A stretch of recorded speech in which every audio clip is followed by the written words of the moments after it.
Boys, good morning. I'm relatively on time. I was ready to start stream right at 2. I want it on the record. But my mom called me. And she wanted to talk about going to the beach tomorrow. And I feel like that's something that's slightly out of my control. I was trying to usher along the conversation. And basically trying to be like, she calls and she's like, hey, are you streaming? And I'm like, nah, I was getting ready to though. And she was like, oh, okay. I didn't call earlier because I didn't want to wake you up. And I'm like, well, I'd rather you wake me up than call while I'm at work. And she's like, you know, that does make sense. So I'm sitting there and we're yapping about the beach. And I watch 2 p.m. tick up much too quickly. And unfortunately, I've fallen about 3.5 minutes late. But I blame her. Moinside, how you doing, my boy? We need to get the farm in today. I need to get it done before PvP, or whatever is tonight. I don't necessarily know what the plan is tonight, but I want my goddamn Basilisk skin tunic. I've been stuck on this for at least 1 day now. I would say honestly the brine breaches are more of like a Moby Dick to me than the BST, because I still have my Rosarium guards, but I want the BST, I want the brines, 8k HP unbuffed, and then from there we go into the steel rings eventually. And if we get those before everything dies for PTR, then we're up. Cordelet, hello, good morning. Got hot hands today. Hoofsy, first in chat. The big snipe. Somewhere out there, Leon is in shambles. Stomp says your eyes are red. Stomps, your head is bald. I win. I literally, I get the advantage at that point. What you mean? I feel like that's, I don't know, that's just how the stack plays out. Stomps, what you up to today? Boys, we need people grinding. I was biblically first, but I allowed someone else to claim. Yeah, you were like Christopher Columbus first. Yeah, you were going crazy. Why is there like a drop bear up above me? Based on the sounds. So, Cyborgs, what you farming? Turns out you really need the BST. Yeah, BST is fucking nuts. Anyone wanna farm named in Goondark? Starting with BST. Yeah, if we can get BST, then we're good. What's the thing? What, the thing for exclamation points? Like to check the points? DOS did it. We got new tech, we're farming. Not gonna tell you. Bruh. We got new tech, we're farming.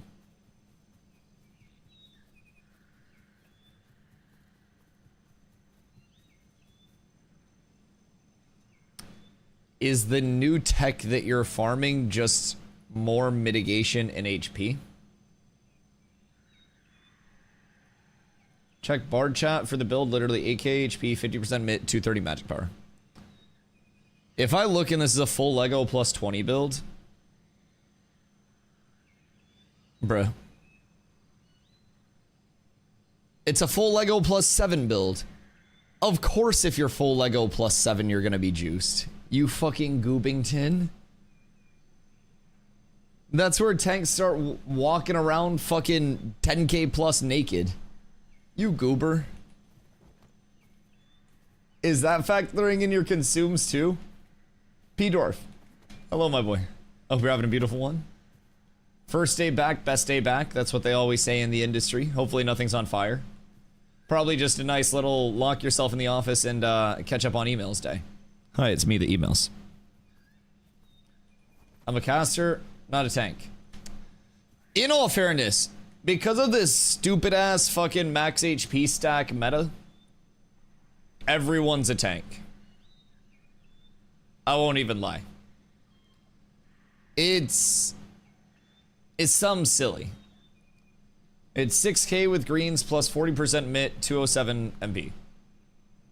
Yeah, I mean, that's reasonable. I understand that's like a caster build, but is that Are you stacking crit or anything else? Or is it just like the trinity stacking of HP, MIT, and magic power? Because if that's the case, that's like very achievable. I mean, I know I'm a tank, you're a bard, but I'm sitting at 200. I could drop crit power to go into more fizz power because I could take off Lumadon necklace. I could do something else along those lines. Long term, once I get my BST and my brine breaches, I'm gonna try to get steel rings because they're higher fizz power rating and their attack speed. So I'll get a little bit more value out of each combo, a little bit more value out of the trades, and just a little bit more tempo in general, which I think will be quite nice. So we'll peep that a little bit. But I do still like my crit power. Just 190 crit power.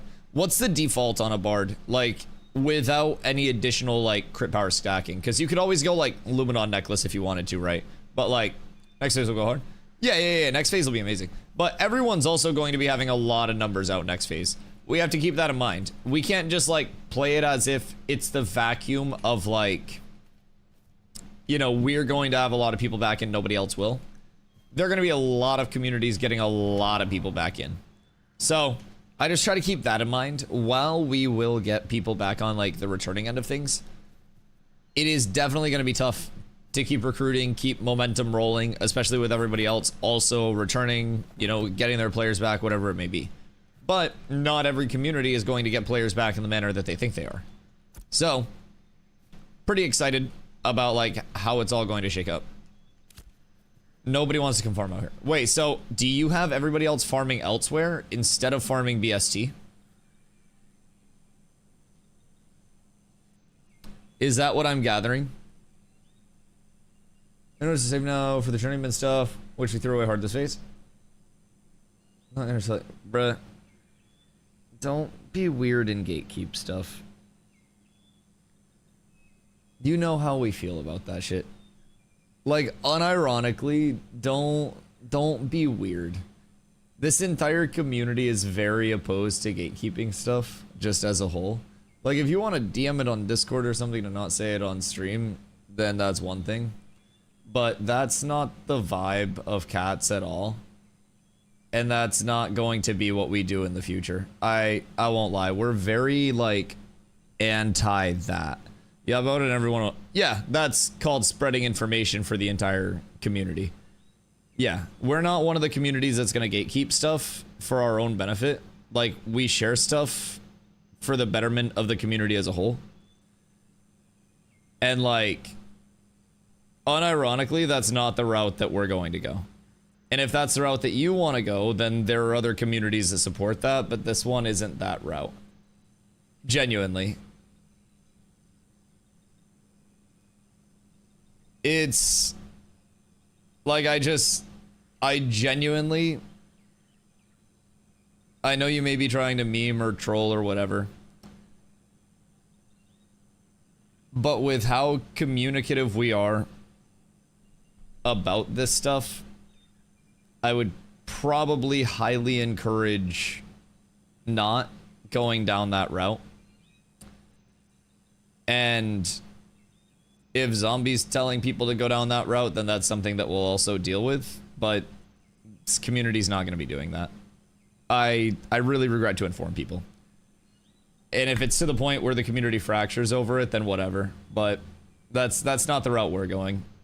And if that's where you guys want to go, you can always get, like, merged into Aura or whatever it may be. But that's not us, man. That's genuinely not the vibe at all. And I'm sorry, but that's a weird thing to do, considering I'm quite certain that when other people from other communities were trying to do the same thing and gatekeep stuff, you were in here with us making fun of them for doing that in an alpha. And we're not going to go down that route. It isn't going to be the thing. But poor guy's getting rage baited. If you think this is rage bait and me raging, then brother, I really hate to tell you that it's not. And someone being an absolute idiot in somebody's chat and then it being addressed in a logical manner isn't rage baiting, it's other people being childish. I won't lie. There's a certain level where it's like, haha, streamer, we got you. And then there's also a certain level where you guys just look like idiots and it's just an annoyance to deal with. And like, at the end of the day,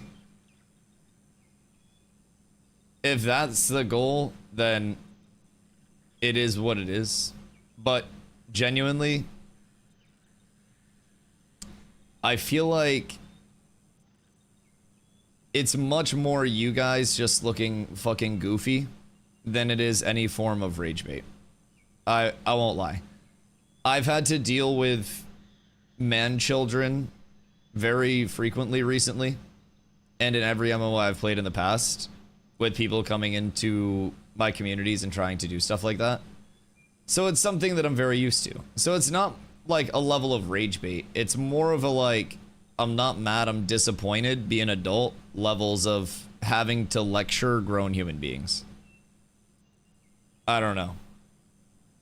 I don't know.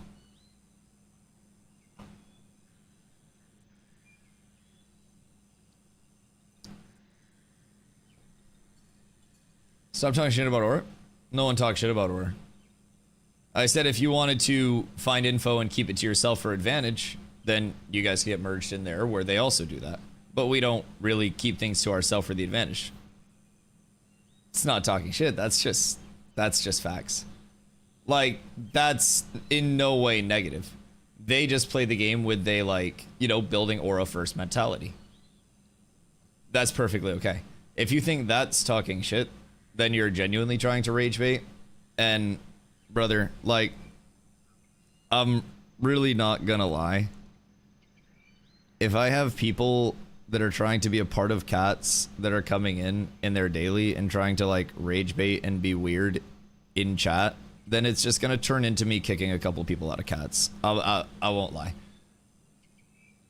If that's what you want for rage bait, then it is what it is. But at this point, if you're a part of the community and you're coming in chat trying to like ha ha ha ha, like you're literally just bringing weird vibes in. It's not that deep. It wouldn't be deep at all if you guys weren't being weird in the first place. It's very simple. Like, it's very, very, very straightforward. Like, it wouldn't be deep at all if you didn't create the situation in the first place. That's about it. It's about it. Made it weird when you started roasting people for hiding tech. The hiding tech was something that Sib said he was doing. And I told him that we don't do that here, and we haven't done that here. If you think that's weird, again, that's up to you. But that's something we've always been against here. Nobody roasted anybody. I think you misconstrued it. That he said there was new tech that they found that they weren't sharing multiple times. I can pull this up, but I don't think much was misconstrued. And I think you maybe missed part of what the conversation actually was, perhaps. But if we go here, we're farming, not gonna tell you. Then we talk about the build. And then he goes back into the not gonna tell you. You'll yap about it all day and everyone will know.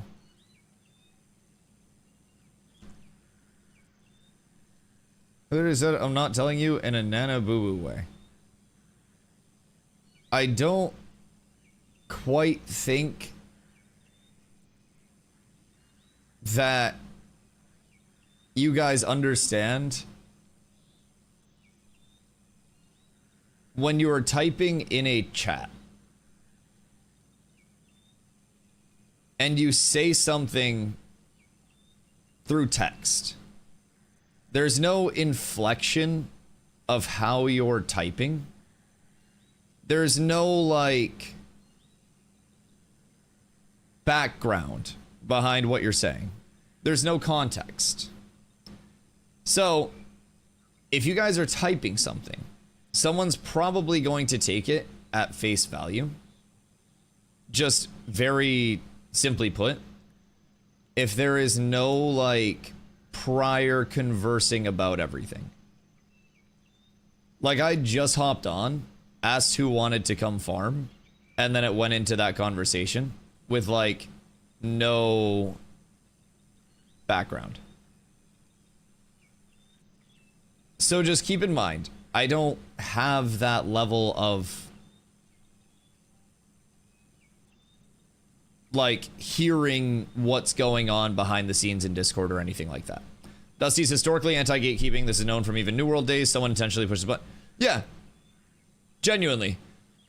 Someone took one of the things that I am most against in my communities and yapped about it as like a ha ha ho ho, I'm doing this.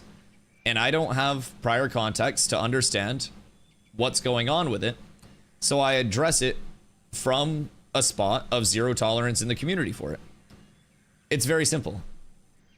And I'm not trying to, like, fucking call anyone out, but I am trying to make sure that everybody understands what our community is not going to do and what our community will do. Arrow, good day, brother. How you doing, my boy? How's a WoW grind been? Are you going back for classic round 17? Or are you going to be a panda? Bow panda might be kind of sick. Wait. It might be. I bet people the clips like crazy. But yeah, genuinely, like, meme or not, I just want people to understand. Stuff like that,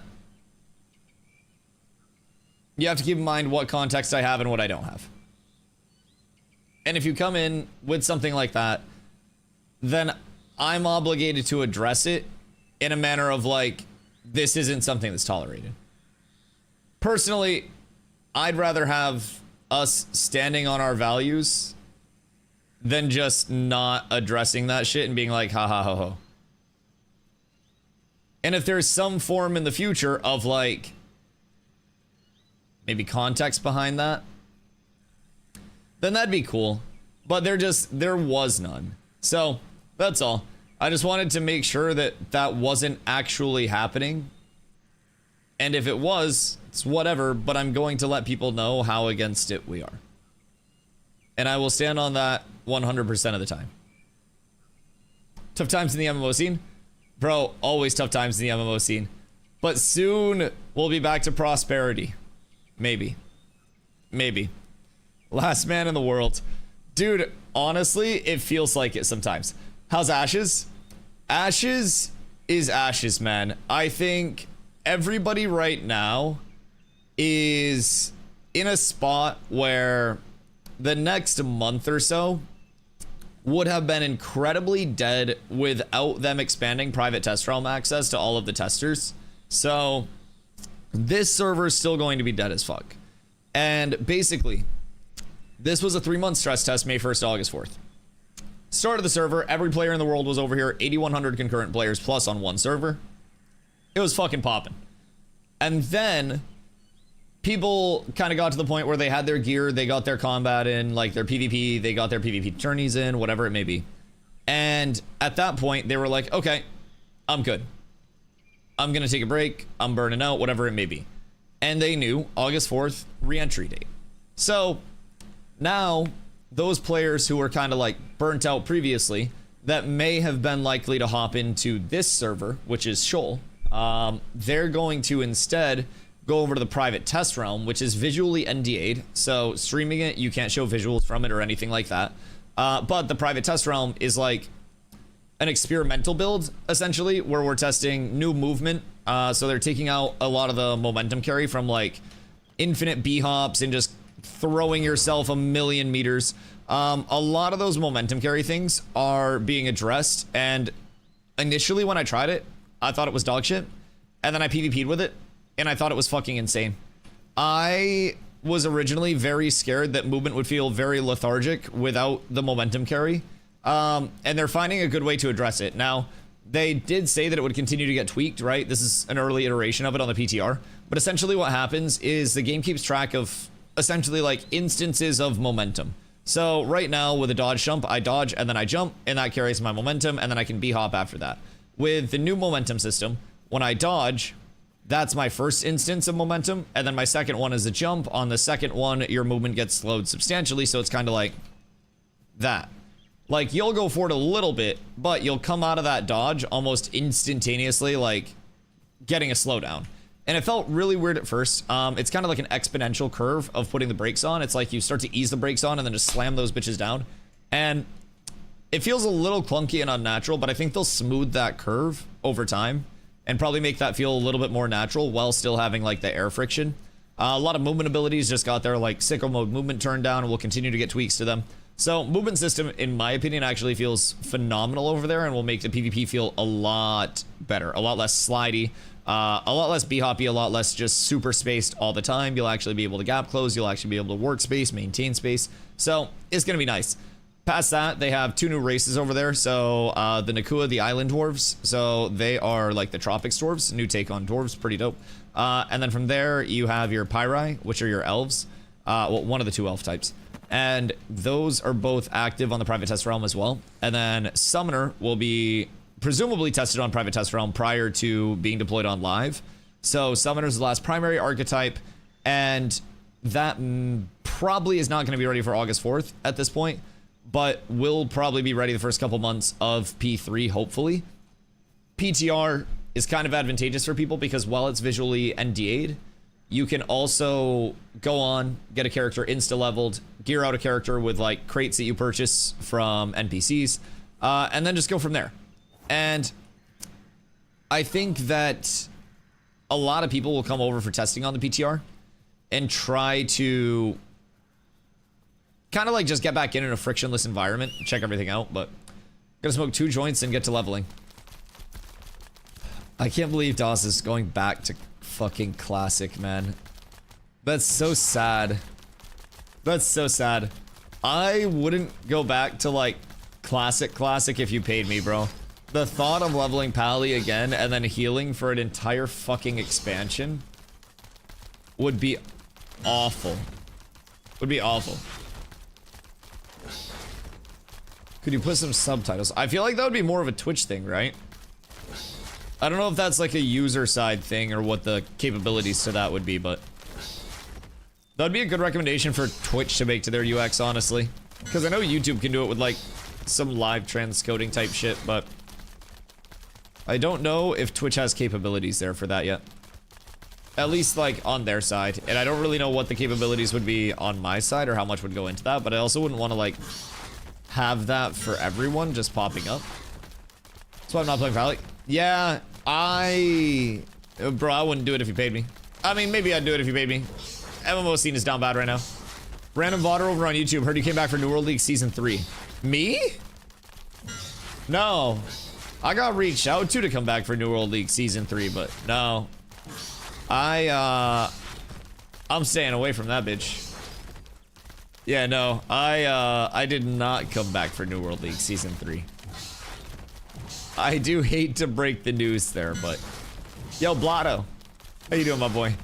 I was gonna farm some BST, but everyone's fucking off doing their own stuff, and I think I may try to go up to the Trops because Brine Breaches is soloable, BST is not. So I may go up and try to get myself Brine Breaches if possible. Chillin', you gaming today? But yeah, Arrow, I think in terms of like the next month or so, Ashes over on this live server, it's gonna be pretty dead. August is gonna hit, and that's gonna be it's gonna be 24/7, right? So that's gonna be huge. Starting on July 14th, PTR is 24/7, so people can just go in, play the future builds, check out whatever they want to check out, test whatever they want to test in like a very frictionless environment. And I think that'll be very good for people that, you know, were at risk of burning out, wanted to hop back in, wanted to check it out and stay up to date on shit. And then August 4th hits, and I'm pretty convinced that we have a very good launch. At least I'm hoping. I'm very much hoping. Just looking at some strat school. Oh, God. Strat and Skolo grind. There's no shot. There's no way that's your, like, big incentivization. It's like, when I played Classic, when we actually met, it was playing Classic with the intent to play TBC and tank. Like, that was it. That was the entire goal. Oh, let's try Skolo. Are you gonna try to lore master again? Excuse me, please. TBC's a carrot. Yeah, 100%. I think TBC is like peak MMO experience. Genuinely, TBC is so fucking good. I can't see shit because of the mini-map right now.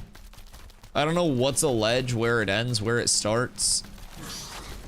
I'm going in blind. I'm playing fucking hardcore search and destroy.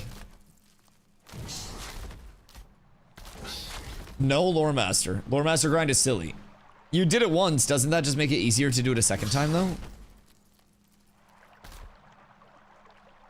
I feel like at that point you'd be kind of more knowledgeable of the grind, right? You'd have all of, well, the lore behind it.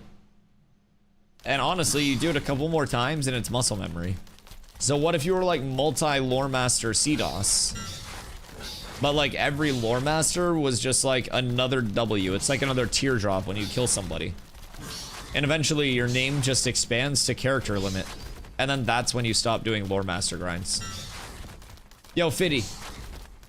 Doing beautiful. How you doing, my boy? Running over, probably gonna pop up to the... Honestly, if I'm going to the Trops, I should probably go up this way.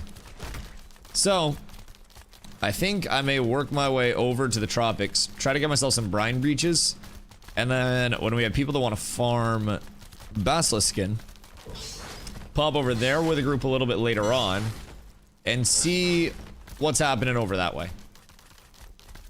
What you up to today? Not falling for Wrath hype again? Yeah, I mean, Wrath was... Wrath. I don't know. I think Wrath, even in the OG days, was the start of the fall of the game, and then Kata sucked. Like, Kata sucked a whole lot. And then anything post-Kata was bad for like 10 years. Seeing Wrath the second time made me realize how shit and overhyped it was. Well, that's because of the wave effect of population in games. It's not the initial stone, which is like, you know, the best part of the MMO. It's the wave that it makes that brings people in. So like the stone hits the water, the content hits, and it breaks the surface and creates a ripple effect. As that ripple goes out, it expands and more people hear about the game throughout that ripple, right? But with that ripple taking a while to travel, very frequently, you have your peak content hit, and then it's either sustaining or surpassing that peak, or having a disappointing follow-up content for a large group of the community. And the first time that content comes through, considering that was also, well, like 2010 for Wrath, right around there was a lot less instant knowing of everything, right? It was also fresh content for a lot of people. So following up on the hype of TBC, everything that TBC did in like the MMO genre, how fun that shit was, everyone knew TBC was the god MMO and hopped into Wrath off of that wave. And naturally, I think Wrath had a lot to follow up. It was like Diablo 3 following up Diablo 2 Lord of Destruction. Except Wrath was less bad than Diablo 3 was. Diablo 3 fucking sucks. But like Wrath was still, if it were any other MMO, probably peak content for any other MMO. But I think TBC is S+ tier MMO content, and Wrath is like A- tier. And that A- tier, you give that to nearly any other IP, and they're taking that shit and they're running with it as their main title for a long time. But following up TBC, you just can't. Playing little stuff at the moment, seeing if anything happens on Ashes. Yeah, I don't think there'll be much that happens on Ashes in the next few weeks. At least it's visible. I mean, PTR testing will be fun, but even PTR testing, I don't necessarily think it's gonna be peaking at thousands of players. Maybe closer to the P3 launch, right? But I don't necessarily think that this environment over here is going to see many players. New players coming in will probably come in and they'll be like, oh shit, I can't find a group. And I'm hoping that people who have had their access for a while that are coming back and checking it out, or just new players in general, are aware that they get the private test realm access with their purchase too. Because that would usher them into a place where they could either level at their own pace, or they could just poof in a character, just like make their character, grab the book, pop the book, get level 25, get some gear sets going. And they might not know like what the best gear is, but even just having, you know, the accessibility of some gear in general is probably massive. June Dark looks better than I remember. Did they change it? Yes. So shortly after the first implementation of the June Dark, they went through and increased the canopy height. So a lot of the trees got like doubled or even seemingly like tripled in size. They did another visual pass. Keep in mind, it does share technically like a biome, so a loadout set with the tropics as well. So tropics and June Dark are the same biome technically, two different zones. But they gave a lot more just like canopy area. So personally, I think that when nodes are first implemented, they typically on this end of things are going to go through their procedural generation. So Intrepid has a software where they procedurally generate their nodes and like their areas, and then they go in and sculpt those, and the procedural generation has grown to include like gatherable spawns, mob spawn pockets, a lot of things that they were previously having to do by hand. So they do still go in and resculpt those things by hand after the fact. But I feel like a lot of the node sets that we're going to see on our end are very frequently going to be a little bit more bare bones. And after that, like PCG? Yeah, wait. PGC, that procedurally generated content. I'm pretty sure. Either way. Short answer, yes. They did a visual pass on it. And we'll probably see even more, if I'm being completely honest. I think though that going into TBC this time with a better setup would be fun. Gonna run Lock instead of Rogue because I feel they're so easy and good. Might run a Shaman alt because I was having fun with them in hardcore and everybody wants to shot me friend. So how are the add-on situations over in like TBC and shit? And what's the whole thing with like one button macros? Because genuinely, if they did an add-on list classic, like no add-ons allowed, nothing for the push, classic through like Wrath, that may be enough to draw my attention a little bit. But I still don't think that I'd be able to stream full time over there. There are just so many WoW content creators that are so established. There is no one button based on the client, it's not vanilla client. Okay, so at least you can't like one button macro shit. What about the one button like rotation? Is that bitch ass hoe? Is the one button rotation like a retail thing? I don't think that should exist in general, but I mean, I guess for an accessibility setting, it's nice. Like people that are losing all 4 of their limbs could play with their forehead, and also people's grandfathers. Since there are many more trees in the Goondark, do experience worse performance than in the desert. I'm pretty consistent, honestly. I think my performance is less hindered by the number of like trees and foliage and stuff like that around, and much more large instances of players. And even in areas where there are large instances of players, I feel like it's naturally going to have some FPS drop in combat, right?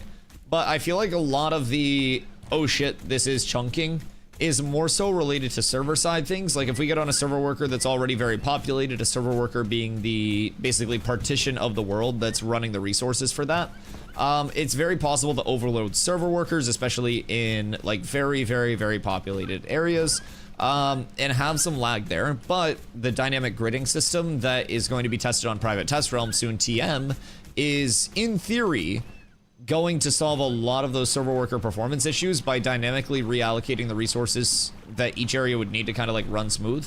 So server side performance will be solved there. In terms of FPS, the biggest thing that people actually noticed that was impacting FPS was a memory leak that as you played longer sessions would degrade your performance a bit.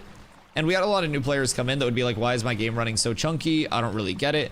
And we tell them about the memory leak, just be like, restart your game. And then they'd restart their game. Lo and behold, their entire memory leak is fixed. They come back in and everybody's extremely happy. So turns out that memory leak wasn't Intrepid's fault. It was Windows' fault.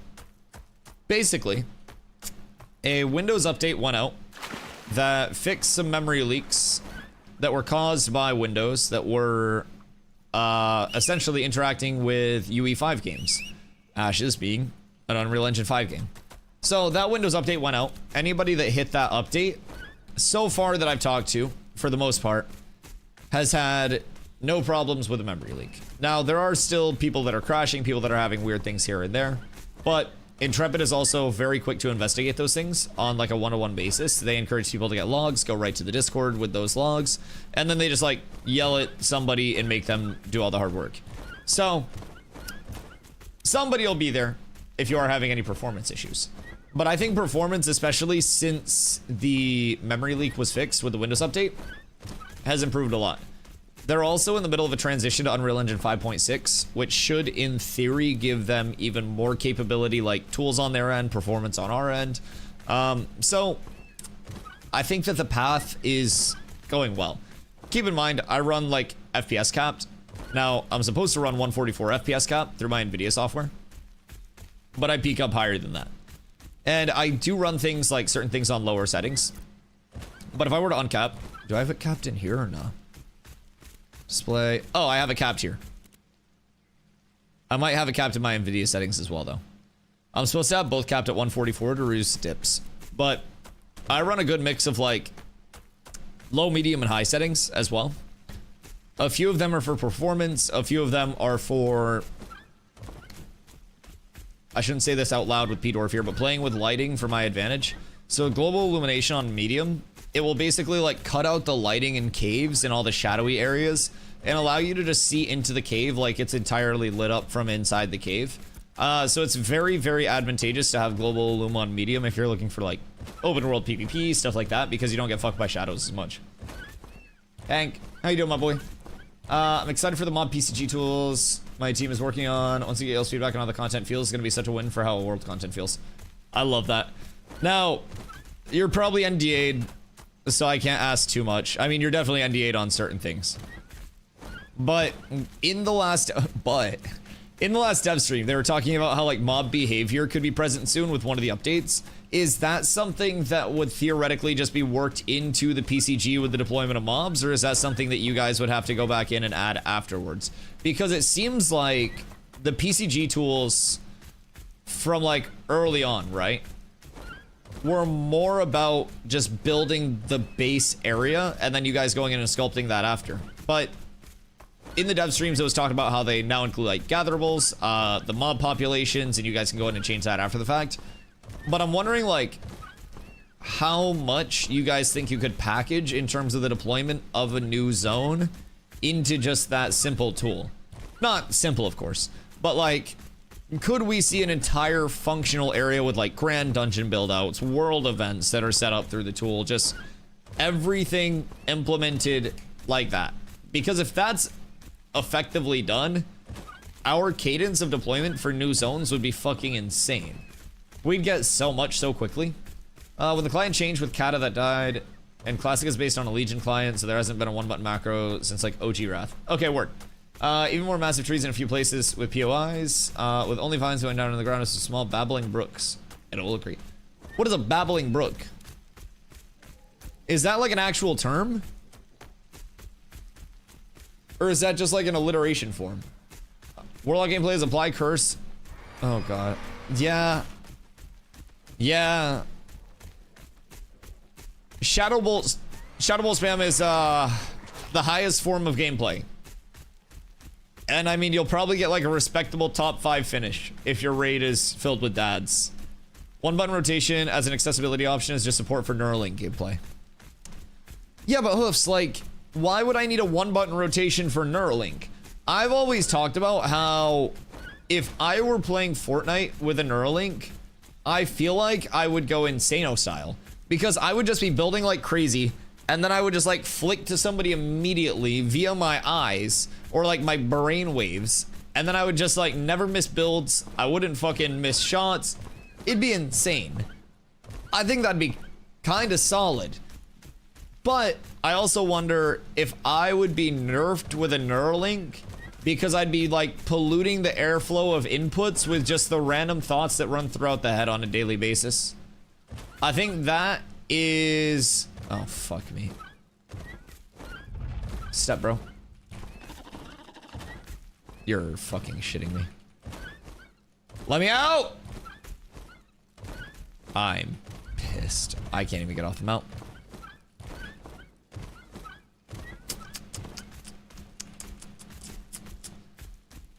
So, what we're gonna try to do here is like sneak myself somewhere where I can get a dismount.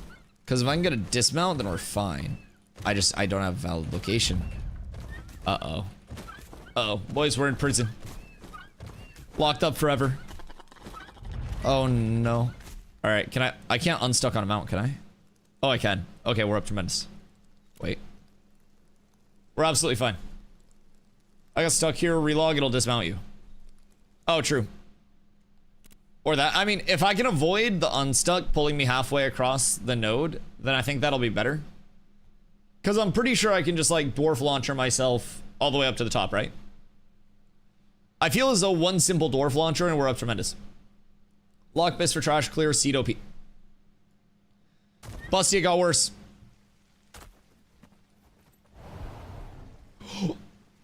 Okay, we're good. I'm just gonna head out. I'm almost in the tropics. We're just about where we need to be. I'm gonna go farm brine breaches. I might have a little bit of luck over there. Maybe. Maybe. What you up to today, Bussy? I'm still trying to get me name drops. Even though, at this point, I probably shouldn't worry about it. Because I can just farm them up on PTR, but... Twisty said the PCG tools do facilitate some of the setting up that dynamic content. I don't know if I can... Don't get yourself in trouble. Your excitement alone means a lot. Because if you were just like, it's just about done. Also, this looks like a peen. If you were just like, it's just about done, then I'd be like, oh, okay, cool. That's a dope system. But the fact that you're excited says a lot in and of itself, which makes me excited because everybody is very quick to bring up the, like, sure you guys see it all the time, but the roadmap with like the things in red that aren't in yet and blah, blah, blah, blah, blah. And they're like, well, based on my mathematics, we have roughly 14 zones left to deploy. An estimated deployment time of phase 3 was this, and it's been pushed back this far. And with my calculations, the game's not coming out until 2037, and by that time, I'm like, man, shut the fuck up. It's an exponential curve of progression, speeding up. Deployment of content speeding up and capabilities speeding up. And like, I feel like some people just have the most illogical arguments to try to detract from the development process. And it's fine if people don't like the fucking game, but I wish people would just be like, I don't like the direction it's headed, and just stand on that business instead of trying to blame Intrepid for them not having fun in an alpha. I just, personally, there are things that I like more and like less about the playtesting environment, but you know who I'm not blaming? Intrepid. You don't see me do a lot of caravans because, well, I might be the worst possible candidate in the world to run caravans. I acknowledge that. That's not fucking Intrepid's fault. That's my fault. I could just, you know, do other things. Or I could just run caravans off stream. I'm not gonna do that. Or I could just run caravans anyways and just take the chance of some coincidental passerby happening to see me. It is what it is. And I don't think that's anybody's fault. And a lot of people just kind of reach and try to throw blame out somewhere. Instead of just being like, oh, okay, well, I just don't like this system. Cool, just won't do it. People are on some shit lately, to say the least.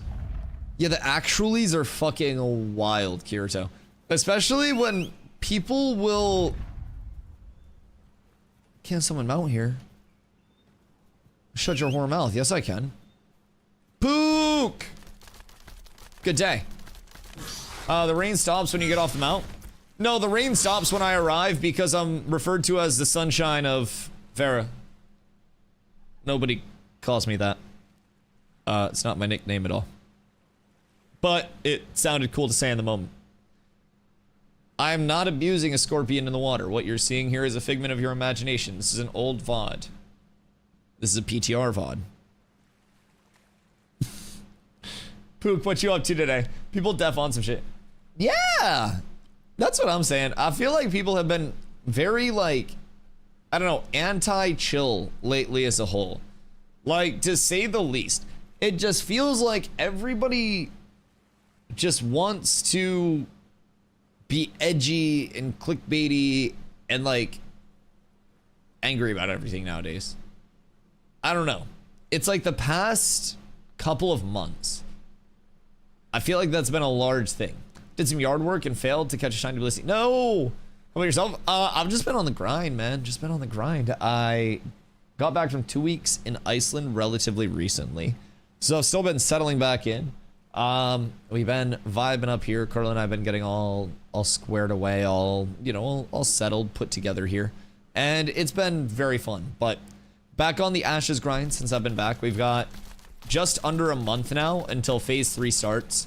So trying to, on our end, keep momentum rolling, keep the knowledge flowing out for people, and just, trying to keep gaining as a community as a whole. And I'm personally very excited to see people coming in refreshed in a good spot and ready to take on P3. We've got PTR access for every tester now, so people can kind of like hop on and just get a character insta leveled, gear it out, test what they want to test class wise, and really just get a future look at like the movement system right now. 2 new races that are in, and that's just with the first 2 days of PTR deployment. Like, I'm pretty excited. And I know a lot of people right now are going to be on breaks. People are going to be chilling, trying to like preserve their mental. I have no mental to preserve in the first place. We're cooked. So I'm just over here testing, trying to figure out where I want to go for P3, trying to get all of my knowledge set up, and hopefully have some linear thoughts and progression for P3 launch. We lost a lot of time day 1 for like this phase's launch during the leveling process because I fucked up and pulled people off a leveling spot. We should have just stayed there and got what we could have got. So we're just trying to, keep implementing, keep improving, and keep trying to get ready. But there's never really going to be a ready, because even when we think we have like the current loop down, we're getting the anvils very soon, TM, and this is going to be our second starting area.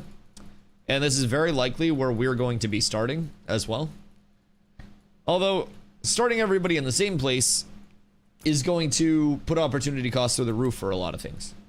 So we're trying to calculate like who we're going to have, what we're going to have, how many people we're going to have. So it's all a matter of everything evolves constantly. Yes. We did it. We're up tremendous. It ran away and despawned. Bruh. Should have started chasing it at that point. You gotta find where it went. Not to mention systemic changes. Yup. Also, I think that... I'll say welcome. We have to remember, Intrepid, when they started the time to kill an attribute rework, stated that they were inflating a lot of metrics on gear by 10. Like a lot of rolls on gear by times 10. So that way they had more granularity to change things. Eventually that squish is going to come back, and that decimal point will shift 1 to the left. When that does happen, my theory is that we go back to main stat based gearing instead of waterfall gearing on most pieces. The reason for that, main stats giving a huge plethora of important things: fizz power rating, fizz crit power rating, and fizz accuracy rating on strength, attack speed, pen, and crit chance on dex. Both of those are fucking massive. Con beefs you up in a very large way, giving you a lot of high value defensives. But I think that once that shift comes back in and that squish comes in, we could very well see things like Dune Moorhelm going down to 100 fizz power rating. And there's nothing saying that there's not going to be something that is 30 strength that would outweigh that one fizz power rating roll. And on top of that, you're also going to be getting crit power and accuracy. So I think that everything that we know now is very subject to change at a moment's notice. If they announce that they are testing new gearing on the private test realm, we could see every single piece of gear that we are currently using full cooked. All of the kind of like knowledge that we're gaining right now for P3 launch could be full cooked as soon as they announce that it's a level 30 cap instead of 25, because a lot of our gear is, well, under 30. We don't know the 30 loot table. And eventually it's going to get full cooked anyways. It's just a matter of like when, right? So I'm kind of excited for that. I like how just when we've got something figured out, or we feel we have something figured out, there's always going to be new content coming in up until launch and hopefully through launch. But even in the state of like Ashes being launched long term, the dynamic changes between any two servers will mean that there are smaller metas that occur on each server, like pockets of micro metas, instead of this one overarching meta as a whole. So I'm excited for that, like discussing what gear is available on server 2 versus server 1, what builds people are running, where people are taking their attribute scaling. All of that's going to change based on server progression. I have 3 weeks off starting on Monday. I'm going to learn Fluent Mandarin in 3 weeks? What is that? Is that like a fucking achievement or something? Why? Like, I understand 3 weeks off work, but surely that's not enough time to just learn a language fluently, right? Yo, what up, store? Got some peeps that want to PvP in Jova. I don't know what everybody's doing right now. I think we're always down for PvP, but I don't know where everybody's at. I tried to get people out to farm up some Basilisk skin tunics earlier, and no one wanted to come out, so I don't know. Maybe people are just doing professions and stuff, but if we can get people out, where in Jova are you guys PvPing? Just stack stones? Because I'm sure I could get at least a few people out for some midday repetitions.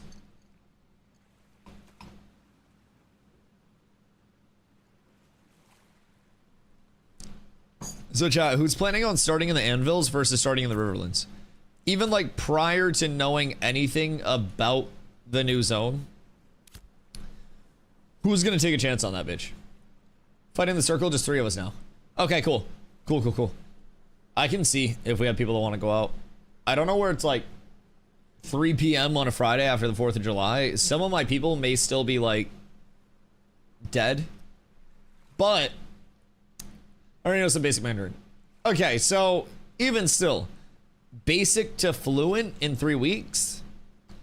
Like, are we talking about going from like greetings and thank you to like full ass conversations? Because I feel like that's still tough. Was thinking of doing some team drafts. Team drafts are fun as shit. If we could get some of those going regularly, just like everybody pulls up as a solo and gets put into the draft pool, that'd be nice. That'd be very nice. They're just closing the Harborlands. I mean, we're going to the fucking Anvils anyways. I'll be completely honest. Although we're gonna have groups in both areas, just kind of like hedging our bets, right? We'll have people going to the Anvils trying to parse out as soon as it's added what the leveling loop down there will be, whether it's going to be more mob grindy, whether there will be a questing loop similar to what we have in the Riverlands right now. But Steven did say that the Anvils on iteration would be nowhere near, or on implementation, sorry, would be nowhere near what the Riverlands is, because the Riverlands is the most developed node. So I don't necessarily expect like a 1-to-1 even experience or anything close, but your teammates to Jova. Boys, who does want to go to Jova? We could go, oh, I'm not even gonna finish that. I caught myself. We're getting better. We're getting better. Someday, the dad jokes will stop. I don't have a kid yet. I can't be going down that route. But surely we could get a few people out there, right? I just want to pop out and see what's up at Brian's. Maybe get a kill out there. Maybe snag myself some pantalones. And if I get the pants just as a one-stop shop, then I'm up. I'm up about 100 HP. But I'm up. And that'll be nice. And then after that, all I need is BST. And I'm juiced. I could go the route of switching out my rings if steel rings became available or we farmed any of them or whatever you may have. But it's probably not going to happen in the next month or so. I could do a lot of my farming if I wanted to catch up my lifestyle skills and shit, but having 2 weeks where I had planned to do all just like gathering and refining and stuff like that on streams, and then not being able to do that at all and just doing IRLs the entire time, I was like, oh shit, well, I guess we're behind now. So that might be a next phase thing for your boy. But P3, we're back to Grandmaster Lumber Milling. I hit it P2, actually like really quickly. It was very strange. But I'm excited. We got to get back on the sawhorse, so to say. I'm also shocked that there have been so few people just out and about. I feel like I'm seeing way fewer people. And I know that makes sense because like the population is lower, right? But with global moving at the rate that global's moving and, you know, shit still actually occurring, it kind of surprises me that we're seeing near nobody out in the open world. Hopefully soon we get that feeling of like life back, and player retention is definitely never going to be one of their emphases through alpha. I think that would be definitely a silly thing to focus on because you can't in an alpha when you don't even have like your full end game gameplay loop or anything like that. I get that. But I think back to the first days that I got my snorse, right? And I had to stop every legitimately like 10 steps to show off the snorse to people. There were people everywhere out in the open world. And I'm hoping that P3 is going to bring back a lot of that feel. That was... Oh. That rock's fake. That was, in my opinion, one of the coolest parts of Ashes comparatively to things like New World where, you know, just it felt like there were a lot of people around at all times. Everyone was walking around with an 8-person group going leveling area to leveling area. Everyone was chilling, having fun, and you saw people everywhere that you went. I'm sure we'll get back there, but when? Who knows? Oh.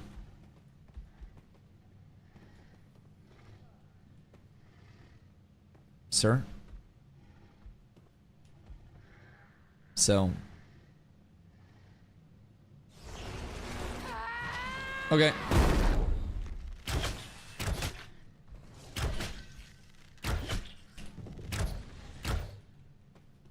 Let's go about it this way.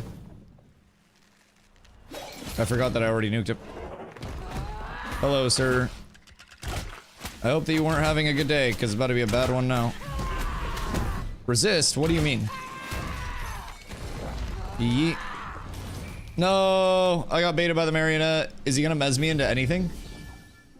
I shouldn't CC break the marionette. I didn't think that he was actually gonna mez my shit off of that.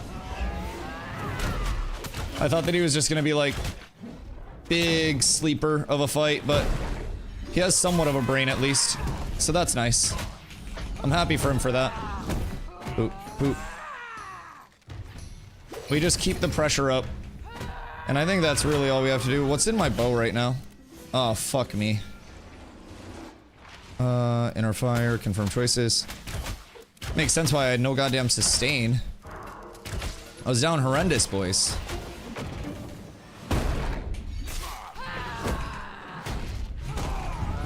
And bop.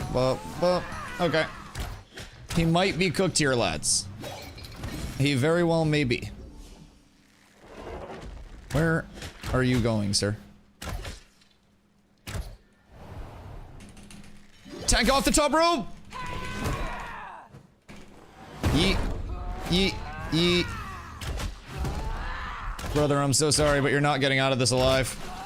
I really do hate to break it to you. Nimble. What you nimbling right now? He's been playing a little passive here, boys. And And I hate to break it to you, but goodbye. Good fight, GG. What do you have on you?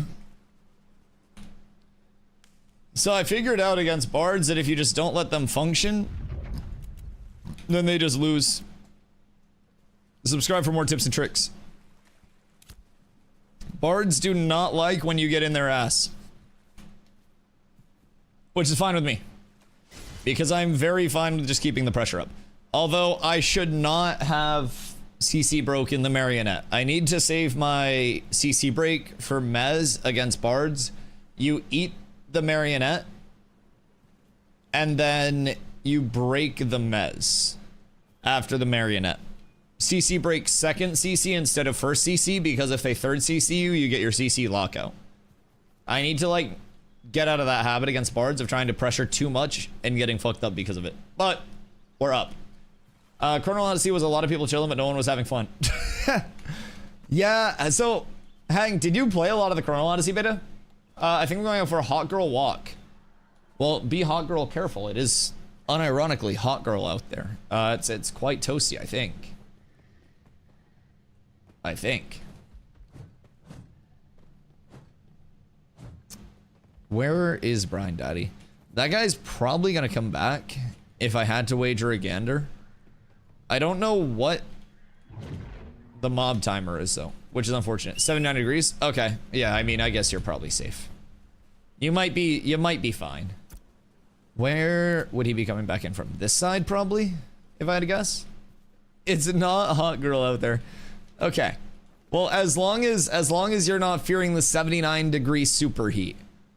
I know Arizona may have molded you, but it's bad. Crazy lighting issues, but the boss fights are pretty fun. Essentially was online Elden Ring.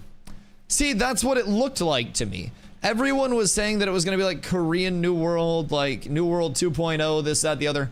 It looked more like a Souls-like than a New World-like. And I mean, a lot of people, I guess, describe, not even a lot of people, but some people would try to describe New World's combat as a Souls-like combat. I'm like, no, it's fucking not. You stop lying. You stop lying right the fuck now. I don't think he's coming from this side. Because I'd probably see him swimming in by now, no? Because Ember Spring's over there. So he'd be coming in like this beachy area. Oh, there he is.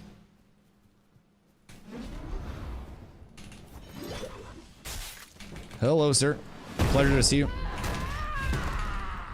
DustyWhy here. Happy to have you. You can't go up that way. That's walled. Mez, okay. Mez lol, get him on that cast timer, and it's punishment.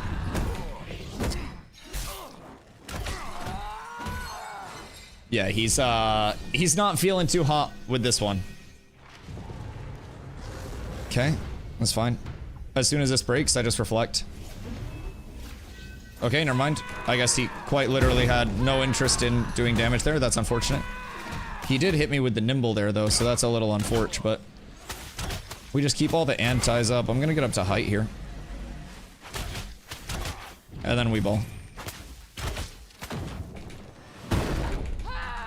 Oh, it's okay. Busty pulling up with the help. I appreciate you, but we cooked this one. This will be a nice, easy 1v for the boys.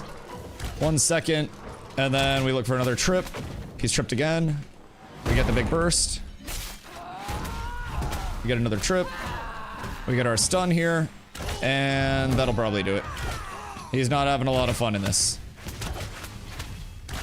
It's just tough, I feel like, for a bard to do anything, because now I can just trip him again, and then he dies. I feel like as long as I'm keeping pressure up and playing around my trip lockouts, there's not a lot that people can do. This guy does nothing. He's got the hands twice now. Whoop. I will say though, if I'm playing with a brain, I can hopefully get reflects and initiates in and chain him enough to where I can get the guaranteed damage in, right?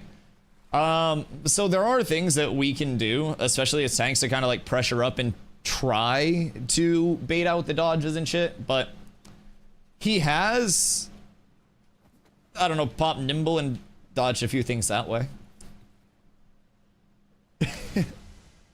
I was also dueling some bards the last couple of days, and there was a bard that was like giving me hands. Yellow was giving me some hands, and they had watched our VODs, like, because we fought 3 days ago, I gave them hands, fought 2 days ago, they gave me hands, and then I looked at our VODs and I was like, wait a second, and I was watching another tank duel against them, and I was like, we could just keep more pressure on, and essentially not have any of, like, you know, the reset time that a bard needs to actually get pumping.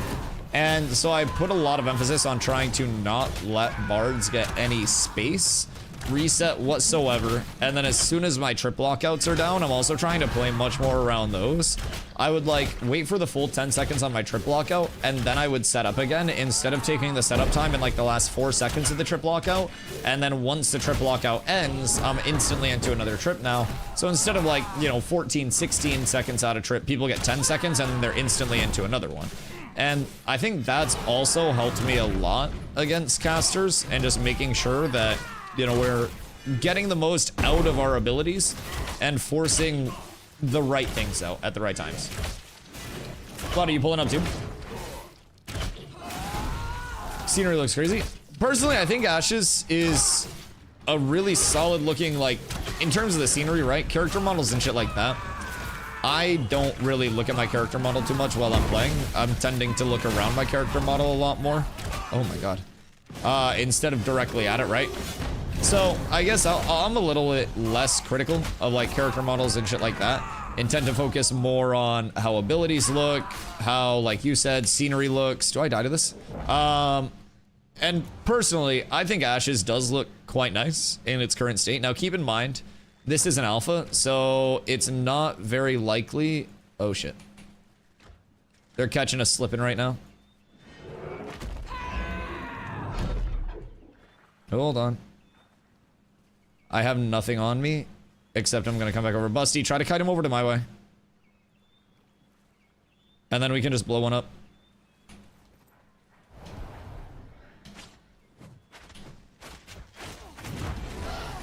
Alright, we gotta go.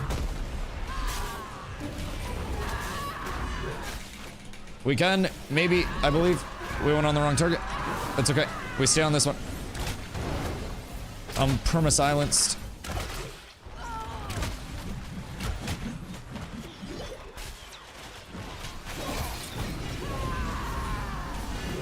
I should have a trip here. And then we nuke.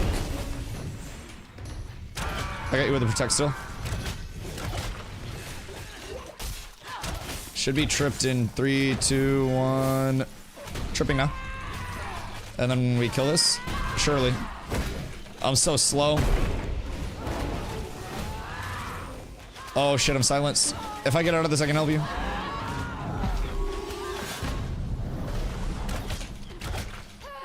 I'm trying to CC one of them while you get a little bit of sustain off. Okay. Well, the 2 bard in 2Vs is a little chaotic to play against, but that's okay. I can kite him over Busty's way, and then we should be able to be fine. I can probably get a little bit of mana actually off of these bad boys. I forgot I got these out of the map yesterday.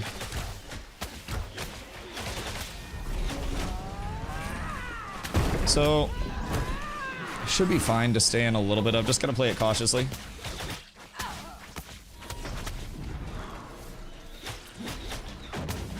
Now we get trips off, we keep the kite going. Can't wait for the movement system to improve a little bit too. I like that brother was losing 1Vs and then pulled up with more.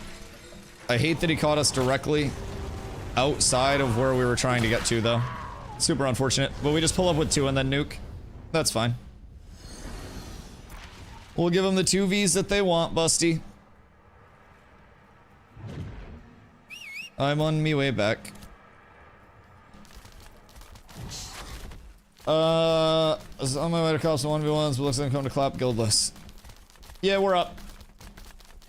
It's 299 degrees Kelvin. It's incredibly hot out. You're gonna burn as soon as you step out. I don't know. No, I mean, I don't mind that they came back out with more people. We just got caught at a bad time coming out of the, coming out of the spawn area. Like, Busty got dropped to 10% HP while I was trying to get mana up because I had nothing to actually fight with.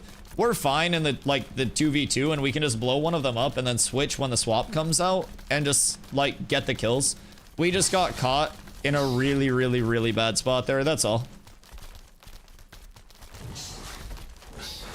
299 degrees Kelvin is 79 degrees Fahrenheit. Wait, is it really? Why did I think 299 degrees Kelvin was going to be a lot hotter than that?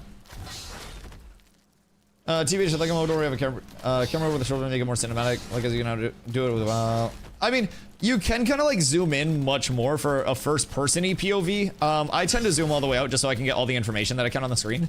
But yeah, I definitely get that, like wanting more of that like immersive, just chill gameplay as well for if you're like, I don't know, vibing out, gathering for a little bit and you want something to look beautiful, but I definitely feel that. How the mine drops been for you? That's what we were trying to farm, drops are terrible on it.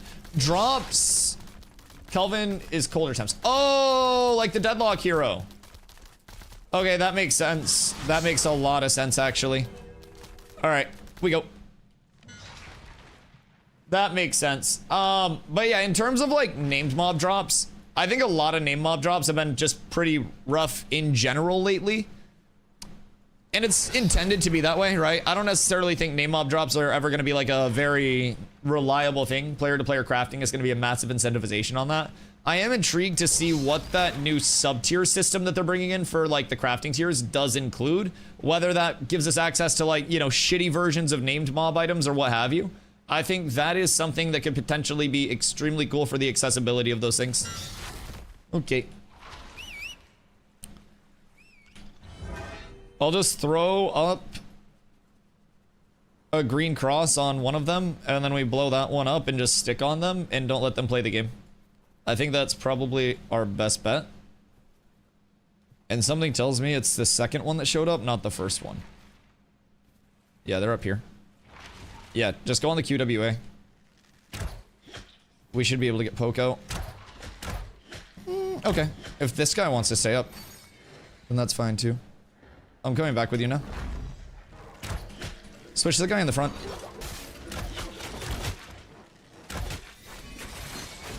They're gonna try to perma CC me, but I think they're gonna break it. Just be careful. They're trying to split you off.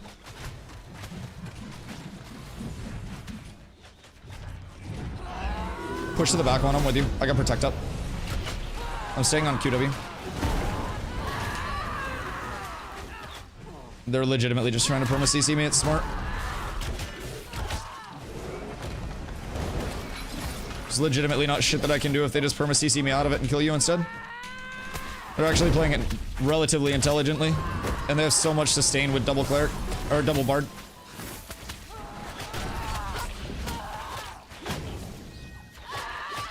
Good fight, well played. I love having 15-second CCs in the fucking game. Super sick. Good fight. So, we save CC break for the 30 seconds of CC that they can give, except there's no way to break the first one, so we've got to try to beat the Omega Cheese of double fucking Bard in 2v2. Thoughts and prayers for in-cap times being shorted, by the way. I don't quite understand why 30 seconds of an in-cap is a viable thing at any point in time. But it is. And it's the life we live, it's the life we deal with. But they literally just, they chain CC on a single CC break. So if I break the first one, I get the second one. If I wait them both out, I get both. We hate to see it. We hate to see it, boys. Legitimately, double Bard 2s is fucking insane. I would rather fight double clerics. But it's what we choose. Lyrical Bard Core? Oh shit. It made it through. It's good feedback, thank you. Yeah, no, it's fine, it's fine, it's fine. I personally, I log on every day to lose all of my player agency all of my decision making and to sit there for a cinematic death, yes. And I personally can't wait, if half of the summoner skills that were data mined are accurate, to be able to play my game even less. Because I love perma CCs.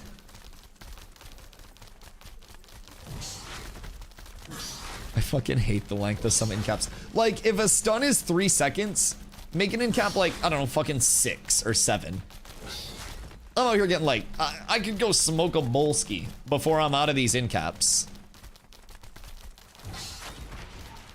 I don't know. Or maybe since Absorption Field got a debuff where you can only apply it to a specific target once per 10 seconds, in-caps that are extremely long duration also get a debuff that you can only, you know, reapply once every X seconds, like an exemption from normal CC perchance. I don't know, but in-caps and just those full player agency losses, they make me sad. They make me very, very, very sad. But it's the life we live. I have a lot of CC on a tank as well. It's just not to the level of being able to full 30-second in-cap people and just ignore them in fights. Don't have it for freedom, it's just flying my gear. I know, I'm also just out of position. If I had on 4 freedom, if I I-framed properly, like, I just gotta block the marionettes, dog. And then I also gotta block the mezzes. And then I also gotta block everything else. And then we're fine. We're absolutely fine. Gladly comes last some bars. Well, like, I don't want to have to go the route of just, like, bringing in more people to do it. I think that's lame. But, genuinely, might not be able to 2v2 two bards unless you have, well, 2 more bards. Like, it's the only thing that can stop 2 bad bards with a bard. Well, 2 good bards with a bard. Marionette's long cast, you can interrupt it. Unfortunately, with the double bard focusing one target, there's always a second Mary. There's always another, you know, another CC going out. There's always a mez. There's always a lot of everything. So we do have to be aware of that, in my opinion, and making sure that we don't get fucked over there. But, you know, anything is possible.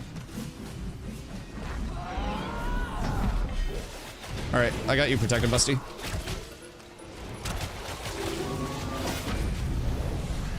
Like, I can't play the goddamn game. And they just focus Busty while I can't play the game. It's, definitely something to beholden even.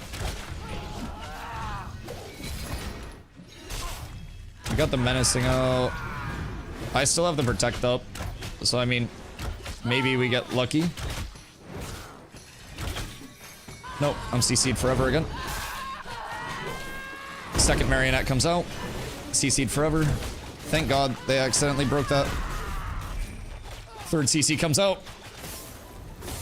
Fourth CC comes out. I love this game. So incredibly sick and fun, man.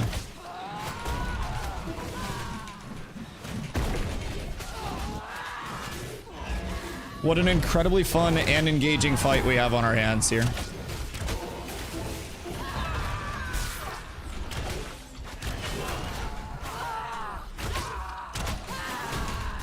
I'm not quite sure, like, what our answers are here other than just lose an unlosable war of atrophy. Oh, CC again. Sick. Now, the difference is, if you bring in one of these bards, then either team is better off because of it. But double bard in 2s is just fucked. It is a whole thing to it. QWA is in healing spec. Yeah, we tried to go on QWA last time, and unfortunately, CCing one of us for about 25 seconds is something that 2 melees don't deal with exceedingly well when we're out CC'd, out movemented. This is also a part of the reason why I can't wait for the new movement system. Things like bards just like omega kiting get a little bit cooked there. So I wondered if you can. We literally cannot get out of the CC breaks. Or get out of the CCs. I think that's the larger issue. even when we went on QWA to start it, it's just a level of many CCs. And the only thing that it takes is like us getting one of them low, a swap, a heal from the other one, and then it's a full reset for them, and then we are out a lot. I don't think 2 bards are probably intended to lose 2v2s, but we got 20 minutes until the mob spawns, so we got plenty of 2v2s. Like, there's certainly a way that we can get around it. We just need to not get Omega CC'd by everything that Bard has. We just gotta dodge the CCs, man. Just gotta give them 30 seconds of lost agency as well throughout the fight. That's most definitely the play. And we can't really split either. I mean, we could try to split, but I think even if we split on them, then they just kind of sustain through it and then end up CCing one of us and getting us down. So I don't necessarily think that the split on a double bard will be effective, but we could try. I'll try to stick on the healer this time on Q. I mean, obviously they're both bards, so they're both gonna have fucking healing ability, but I'll try to stick on Q this time and we'll see if that makes any difference.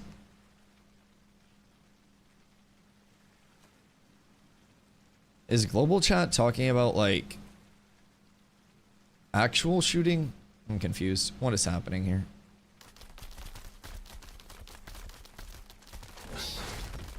Bruh. The last month of this playtest is cooked.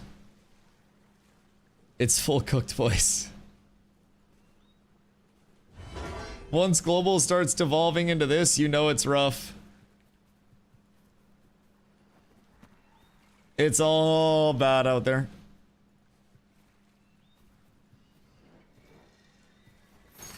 Nice. 10 seconds of Diddy. Perfect. Don't worry, we're almost there. By the time we even get out here, it's just nothing like that we can actually just reasonably do.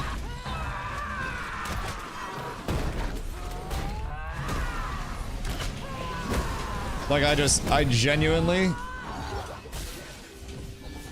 I can't wait for the new movement. It changes so much, man. Double Bard is just cooked. There's just not anything that you're gonna do with 2 melees against Double Bard. If they lost this fight, they should probably just re-roll, but unfortunately, these guys understand that they can just chain CC for us, like on us, for a fucking year and a half. So our answers are to either get a ranged, somebody that can actually deal with the CCs, grab a Bard ourselves, but Double Bard is just not gonna lose this fucking fight. I could be either of them in 1vs, but putting them both together with the double sustain completely invalidates the 1v aspect of it, because they have double sustain, double CC, double pretty much everything. And we lose out on a lot of those. Get a Bard or healer? Oh yeah, if we had a Bard, we're fine. Absolutely.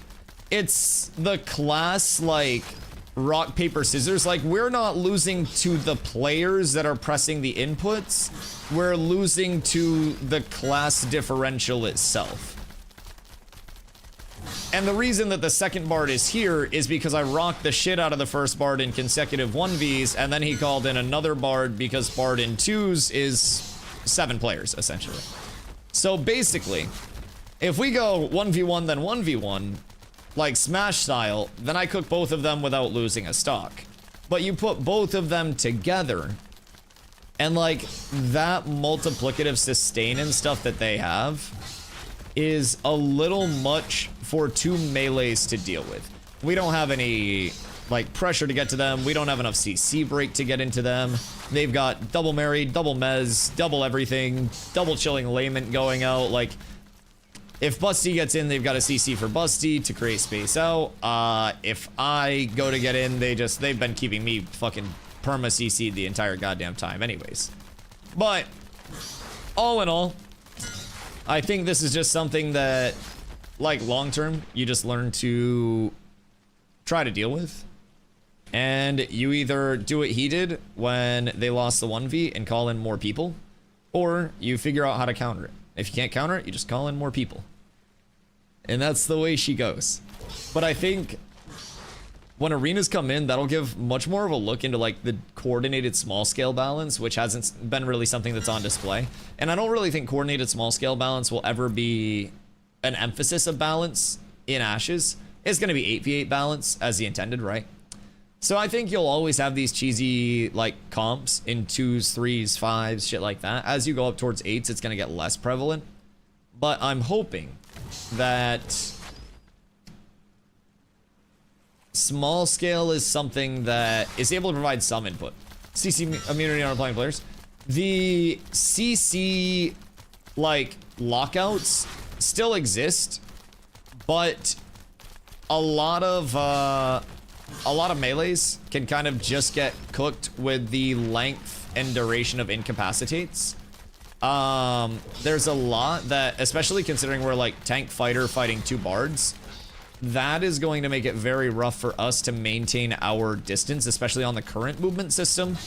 If it were on the PTR movement system, where things are a little bit less b-hoppy, a little bit less floaty, then we'd very likely be able to, you know, maintain the gap a little bit more, so to say.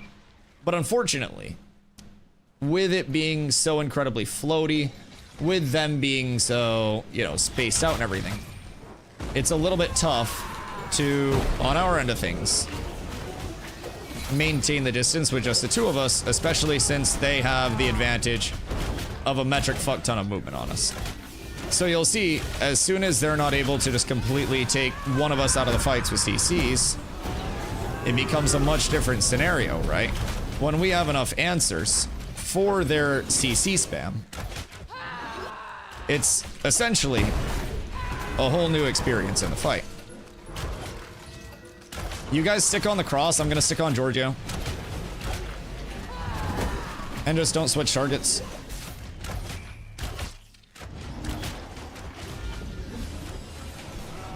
Because we should be good to split on them. And Busty, just get out if you need to and pop heals. But even with this, the amount of like CC and like sustain that they have is fucking wild. But on my end, I'm currently just trying to keep them pressured and locked down and help with any of the burst that needs to happen to try to kill this fuck. Because we should be able to lock in and get kills, especially if they are just like supporting the shit out of each other, because they're almost out of mana right now. Swap happen. Come burst this guy.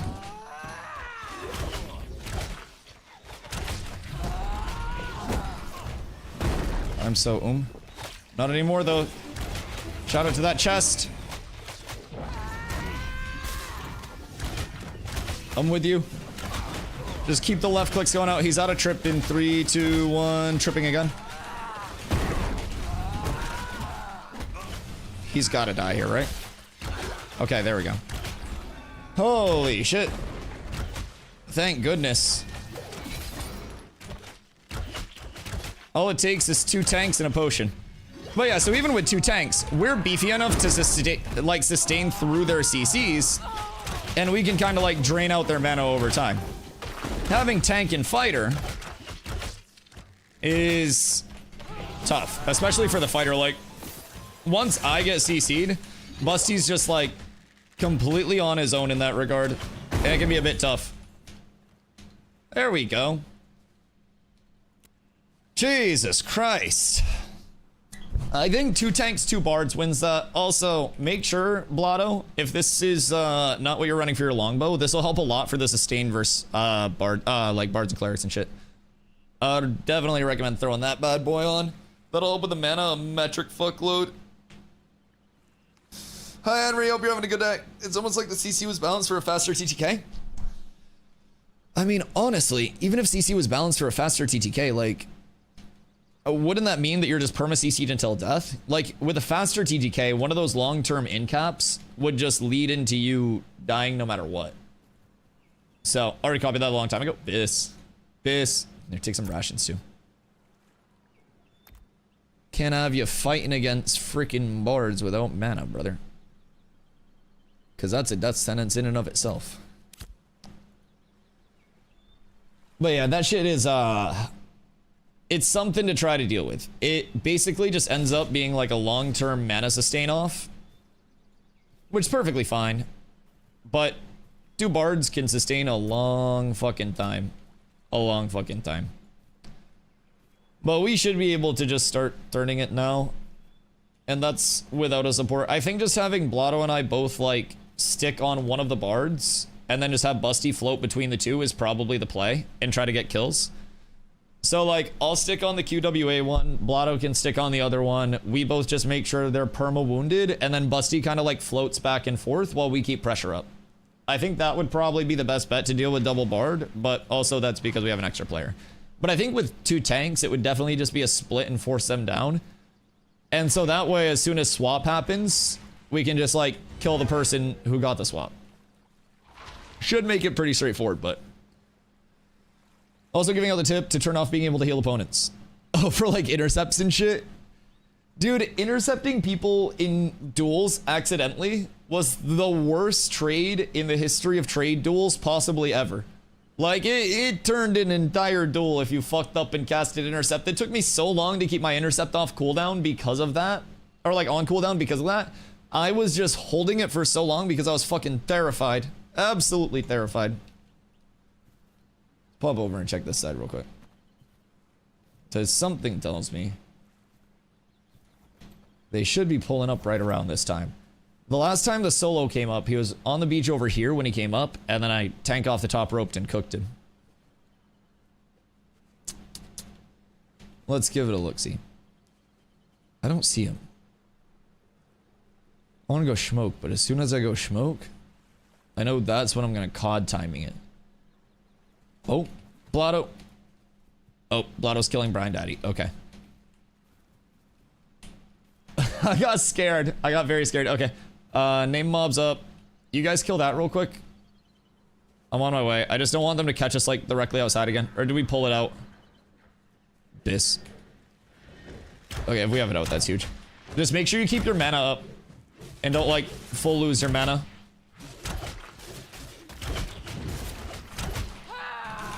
As long as you have enough mana for the fight, like you can heal throughout the fight, that'll be fine, but something tells me they're gonna be on their way back and should be getting here very, very, very, very, very soon. And if they don't come back, we're fine, but yeet. I fucked up going into that. That's okay, my Indom will be off cooldown soon. TM. Surely it's off in time, right? Alright, Brian reaches. Aw. No Brian's. Tragic. They're here.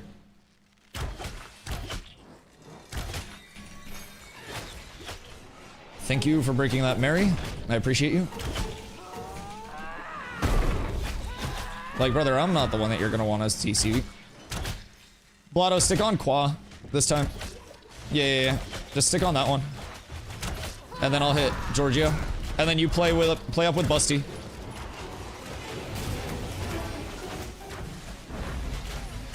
And then I just stick Giorgio, and we should be chilling.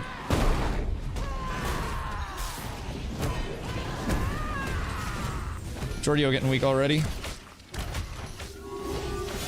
Big value. Some would even say great value, no Walmart. How did that not hit him?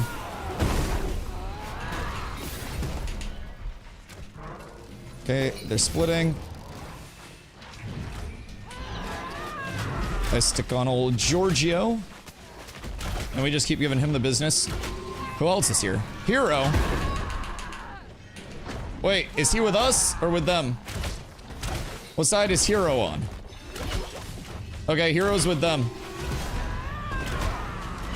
So now they have 2 supports and a tank, I think. Or is Hero just hitting everybody? Who the fuck is Hero hitting?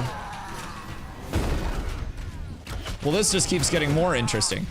We're getting even more of the cheese comps just when we thought we had all the cheese comps. So what in tarnation is going on here? Okay, yeah, so they called in a tank too. That's fine. Alright, boys, we're calling in more. Who said they were in the area? This is how it's going today. Once we get supports, they're not going to be able to contest a single fucking thing. But the double supports is kind of toxic. Alrighty. Wait a minute. Slash invite. Naninum. Slash invite. Kiefer. Slash invite. Sewer. Servant. Alrighty. If we're calling more in, let's call more in. I'm tired of you guys just having supports and cheese shit in small scale. We'll see if you've got enough to shape up for a group.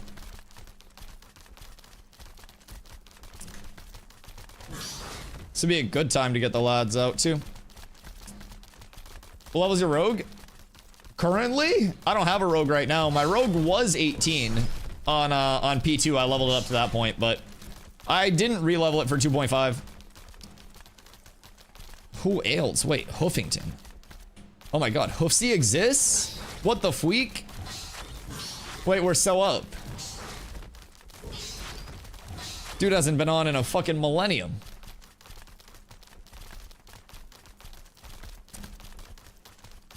Alright, well everybody respawns, gets all set up.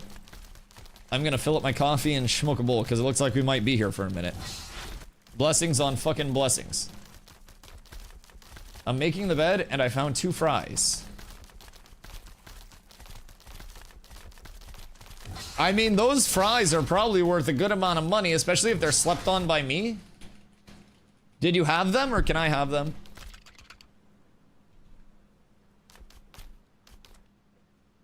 Because, like, if... I'm just gonna go inquire, hold on. I'm gonna check on those fries, one sec.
Good day. Oh, I've arrived. How are we? Wait, Vthar coming through as well. My god. My god. Alright, I'm coming. Alright, so I was able to rescue the fries from the clutches of Carla. I also got a top off on my coffee. Boys, we're up tremendous. Has there been any summoner news you're allowed to talk about? So as soon as anything's added to the private test realm, I'll be able to, like, yap about that instantly. Nothing in the PTR is, like, verbally NDA'd. It's all visual NDA. So as soon as things are added, I'll be able to talk about it. I could draw you pictures. I just can't directly share any, like, visuals from it. So with that being said, the only summoner news that we've had so far is, like, possibly reliable, but not something I would, like, count on. There was a data mine that was done that got, like, data mine info on some potential summoner abilities, but data mines are about as reliable as me saying I'm starting stream at 2 p.m. EST. You never really know when they're gonna hit and when they're gonna be a few minutes off. So with that, I'm not, like, holding my breath about it by any means, but I am considering it as the potential development route for summoner. It will definitely deploy on PTR prior to deploying over here. It won't be ready for the start of August 4th, but I think it'll be planned for the first, like, couple weeks of that phase for P3. So, all right. How many do they have up here now is la question. Because if they're getting people in and we're getting people in, then we could have multiple groups out here quickly. Now the question is, yeah, everybody has a couple of bards and shit, but where do the clerics go? That is the question. If the clerics make their appearance, then it's fun for everyone. It's a wet, wild, splashing good time. I hope I didn't, like, scare them off by calling in too many, though. I didn't expect to get an entire group shaped up like that quickly. Not that we have, like, a fucking full group comp. We got 3 tanks. But didn't necessarily expect everyone to pull up this quick. So hopefully we didn't scare them off. I'm sure we didn't, though. I mean, everyone's just looking for PvP at this point anyways. I'm sure they're probably just trying to get whoever they can out here to actually fight. Because we do love glorious combat. Blood for the blood god, glint for the glint god. It keeps everyone happy. And if the gods are happy, development continues. And if the gods aren't happy, then we go play New World. And I don't want to go play New World. You can't make me go back. None of you can make me go back, boys. I think they bailed. That's so unfortunate. Well, they may be back. Like, maybe they're just trying to get more to come back out. I mean, I know it's not, like, super obvious that we got a full group. Because, you know, there's a lot that is hidden information, right? But, you know, maybe. Wait, so what do I have to do here to actually get this to keep saving? Save new profile, right? And then delete old profile, and then save. Confirm.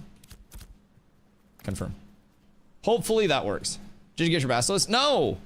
Nobody was over in the Goondark to farm when I logged on, so I came out here because I was like, oh, this is like a soloable farm. This is nice.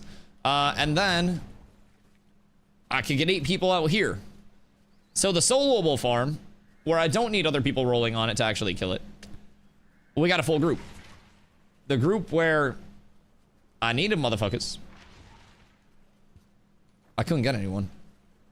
Everyone was busy picking flowers for Spindlevine for Lego crafts. Wait, Spindlehem? Is the building up for it? Or was that the super secret tech? Oh. Interesting. Interesting. Interesting. Kill flower enemies and they drop it. Oh, just like the Goondark poison mobs and stuff?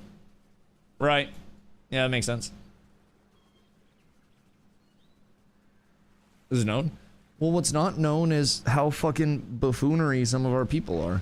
So I just don't like Zom, you have to realize people took members of Polar hanging out in chat as us being fully aligned with Polar, I have to address like anything that even potentially happens in such a stark way to denounce shit so the fucking Shoal News Network doesn't put my cock on a stake.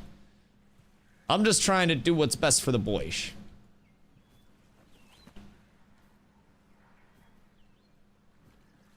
We establish it early. I was finishing up the 4 earrings worth of Lumadon I had. Ayo. Ayo. Wait. 4 earrings worth of Luma? The fuck? So, I heard that statics were in for a while. Are statics still in, or what is the consensus on that? Because if statics are still in, then that's like a mildly concerning thing for the spawns. But this is also an in-progress system. I'm not necessarily expecting them to be completely out of nowhere. Well, that's sad. We might have called in too many people too quickly. I won't lie. We probably should have, like, bled people in slowly. But we fucked up. We fucked up. Run the ones. Yeah, fuck it. Come down here. We got like 10 minutes until the next respawn. Maybe we can actually get one done in that time. The world may never know. Yo, Lab. How you doing, my friend? Took a long break. Saw P3 waiting room. When does it start? P3 begins on August 4th, but they expanded the private test realm access to all key holders starting on July 1st, which means that as of right now, every key holder... Oh, fuck me. I popped it like half a fucking penis too soon. Every wave 3 key holder currently has access to the private test realm environment as well. This is not going well for me so far, dog. I'm just like, I'm full cooking myself.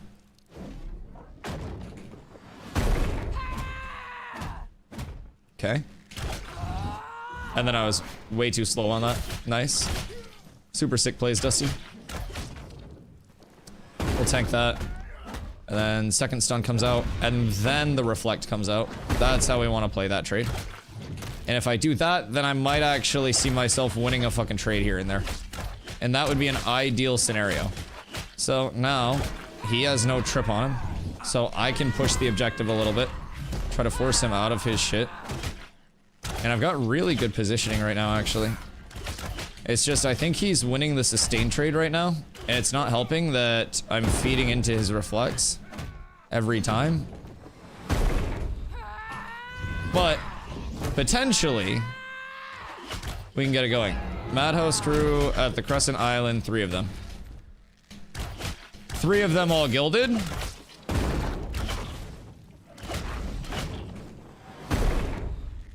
Because the other ones were ungilded, so that would mean they have 5 at that point. Couldn't see the third one. Okay, well, they may be calling more people out than like we thought. That'd be nice.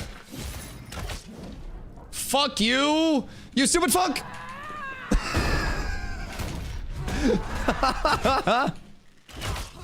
The greatest interaction in human history between 2 tanks is the sacred double reflect. Okay, this is gonna last a while, dog. So anyways, PTR, private test realm access, did open up for all phase 3, or, Jesus Christ, alpha 2 key holders on July 1st, and then on July 14th, it goes up to 24/7 accessibility on the PTR, leading into phase 3 launch on August 4th, right? So basically, August 4th, P3 servers hit, and at that point, we will have a fresh server that does come out. People will very likely switch over onto that one. Well, honestly, because this one's dying, so they'll have to. It's gonna be an NA server and an EU server at this point in time. And then from there... Boop, gotcha. That server is going to last at least a year. My guess is like 1.5 to 2 years, because Intrepid has front-loaded their development process to be essentially like, oops, all alpha, right?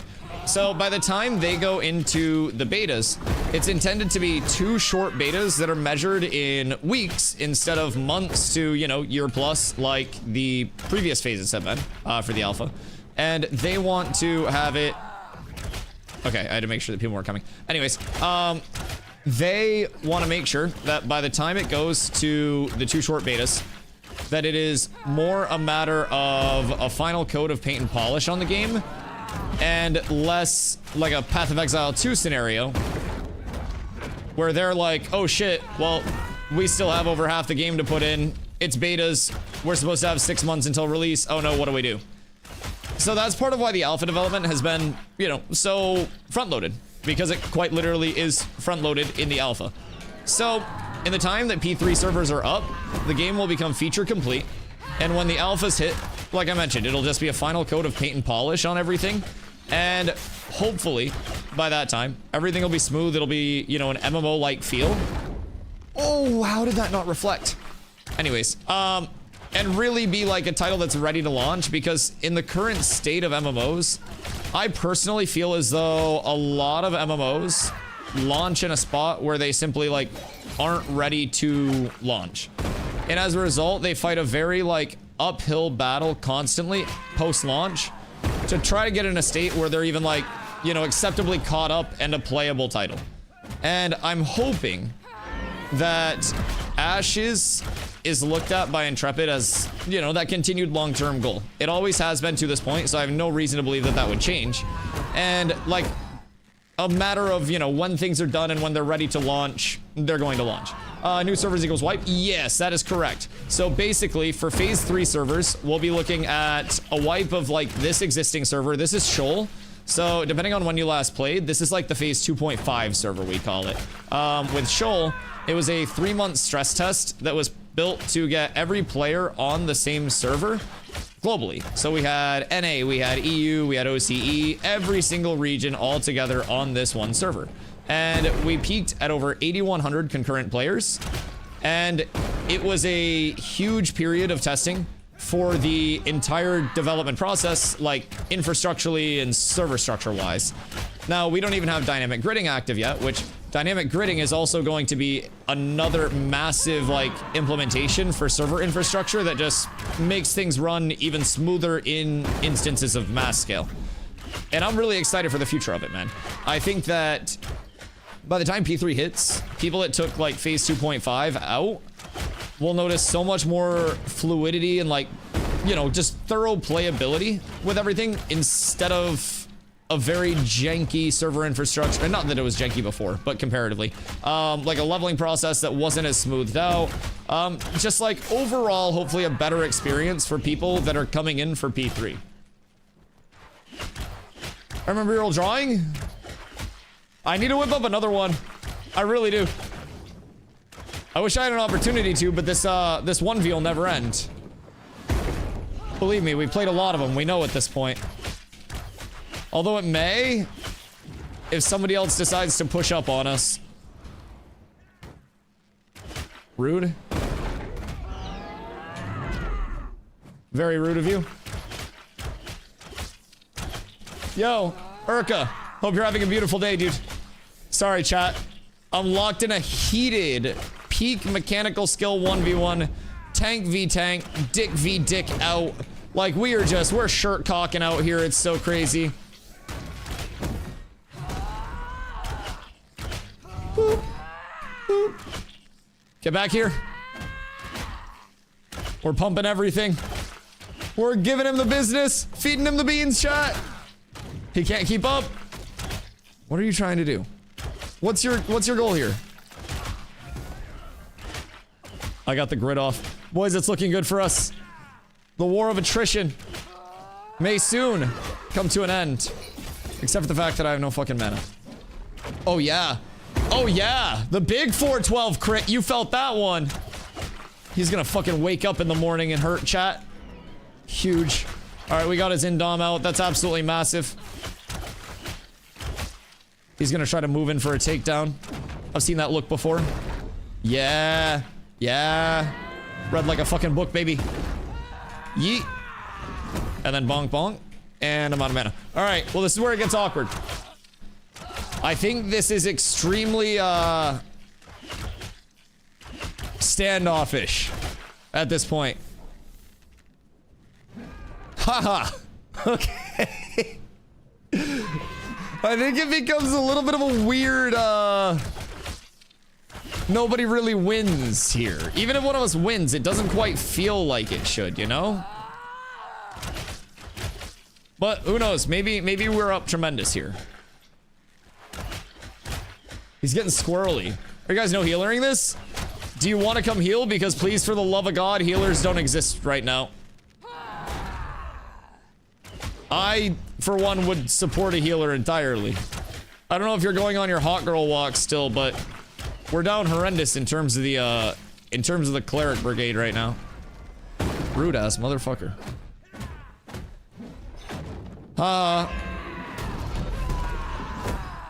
Brother, I hate you so much. This is so bad. Named mob is up. Like, what are we supposed to do here, Blotto? Realistically. 4 with Blotto? Oh my god, wait, it will be a 4th tank. What the fuck? You're not even kidding. Yeah, I know, Blotto's with us. This is so bad. I don't know why I agreed to this. This in its entirety is like... I don't know, I don't think it should happen. I don't think this should be legal.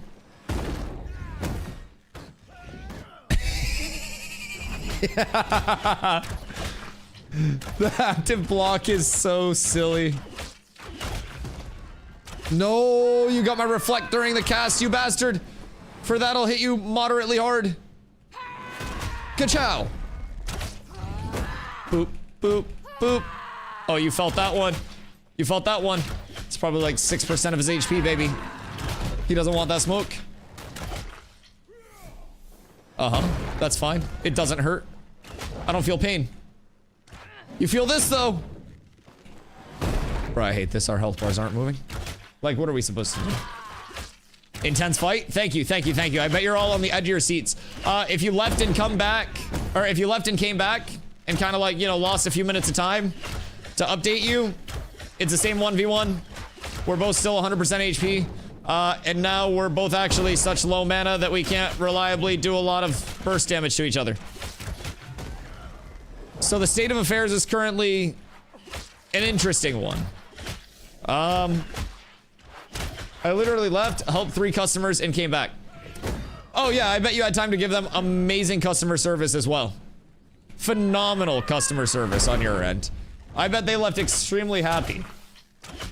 I'm gonna go watch a movie. Think I can watch LOTR before you're done. So they do server resets at 2 a.m. EST. So like we do have, you know, a projected end time to the duel. It's just a matter of, you know, do we get there or not, right?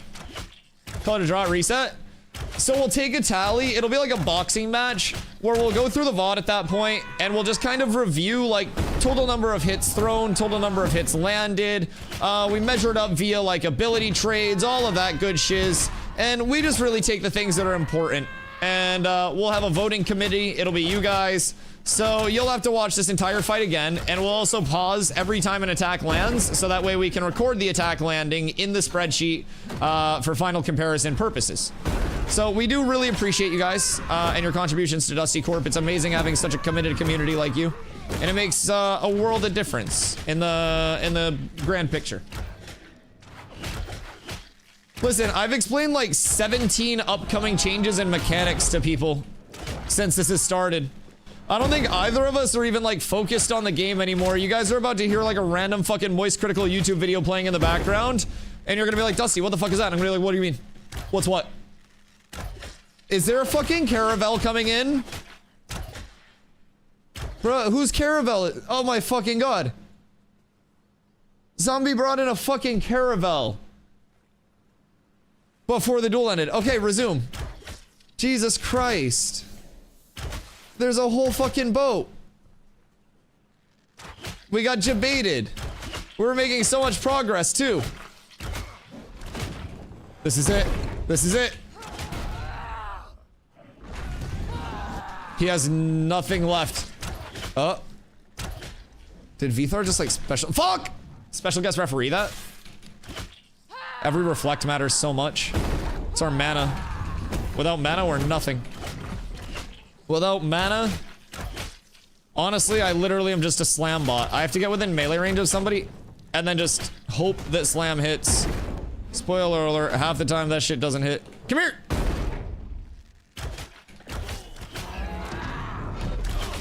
Is this motherfucker launching cannonballs at us?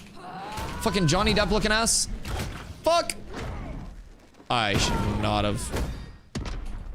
I shouldn't have done that. I don't know why I used my CC break on the first CC. It's a bad habit, chat. I'm trying to work on it.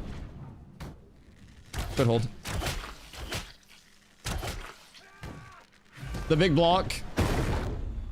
I wish I could, like, block a portion of the incoming CC time as well.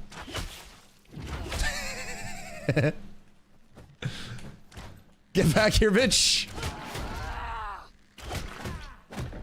Come here! I have no sustain on my melee weapon. That may have just cooked it. That might have just fucked it all up for us, boys. Yeah, get fucked. This is so sweet, man. I, for one, would probably rather watch, like, a speed puzzling tournament than watch tank 1v1s. For anyone that may have left and come back again, yes, this is still indeed the same 1v1. Currently, it's neck and neck at... We both have all of our HP and none of our mana. Zombies stage hazard? Yeah, it's like the old, like, American Gladiators shit, you know? Alright, CC me again. Oh, get fucked. That one hurt. Generational pain! And suffering! Be brought upon you! Nice. Nice. It's like 1/72nd of his HP, boys. Fuck you. Alright, there's one CC. Where's the second CC? All is well here.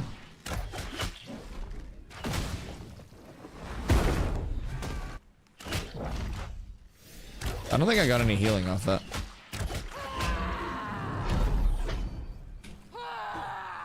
Uh-oh. Uh-oh. This might be it for him.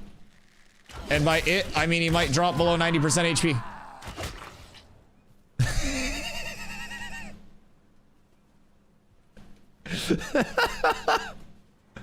Oh wait, they're here coming up east side. Oh fuck! Wait, Blotto, hold on, they're here, they're here, they're here. Hold on, the British are coming. Hold the fuck up. I need to get mana. Okay.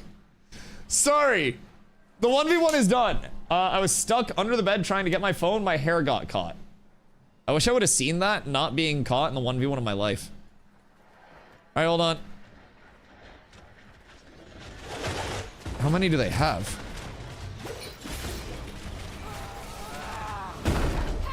Because I've got a ranger's ass on Green Cross.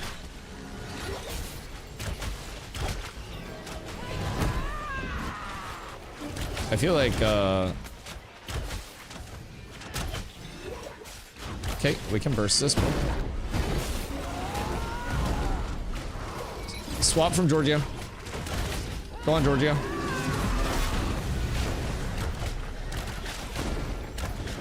Herman, what's Herman? Oh, Herman Cleric, easy.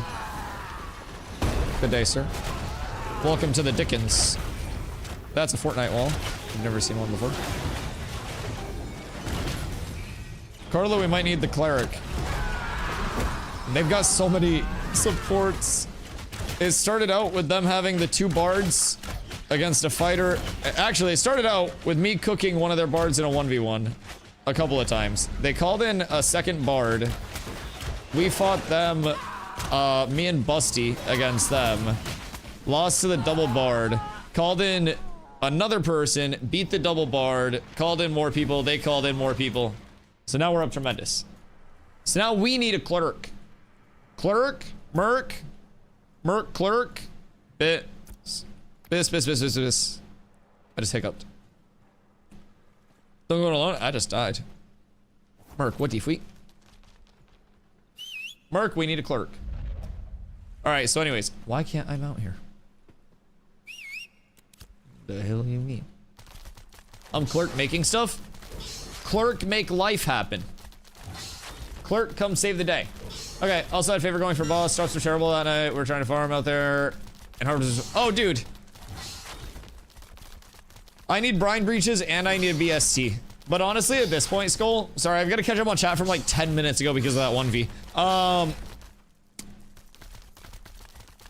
Because of PTR, I'm not too worried about like grinding out full Bis right now. Like, I would like to be able to get Basilisk skin and drop a little bit of Mitt, get up to 8k-ish HP, and then get Steel Ring so I can feel the attack speed build a little bit more. But honestly, like, that's something that I'll get P3. I can test on the PTR very easily. I'm not too worried about all that. Dusty, invite Mittens. Bet. Cleric, you say? We got a cleric. Who are we switching out of the group? Boop. Boop. Sewer. I'm sorry. Hydrate, brother. Hydrate, brother. Okay, so what's the status on quests? Labyrinth asked like fucking 20 minutes ago. Sorry. I blame Blotto. We never should have started that tank 1v1, man. It's like when two, like, deer get their antlers locked, and then it's like they die with their antlers locked, still trying to fight. That's essentially me and Blotto 1v1ing. We would legitimately, I don't think, ever win that fight if there was no, like... It's just best time. Dude, it doesn't end. Like, you would think eventually it would end, but it just doesn't fucking end. I don't understand. It's like we could stagger cooldowns, we can... everything just leads to us being full HP and no mana, no matter what. The start of the fight's like, if one of us could end it in like 10 seconds, we'd be fine. But once it goes to the sustain off, it's so fucked. Tank 1Vs are usually better cape, only for that reason. Yeah, no, I agree. I agree. Yo, Nintendo, how you doing, Go? Does the name Teru Zavar ring a bell?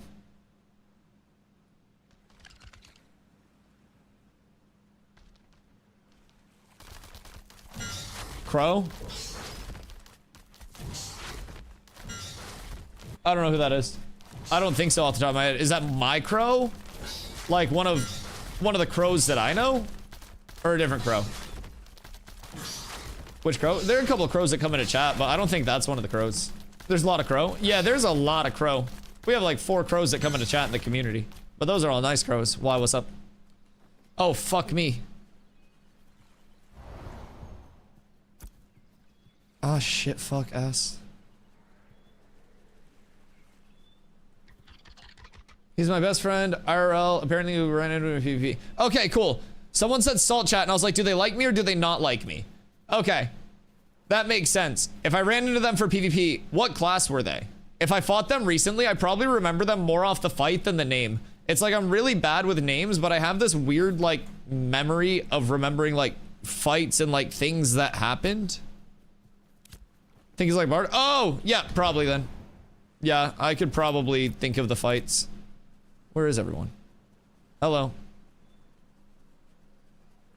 Did we win? Some motherfucker. My mini map was tweaking. I thought that I was like good to go over here. Fucking mini map. My bad. Did you guys win? I feel like the simple addition of +1 support was probably the difference maker. I'm turning this in. Turning in the bell so you don't lose it. That makes sense. That makes a lot of sense. Okay, so the question was asked like 20 minutes ago when Blotto and I were fucking like slapping each other with pool noodles about how like questing feels right now. So questing is the most efficient like 1 to 12 path if you get it obviously ideal scenarios, right? It provides the most like zoomy start, and they're continuously just like revamping and improving the questing experience. Stevens indicated that they want a starter set of gear to come from the questing experience to the first time user experience, but they also want to have very heavy emphasis on everything being player-to-player acquirable. So with that, you'll have a few different options to start out your progression according to what the recent changes are leaning towards via dev streams, etc. So, good news, you won't be hitting like level 20 with empty slots of gear. You'll be able to get that either through like questing or through making the lowest sub-tier of gear within your gear sets. Invite, we always need bards. So essentially, 0 to 10, 10 to 20, or sorry, I guess 10 to 19. So 0 to 9, 10 to 19, 20 to 29. All those gear brackets, I think all of those gear brackets, maybe it's just the first one, but I think it's all of them, will have like 3 sub-brackets within them, and like essentially quality sub-brackets. And the first one will be the lowest quality, and that's going to be made with the most readily available materials. And then as you go into like the higher sub brackets, that's going to include more of like a high tier material need outside of just like the low tier readily available stuff. Crafting the highest tier stuff will still require a bit of like low tier mats as well. So they're making the lower tier, more readily available materials available for a lot of people, or for a lot of crafts. So they're going to keep those relevant for a long time. You'll also need a lot of high tier mats for the highest tier crafts. So they have also said that they're basing the sub tier, right, off of the quality of enemies that you're killing. So if you're killing like, you know, 1-star elites or non-elites, you're going to be way less likely to actually see any like higher tier drops, like any higher sub tier drops. But if you're killing like 3 or 4-star elites, then you may see a higher sub tier drop in lower rarity.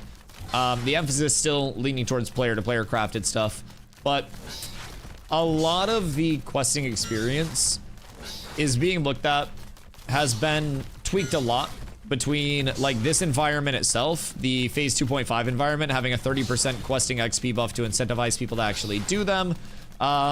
And all of the feedback that they've got there, they're in the process of revamping the first time user experience to include like better introductions to game systems, kind of like a reverse funnel type beat, it seems like, where you get a nice little bit of hand holding at the start, and then pass zombie. Okay. Like you get a little bit of hand hold at the start, and then once you know what you're doing, they kind of like usher you out into the, you know, into the large open world, that wide part of the funnel. Game bugging out? Oh no, you're good, you're good. I passed zombie lead, so we'll see if that fixes it. Otherwise, just relog would probably be best bet. Seems like that fixed it. We're up tremendous.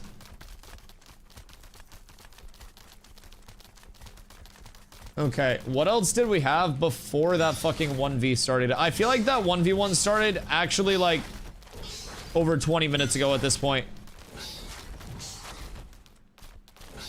So to catch people up, we spent about 20 minutes locked into a tank 1v1 that didn't end. We just kind of like stopped hitting each other while we were both 100% HP.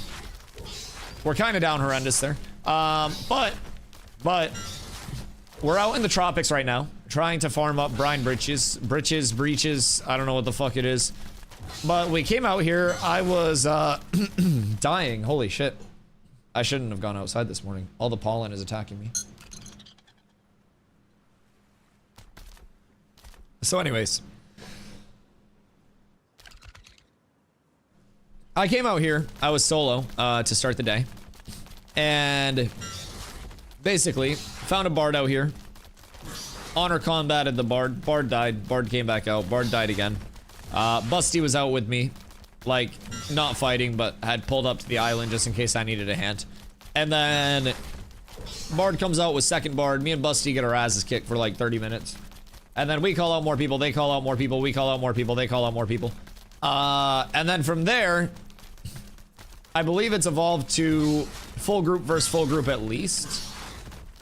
So I think we're chilling. They may be coming back out. I believe we just killed them. I was running around the island yapping to chat. What a surprise. What a surprise. 5 of us? Oh, fuck. Well, we might have gone overkill then. Yeah, the last fight I was running around the island and didn't even see it. Well, at least we found a cleric finally. Bro, the double bard, you guys played that well in the fucking 2Vs. It's so annoying. Like, if we were fighter tank and you guys just were dog shit and not playing well at all, it would have been so easy for us to just burst one of you guys down. We went out into the fight and I got the chain CC and I'm just like, oh shit, these guys actually know what they're doing. It was infuriating. I want you to know, in the best way. Absolutely infuriating. We could probably, I don't know how long you guys are going to be on for, but we've been trying to just do like random team draft 8v8 stuff or even more. If you guys are going to be around for a little bit. But 101 kills Major Bow. Yeah. If a tank is able to stick on the bard and keep pressure up, it can definitely deal with bard very well. I think anytime I lose to bards, I'm just kind of AFK, like trying to trade combos with the bard, and it does not go well at all. It's a bad scenario. So I lost a couple against a bard, and it was because I was just, like I said, just AFK, kind of like hopping around trading combos, and I was like, damn, what's going on here? And then I started just W keying, and bards do not do very well against the full W key. Who dat? Mittens. We found the mittens. I'll take it. As everything shows. Figure out my life, got one W, and then the rest forever is a tie. Listen, a W in that column, Blotto, is massive. Pook made myself a sandwich for lunch like half an hour ago. Apparently decided to put my phone down on one of the shelves while I grabbed ingredients. Just found it nice and chilly. Have I been in the fridge this entire time, Pook? Is that why my hands were so cold? I want some PvP. Last one I was in was fun. Teams were pretty even. Zombies at a phone call. But depending on, like, when he's done on his call, if we want to pop out to Jova or some shit, I'm sure we could get some reps in. Maybe try to plan it like half an hour or an hour from now. Give people some time to get out there, and then we can have everyone go out, draft teams. See how many like clerics we have or whatever. Assign clerics, bards to teams, and then have them draft from there. Could be very fun. That's how we kind of did it yesterday. Game keeps crashing for me. Never happened before. Zyrus, do you know how to collect logs? If you do not, I have a walkthrough for you. Let me grab it.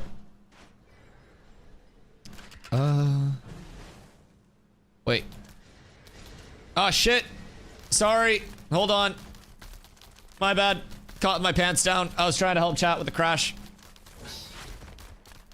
Appreciate you guys. Hold on. Where are we all?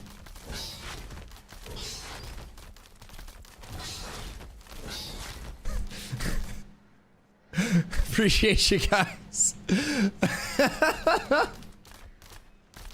I see the wand projectiles go by me. I don't know where everyone is. Where'd Tima? Everyone fucking leave? You guys want to come down to this beach area? Keep her.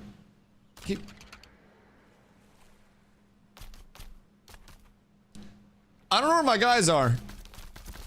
You guys, have you seen my team? Where the fuck? Where'd everybody go?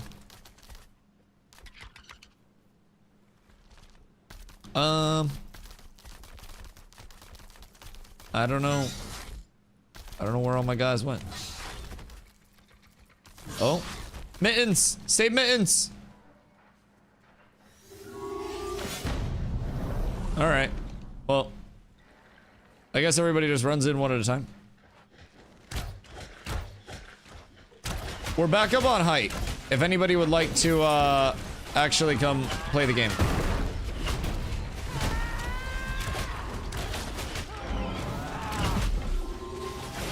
But I think everybody literally just like fucked off and ran around. I will not lie. We've got to get on this back line. If you guys get back here. The cleric is the play. But I think everybody just like ran around, split as fuck, and kept going in one at a time. Also, I'll be out of the CC in a year. Maybe started a boss rotate while you were yapping. They went somewhere. I don't know where everyone went. But I will say, everybody got the fuck out of there. ASAP, no Rocky, brother. Come here, brother. The rest of my team's dead, but that doesn't mean your job is done. I grief the healer until I'm dead. So that CC takes 3 to 5 business days. Yeah, I was talking about that earlier. So basically, incapacitates and stuff have ridiculously long timers. So there are some CCs that get broken on like damage taken, like a certain percentage of damage taken. But like incapacitates, especially from bards in general, with like marionettes, diddy darts from rogues, things like that, are absurd CC durations. Now, a lot of classes will have 1 CC break, but in group-based stuff, you can just get chain CC'd all to shit. So, between everybody running in, just split there, and essentially making it a 1v5 6 times, and then like a 5v3. If we just grouped up, we would have been fine. Anyways. So yeah. Do more Jova butthole content. But do like 5 hours from now. Jova butthole content is a W. Do they usually do any optimization updates? In terms of like gameplay optimization, they're working on performance updates frequently. They're also in the middle of transitioning to Unreal Engine 5.6, which will bring a lot of like dev side tools, a lot of performance things for us on the player side of it, like the consumer side of it. We'll notice performance upgrades. And I will say, like, things run for me quite fluidly.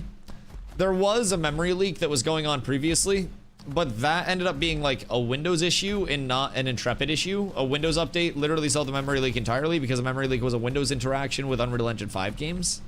So I think a lot of people were very like critical of that,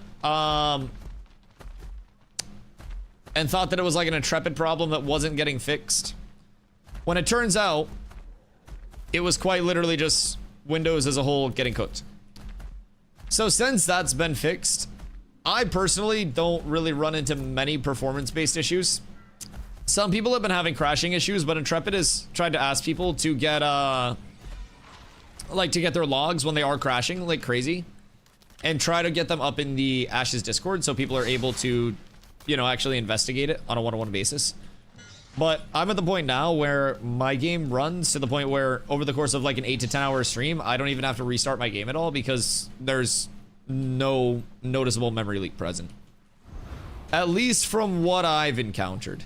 There is not a lot to be upset about performance-wise. Some people, like I said, are being hit with crashing, but could happen anywhere. They're trying to get that all shored up though.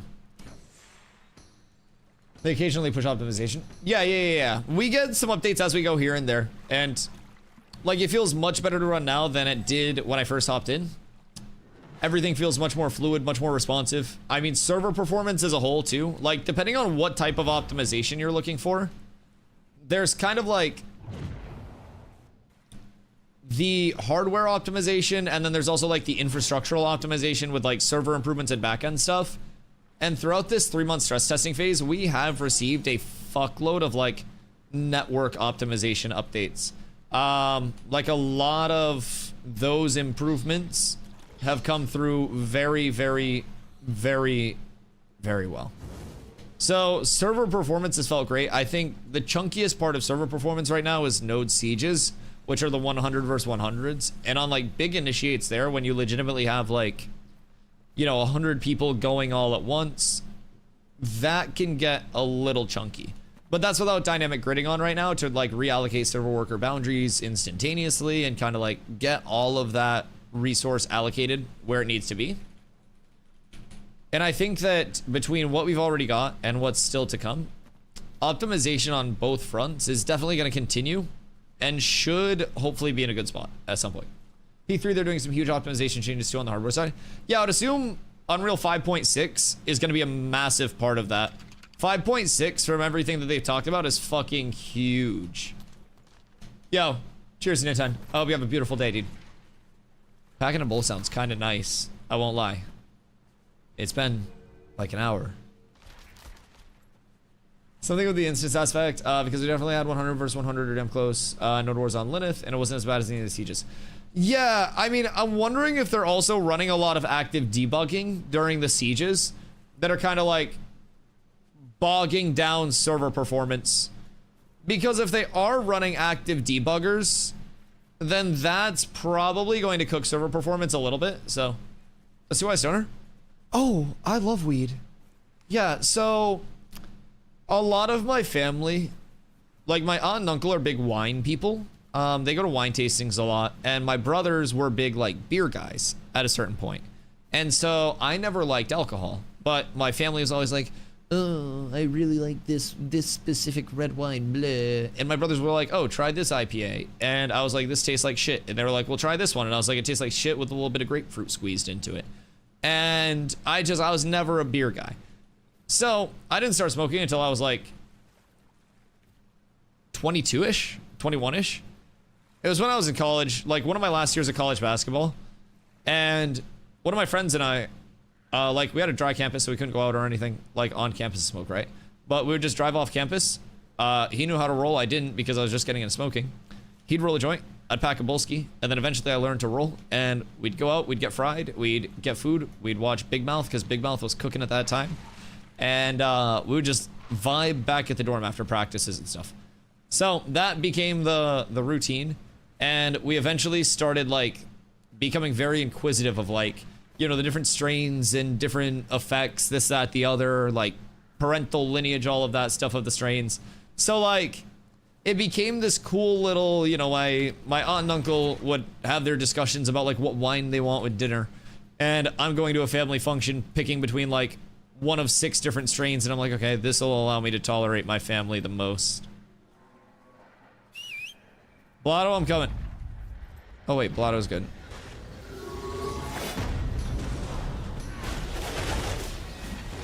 We need to get on Herman. Just everybody dick down Herman if you can. Herman! You get back here, you fucking rat! Oh my god, one too many grabs. We freed him. We freed him from the grasp. Okay, the trips are on. Surely. Surely this is a cooking tid for him, right? We just keep antis up. We don't get kited like crazy by this one singular cleric. We have so many DPS. We can kill him, right? I'm grapping him. Yes, yes, yes, yes! Woo! Okay, green cross. Kill the ranger. Guys, they have like 5 people. We just dick down their cleric. And then the rest will also die. Thank goodness. We realized what a numbers advantage can do. Can we kill the goddamn ranger?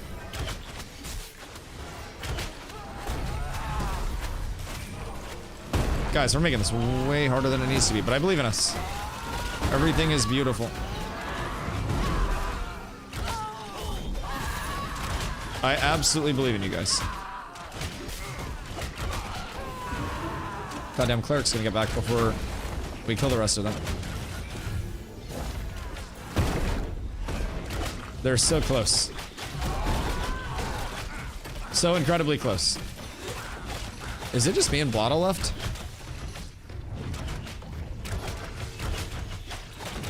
Now, how in tarnation? They're so weak. Swap. Look for the swap. QWA. Go on QWA.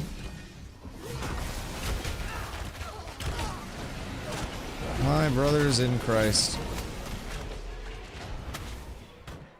I'm gonna pop a ration. I'll be back with you in a sec.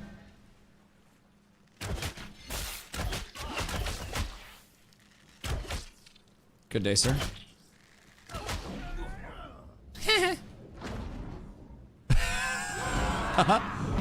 Wait, my Indom didn't heal me. No, I've been scammed on this fine day.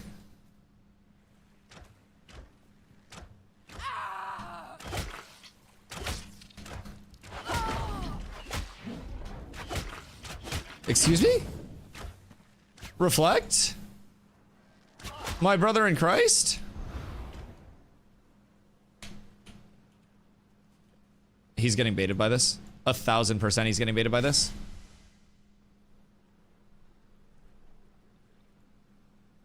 I'm in the greatest nook in human history right now. Alright, now we're fine. Unironically, we're perfectly fine.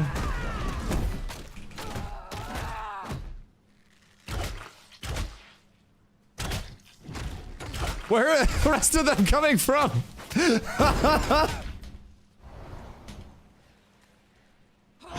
They got the squad after me. Whole gang pulling up.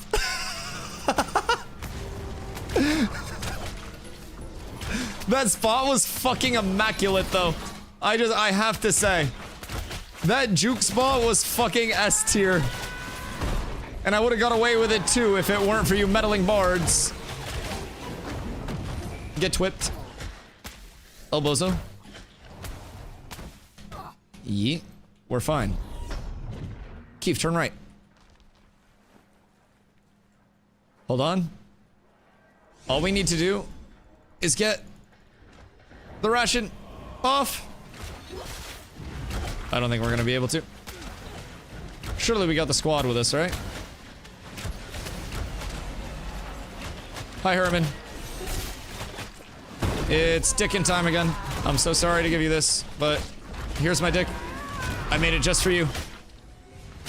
Toasty, thank you for the 10-day streak.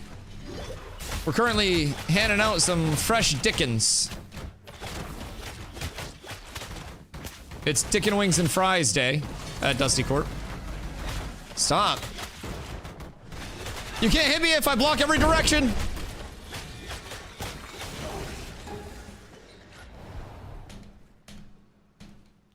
Do you think they hate me yet?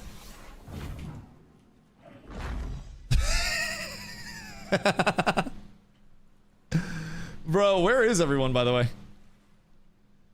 I just had, like, their entire group taunted for about 20 seconds and nobody died. I have no idea how this is working or why it's working the way it is, but I feel as though we should utilize the numbers advantage slightly.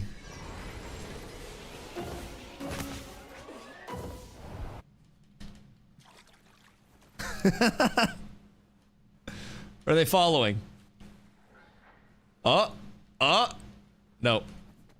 Okay. Guys, I need to reiterate. We have many more people than they do. If our people go on one of their people with our numbers, the one of their people should die much quicker than the one of our people should they do the same thing as us. So, with a numbers advantage,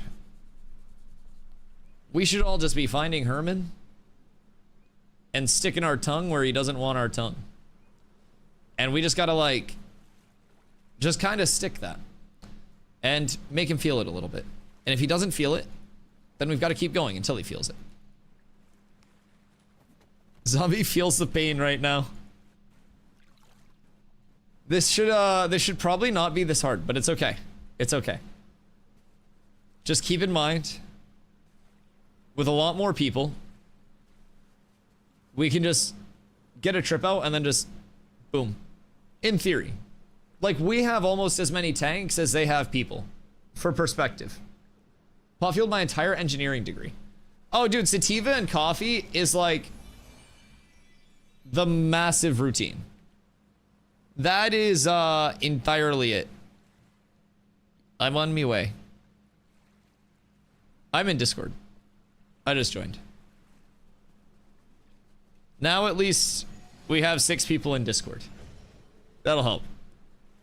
And we just find healer, eat healer butt. Hold him down and Joey Chestnut that shit.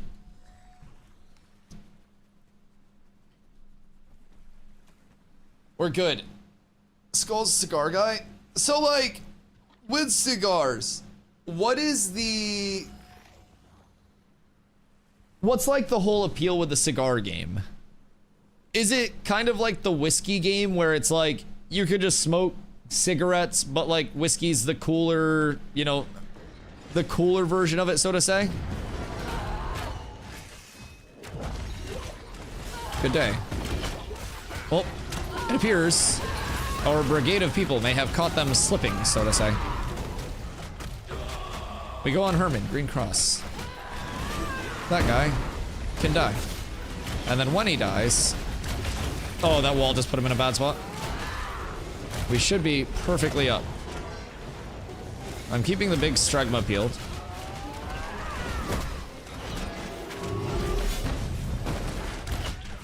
Joji can die, nice. And now Herman dies. Herman! You get back here and face your fate.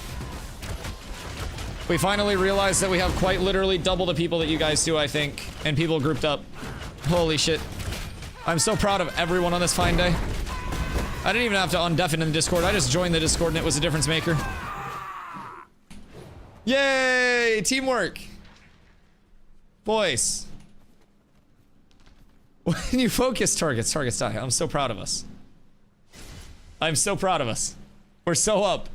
It only took literally double their numbers. Oh my goodness.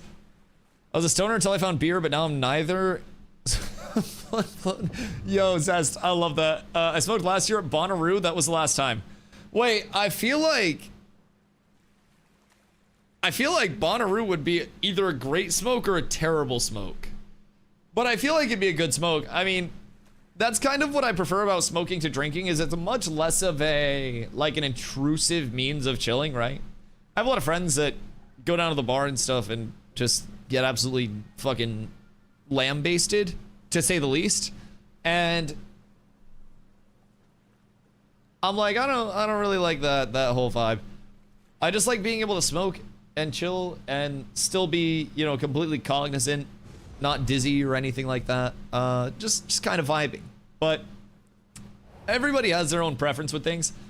I don't really have any desire to do anything other than smoke, so I kind of consider myself lucky there. But it's routine, almost like sitting down and knowing for the foreseeable future is the only thing I'm gonna worry about. Then you find flavor profiles you enjoy. Do use nicotine products anyways, so I inhale more than most. It's also satisfied nicotine habit. Okay, fair. See, that's what I was kind of wondering about, like the actual like inhalation part of it. Like whether it's just, you know, the acquisition, like a Pokemon style collection and stuff, because that's also part of the weed game that I like too. You have like strain effects, like terpene profiles, you have like your THC CBD ratios. Like you've got a lot that kind of impacts like the total smoke, if it's a daytime smoke, nighttime smoke, social smoke, whatever you may have. And then there are also some strains that come through better in terms of like a roll versus like a bowl pack versus many things. So it's kind of cool. But also something that's not the greatest for the budget. Fortunately, since I went to Iceland and took the world's most expensive 2-week tea break, the budget has been much more sound because the tolerance is much lower. Comes to the association thing, like the second it's cut, I immediately feel way more chilled out. I just associate with, yeah, no, I feel that. So, say you went down to smoke one of your expensive cigars, and it was replaced with like just some straight boof, like just bad cigar. Would it still be satisfying just out of the habit, and you just be like, oh, this sucks, and then smoke it anyways? Or would you be like, I'm going nowhere near that? Because there's a certain level where, like,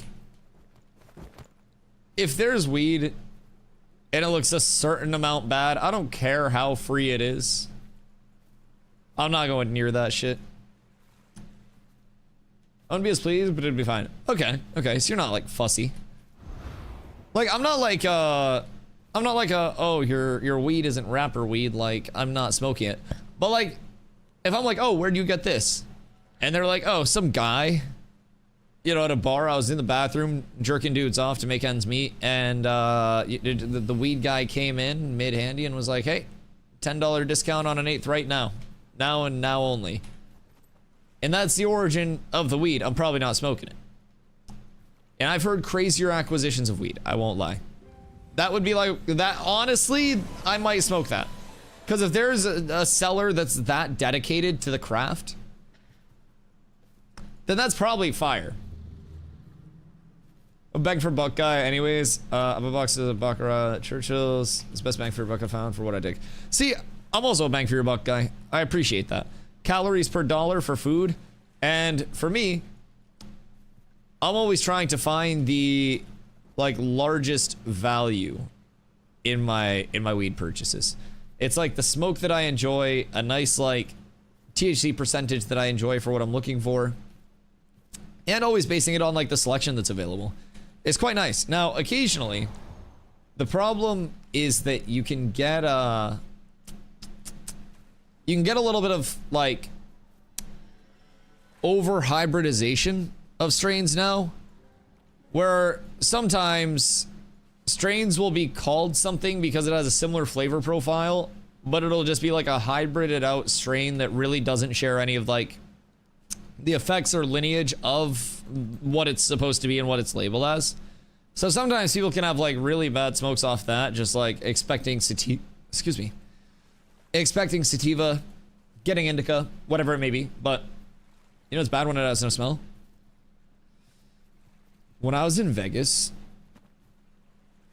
and like I wasn't smoking, because Carla and I went out to Vegas for the Kendrick concert, and then came back here for 10 days, and then went out to Iceland for 2 weeks. And out in Vegas, I like didn't bring any weed out or anything. I went to Planet 13 towards the end of it, right? But anytime I smelled weed, it was like a Winter Soldier wake up moment, bro. I activated as soon as that shit started filling the air. I could tell you exactly where it was coming from.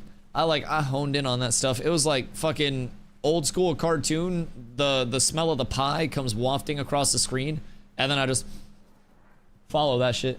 It was fragrant. I will say though, the actual bud out there, it's okay. It's okay. It was good weed.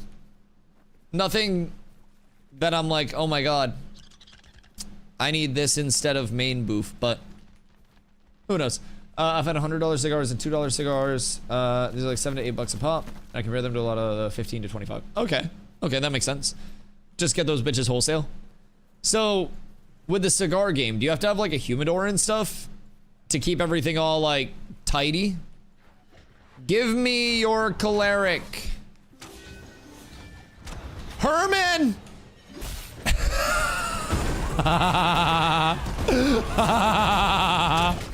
Get back here, Herman. I've got something for you.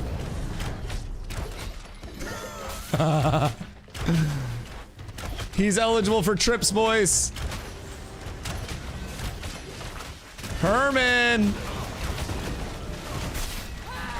Herman. Herman! Where are you? Herman, I'm gonna get you, buddy. That's Tommy Hawk in your butt. Do you feel him? Poor Herman. Herman about to hate my shit. Clerics hate this one simple trick. Poor Herman. He's doing everything he can, man. That's gotta not be a fun role to be playing right now. He got the full tank off the top ropes too. If I try that on PTR, I A, don't make it to him in the first place, and B, die from fall damage on the way. But while I have it, tank off the top ropes is gonna be a big thing. We even got the Tommy Hawk in the back there. Tommy Hawk loves back shots. Having a humidor is worth. Should I get a humidor for the weed? Like, realistically? I mean, I guess it doesn't really matter because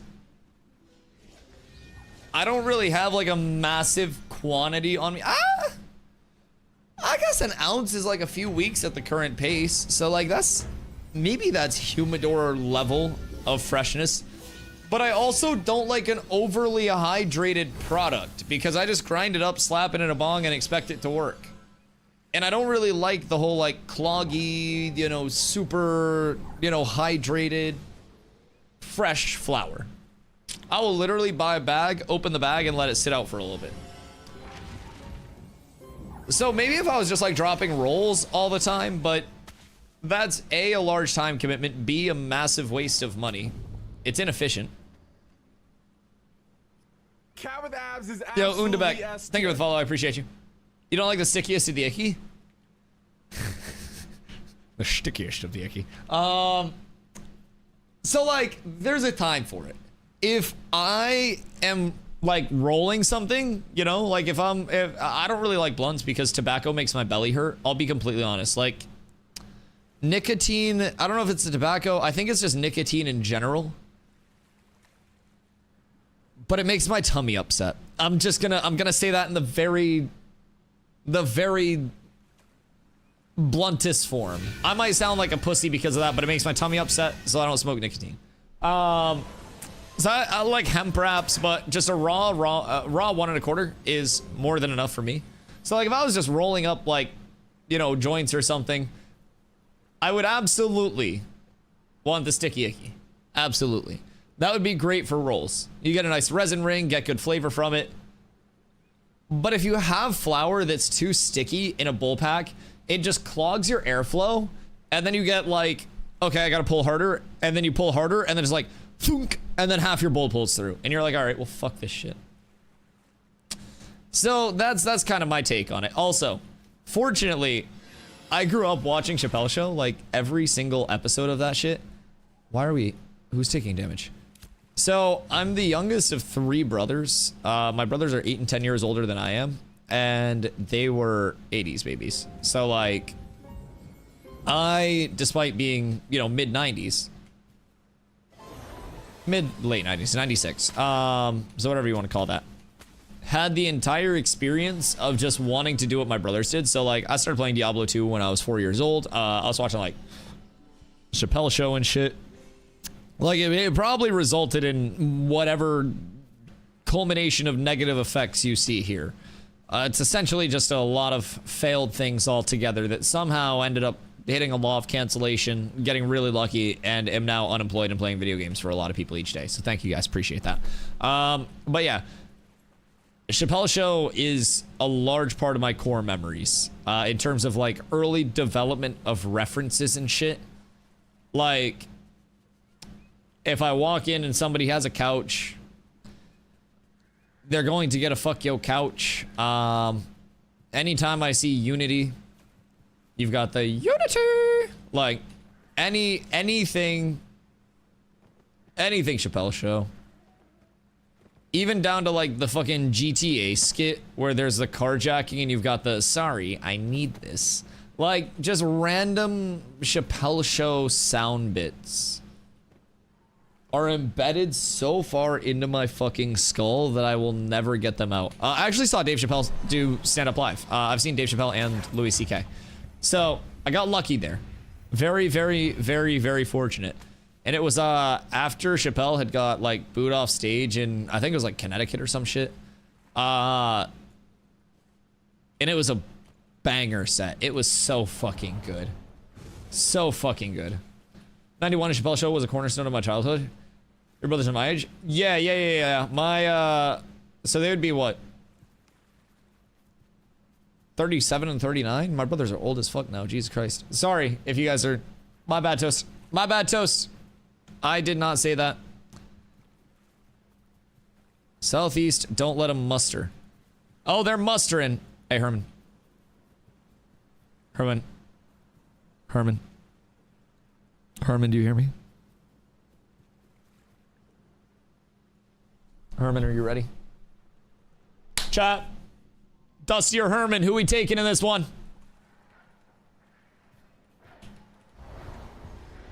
Oh, poor Herman's already dead. Swap happened. Look for the swap target.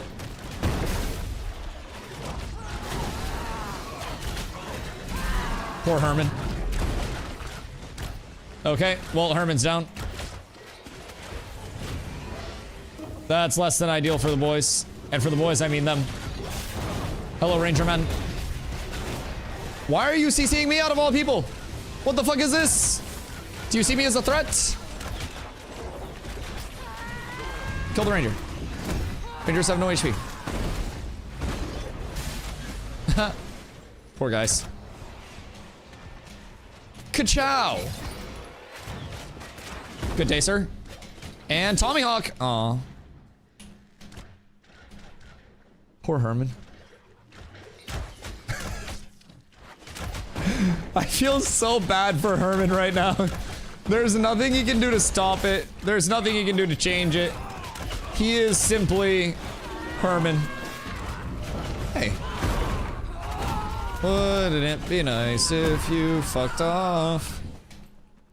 Alright. Poor Herman. That's gotta be like the least enjoyable thing in human history. Like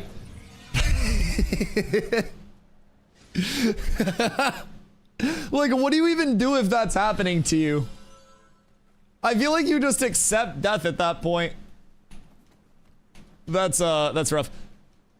But that's also probably how numbers advantages should be played. Thankfully, once people realize that we can just ball up on one person and they don't have the sustain and the support to actually, like, get through it, then we're up tremendous.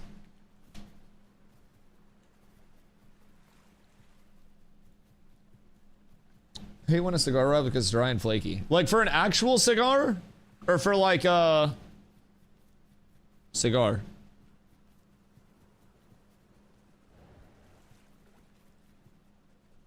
Because I would assume either way it's pretty rough, but again, I distance myself extremely from the tobacco because again, it makes my belly hurt. So I don't really just I try not to like. I go through enough belly pains because I like spicy food and I'm lactose intolerant. So it is what it is. I'm willing to tank some, but that's not one that I'm willing to tank. Oh, the equally shitty. Fair. I don't think I know any cigar guys. I don't really know. Maybe it's just like not a meta up here in Maine.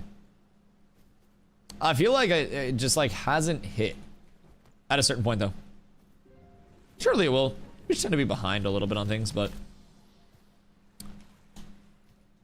So at what point as a cleric do you just accept that you're full cooked and just die? Gomer, hello my friend. Have you done any of the PTR tests? And if so, how have they gone?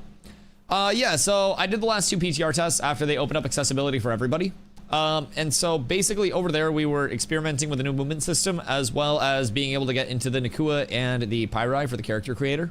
So with the new movement system, they have fall damage added. If I jumped off this cliff, I'd fucking die. They also have some movement deceleration things that they're working on to reduce things like just rolling and b-hopping and like tank off the top ropes, like things that we throw right now that just have absurd amounts of movement associated with them. So we're gonna enjoy it and use a movement system while we can, but we're already preparing onto the other end of things to cook people with the new movement system.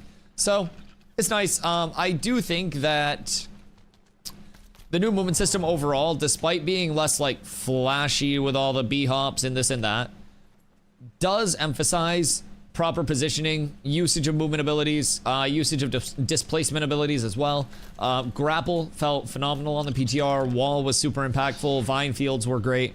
All of those things actually felt much more important, so to say, when the movement was in that different state. So I'm excited to see the fine-tuning of it. Right now, it has kind of what I call like the bungee cord effect, where it's like there's a bungee cord wrapped around your character's waist. And when you hit a certain point where they want you to no longer have movement and be at diminishing returns of your movement, they just snap you back and like, not like a rubber band back, but essentially just like pull you back and then all of your forward momentum stops. And it feels a little unnatural and like non-fluid right now, but I'm hoping that they're able to kind of like linearize the curve a little bit, like lessen the exponential slowdown and make it a little bit more fluid, allow some of that player agency and movement itself, while also having that diminishing return, that level of we don't want you b-hopping, sliding across the entire world. Because the combat did feel phenomenal with the new system. Hold on, I gotta get up to the high ground for tank off the top ropes.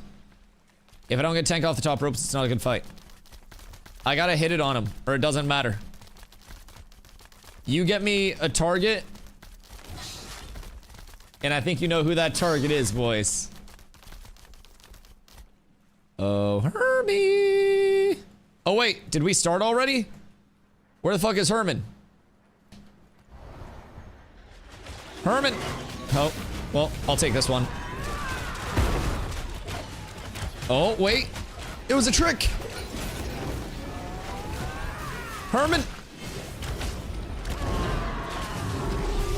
Oh, Herman just got, or not Herman. Strike just got blown up by the ranger, I think.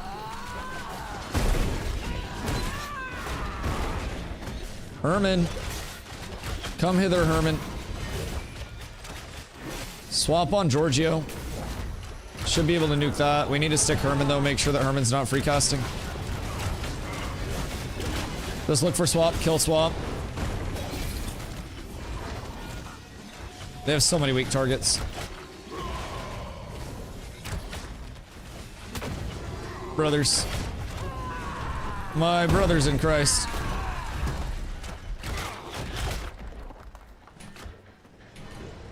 Strike, I'm coming. Kill Zixiv.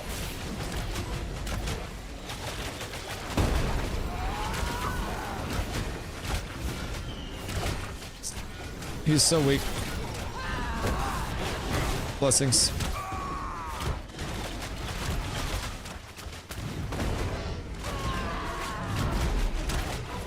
I should be able to force Herman out now. At a wall down there. They cannot get out. Unless they can.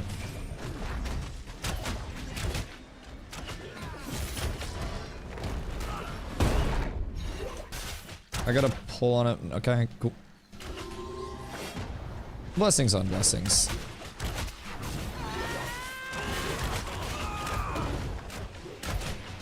I'm still on, man. He's not in real class anymore. I mean, that's how I feel in any fight that goes beyond a minute right now, in all fairness. Anytime fights are sustained. What the fuck? He's still up? I thought he died like a year ago. Anytime fights are sustained for like longer than 30, they feel like a war of atrophy. But we don't even have rogues running around with mana drain. Now, mana drain did get like substantially nerfed, but surely more TTK balancing comes in, right? I don't think it's in the final form of things by any means, but I just stack myself when I run out of mana.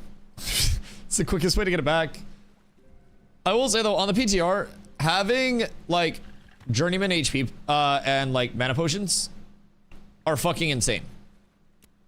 Once we can get those rolling, that was very, very, very welcome over just the like the salves themselves. Salves were cool because of the tick, right? But journeyman HP pots were just about the same as the salves over there in terms of total mana gain, and having that burst was fucking massive because you could just pot into a combo.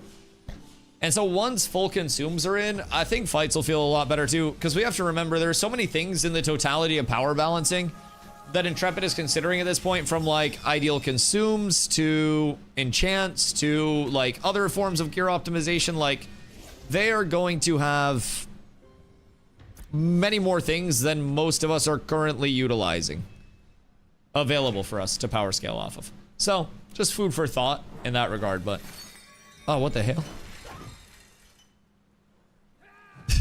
Bungus just almost got jumped. 5 people came over as soon as Bungus dropped down. Jesus Christ. Well, I'd say at this point we should definitely have no problem finding Herman. I don't think there's much that could bail Herman out at this point. I've been able to sneak out of long fights and ration an embarrassing amount of times. Bro, I don't want to talk about the amount of times that in 1v1s prior to the mana changes, a rogue would movement out after a mana drain when I have 0 mana, diddy dart me after getting my, you know, my CC break, my shake it off, throw the diddler, get out of combat, and then pop a ration while I was CC'd, come back in full HP when I'm 0% mana, and then just kill me. Half of Rogue's annoyance wasn't even the kit itself, it was the accessory systems that were associated with it. Like the movement being fucking insane.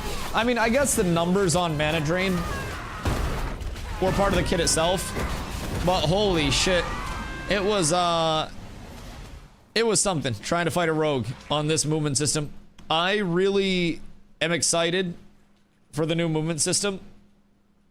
even if it does feel a little clunky at first, I think ironing that shit out will be really, really, really, really good for the long term. Stoics running on a skeleton crew. There are plenty of times we're fighting with no bards, one cleric. Yeah, the evolution of the PvP is always strange right now. It just seems like it breaks out with 1vs somewhere, and then eventually people call in more, and then as you see here, like, once the PvP starts, more people want to flood in, but one side usually gets more, like, a lot more. So now it's essentially, like, 14 versus 5 or something like that once everyone's over here. So they either have to find a lot more people when they may not have enough people in the first place, or just come over and fight substantially numbers down, which some people would be cool with. But it does kind of feel bad that it's hard for people to get, you know, even the minimal numbers for the open world stuff. And we don't really have an alternative with any form of arenas or anything like that being in, or even like a duel setup. Now, we can get caravans out, but just, you know, the spin-up duel itself is much more convenient. You can switch people out. You can switch teams in and out. Between arenas and duels, just adding repeatable content that's simply accessible for players. I'm really excited for the, like, open world PvP battlegrounds, right? But that's also such a, it's like a complex system that still has a lot of, like, if, ands, or buts. Arenas and duels are just something that you don't even have to have any incentivization for. If you have a 3v3, 5v5, 8v8 arena, people will queue that just to test it out, and you'll get so much combat data from that. If you want duels to be active, just a solo duel and a group duel that you can go up, you can challenge. If there's interference, it ends the duel and puts participants back up to 100% HP. Like, and surely there are more things that implicate the entirety of the system than me saying, well, it's just this simple. Because it's never that simple. But with that being said, I feel like things like PvP Battlegrounds are extremely complex systems that'll be coming in with a lot of variance to them. But just the simplicity of duels, group, and solo, and arenas, and honestly, even if group and solo duels come in, you don't really need the arenas to be present that early because you'd get so much combat data just off of the duels themselves. I think dueling in itself would be massive. Arenas would be really, really, really cool, though, for that little, like, if there is somewhat of a random, you know, search, so to say. It won't be a queue. You'll probably run up to a physical area, and then maybe there's like a pseudo queue that you get into where it pairs you against an opponent that's also physically in the waiting area or something. I'm not entirely sure how it's going to work, but some form of, like, you know, finding people to fight against without having to coordinate is always a really attractive form of gameplay to a lot of players. So hopefully we get that. That's why we've just been target farming pieces. I'm still gearing my ranger, and our cleric needs about 2k more HP. Yep. Target farming is a big part of what we've been doing as well each day. A lot of people are crafting the pieces that they can craft in Lego because gathering is just uncontested right now from what I've been told. I fell behind on the whole, like, gathering and lifestyle stuff when I was gone for 2 weeks. So I've just been chilling, trying to target farm pieces that I want to get to test. And with how much mitigation I already have as a tank, I'm switching out my Iron Wing chest for a Basiliscan tunic. And then Rosarium Guards, just upgrading those to Brine Breaches if they ever drop. Then probably go Steel Rings here if they're ever available this server. But for me, it's just kind of at the point where, like, anytime there's a rep to get, I'm trying to get it. Anytime there's, you know, a piece of gear that I could try in the setup, I'm trying to switch it in and see what that little piece of variance feels like. And it really is that point of just gathering knowledge for P3. But keep in mind, one thing I've been talking to a lot of people about is that all of our knowledge, as we know it right now, is one simple update to the gearing system away from being completely irrelevant. If they do keep to their word and shrink the attribute scaling by that metric of 10 that they inflated it by originally, that could change a lot in how we're gearing, especially endgame. If leveling goes up to 30, when town comes in at T4, that could bring with it crafting. That would completely, you know, cook what we know about gearing right now. Hype for P3 to have all our Scorn crafters back. Bro, we had so many people that were extremely excited to be community crafters, gatherers, like multi-GM gatherers, processors, and shit like that. People that had alts, so they can be GM in more things. And they were like, damn, it's kind of rough right now. And them coming back knowing that even as a crafter, refiner, gatherer, you can get XP on the way up while you're farming up for your loop and leveling your skills, I think that alone is going to be massive. Like, they're not going to level as fast as someone that's mob grinding, but the fact that they level at all, that's more than more than they're used to getting in a lot of titles. So I'm excited between the early viability where like day one of a server, they'll be kicking off trying to make the, you know, the higher sub tiers of gear as they get mats available.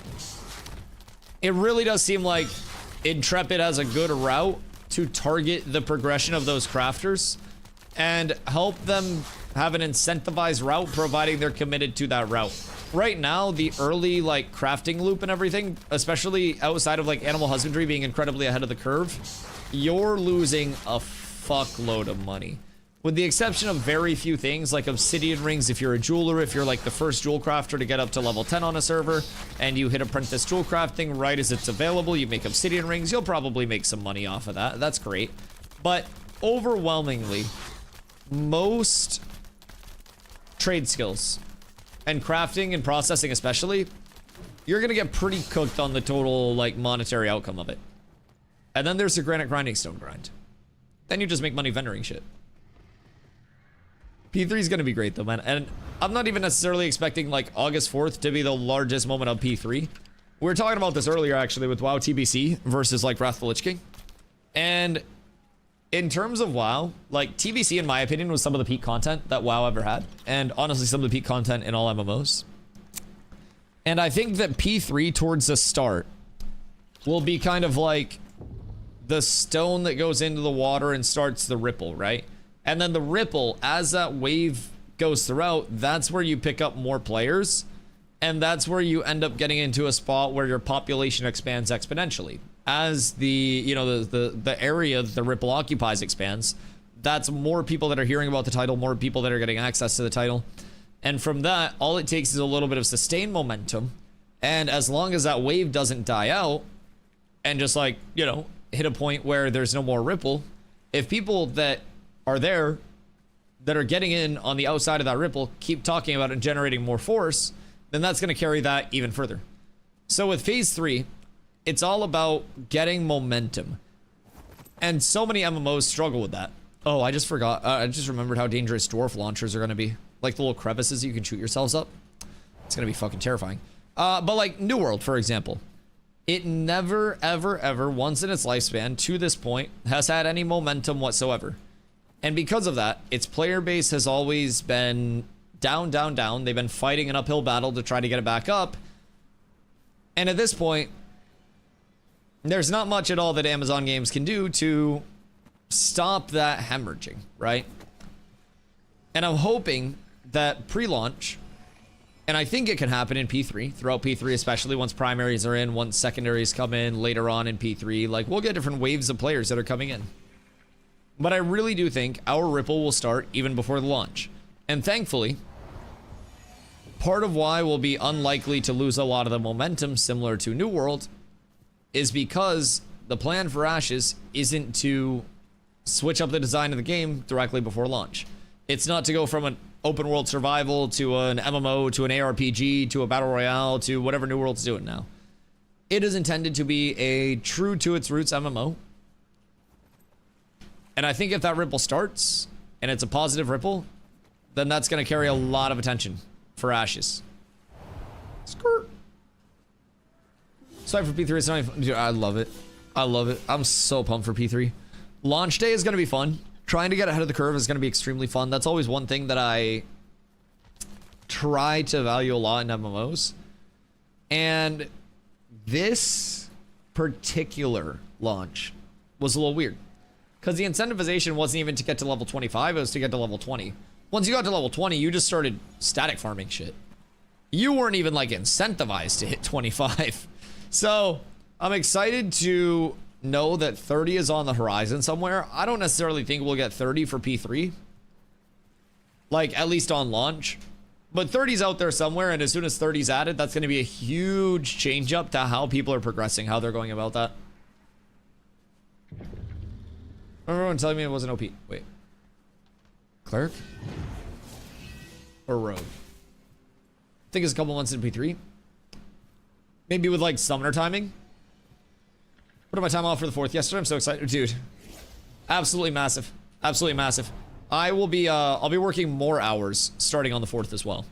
So that's kind of why I'm taking a lot of time to do like family stuff right now and like throughout this month. Like I just did 2 weeks in Iceland where I barely streamed out there. I kept the streak going with like 1 to 2 hour a day IRL streams and stuff. But like I'm ramping up now for the 4th, and once P3 hits, brothers, I'm gonna be fucking degenning. Like I already stream a lot. I'm gonna stream a lot. Even this launch started with a 20-hour stream, a 14.5-hour stream, a 13-hour stream, a 13-hour stream, an 11.5-hour stream, like all back to back to back to back. And then I lost my voice. And I sounded like JoJo Siwa, and I had to go careful. And fortunately, I was able to not like fully cook myself. We saved it at the last minute. But we have better plans this time. We've got better technology this time. I may order some Manuka honey because that's what chat tells me is the absolute throat go. We're taking precautions. Behold. Behold what? Behold these nuts. Egregious 24-hour stream incoming. I may. I've also been considering like a subathon type beat. Because fortunately, Twitch has given us, as partners, the ability to select when we want gifted sub bundle discounts. So I can basically, Dusty, look up.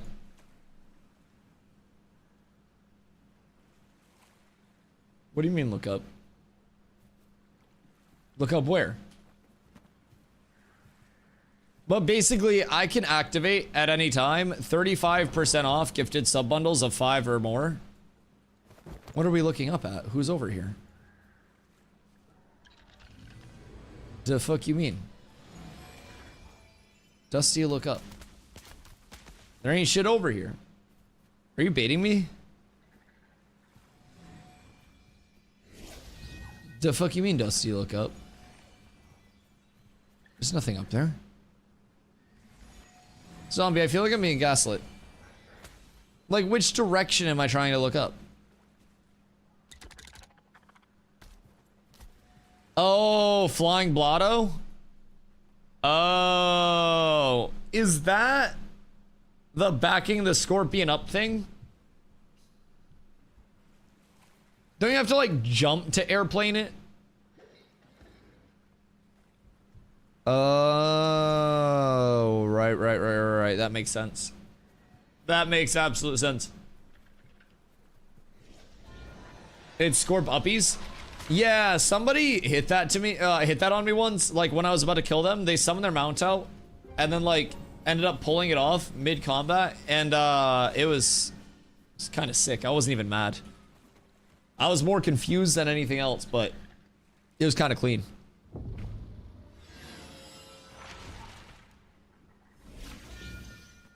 Someone don't go crazy.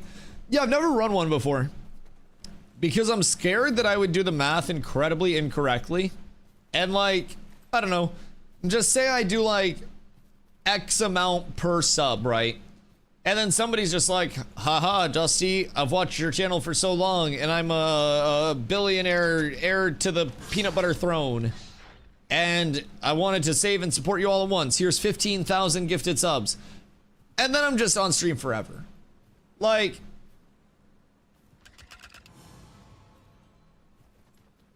$1 hour per T1 sounds like a good idea. 1 hour?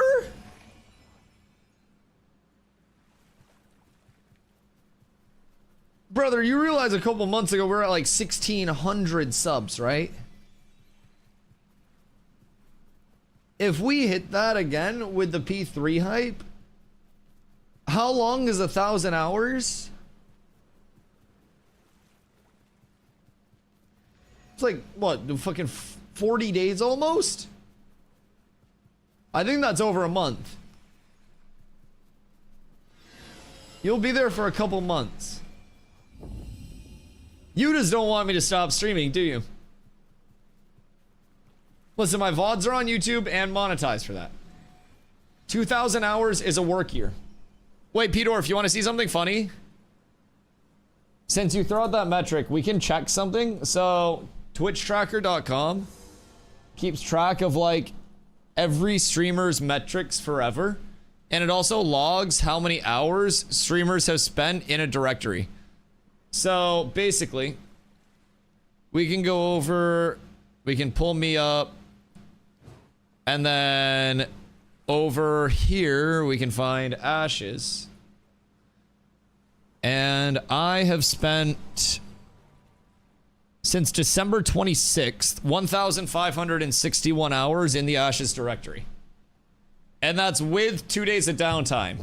I'm just putting that out there. That's with 2 days of downtime. Now, I've been in the directory a lot of the downtime days. But since December 26th, I have streamed 1,561 hours of Ashes content. A work year is nothing. We cook, brother. We believe in it. 188 total streams. So we are right around 8 hours and 18 minutes per average stream 7 days a week. Because I haven't missed a single stream. And keep in mind, that's with the lull in Ash's viewership being very scary for a lot of streamers. There aren't many new people coming into the directory. There's not a whole lot of like generation right now. You'll notice here, Ashes, Big Pop, and then going into July. Granted, this was also with the Iceland streams, but like, there haven't been many people coming in. And I think that's why a lot of the like Ashes content creators that were here are getting kind of like scared off and going elsewhere. Like, just in terms of Ashes viewership directly, I've lost like over 50% viewership, in the directory as a whole has lost more than that. So like, retention is never like a big emphasis in an alpha, which is also probably part of why Steven was like, streaming an alpha is never easy as a content creator, because it genuinely never is. But I'm hoping that, you know, this little squish in metrics gets entirely pushed out by the phase 3 hype. Getting new people in the directory and having some incentivization like for people to come check out streams will be fucking massive. And I talk about it a lot too, but like, even the good months that we had, like the last couple months prior to this, with the P2.5 hype and everything, that was without like a pirate software in the directory. And if we have a pirate software that isn't pirate software in the directory, like just any other large streamer, even someone that's like, you know, 1,000 viewers, that's going to multiplicatively boost every streamer in our directory by quite a bit. That'll bring a lot of new faces in around the clock. So as soon as that ripple hits, man, it's all about that initial ripple. I'm very excited for it, and I believe in it a lot. And I'll be here through the dips, through the ebbs and the flows, and I'm really confident that Ashes has something special cooking up. It may be tough. I may have manic breakdowns at certain points after certain streams, but Leon, thank you for the hydrate, brother. Verse in chat. Wow, that's crazy.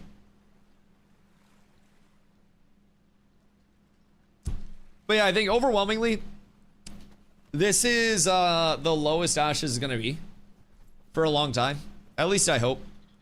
And even PTR access will probably drum up some interest in the midterm. Just kind of like throughout the rest of this month. Hopefully. But that's also not something where every new player is going to know there's PTR access. It's not something that's like fucking announced on like a mass scale.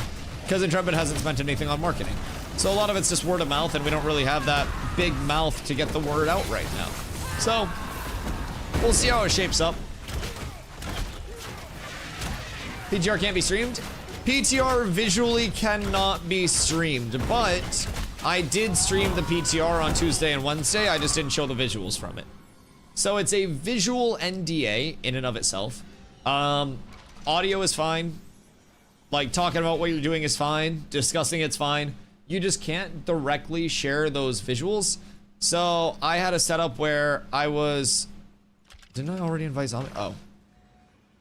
But yeah, I had a setup where like we were showing a muted VOD on a different PC, so that way we were able to just completely guarantee that we weren't going to have any run-ins with, you know, the visuals sneaking through. Essentially eliminated all possibility of it happening. So we're up tremendous there.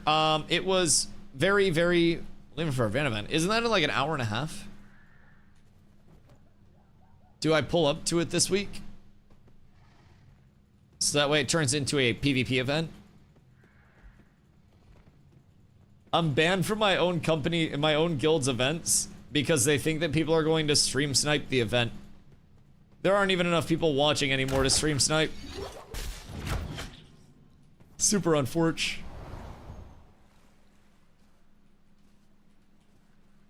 Strike a stream. What the fuck? What is this bullshit?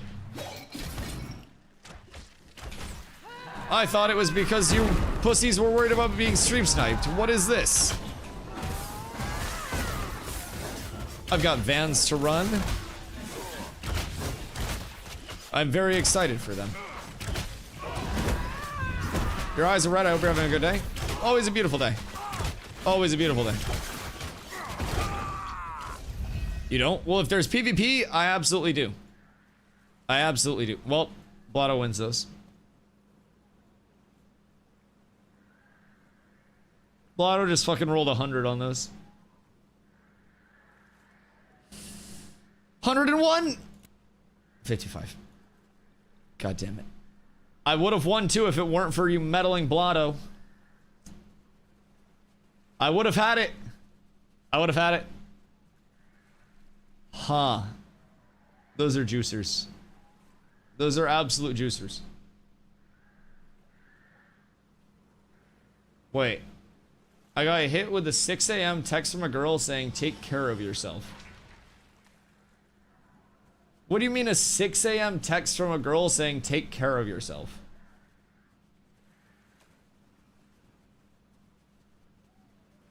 Like, what do you actually mean? What, last night? Oh.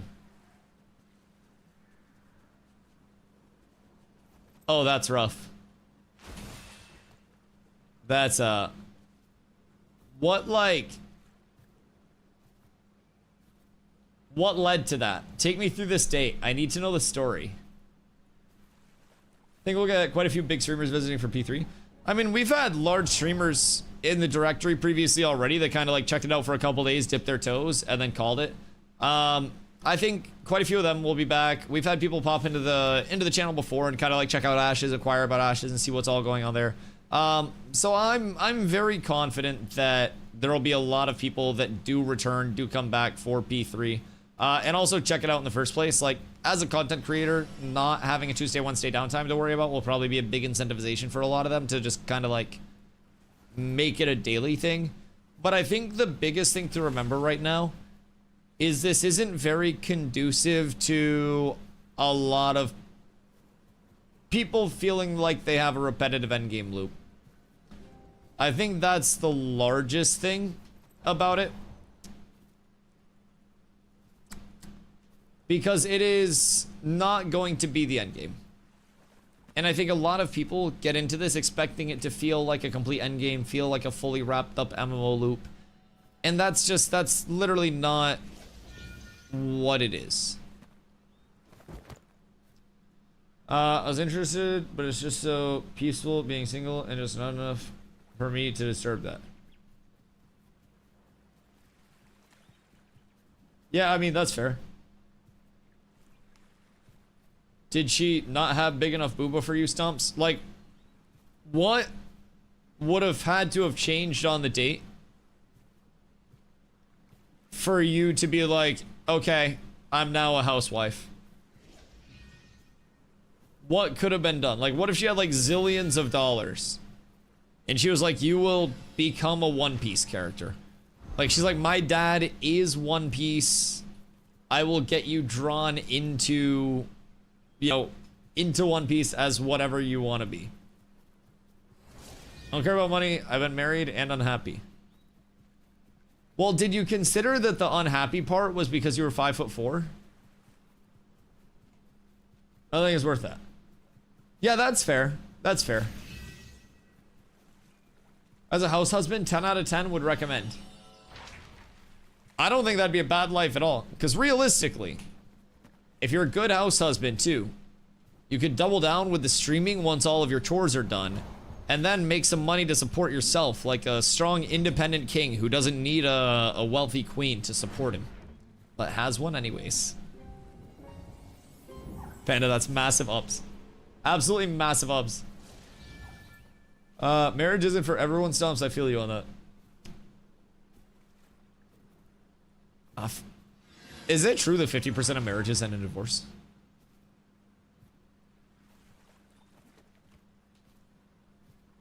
Because I'm pretty sure it's well over 50 at this point. Hoes be trifling. Jesus. Jesus. I moved her to Cali. She didn't work for 2 years. Doing everything isn't the answer. Marriage is a business contract, not for love. What do you mean? You don't love someone unless you're married, Stomps. That's very, very clear. Also, speaking of which, I've thought about doing sub goals around when I get married. So like the wedding will obviously be streamed. I feel like that would be like a good method of ad revenue and kind of like incentivizing some people to come in and hang out for the day. On top of that, I was also thinking about different like stretch sub goals throughout the process, with one of the largest being chat picks who I marry. So it could be somebody in chat. I don't think legally it could be a family member, but like it would be like a chat picks who I'm legally married to type thing. And then obviously if we annulled the marriage, then, you know, it is what it is. You guys have to deal with that, not me. Get scammed. But remember I said it would be me. Well, chat would have to pick. And I feel like you saying that it would be you, Stomps, would just be fulfilling a personal fantasy of yours. Is there a large player base on this game? The player base is quite small right now because it's an alpha test. It does also have like a buy-in phantom over on YouTube.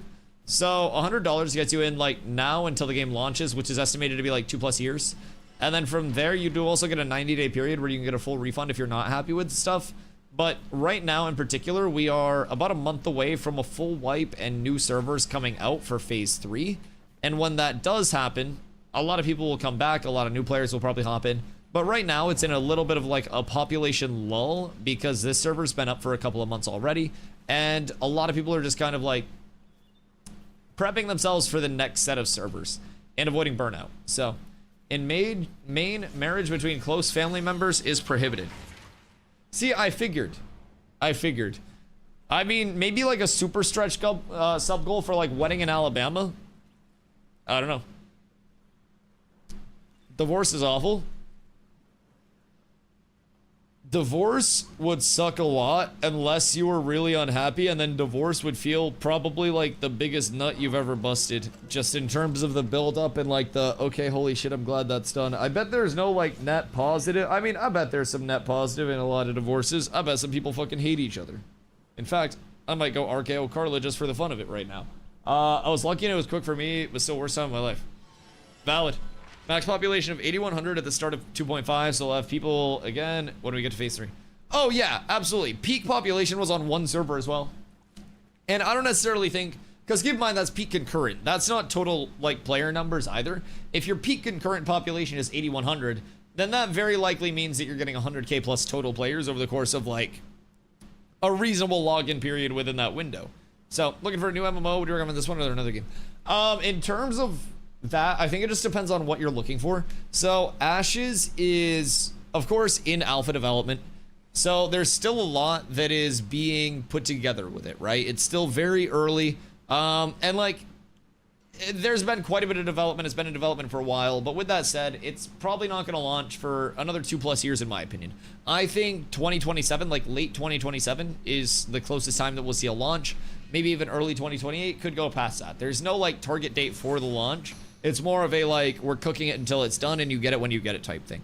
So with that, I think the people that would enjoy Ashes the most right now are people who get into it expecting it to be a playtest. Something that is not fully put together, something that's not fully fleshed out. There will be bugs, there will be balance issues, there will be things where you're like, why the fuck does that exist in the way that it does?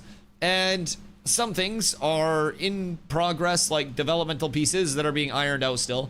Other pieces are pieces that fit into a total puzzle that we're only seeing the small piece of and not the total puzzle. So an example of this is on the private test realm. That's kind of like an experimental build. They're testing out some new movement changes. I hopped into the private test realm for a little bit, checked out the movement changes, and at first I was like, oh, these feel really bad. Why would they do this? And then I PvP'd with the movement changes and I was like, wow, these fights feel extremely fun. I understand why they're doing this. And a lot of the time people are very critical of a system when it comes in, even though Intrepid is like, hey, this is going to get changed as it evolves. People just kind of like don't accept that for whatever reason. So they're very critical of things as they pop up. They're very critical of the changes and don't really give them time to iron out in any way, shape, or form. So just keep that in mind. I think if you are willing to provide feedback on things, willing to recognize that if something is in a bad spot, it probably either needs feedback, or if it's not getting implementations past its initial, it's probably in the spot that it's supposed to be at long term. So just small things to consider. If you're expecting a fully finished MMO, it's not going to be Ashes for another couple of years. But if you're looking for something that could provide you a lot of content, a lot of hours, and a very good like community vibe, player-to-player vibe, and brings back the roots of like what MMOs are, then I think there's a lot of value. Nin, thank you for the posture check and the hydrate. I'll even go take a bong rip to check the posture. They take things at face value because most are used to a full game that gets patches and or DLC, not the self-development. Yeah, I completely get that. I completely get that. But a lot of it's just framing too. Like, even from a standpoint of, oh wow, we're gonna get a big expansion soon on live service. That's akin to over here, oh wow, phase 3, look at all these cool things we're gonna get throughout phase 3. And people just, instead of getting those big chunky, like, you know, massive version changes, they're getting like a drip feed. It's like the difference between doing a keg stand and like sipping alcohol over a while, right? Like, we're getting a sip. You're not hitting that big keg stand of content all flooding in at once, but it's all just kind of being like trickled in. And people aren't really used to that, so they interpret that as nothing's happening. People see a change come into a core system, and they're used to, once changes start, that system gets whipped around 17 times, instead of Intrepid getting a lot of data from that system, figuring out where they want to take that system long term, and then implementing another change after that long term data has been gathered and kind of like discussed, then they act upon it. And people just aren't giving them, in my opinion, the necessary amount of kind of like space and time to properly set shit up, to properly implement the things that they need to implement. So it's like reading a chapter of a book a week instead of being able to read the whole thing at once. Yeah, you just can't binge all the content that comes out. Exactly. Dusty, turn the raid into a party. I'll turn you into a party. Bup, bup, bup, bup. We're up. Do you guys use party or raid frames for your parties? I use the default raid frames for everything, even like just normal parties, but yeah, I agree. And if people are looking at it, like, one thing I've said lately for players is, if you're excited for content that's yet to come out, instead of being excited for the like date that the content was going to come out, be excited for the content itself. So that way, even if a date shifts, even if something does change in the development process, you're still looking forward to that content, and it's more of like, okay, I'd rather them get the content out when it's good, instead of like, oh, I'm excited for August 16th because that's when they said Summoner was gonna poop in my mouth. And then August 16th rolls around, they're like, yo, we need 2 more days, and you're like, oh my god, I can't believe this is the end of the world. It's just how people look at things. We are getting, very frequently, DLC level updates and expansions to our map, to our playable area. It's just, people expect more and more and more and more and more. And I feel like people are also not being patient in the slightest. So, I don't think there's an obligation for players to give it a ton of shots here, there, or anywhere. But I think at a certain extent, the MMO community has been very frequently unforgiving with things, because for a long time MMOs have been absolute dog shit and very rushed, right? And I'm hoping that the MMO community doesn't do another one of these where they're expecting that Ashes is a rushed out product that's just pumped out for the sake of being pumped out, and realize that this is a true progression that we're witnessing. It's not anything that's a rushed cash grab. Like, they're willing to take the time to put stuff out in the right way. So I feel like people having access to PTR will help people get back into the testing mindset. Absolutely, and I agree there. And I also think that PTR accessibility is going to be a frictionless environment for people to get back into. So right now, like, Ashes has a long leveling process. It's always going to have a long leveling process. If someone's already leveled for P2, grinded like crazy on P2, hundreds of hours, coming back for 2.5 to do it for a few months, and then doing it again in P3, is going to result in a lot of people burning out, even with the content being different. But with that, it's like, if people are able to come in, just level their characters outside of the starting area while also getting their gear set up, it's much more frictionless. It's very seamless for players to just come in, pop in, do that, check it out for a few hours, see what they want to see, and also see future changes that are coming in earlier. So I'm hoping that, like you said, it gets people back into the PTR testing mindset, or not the PTR testing mindset, but the testing mindset in general. Like you said, everything we're playing right now is pretty polished for an alpha. People come in a lot and they ask me, like, is Ashes a good game? Is the game good? And I'm like, for a game, it's 6 out of 10, but for an alpha, it's probably genuinely a 9.5 out of 10. I don't think that many alphas offer anything near what Ashes does in terms of a fluid playable state, especially in a multiplayer environment. Alphas are notoriously fucking rough. People have warped ideas of what an alpha and beta are after years of companies abusing the label to shift blame when their game has issues. Yes, exactly. Oracle, hope you're having a beautiful day. MMO players have really high standards because of Final Fantasy 14 and WoW, they binge content like crazy. Final Fantasy 14 needed a Realm Reborn to solidify itself in the MMO genre, and WoW, while it's been present through 20 years, Classic WoW was not very good. TBC was absolutely fucking phenomenal, and like, Classic WoW itself was more groundbreaking than I think, and keep in mind I played WoW since launch day. It was my entire childhood. But like, I think WoW at the time was more like groundbreaking and one of one, right? Like there wasn't really anything that was doing what WoW was on the scale that WoW was at the time. And I don't think WoW really hit its stride until TBC, and then TBC was peak WoW, and then after that the Wrath player base was larger because of the ripple effect, but Wrath was the start of the fall off. I think TBC was fucking insane for WoW. Outside of that, I actually think WoW, like in terms of its launch, had it launched even like 2 years later, probably would have struggled a bit more. But it was just, it broke into mainstream everything. And I feel like not a ton of games had broken into mainstream anywhere near as close to what WoW had. And honestly, not many have since WoW either. Final Fantasy 14 was and still is amazing, and their player base is actually helpful and not toxic. Well, don't they also have incentivizations for players to be helpful? Like a mentor system and shit like that, where you get rewards for, like, you know, not being a douche canoe in the game. Ashes is also gonna have something similar. Like, I don't know what their, like, baseline plan is, but to my knowledge, there will also be, like, a mentor new player system that comes in to allow people in Ashes to be those, like, new player beacons and actually help them out. So that'll be also very cool. Like, a lot of these accessory systems will be quite nice. Can you change loot rules to free-for-all? Wait, for what? Wouldn't that just make it so anybody can yoink the pants?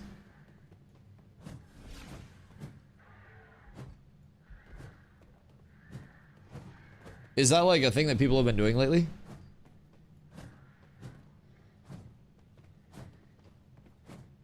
It makes it so anyone can start the roll. Oh, do things still get rolled on free-for-all? Oh, that's weird. Wait, so what does free-for-all do? Is Glint still allocated to people? What's the actual free-for-all element then? What the fuck?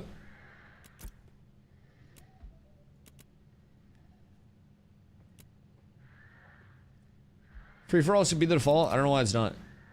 Glint is normally allocated. Weird. It makes it so everyone can press F on the drop items. What a weird free-for-all system comparatively to the round robin. So, excuse me? Oh, it's Bungus.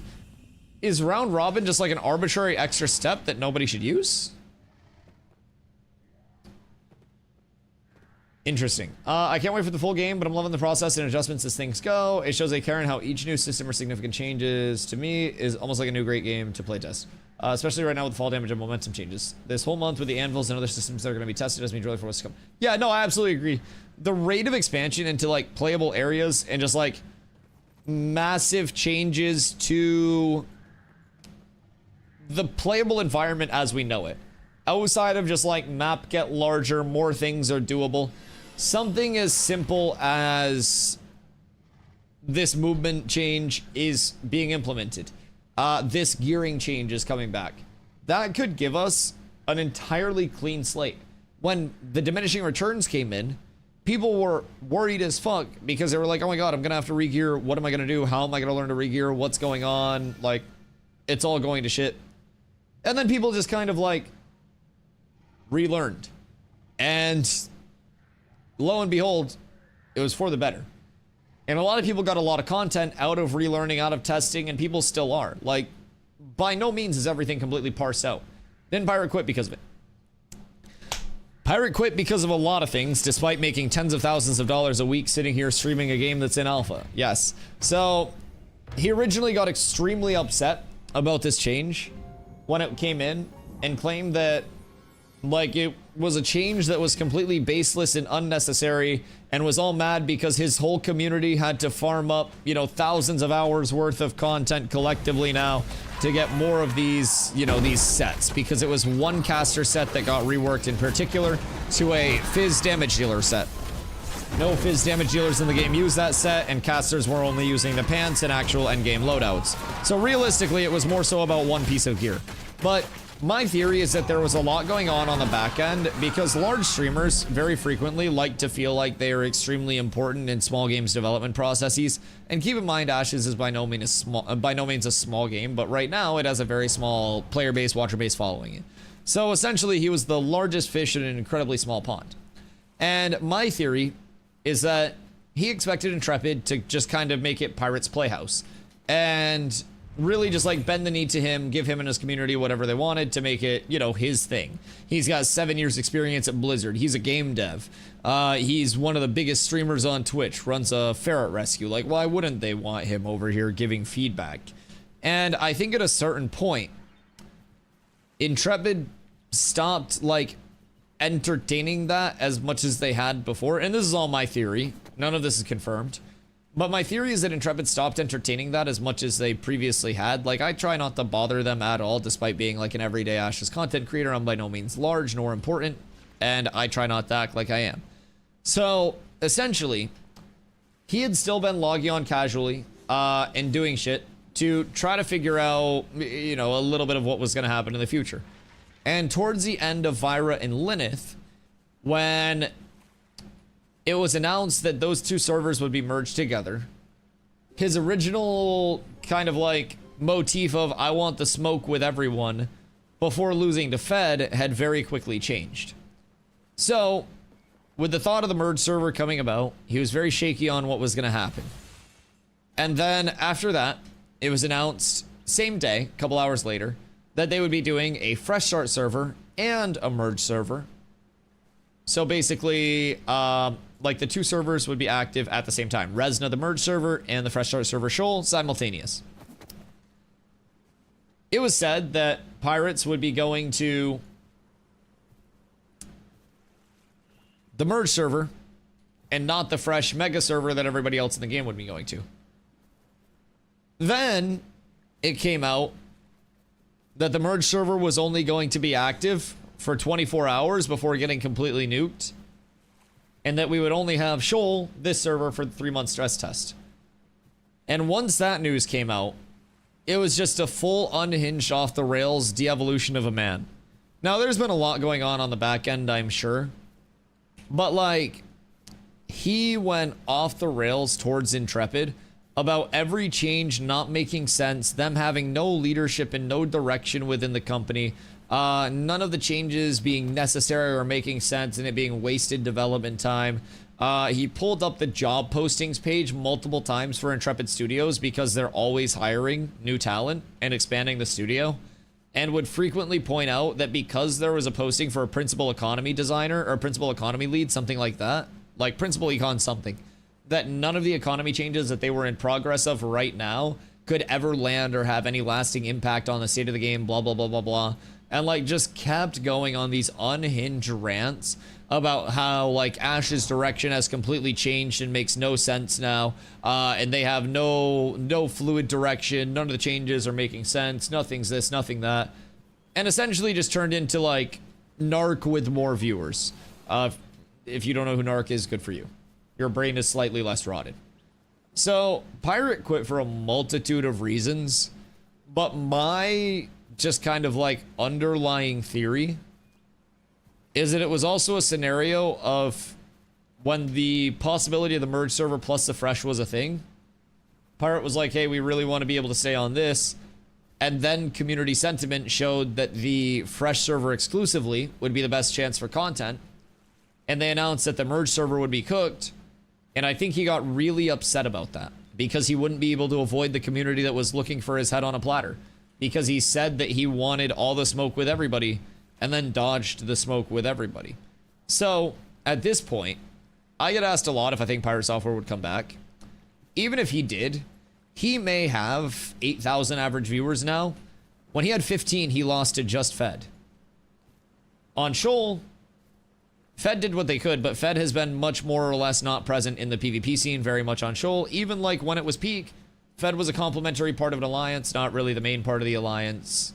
And all of the Vira guilds, companies, whatever you may call them, that never got to fight against Pirate Software, still want that fight against Pirate Software. And now he's got about half the viewership, and he's also got an entire community that wants a fuckload of smoke hand delivered. On top of that, the communities that have been progressing, growing, and understanding these new changes as they've been brought in are the ones that would be waiting to fight him when he did come back. So at this point, I think if he were to come back for P3, it would be an experience where a PVX game can get very, very, very, very hairy for content creators if the content creator isn't well liked from the community of that PVX game. There are a lot of times where I'm doing stuff where I'm very openly stream snipeable, and it could happen at any point. People could pull up on me with as much as they could as much as they wanted to at any point. You could get guild decked on in your guild that you're in as a streamer and just constantly guild decked on to the point where you either have to dissolve the guild or drop tag. Citizen of a node, that node could get decked on constantly, and they could just follow you around whenever you're in your node and cook your shit. There are many systems that can be used to isolate a group of players or isolate a smaller group of players from a larger group of players.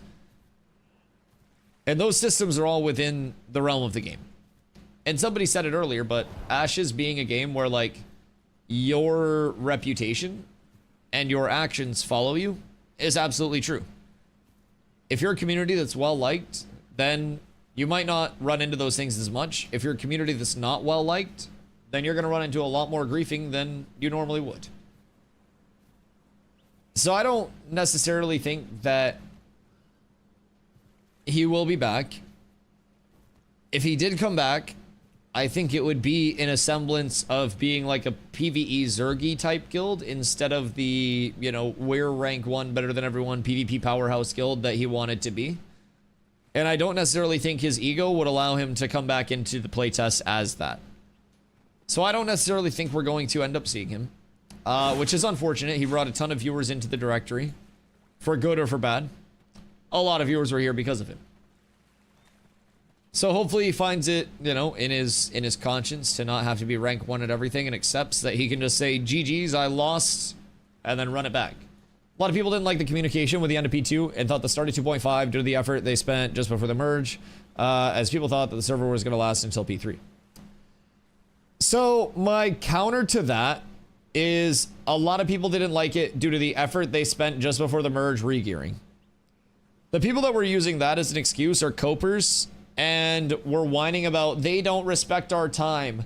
Your time isn't supposed to be respected as a playtester. You're donating your time and honestly paying to donate your time to Intrepid to use however they deem is best for the production environment, for the growth of the playtesting environment and the growth of the future of the game.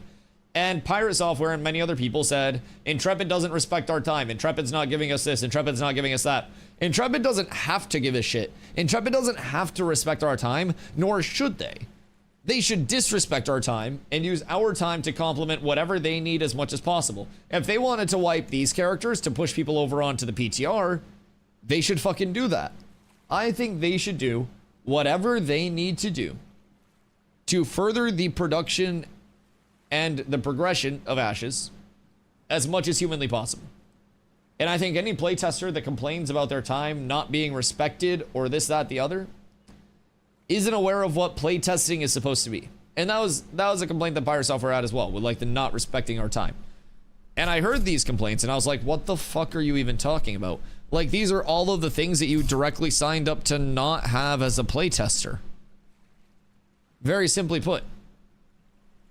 Like, we aren't supposed to have unlimited, you know, content. We aren't supposed to have the end-all be-all saying what's thrown in and what's not put in. Like, we're not supposed to be able to be like, well, I don't like this, and then it just instantly changes to what we want, no matter how many viewers we may have. We're all part of providing feedback to the devs who ultimately make the decisions, and we say, oh, 7, yes, sir, and we go back out and we test what they want us to test. And if everybody just shuts their dumb fucking mouth and does that, then we're gonna have a lot of good feedback going out for the devs. But if people want to feel entitled and people want to feel like they're the most important person in this room, when the only important person in this room is Steven, then it doesn't fucking matter, and the playtesting environment is better off without them. Very simply put. If we all just want to say or if we all just want to say, like, you know, 07, yes sir, devs, and help out as much as we can, it's going to help development a lot. If people want to be entitled, just leave now. Genuinely. It's not a playtesting environment for that. And hopefully people realize that. Steven himself has reiterated that too many fucking times. And Intrepid also threw a little nod out in the last dev stream at the end of last month. So they pulled up the jobs listing page, and Steven literally went on a little, like, couple sentence tangent about how, and this is just a reminder, just because we have listings posted for certain positions does not mean that those positions are vacant.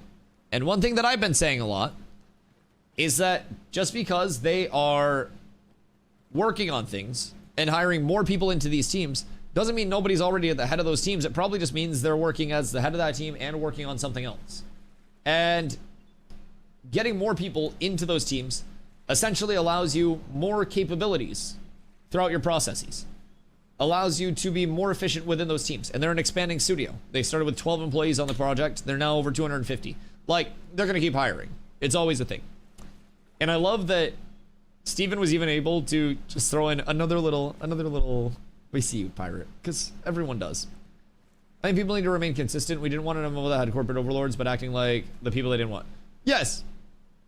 Exactly. Exactly. Like, people want an MMO, Jesus Christ. People want an MMO that's made, like, from a passionate standpoint by devs that actually give a fuck. And then we get that from a dev studio that hasn't made a title before. Not funded by corporate investors or anything like that. It's all about the community, from the community, and because of the community, and because of Steven. And people are just out here not realizing, like, what we have. Carla offered me her last tendy. I'm gonna go get the last tendy real quick. I'll be right back, chat. And surely the good luck smoke leads us to a bistro. What's that?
got the tendy, we're good.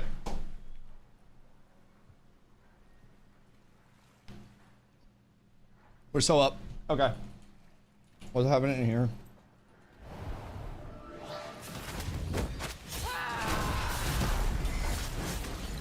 We got the mango habanero tendy on the come up. Very mango-y. And then the habanero comes in later, but Carla also added a shitload more hot sauce. So my lips are kind of burning. Now, like, I'm good with spice. I don't mind at all. But this was a creeper. I don't know what hot sauce she put in this, because we have a lot of hot sauces in the house.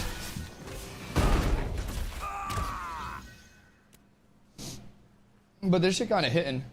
Oh my god. Undabek said, loving this channel, we'll definitely come back. Yo, Undabek, I appreciate that, brother. I appreciate that. I just like to be able to hang out, vibe, play video games, and you have to chat all day. And fortunately, I'm able to do so. And I'm able to do that in an alpha where, you know, I left New World for this. Not that New World was, you know, having the greatest successes or anything. But I was pretty comfortable over in New World. Gave up a pretty stable thing over there to come over here and take a chance on a title that is completely in an alpha and nobody has any reason to really show up and support. Yet so many people do on a daily basis, and that is an amazing thing to me. And so I'm super appreciative for that, try to keep the vibes up, try to keep the positivity going. So super excited to really just be here and see what comes up through P3 and everything. Was I mishearing things, or did he say playing an alpha is trash? I mean, I don't want to quote him directly because I paraphrase everything. Like, usually I watch live stream fails and clips and stuff like that while I'm taking my morning shit. So it's all kind of a blur at that point where I'm just waking up and I'm still in a haze and just like fighting against the inner and out, you know, outer demons at that point. But he was saying a lot of unhinged shit about the playtesting environment. I mean, wouldn't surprise me if he called it trash. And then probably also told Steven to like eat his entire ass or something. I don't know. Wouldn't surprise me. Yo, Savo! Apes together. Thank you for the primer, baby. Have you tested a solo leveling route that's focused on those intro quests yet? I think I want to test that out to see if that's faster overall. There is a 1 to 12 loop. Let's go. Why was that so depressing? 1 more month until level grind. Let's go. What the fuck? Thank you for the 6 months, dog. Brand new banana for you, my king. So, in terms of leveling route, currently there's like a 1 to 11, 1 to 12 route that's out there. But the first time user experience in the early leveling is going to be revamped. They're also putting in the anvils. So, anvils we have up here on the map already. But it's just not like accessible yet. It's still red walled. So, my theory is that the Divine Gate might be this area. And then you kind of like break off into different areas from the Divine Gate there. I don't know though, that's not confirmed. That's just a Dusty theory. And we know those are usually fucking wrong. So take that with a grain of salt. But with that being said, we have a theory that that anvils is probably going to be pretty valid simply because of opportunity cost. And like, if a majority of people are going Riverlands because it's the first option, it's the most efficient choice, whatever it may be, that's incentivizing that decision making, right? And the anvils is less efficient, quote unquote, but fewer people are there, then the efficiency evens out. Because Steven has said that the anvils is not going to be 1 to 1 like near or anywhere close to near what the Riverlands is as a starting area. But opportunity cost is a bitch. And if you are in an area that is the most efficient, but also the most populated, it may not be the most efficient anymore. If you're competing for mobs, competing for resources, competing for areas, especially with PvP, XP dat being things, can be a huge hindrance. Absolutely massive. Reaper hot sauce, it wasn't spicy to me. Like, I'm not like dying, but I'm good now.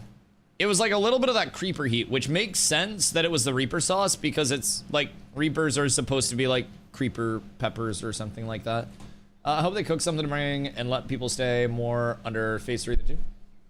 Yeah, I agree. I think like a lot of the contributing factors just starting out with phase 2.5, like this phase in particular in terms of player retention, I think the biggest contributing factor to people just kind of like falling off the wagon, so to say, is the fact that they had a targeted entrance, exit, and re-entrance state with all of this, right?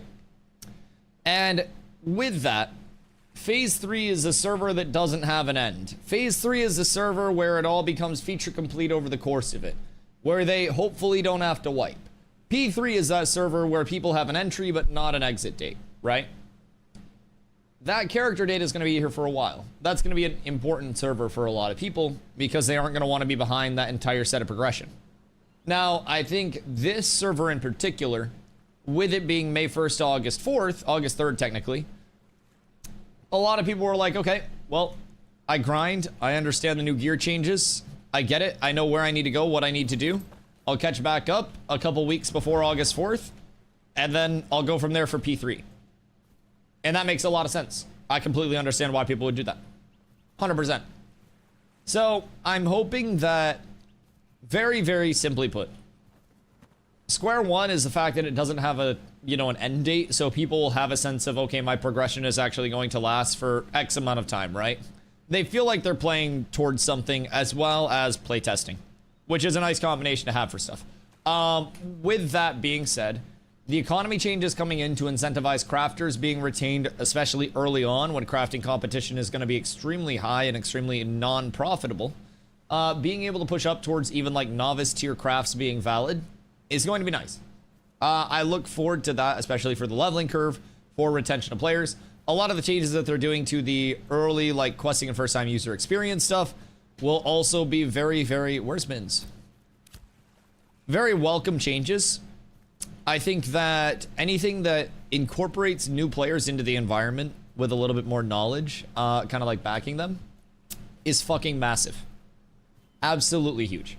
So, I think there are a lot of things that will aid in player retention that are already either in progress or implemented, you know, just as a whole. Phase 2.5 in particular as well. You had a lot of new players that were hopping into a lot of server infrastructure issues and a lot of laggy server workers, a lot of crashes. You know, this was a stress test. It was meant to be that, and it truly was that in every iteration of the term.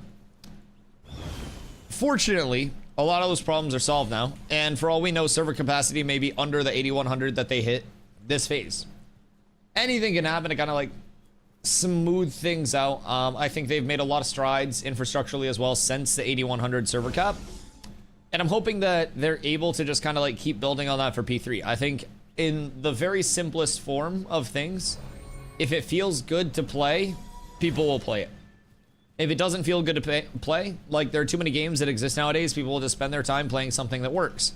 And in the starting days of this phase, for a better part of the first week, it simply didn't work fluidly, right? A lot of people were just like, oh, I'm completely locked out. It's been 4 days with this error code. And Intrepid was busting their ass overtime to work on it. But I'm sure that was one of the large contributing factors of people just fucking off and doing something else. You also had a few large tests open up this phase. You had the Dune launch. You had...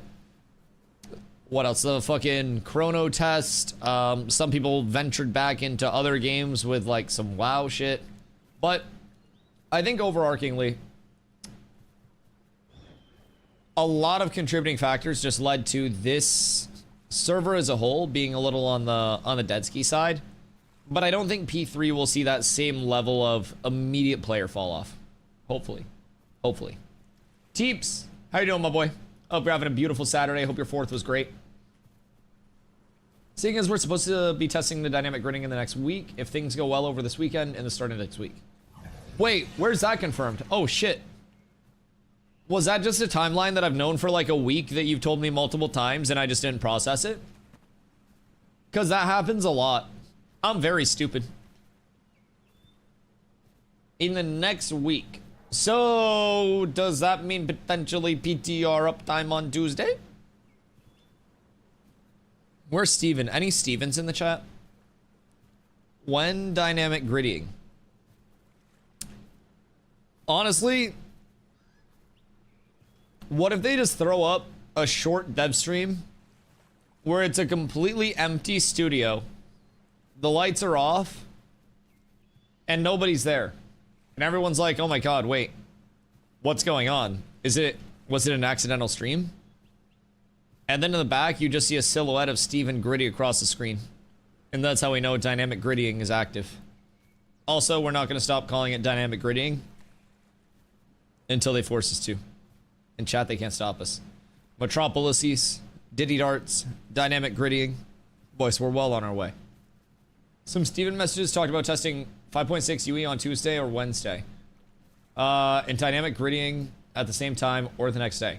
What the fuck? Wait, goddamn. Already?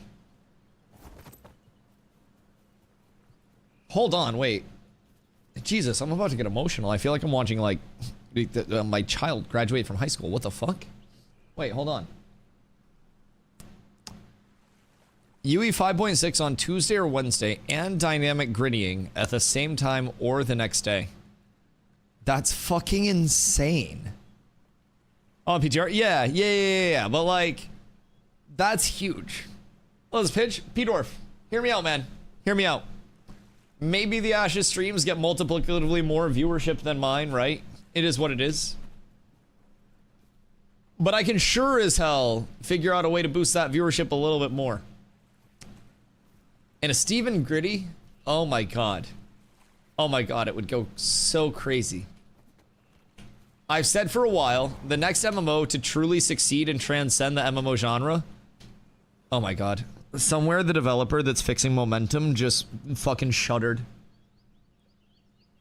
Whoever's cooking up the Momentum changes was just like enjoying a nice lunch and like dropped their fucking utensil and everything. Was like, what the fuck? Like that was like a full body shiver. You might want to like call an ambulance to the studio, Dorf. Somebody somewhere is having a really like eerie feeling that something's wrong right now. Holy shit. I should not be able to cover that much ground just by bouncing. Fuck, it's gonna be sad when it's gone, but it's gonna be so good for the game. It really is. I can't wait. It's all gonna depend on how things are going loading wise. Is there some stuff that's going on in the background this weekend? And to my understanding, we're not going to see a lot of pushes, if any, to this environment, the production environment, until August 4th, right? So a lot of the actual, like, experimentation is going to be PTR exclusive. I feel like that's a lot of incentivization for people to PTR anyways. The server's cooked? Oh yeah, I'll be on PTR a lot.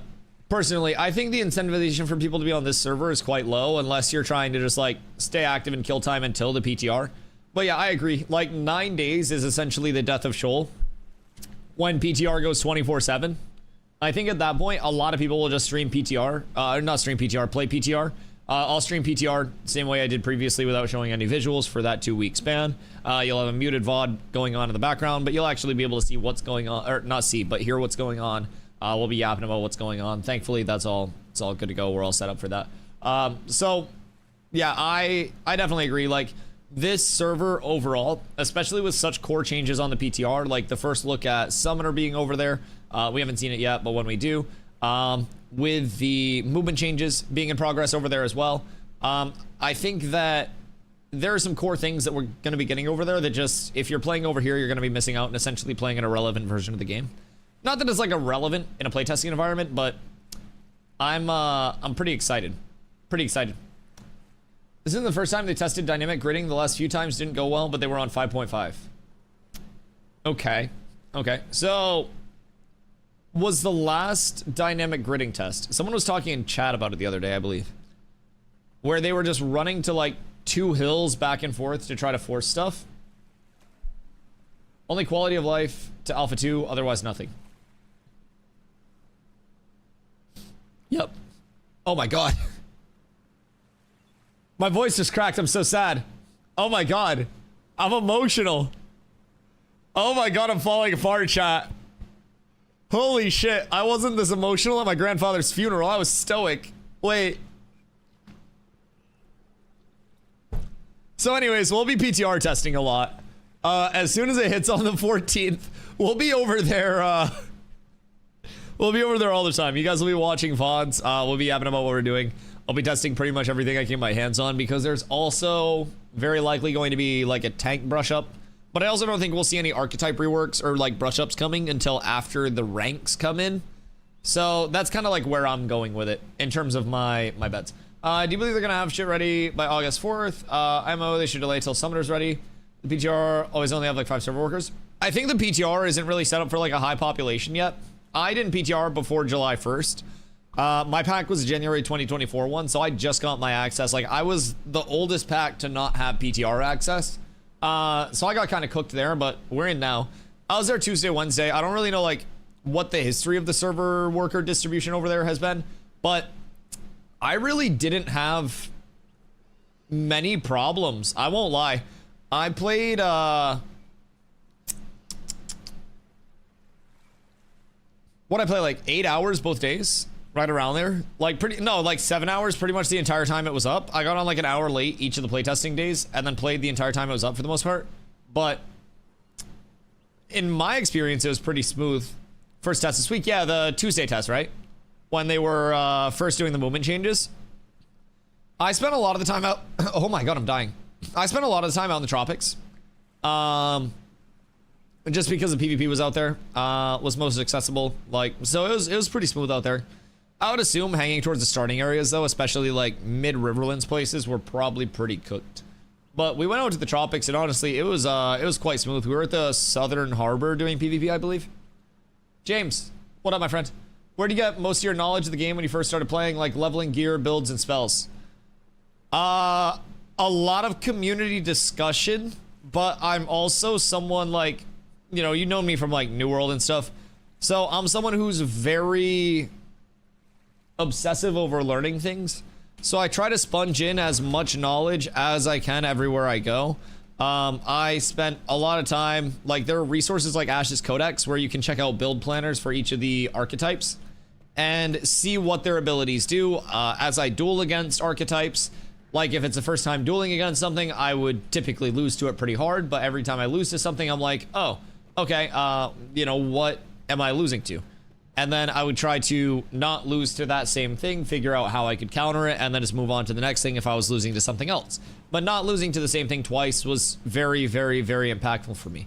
Learning which abilities to counter, which abilities to kind of like let through, and I still learn and refine on things every single day.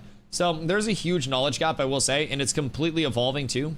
You mentioned leveling, so the most optimal leveling path 6 months ago is not the most optimal leveling path now, and the most optimal leveling path now is not going to be the most optimal leveling path on August 4th. So in terms of like how people are learning stuff, Ashes isn't really going to be a game where it's just one strict like you follow this, you do this, you wear all this. Like there will be popular choices, but there will always be alternative routes as well. It'll be like a level of opportunity cost associated with following that main, form of progression that's like the most optimal at peak, but you're also going to have the most people contesting that route, right? So with that, you're more likely to encounter, if you're going through like, the level 1 to 12 questing route right off rip, that's the most optimal 1 to 12 progression. If too many people are contesting the things necessary for that, you may notice a smoother progression mob grinding at the start. Depending on how they do the like introductory gear sets, the first sub tier of that novice gear or adept or whatever it'll be. Basically, depending on how that's done, it may be worthwhile to gather, craft your first set, then go hit mobs and progress off of that. So everything's always going to be kind of like fluid and evolving. Past that, like long term, there will be similarities between a lot of servers, but every server will be in a completely unique state. So it's not going to be like New World, where every town starts out with tier 1 stuff, and then it upgrades it all to tier 5 stuff, and then that server's done. Excuse me. So basically, when a town hits tier 3, that's when it starts its election process. And when it hits tier 3, it's got a certain number of empty plots where buildings can be placed. And you've essentially got to manage your node gold to put up buy orders, town boards, like commissions, basically they're called over here. The buy orders, people gather stuff for and then donate their gatherables, and they get citizen tickets to pay their taxes and buy shit with. And you get materials for the node itself. So with that, there's a level of like management of node resources, building the node resources and stuff like that. You place one specific building that supports 3 like tier 2 things basically. So if I place a wood shop in one of my plots, that gets lumberjacking, lumber milling, and also carpentry up to tier 2, which is apprentice right now. Then to bring it up to a tier 3, which is journeyman, you need to, well, I guess unless it's T0, T1, T2, depending on how you're looking at it. Either way, to bring it up to journeyman, you have to bring more node funds, you have to get more materials, but you also have to have an expansion point. That expansion point comes from what's called a support building. So you have to build a support building that gives you the expansion point to then upgrade your wood shop in your town and specialize it in one of the 3 between carpentry, lumberjacking, and lumber milling. So, I'm dying today. I should not go outside and tank pollen before stream and during stream. It's just not a good idea. I have an air purifier in the stream room, and all the windows are closed, and it's so beautiful as long as I don't go outside. But there's so much pollen, I just get cooked with allergies as soon as I step anywhere near outside. Boys, we're going down. I believe, though. So anyways, in terms of like towns and servers, no 2 servers are going to be in the exact same spot in terms of progression. Every server will have kind of its unique hotspots, its unique areas that are built up, and through that, there are areas that dynamically open up when certain areas, certain nodes or towns hit a certain tier. For example, in Jinnah, out in the desert here, there is Daytona, Apothecarium Dreadmire. It's basically a circle that has a bunch of snakes. You pull all the snake men, and it's a nice AoE pull, good XP, but it also drops the highest fizz power bracers in the game. So with that, Jinnah is typically a hotspot if that were to be, you know, available.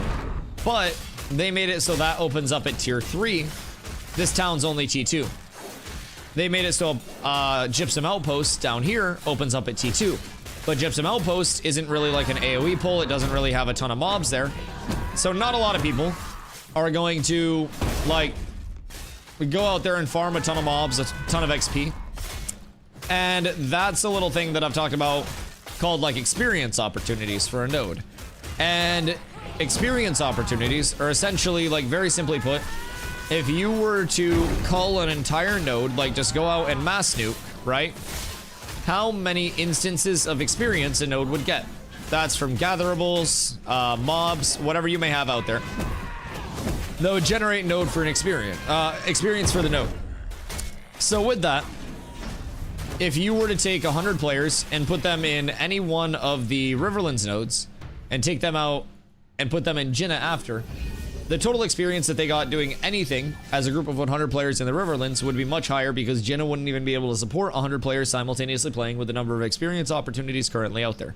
So, things like Jinnah may not be activated high enough, like leveled high enough, to get Apothecarium Dreadmire open. So, essentially, you wouldn't be able to get these bracers on certain servers. Now, if there was a different server where they made the decision to grind up Jinnah, the remaining 57%, they would get Apothecarium opened up, they would have access to a different loot table. Then, in terms of node progression, there are 4 different types of nodes, and a religious node or a divine node, if that hits the highest tier, gets a procedurally generated dungeon underneath it that no other node would have access to, not like would have access to, but wouldn't be able to get underneath their node. Since it's procedurally generated, every node that did hit that point would get their own dungeon, would in theory be unique loot tables, mobs, and an entirely unique meta to the server that had that node leveled. So there are a lot of things that are going to make everything not necessarily be this big meta where it's like, watch this YouTube video, but a lot more of a test what you want to test and like cook what you want to cook. In tank gearing, for example, oh shit, tank gearing, for example, a 72 from sewer. Oh, I'm so cooked. These rolls are so good. I suck at rolling. I'm rolling like a fucking 9. Pray for me. 28. I hate this game so much. Chat, I'm so bad at rolling. I suck at rolling. Okay, at least the drops are rolling though. I mean, like, we've got a pair of blues and a pair of greens since we've been out here. So that's not the worst at all. We're here for it. Congrats, Sewer. Sewer and Blotto both got those. I still need to get my Basilisk Skin Tunic as well. And once I get that, we're up tremendous.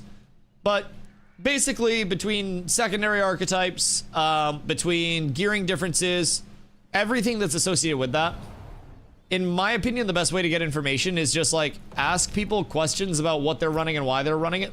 Oh, Sewer, keep him. Keep him. What the fuck? Oh, wait, 9 more HP. Holy shit, hold on. Here. Take those bad boys. You're up tremendous. Thank you for your contribution, sir. We're so up. All right, soon, boys. Soon. We'll have the brine breaches. Just hook your boys off up with epic Ravidium boots. If you need any heavy armor crafted, just let me know. Yo, Cat Cakes. Are you juiced? Yo, ni hao Pepe. How are you, my boys? Tanks rolling on caster gear. What do you mean caster gear? That's magic, critical mitigation rating, and max health. That wouldn't really benefit a caster at all. That would be more classified as tank gear since it's magic crit mit rating. People that would be getting hit by crits and then also max HP. But since casters are also gearing max HP, it's kind of like the hunter weapon meme of WoW. I don't really think that that's like stereotypically caster gear. If anything, the argument that like, I don't know, maybe that it's light legs, but light versus medium versus heavy is just a spread of a negligible set bonus and then the distribution of whether it's fizz mitigation oriented or magic mit oriented. I don't really think it's like that crazy. But more gear diversity will also come in. Demetrius over on YouTube. What's your ideal class, fantasy, or archetype? You said you like tank a lot. Using WoW as an example, I've always made paladin. Yeah, so I was also a pally main in WoW. So I essentially was a prop pally for a lot of my time in WoW. Love tanking over there. And one of the things that kind of like kept me from PvP in WoW a lot outside of just fucking around on a rat off spec was the lack of feeling like tanks really did anything. Even when I went over to New World. So like WoW, I tended to be very like PvE oriented. And then when I played New World for 7,000 hours, it was all PvP all the time because I played melee over there, and melee felt very impactful while also having impact on, you know, different elements of PvP. You could play Kill Squad where you were chasing down healers and stuff. You could play a Bruiser, which is what I played for a lot of like my time over there, which was Great Axe Warhammer, like up in the thick of it with big AoEs and stuff. Kind of like a Ret Pally that was like AoE combo based. So I came over here and I started playing tank, kind of like questionable of the state that, you know, tank and PvP would be in. And I was immediately intrigued because it's in terms of small scale, very nice burst, like nowhere near the burst of actual like damage classes, but nice burst, sustained pressure, a lot of tankiness, mitigation, like HP play. We can self-shield pretty frequently. We have good movement, good pressure generation. We have grapple for displacement. I can fucking place a goddamn wall wherever I want. Like things like that make tank very, very, very fun to play.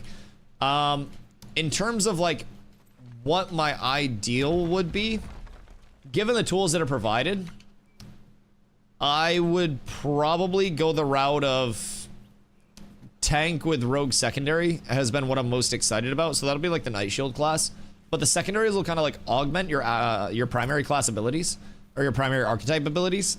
So I'll always have my tank skill tree, but I'll basically have augment options where if I'm a cleric, for example, one thing I've talked about just very simply is Intim Aura pulses once a second, does magic damage, chance to apply staggered, and generates threat. If I were a tank cleric, I could potentially specialize that in like the cleric realm of things. And basically Intim Aura could be like magic damage pulse, chance to stagger, healing pulse to all nearby allies, and then generates threat equal to max HP. And then like each subsequent heal. Yo, Brian, thank you for the follow. I appreciate you. And then like each subsequent heal could put like a stacking buff that increases healing received by all allies. So essentially you would play in conjunction with the cleric itself, so your front line would have more sustain. So if your front line stays in for 8 consecutive ticks of Intim Aura, then you would get a stacking buff that each stack increases healing received by 3% up to a total of 24% healing received. Each stack refreshes the total stack duration, and you have like a 10-second stack duration as a whole. So that way you have a few seconds where the stacks are guaranteed to wear off unless you have multiple tanks chaining Intim Auras to maintain that stack. So you'd basically have, it would end on second 18, debuff would wear off, it'd end on second 8, debuff would wear off at second 18, or with 2 seconds left on the cooldown, and then you'd have a 2-second overlap where unless another tank used Intim Aura to refresh those stacks at 10, it would tick off 2 seconds, and then Intim Aura reticks them up to that 8 max stack. So things like that could be augments that you throw in and kind of like change up the abilities as they exist, but they still exist in their core iteration. So as a tank cleric, I'd have like my tank abilities, but maybe some self heal, maybe some group heal elements, and kind of like playing the life. Tank rogue / tank bard, or any of those combos sounds like ultimate CC hell. Yeah.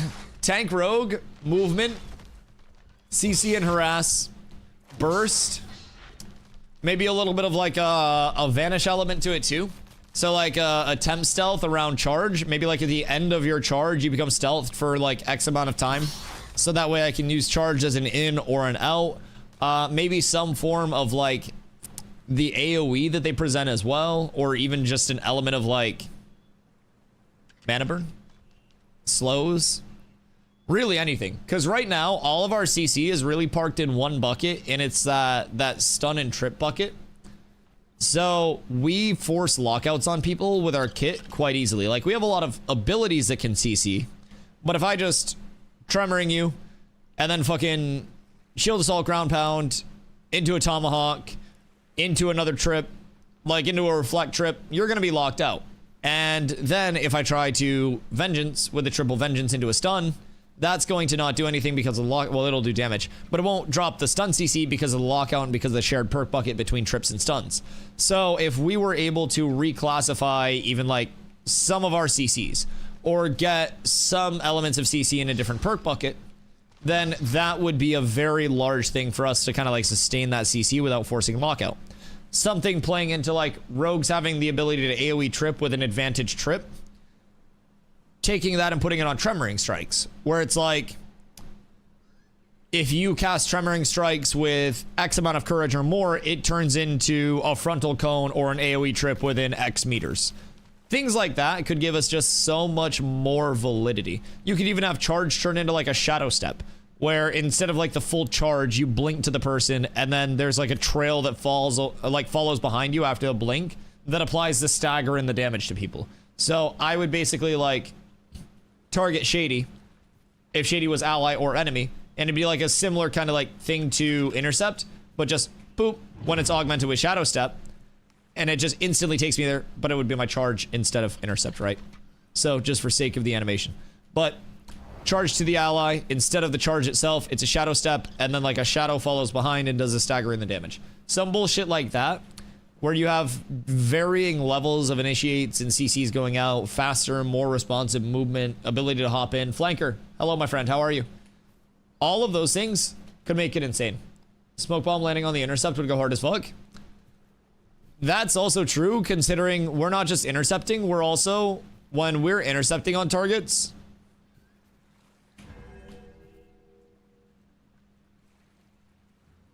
we're yossing ourselves off the edge of a cliff.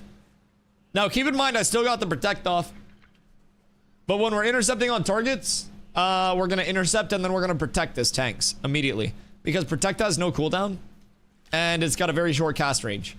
Once it's up, you need to be outside of the range for 5 or more seconds to break the tether. So I try to intercept over on mittens.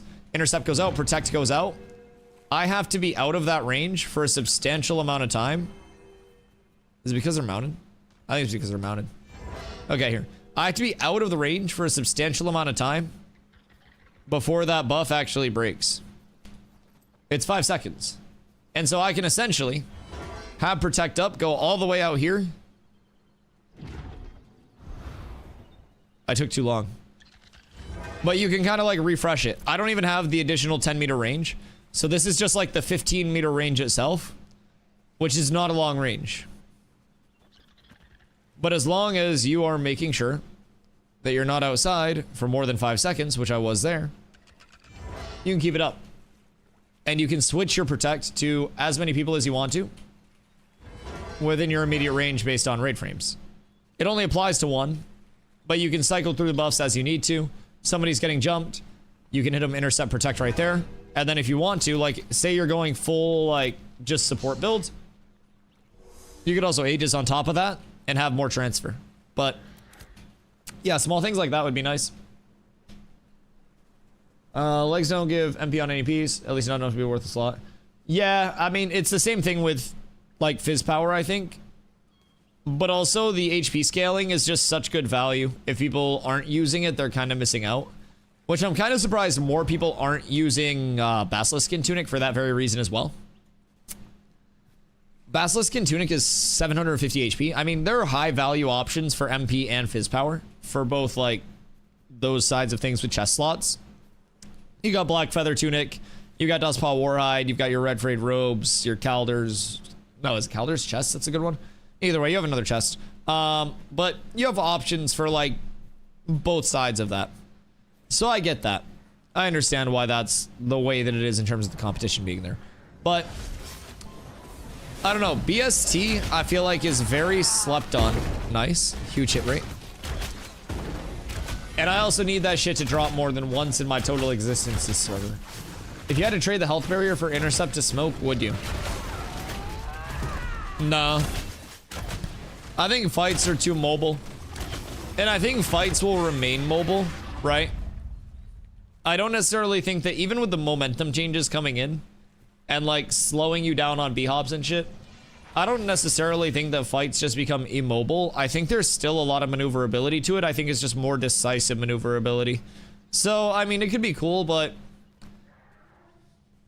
maybe in like a raid setting, like a siege setting, so that way I could intercept at gates and drop smoke at choke points and stuff like that.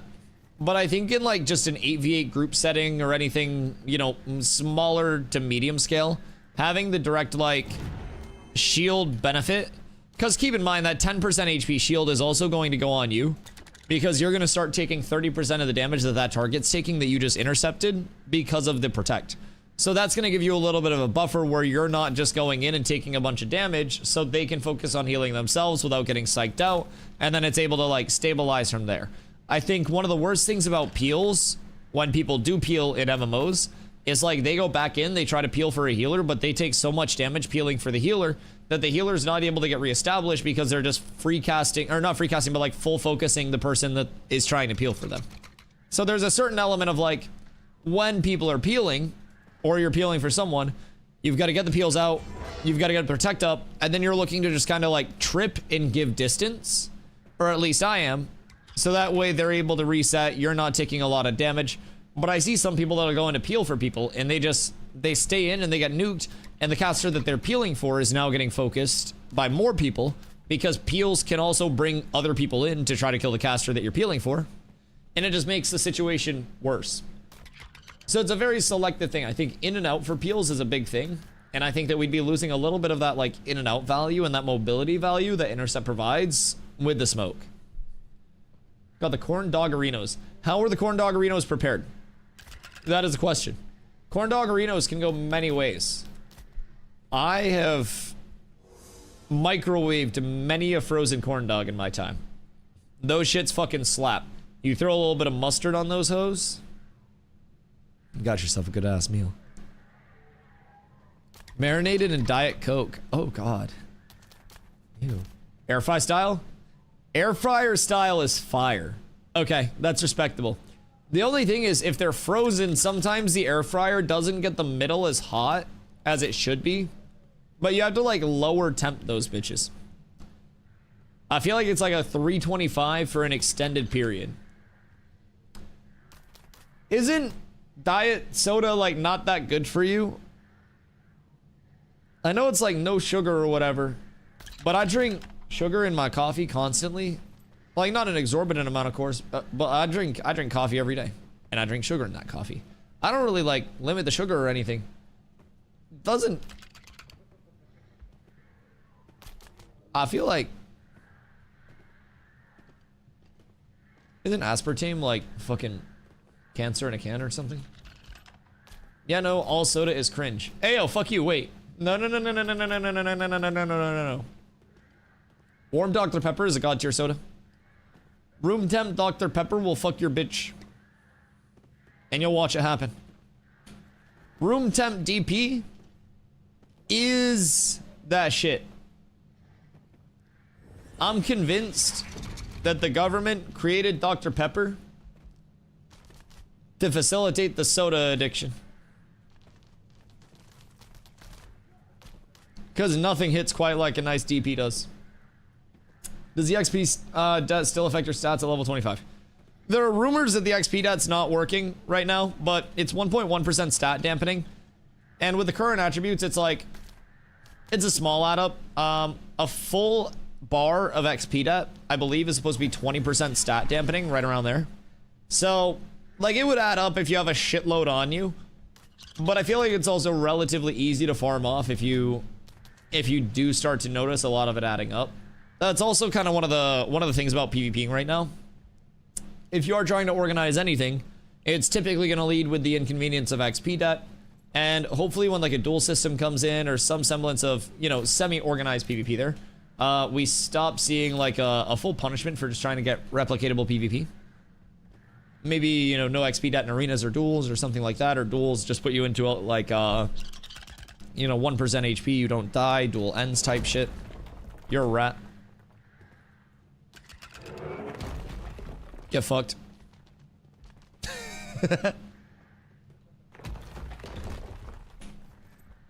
There's always a second wall. Sugar is extremely bad for your cells. Yeah, but sugar tastes good. Sugar is very good. Health-wise, you already sold me on room temp Dr. Peppy. Oh, yeah. I mean, I'm not drinking Dr. Peppy for the fucking health benefits of it. I don't actually think that he was, like, a doctor. I just think that man was cooking some shit up for sure. Yeah, if we're talking health benefits, you should probably just have water right here. Like, I don't keep Dr. Pepper in the house. Because my enjoyment of Dr. Pepper isn't like, oh, wow, a cool, refreshing Dr. Pepper. It's like the alcoholic that hasn't had a drink in 17 minutes that's like shaking and like breaking open a vase because he's stored alcohol in there 17 months prior to the day for this very moment. Like, I'll pull Dr. Pepper out from like underneath the fucking kitchen table and start drinking that bitch. If there's Dr. Pepper, I will have it. I will consume it. It will be mine. It's not healthy. Like the soda or my feelings about it. Like that shit's real impactful. He was a doctor in 1880s America terms, so not a doctor. I feel like in 1880s America, I would be a doctor. I feel like I've got enough going for me to make it happen. But I also feel like... What was an influencer in that time? Like the town criers? I feel like I'd just be one of the town criers. Just go place to place and just yap in the middle of the town square all day. Or maybe if they pitched me on religion, then I could be like one of the wandering minstrels or whatever they're called. Or is a minstrel a baked good? No, I think minstrel's the church thing. Yo, Morse. How you doing, my boy? Big vibing over here. We're trying to farm up some gear. Just trying to stay active, man. We got less than a month until phase 3 starts up. New servers, full wipe on everything. And brother, I can't wait. So, just staying active. We got the guild going on a caravan event somewhere right now. I'm keeping that nice and low-key. So they... Just kidding, Struck streaming it as well. If they get PvP, I'll probably run over and jump in with that. But I really want my last couple, like, pieces of gear. So we got a group out here in the tropics, which is one of the zones. Zones being like the entire area, nodes being the towns within the zones. All of these islands, all of this water is a force flag lawless PvP zone. So you're flagged up, opted in PvP, no matter where you are out here. So just for perspective, in terms of the map as we have it, you've got the Riverlands, the desert, the Junedark, we call this the Goondark. This butthole is the Crucible. That's going to be a volcano-y area. Up here is the Anvils. That's the next zone to come in. That's going to be the second starting area. This is the tropics that we're in now. And the entire New World map is just about the same size as the Riverlands.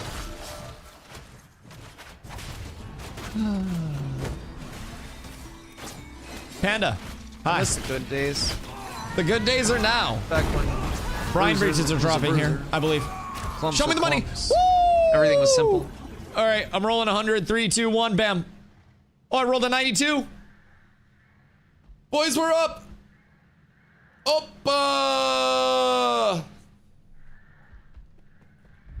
We're up.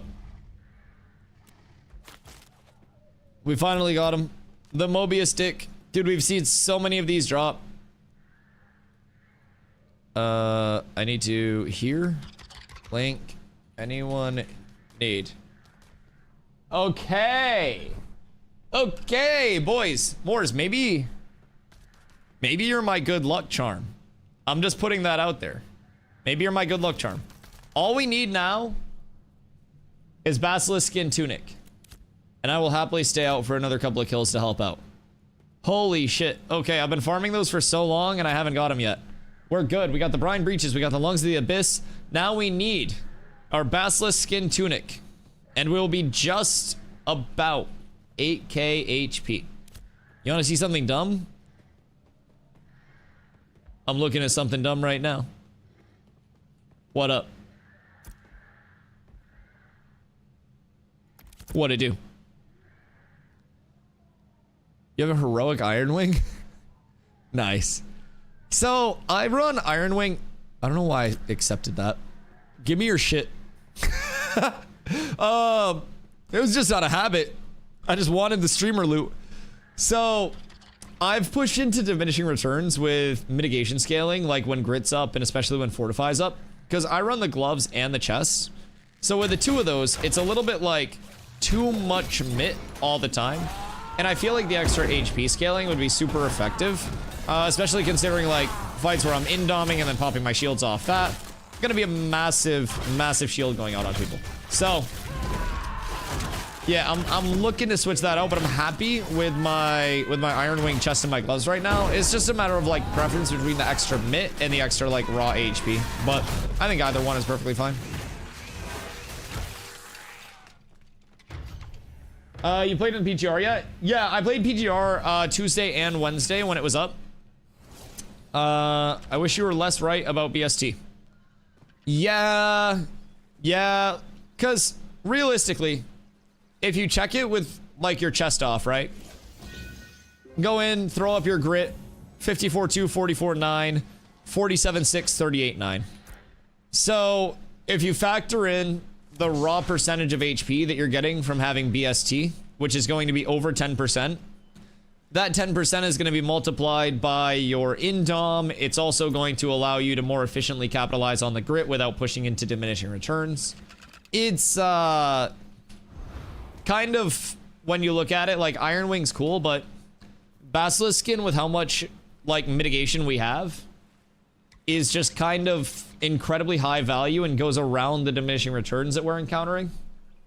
The drop rate on it is just fucking dog shit and it's not soloable, I will say. But if people want to go down for that after we get another pair of Brine Breaches from the next kill, I'm down. We're running hot on the breaches right now though. New World League Season 3 is starting. I'll pay to get you on my team. Bruh. What do you mean? What do you mean? I haven't played New World in months. And also you're not the first person to offer me that. What if I told you that? Wait, so are you captaining like a team or they're doing like a G League or something like that this year, right? That's funny as shit. I'm glad they have like that amount of players to actually do two things. Pay how much? Gnome, you don't want to know what some people in New World are willing to do. I've had some confirmations of people receiving a lot of money to play wars. A lot. Some people have too much time, too much money, and not enough time, and also not enough melee players. I was watching a bit of the, they did a bruiser tournament today, which was like 1v1s for the build that I used to play.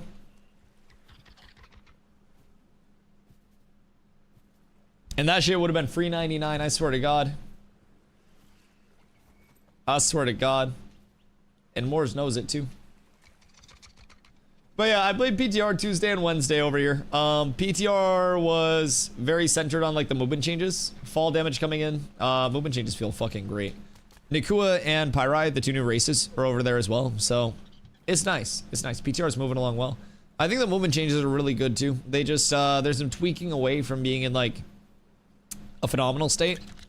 I think leashing up the openness and the looseness of the movement is definitely for the long-term benefit.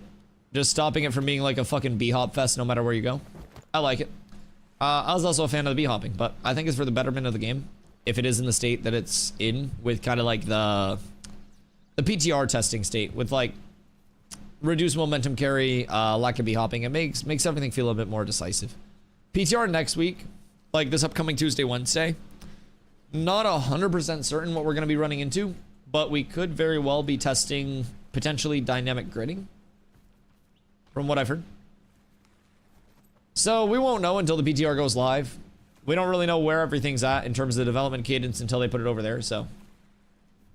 So that jump you just did is going bye-bye? Yes! So basically, something as simple as this. I dodge, and then I jump at the end of it, and then I jump and toe tap to carry some more momentum after that. Essentially, the most simple way I can describe it is the game keeps track of your instances of forward momentum consecutively. So if I'm just like jumping like this, it's not going to give me diminishing returns or anything. But like accelerations of forward momentum are essentially kept in terms of a, like a, fuck.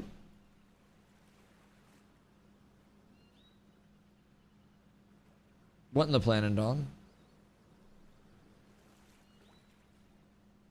There's either a rogue somewhere that just diddy darted me.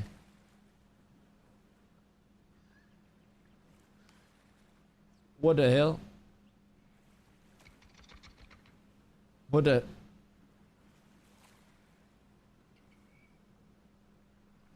What the hell? Ah! Knew it! Knew it! The what the Planendorf comes through. Boys, we can smell him a mile away. Oh wait, so I was right. It was a rogue that diddy darted me and a Planendorf. What the fuck? Actually 2 for 2 today. Holy shit. I'm like the Baba Vanga of Ashes of Creation. This is wild. I'm like death noting it as it comes out. We're up tremendous. So, how's the vacation? What if it turns out that somebody here has like a warrant out from Intrepid? And Planendonger's here to ban him? Does a real-time Thanos snap like picks up their character in like full exorcism? Like tears them apart and shit? Boys, I'd be here for it. I'd be very here for it. Oh shit, I was giving a demonstration on the movement. Okay, so basically, kill Dusty with a spear again. Bruh. Steven killed me with a spear. Planendonger is typically a peaceful one. I never set someone to level 1. Can you set someone back to 25 after? Yeah, surely you can. Steven gave Peon 5 25s. Or like 7. Yeah, fuck it. Send it. Hold on. Don't let Steven see us fucking around with the dev tools. Oh god, the spear! Not again! Why is it here? It doesn't even exist yet! It's not even in the game! Well, he's back from vacation. And apparently the primal instincts came out while he was on vacation. Oh my god. Well, now we want spears in the game. It looks, in all fairness, it looks much more refined than it was the first time I died to it. So I can confirm from first-hand experience staring down the barrel of that thing. It's getting updated. Oh. He's like pump faked us. The helium fell out of his shoes. He deflated. So about that momentum carry.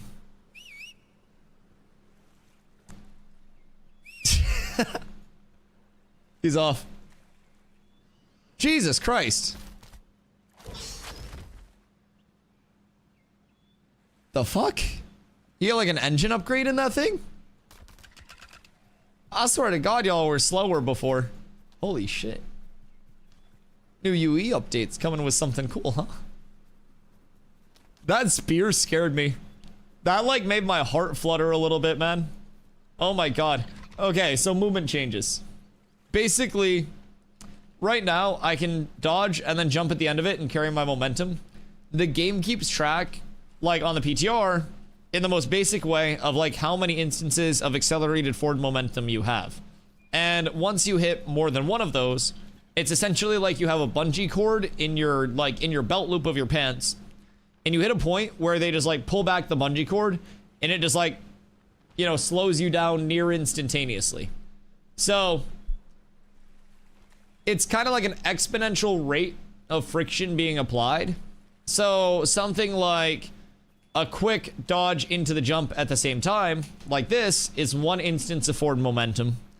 But if you dodge and then jump after, that's two instances. So instead of your jump having that like forward momentum, your jump kind of like goes forward and then just gets weighed down at a certain point. Like you've got a bungee cord around you. So that's like the big difference. I think that that's hopefully going to be ironed out long term and maybe made to feel a little bit more natural, a little bit less of just like yeet, your momentum's done, because that's kind of like where it's at right now. In addition to that, a lot of movement abilities are losing their like their full send ability, so to say. So with charge is a multiplier of your character's current movement speed. So if I sprint before my charge, I can go sprint, charge, jump, and block, and that carries my momentum. And then if you hit the ground at the right time and B-hop, you can keep your momentum going and skip across water if you want to. So things like that are going to be substantially like different with the momentum carryover changes. You won't be able to just like full send yourself into oblivion.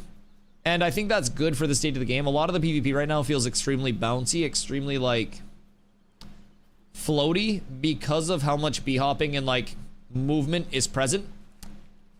So hopefully it goes into a happy medium where we're able to have like some looseness in the movement, like some fluidity, some player control of it, and like, you know, some fun skill-based movement, but also have it be to a point where there isn't just this absurd level of everybody zipping everywhere. Wait, I have to reinvite Mittens, don't I? I really hope that's changed because I didn't like it. Yeah, over on the PTR, it feels much better. And honestly, I was a critic of the movement when I first like played it. I hopped onto the PTR and I was just like running around and I was like, what the fuck is this? This feels really bad as a standalone. And then I played more and I played PvP like on the PTR. And every fight felt so much more enjoyable. It was extremely fun. A ton of like different abilities mattered. Grapples were going through much more consistently because everyone wasn't just zooming. Walls were impactful. Ranger vines made a lot of a difference, like even more so than they do now. Like everything was just more fun with it, I will say. And like I said, I'm hoping they loosen it up a little bit and provide a little tiny bit of ability to like B-hop and move around and shit. But I don't even want it to be like more than one B-hop. Maybe just like a dodge hop, toe tap gives your D cells. And basically just like one more instance of forward momentum where it's not necessarily like 17 B-hops, but it is a level of like you're rewarded for your skill with some momentum carryover. One-hand spear and shield would be massive. Like the Spartan build. Would you go shirtless at that point, zombie? Just for funsies? Should I Diddy Dwarf?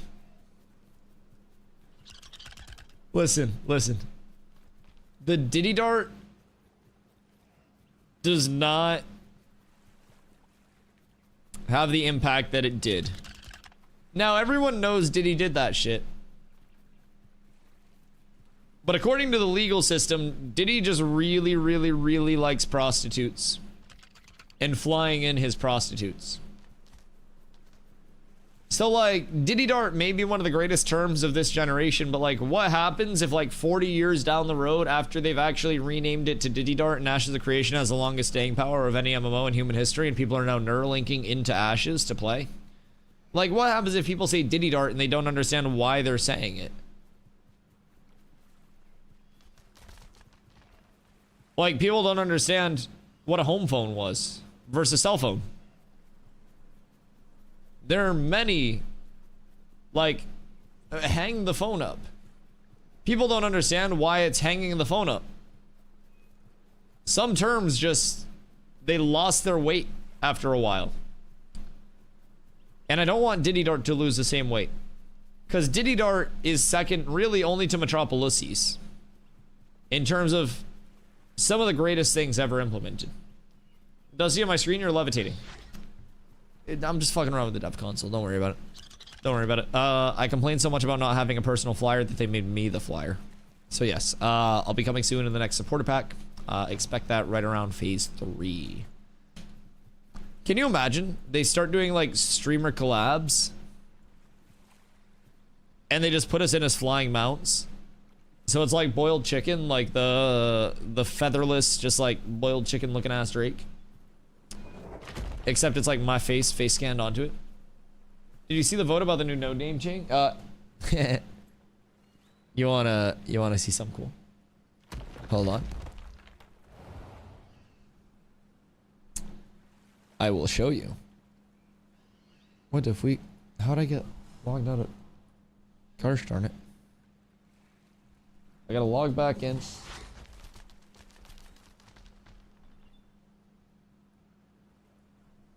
Right.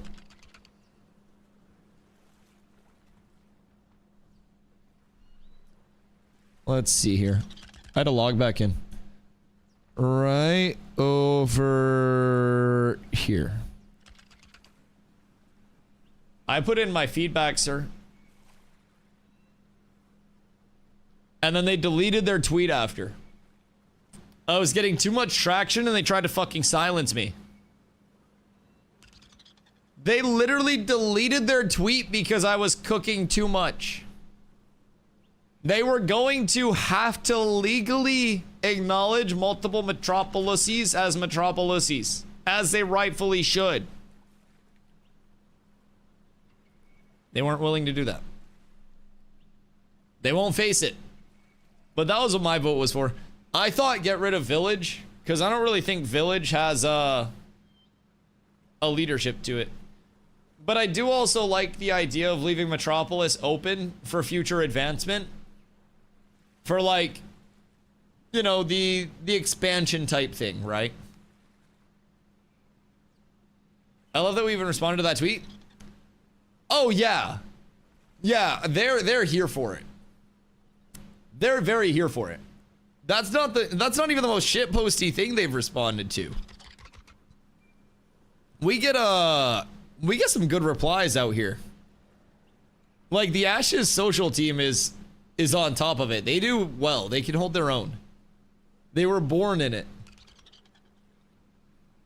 There were some good ones along the way. But yeah, I'm also thankful because I feel like some dev teams would have blocked my shit by now.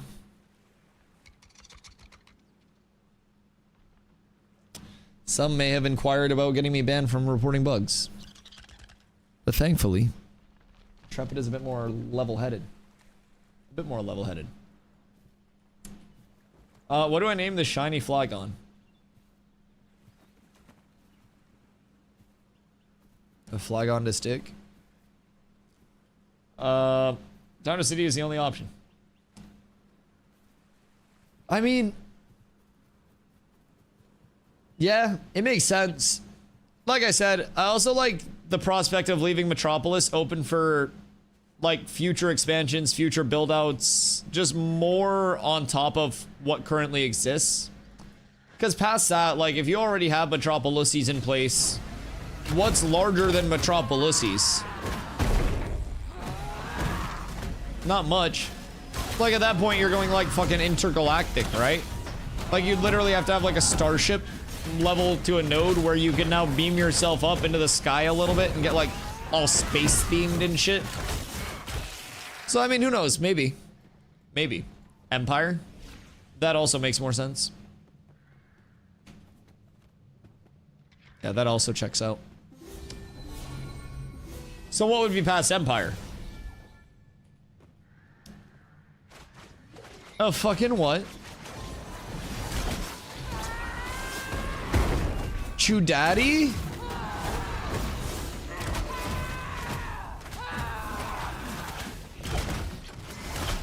Cosmopolis. What is a Cosmopolis? That shit sounds made up. I hope the rulers of future Metropolis aren't dictators. Well, it's getting pinned for the rest of the stream. Absolute banger. Absolute banger from the Dorfington. A true one of one. That's a fucking actual banger, chat, Mr. Dorfington. And honestly, it's quite possible. Steven comes in, he's like, what the hell is going on here? What the hell? Someone say taters? Wait until you realize what's in front of the two taters. A very, very, very authoritative regime. Get ready for the dick and the taters, brother, because we're giving it to you full frontal. Now, where do you think a dictator in a metropolis would succeed the most? Because I feel like maybe like the military node, because then a dictator could force their way into other metropolises as well and kind of like exert their force as a dictator over multiple metropolises at once. I feel like if you have a military node named Utah, that shit's going multi-platinum. A cosmopolis is a city characterized by its diverse population and cultural richness, often embodying global influences. It's a hub of ideas and activities where people from various backgrounds coexist, fostering a vibrant and social and cultural environment. The thing that I retain the most out of that is that it's called Hub. And I got a really good idea for the startup of the music for a cosmopolis if, you know, in the event that they do go with a hub. I call bullshit on Nightbot. Nightbot will lie. I will say, Nightbot will lie. Like, do exclamation AI and be like, who is DustyWhy? And it'll just like make some bullshit up. It just takes its best guess about like what the answer could be and like formulate stuff. Is DustyWhy the best tank? DustyWhy is definitely a tank, a strong tank known for effective gameplay and team support. It's fucking lying. His strategies and timing often lead to victories. Lying again. But best can be subjective. It depends on playstyle, team synergy, and individual preference. What do you think? I think you're lying. I think there are many things I do well, but you named none of them. See, it makes shit up. And it tries too hard to be impartial. It doesn't want to offend anybody. And that's a big problem with the world right now. Wait, so Emu, what the fuck is a Chudaddy? Because you said Cosmopolis is made up, but you're in here saying Chudaddy. Like, what in Sam hell is that? Planet Donger is a Twitch streamer. For their entertaining content and engaging streams. They often focus on gaming and interactive sessions with their audience. If you're looking for fun gameplay and community interaction, check them out. The Planet Donger persona comes through. Holy shit. Wait, can you imagine if you were a VTuber named Planet Donger? like in your downtime, what your like VTuber model could be. Genuinely just like a yoked like salt and pepper Ganon that is just fucking girthed up. And like the camera cuts off at mid-thigh, which is like quarter peen. The Plan and Donger VTuber persona could go fucking insane. Especially if you get animations. Oh my lord. Well, I get the items I want in Ashes of Creation. I can't predict specific loot drops as they're random in Ashes. Your chances depend on factors like luck and in-game activities. I said good luck. Oh my god. If you watch Knights of Sedona Netflix anime, you know what the Plan and Donger VTuber avatar looks like. Drop me a link. Now I'm curious. Now I'm absolutely curious. That shit would go fucking crazy. The VTubers everywhere would be shook, man. The fact that it's not like a fox that's yoked to shit, it would be fucking monumental over there. Absolutely monumental. Someone on YouTube just said dislike. They're uncomfortable with their thoughts about the Plan and Donger. I want you to know, Dorf. We've got people questioning their internal decisions. If you take the time to say dislike, that means you really, really like it, brother. I don't know how to feel that I did see that show. Worth a watch or not at all? Genuine curiosity.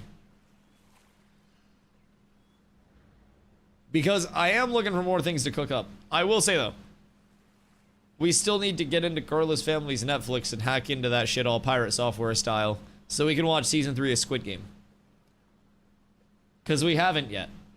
And I feel like we must. Some people that have watched it have said it was good. Some people said it didn't really answer all the questions they wanted it to, but it's a long time ago. I remember being good, but can't recommend or not. Okay, word. Word. Something tells me Dorf's completing a side quest. I can't wait for this movement to be on. Like, it's fun. But after playing PTR movement, I know what I'd prefer. 1000%. PTR movement was just so good. I can't wait for Tuesday again. It sucks that I can't visually show anything. And that I'm nowhere near important enough to get like a pass for it. But soon. Soon. We'll be up tremendous, boys. I can't wait. Oh god, excuse me. I had to sit up and that was so hard. So, do you guys... What pieces are you guys looking for, Blotto? Because I'm down to rotate elsewhere as well. I'm down to stay here and help out for more time. BST is my other big target. And then I'm pretty much like chill with the gearing. And if I get a BST, I can just pass out my Iron Wing as well. If somebody needs that, but... I don't know what your guys' plans were. I did want to get a few more reps in on that though. Try to get it all shored up. So that way I just don't have to fucking worry about it. I think that would be beautiful.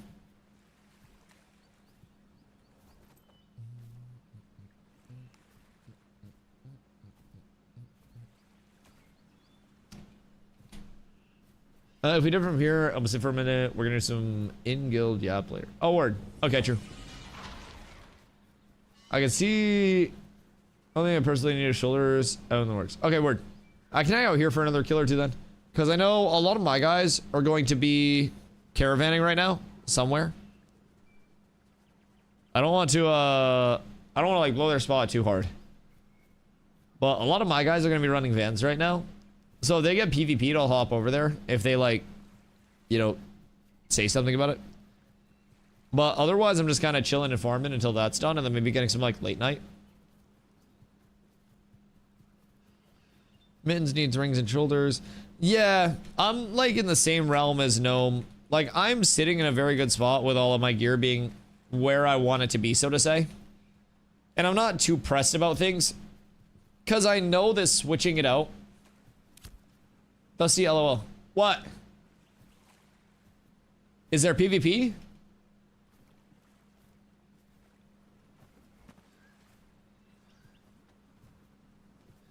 Brother, you said earlier what the event was in chat. I don't think it's very secret. And you guys have done it multiple weeks. I don't think me saying that it's happening is a big thing. Isn't Strike streaming it right now? Didn't you literally say earlier that Strike was streaming it? Beaver. What does it mean? Okay, either way. So, talking about it in chat and doing it the same day at the same time every week is cool, and then talking about it in chat later is not. I don't even know where you guys are caravanning. I could say that you guys are jerking each other off somewhere in Vera, and if I don't say where it is, then people aren't gonna get the lowdown on it. If people think you're caravanning to where I'm at, then that's on them. If someone finds you guys off of me saying that Cats is running caravans, then like, congrats to them, honestly. Because they just geoguessered your shit. I won't lie. If I had a tell in my eyes that was that revealing, then fuck me. But yeah, I don't necessarily think that it'll be we're over there. Over where? Honestly, if I look this way, that is probably correct. I can almost completely wholeheartedly say they're somewhere in this frontal cone of vision. Now maybe they're down here though. I don't know. But this covers most of it. You saw me bring my caravel to turquoise, so watchful eyes know. Are you caravanning or caravelling?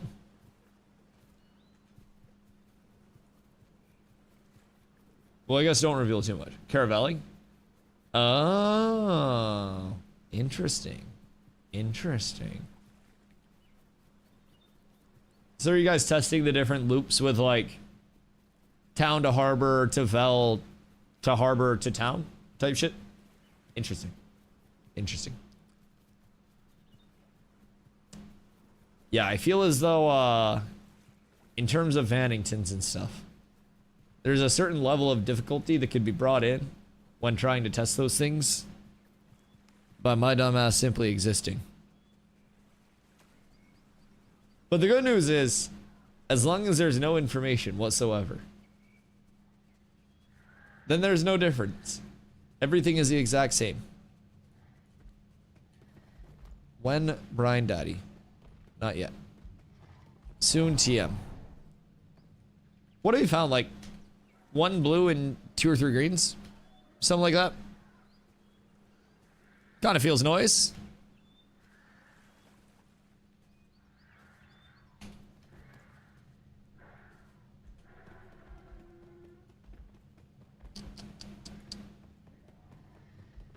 So, how long, Zombie, do you think you guys will be on the grind for today? Like, over during your event? Because I would be more than down to try to find some PvP, too, but...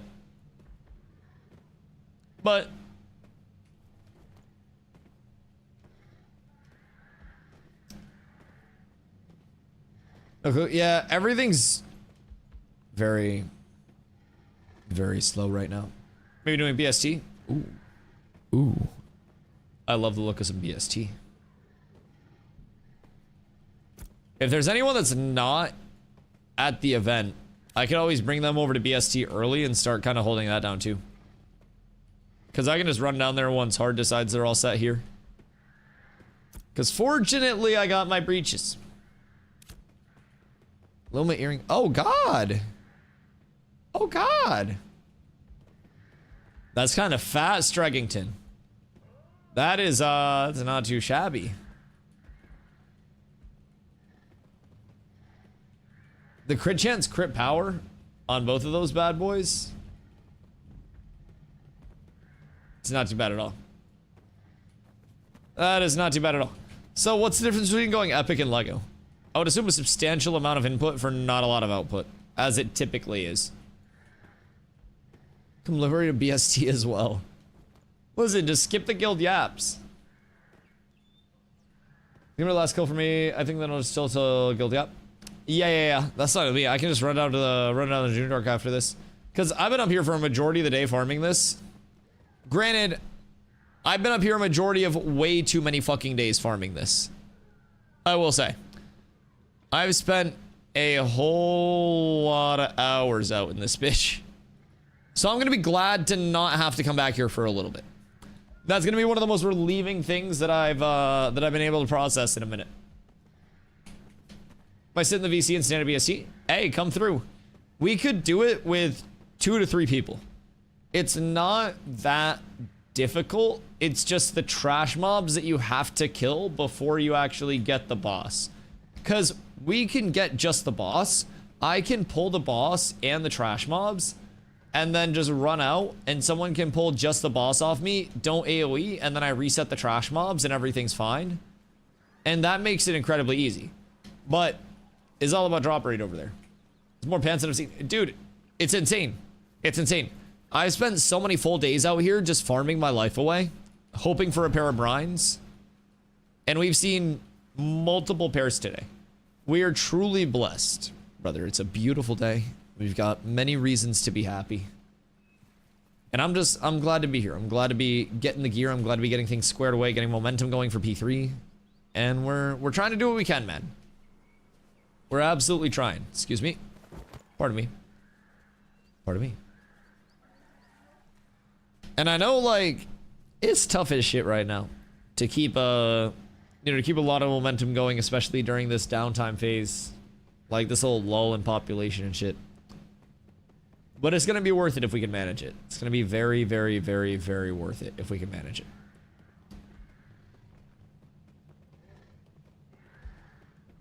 Do we know how long until the kill? Because I'm going to refill my water real quick. I think this corner is safe. I don't think I'll die. I'll be right back.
And we're back.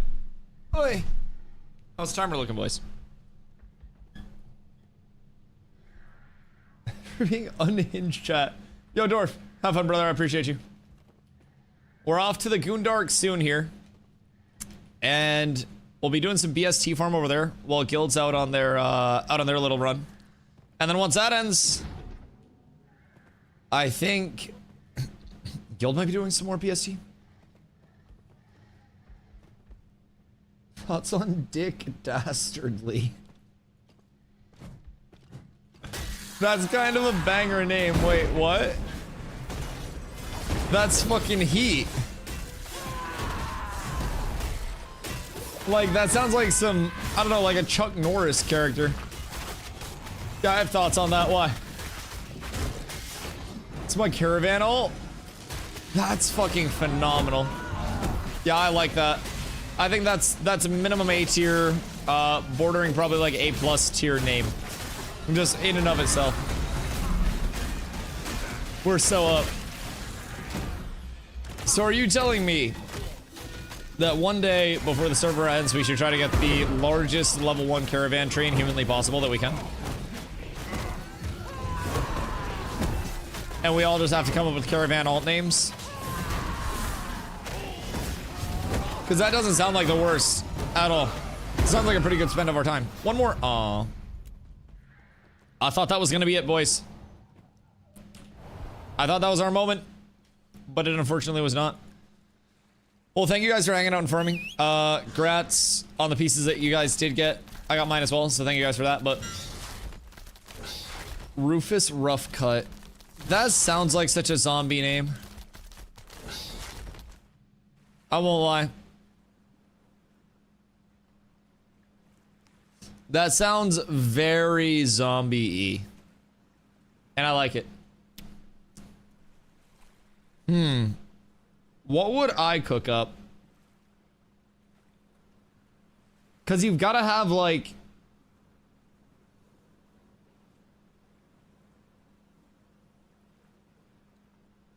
You've got to have the same letters.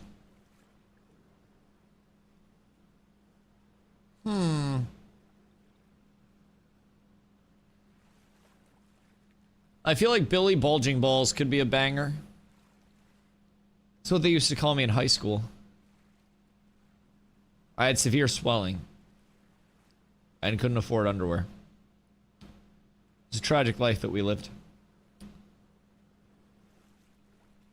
Big Booty Blatina. That's gonna get you more attention, though. I feel like Billy Bulging Balls could be pretty under the radar, right? Or would Billy Bulging Balls be a targeted name? I feel like some people may be jealous of like how cool we are and try to like grief us at that point. It may not go well. All right, so off to BST. If we get BST, we're so fucking close to 8k HP. If I pop like a con scroll or something like that, instant 8k. I'll be like 79, 60 unless it's a well-rolled BST. And then I think I have potential to break into the 8k range, just unbuffed, but not the most likely in its current state. Possible. We'll just have to see. But I don't think it's gonna give like 790 HP. I think I'd probably need like a couple, probably like a couple higher tier drops. But we ball.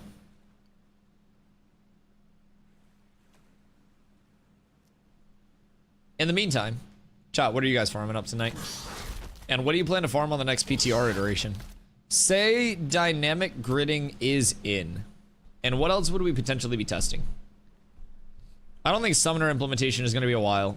It's going to be for a while, even over on PTR. Hunter would remember.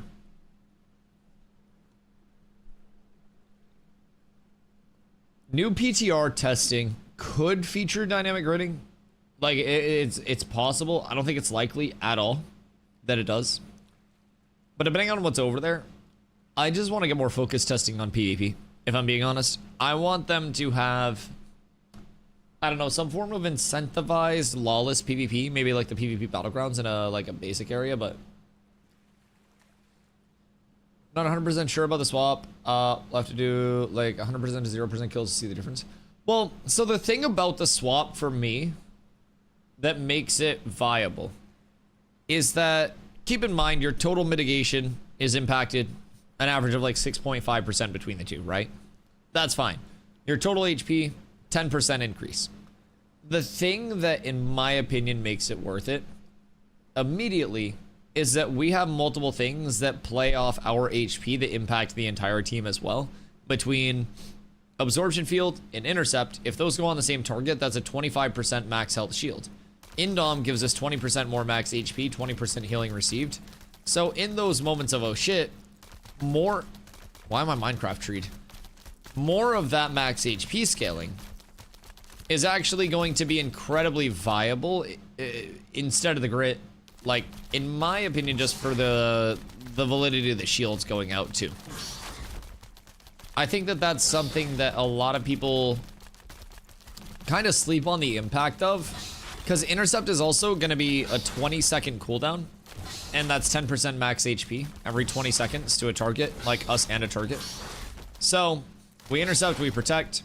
We're throwing out our banner whenever it's off coolly. We've got indom every 1 minute. And with HP, you're also not scaling into diminishing returns at all.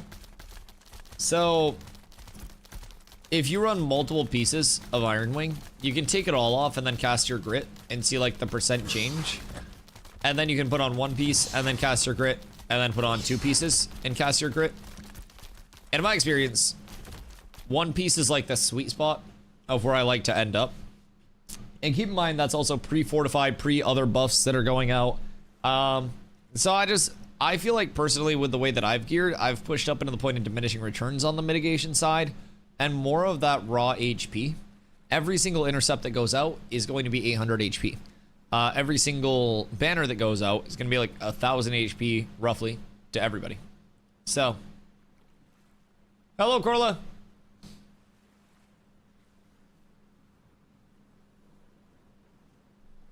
Stomps is running to his PC.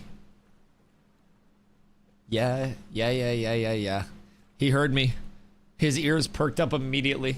Did you alt tab out of your Stardew for this? The One Piece is real. And somewhere Stomps is perked up. He was like asleep and then just like sat straight up. Yeah, huge. How's Stardew? Do you want to come ash it up? / invite Busty. Oh, zombie yoinked Busty. Okay, cool. X for whatever. Although he already has his BST, so I won't make him farm another one. That would be cruel and unusual punishment to drag him out for that. I'll let him have fun. We have enough people to actually kill it too, which is great. For what? Right now, we're gonna go farm Basilisk Skin Tunic. And then when the guild event ends, they're jerking each other off somewhere in Vera. That's the event tonight. So when they're done jerking each other off, I believe they also were thinking about coming over to farm some BST. But we could also find some PvP. Because people are always looking for PvP at this point. Like, the server is pretty cooked. There aren't many people on at all anymore. So a lot of the time it's just kind of like, oh, we have enough people for PvP, well, let's PvP. I shit you not, the common restrictor for most people trying to PvP right now is finding a cleric that actually wants to play. It's rough. Now, we actually have like 3 that still log on. But the more that we get, the better off we are, because we can just split up more teams. So consider if you will. The shit's fully charred. Yeah, it's like, and it's going to be. It's perfectly okay. Someone say One Piece. He does exist. Jesus fucking Christ, we summoned him. So I definitely agree, Senshi. I don't necessarily play with the expectation either. Keep in mind that like populace is going to be at a certain point, like concurrent player base is going to be at a certain point. I'm preparing and trying to prepare the people who are here in the community for, you know, a further out date for launch. And I'm at the point where I enjoy what I do. I'm very lucky to be able to stream full time, so I'm not really going to like burn out on this, right? But for a lot of people that are, you know, just playing and they want to check it out, the chance to burn out this phase in particular, I think is extremely high because people just kind of know that their character is going to get wiped on August 3rd. It's going to go away August 4th. You got to do everything you just did, but do it again. And you also had, I mentioned this a little earlier in stream, but like you also had a couple of launches that hit around this time too. That probably just, my face perma smells like weed. It's your own fault. Sounds good for Dusty. Delicious. But yeah, I think the best thing that happened recently was the expansion of the PTR to the general populace. Cat with abs is absolutely. Yo, Monkey, thank you for the follow. I appreciate you. Like the expansion of the PTR to the general populace, allowing people to come in, level a character, gear a character, no friction in the environment whatsoever, just kind of like play the way that they want to play, I think is fucking massive. So hopefully that'll help a few of the players who are kind of like burnt out on the entire process, looking forward to P3 but not wanting to re-level, re-gear, do everything here. But Dune hit 1 mil players. I mean, I'm not shocked. Dune alone is an IP that definitely has that level of draw. Keep in mind, New World also had just about 1 million players. Oh, I'm gonna Ashes for PvP. I'll see if we can find some. Wait, what's going on over here? Oh, that's just a mob. I thought that was a player running across. If only. If only. Only if you like Dune. There's a lot of griefing. If you think griefing in Ashes is bad. I mean, I don't think griefing in Ashes is bad, but Dune has been great, but they're now struggling with endgame content, so seeing a massive player drop. My prediction with Dune originally was that it was going to have like a New World-esque player drop where they originally advertised it as an MMO. And a lot of people that follow games loosely and kind of like get updates here and there probably went into it thinking it was still the Dune MMO, considering a lot of content creators also were still calling it the Dune MMO up until the time that like accessibility has been available. So I originally predicted that people were going to come in, have kind of like a false conceptualization of what the endgame loop was supposed to be, and think that it was this fully fleshed out, like full MMO-like experience. And the late pivot to being like, oh, we're a survival multiplayer, right? Survival multiplayers typically do not have a ton of handheld content. It's typically very like UGC. It's build your base, hang out in your base, refine your base, kind of like just chill and do that, right? It's just gather the stuff to make the cooler looking stuff to allow you to gather the next stuff. And really, if you break down any like MMO or ARPG gameplay loop, it's also pretty similar to that. But losing the big social aspect, I think, is what a lot of people were like, oh shit. Because to my understanding, it was originally supposed to be this massive, like, immersive world where you would run around and it would be an organic, like, PvP Dune experience. Like, you would be competing for everything everywhere, running into other players no matter where you turn, and the world would feel extremely alive all the time. And I feel like it was the opposite of all of that. And I do think one thing that has helped Ashes, even to the point of like, you know, it's not like it's 1 million players right now, right?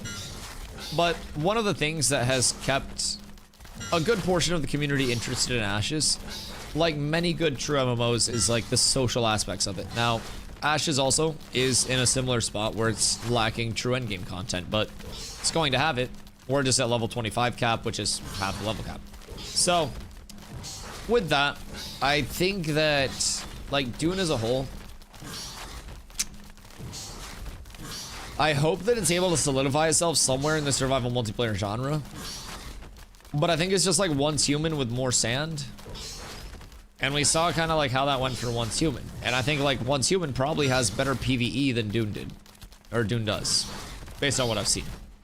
Again, I haven't taken a lot of time to play, so I'm kind of speaking from a place of like watching from the outside, but Once Human has way better PvP. Yeah, I think Once Human, in terms of its gunplay, in terms of its movement, just like looked a bit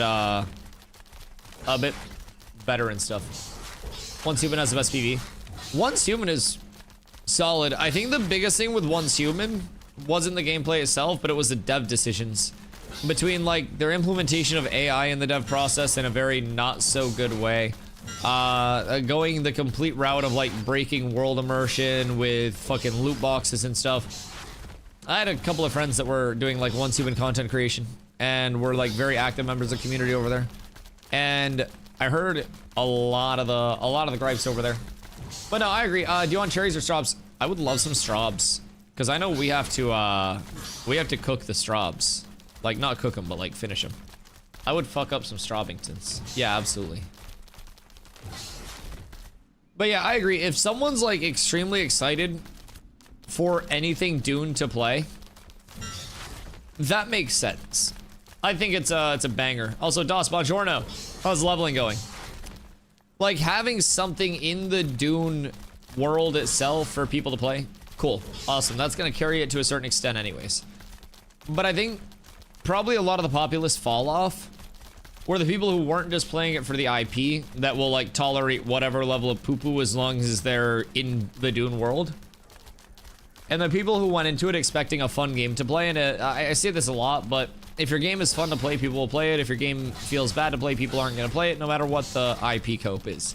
So that's why I'm optimistic that, like, you know, Ashes will hopefully get itself into a spot where it feels better for every type of player to play. Right now, playtesting is great with the forward expectation that it's helping the environment continue to develop and things continue to develop over there. But at the same time, I think that right now, is it like the most fun gameplay for every type of player? There are absolutely systems that are going to be inconvenient to play. Absolutely systems that are going to feel rough. So I just hope that it continues to kind of like refine it, become more enjoyable for every type of player. I have a lot of fun with it, but you know, it's still definitely got a long way to go. People want to play it fast paced, but the combat's rather slow. Kind of like a roguelike type shit. Lock's almost 31. My god. Wait, when did you start leveling? Is that 1 to 31 today? Certainly not. That's a fucking pump. That would be absurd. When did leveling start?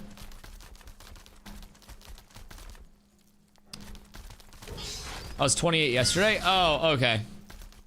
That makes sense. Dos is playing classic WoW. He made a warlock.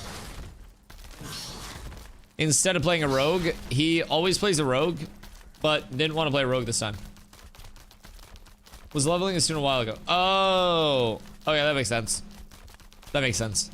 So when did the servers go live? Like, how old are the servers? Are people already raiding over there, or is it still just like the mass leveling?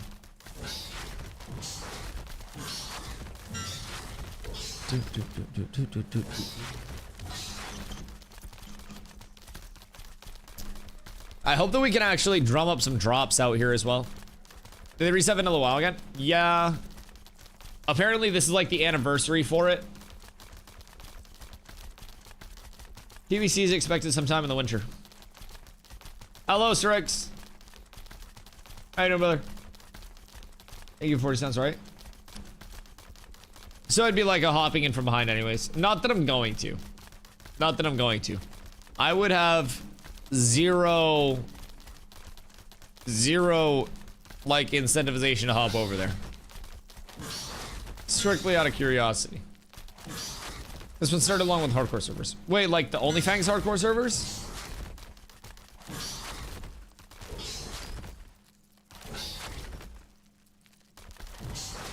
Ever thought about a different hairstyle? I had my head shaved. Like, not like shaved, but when I was growing up I had a buzz cut, but I have a very small head overall. So if I go too short with the hair, I kind of look like an egg.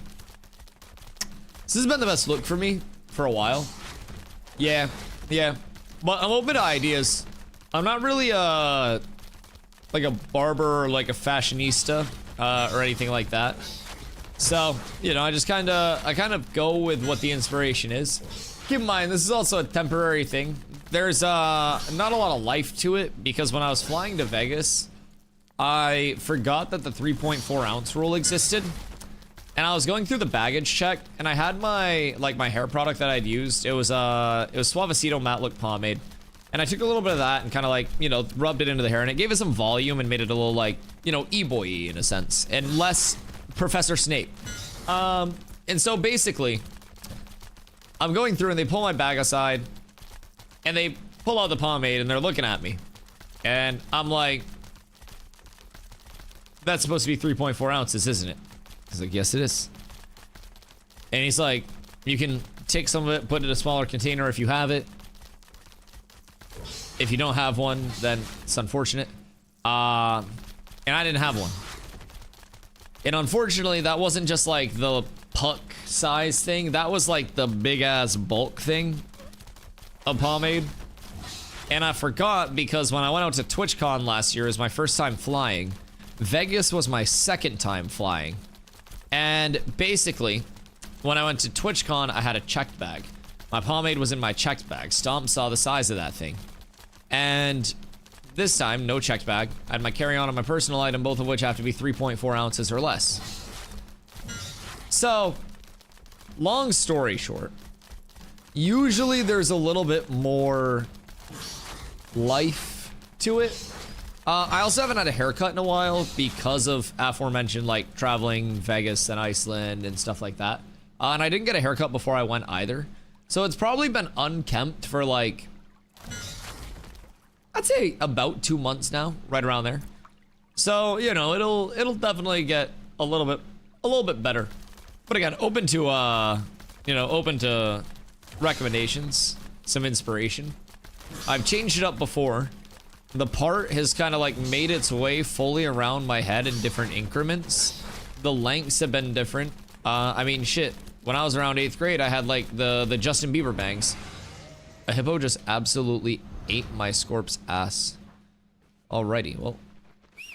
Can we get the halberdier out successfully? Yes. Alright, we're so up. We're good. Now all I can see is you on the music video of Professor Snape. Listen. I acknowledge my weaknesses. And my weaknesses are thick, voluminous hair. I have, like, very healthy hair, and I don't lose a lot of hair. I don't shed much. I'm very, like, hypoallergenic. I probably won't go bald. At least, I hope. For a while. But this shit does not stand up without something in it. It does not. So, I do what I can.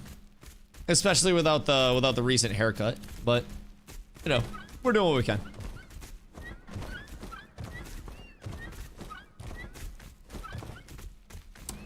So, Doss, what would pull you off of Classic WoW?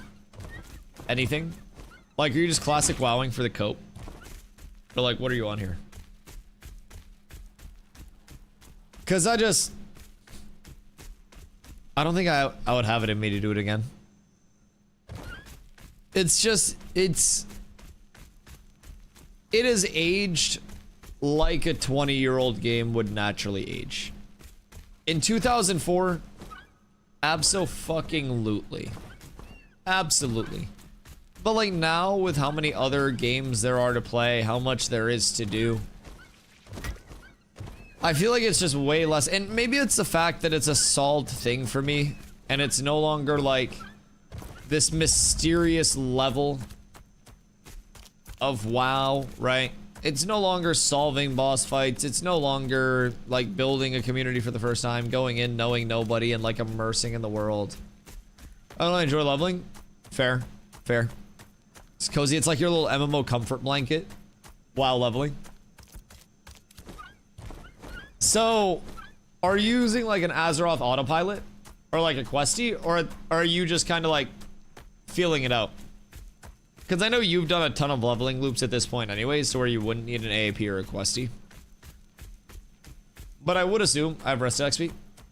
Okay, so just basically like in-game guides as well. So essentially the same thing.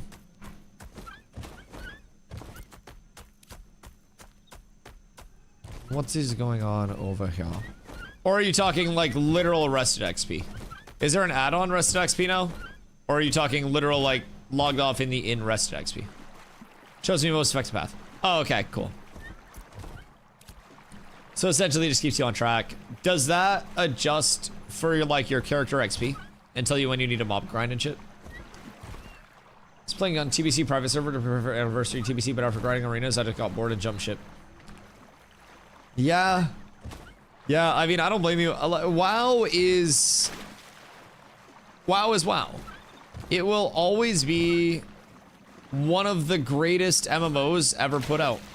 And at a certain extent, there's only so long that you can execute something on the highest level for before the follow-up is no longer on that same extremely high level, right? Like, something can only be flawless for so long before a flaw is introduced, especially if it's something that constantly has to continue developing.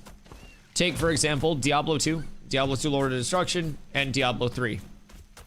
D2 Lord of Destruction was a standalone at the top of the ARPG genre. In my opinion, still is the near perfect ARPG. I think not many ARPGs to this day are better than D2 LOD. Diablo 3 was an absolute fucking mistake.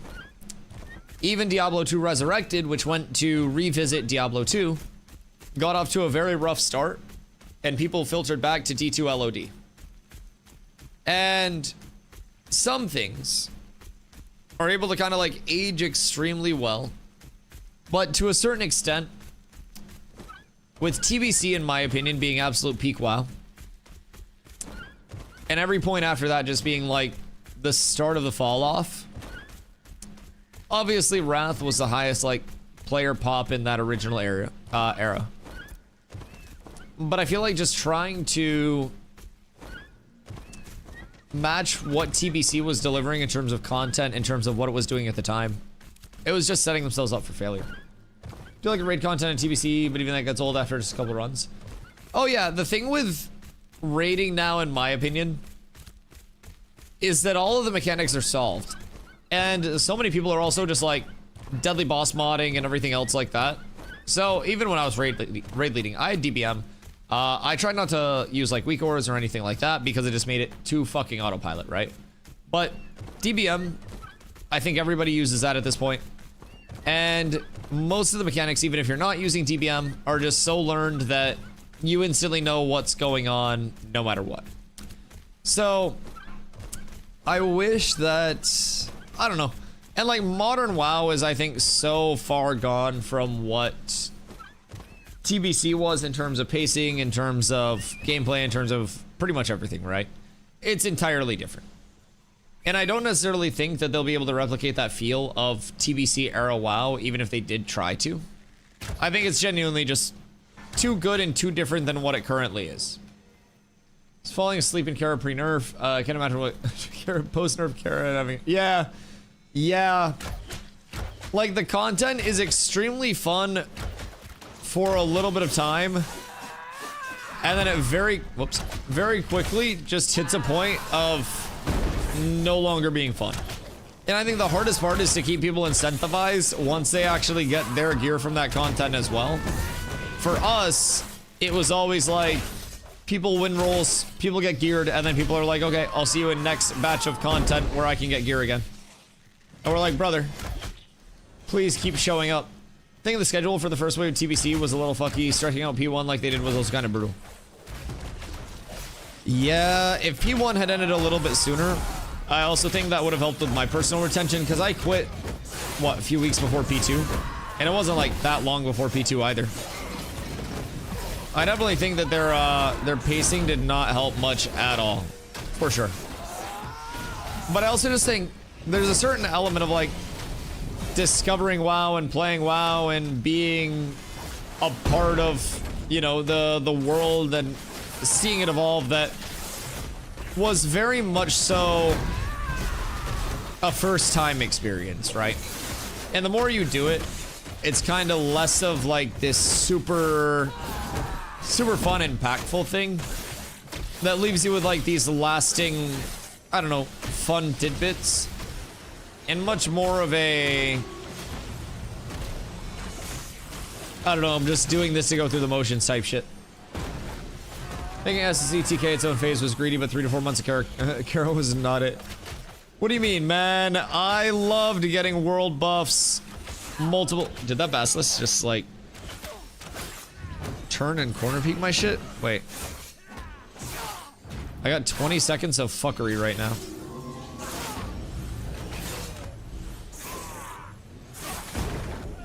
That's less than ideal. How did that basilisk even cook me? Wait a minute. Wait just a fucking second. Fortunately, we're good. How many does fungi have out here?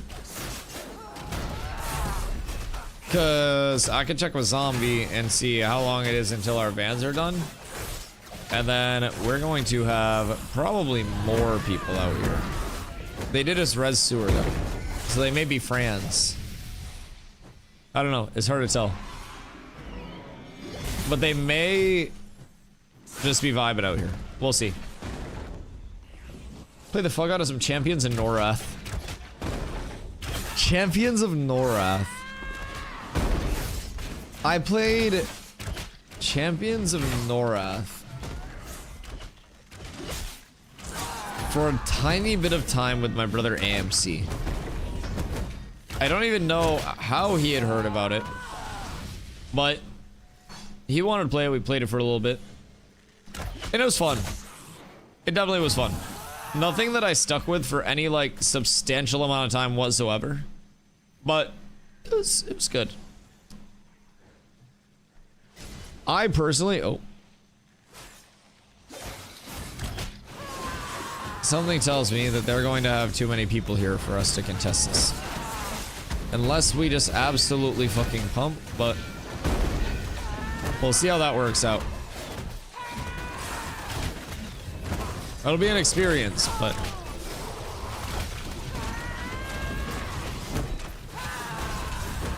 I wonder how long they've been out here for.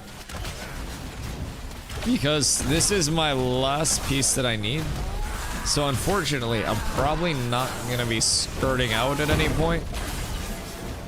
And I do think we have more coming as soon as the caravan stuff is done. So it might be hard for us to get one 3v whatever they have. But soon, we'll get all of them. And drop rates have been so bad, hopefully they're filtering out the bad drops for us. Champions in Norath, core memory unlocked. We played a lot of different just like random ass games together. Outside of me always trying to like play Diablo with them, play WoW with them. Like my brothers were a big reason like why I got into gaming in the first place.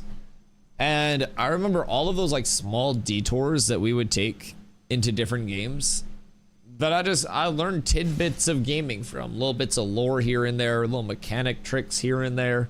So it's cool. I've been very fortunate to spend a lot of my life gaming and somehow did something semi okay with it for now until we have to start doing the Indeed streams. But we're doing okay so far, boys. If they had a shorter P1 or just launched with SSCTK, it would be more interesting. Give people something to strive for. Yeah, just Kara for 3 months was fucking cooked. Like, I was parsing. Oh my god, excuse me. I was parsing extremely high, and I was still bored. It was like just soulless button mashing at that point. And it was fun to a certain extent. But once I had all of my gear, it was like, okay, what do I do in the meantime? I wasn't like too into PvP, because I thought WoW PvP was kind of like snoozer. So I just kind of chilled in town. I ran around. I helped people with shit. And it wasn't like, I don't know. It wasn't very fun past the gear acquisition phase. And I feel like that's where a lot of MMOs fall off very heavily. Is the post I have my gear. It's like post gear clarity, right? Well, that's CT and TK were 2.1. They're phase 2. Eldos.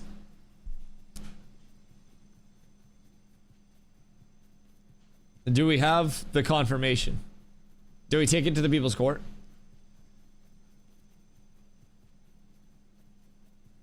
Just start doing software dev streams to get some random portfolio going. I mean, if you want to see me develop anything, I don't think that shit would work. I'll be completely honest. I wish I was a black badge DEF CON winning hacker game dev playboy millionaire. But I simply just enjoy playing the video games. Very simply put. I am in no way, shape, or form competent. Oh my god, that was an uphill b-hop. That was so satisfying. I am nowhere near competent enough to be involved in the development process whatsoever. Like, this is probably the closest anyone should let me near the development process, where they still have the power to just completely ignore my shit, and every bug report I throw out, they can just like, they can just ignore that shit. Excuse me, pardon me. The struggle is content. I mean, I also feel like making the content, like actually implementing it. Anybody can like, I guess designing a gameplay loop is incredibly fucking challenging, I will say. But I also don't think I'm capable of designing a goddamn gameplay loop. I think that people underestimate how difficult it is to create something from scratch versus seeing the total vision for something and then providing feedback on that total vision. And I already kind of have like the loop in my head, so to say, because of what Intrepid's already laid out. So I can kind of like take that push in the right direction, find holes in the road and be like, oh, this is how this could maybe be patched. And that for me is incredibly easy. You can kind of like find the discrepancies, see what feels bad, what feels good, just provide feedback on that. Coming up with that shit from scratch,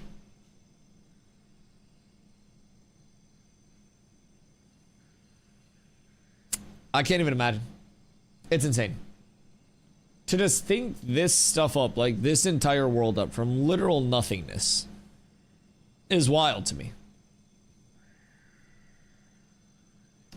I think most MMOs by necessity hit a content cap similar to WoW. I think, though, that if Intrepid knows the open world politic aspect of the game, they have a real shot to move beyond the concept.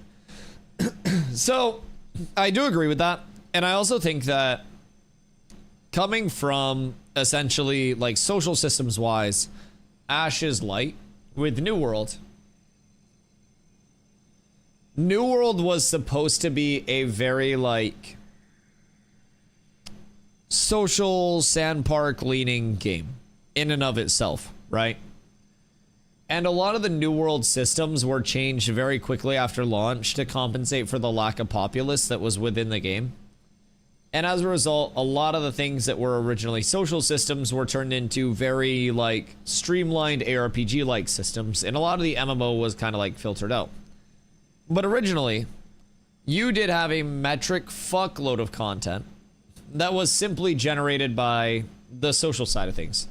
And again, the politicking between nodes wasn't even a matter of like, oh, we need to build this, or the server literally won't have access to anything, or this region won't have access to anything. It was like, oh, other towns are building this, so we're gonna build this to try to, like, you know, bring the most people in. It was a lot less social. And I think that Ashes has the potential to not only, from a social standpoint, provide a very unique gameplay loop, but also from the standpoint of metas not being consistent across every server.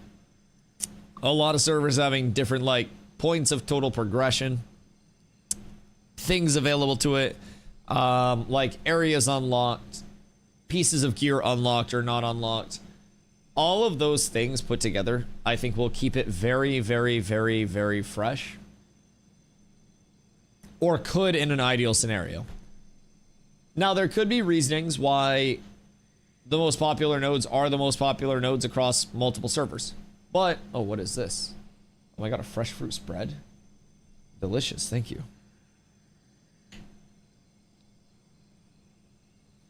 Boys, we're so healthy.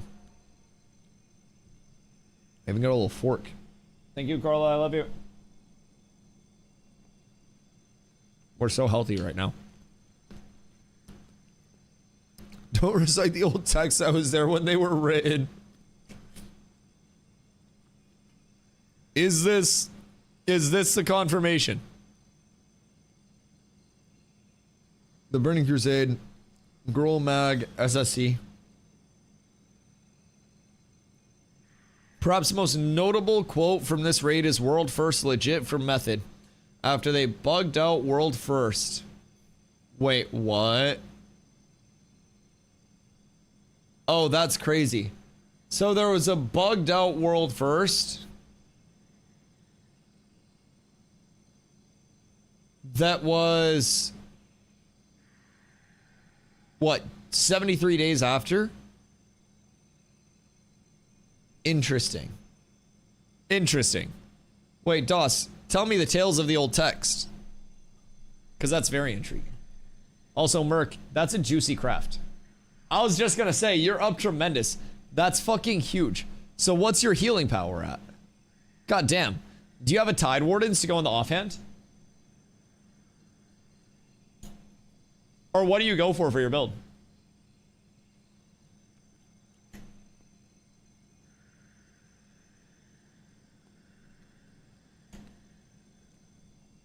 I feel like I've had way too good of luck seeing Tide Wardens drop.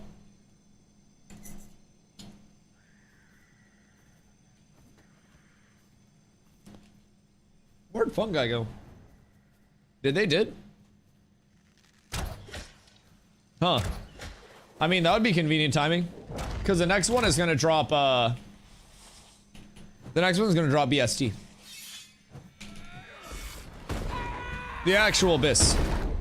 And I can't fucking wait. We got one kill in. We get it. Dinner time. Ika. Hi. If it drops anything, drops are bad. Were they for you guys as well?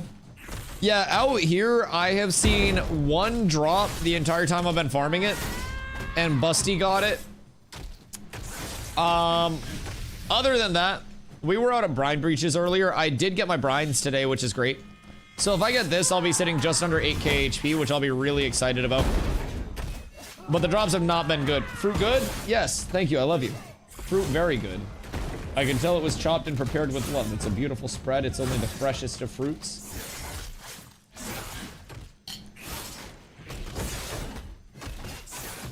Why, did you poison it? What have you done to my fruit? It tastes awfully fentanyl-y. With a touch of chloroform, yes.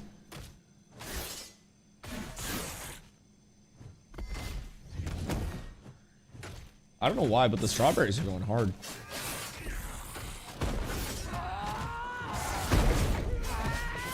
Also, I'm glad the fruits lasted this long. Like, we picked this up a while ago. Not like a long time ago. But like in fruit years, I feel like the sustainability of this fruit has been extremely high. I just need the chest and I've only seen it once. Saw 3 swords, 1 focus. Oh shit, right, because Eyeless has, Zagrazu has like multiple drops in the loot table, huh?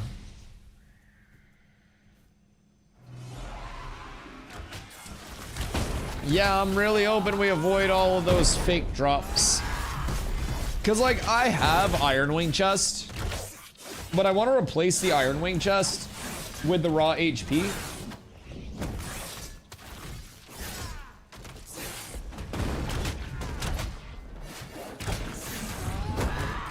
And if I can do that, that'll have an impact on like my shields and everything too.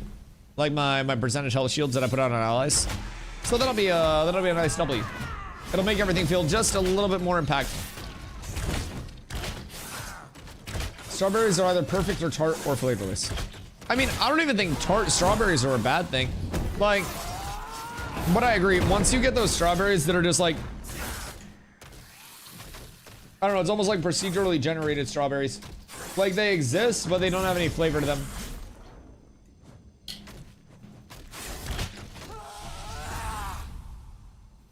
Got a nice heroic, oh god, heroic Iron Wing. Do you craft it or drop it? Do you want a smoothie? Are you gonna make a smoothie? Like, if you're offering smoothies, I'm not gonna say no. You don't have to go out of your way to make a smoothie, but like, if you're offering smoothies, I'd fuck one up. Yeah, I'd love a smoothie then. Yeah, that sounds fantastic. Do you need this fruit, or can I keep chowing it? Because we,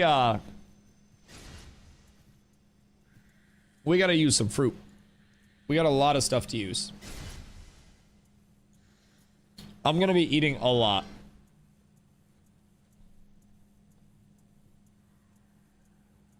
We got fruit.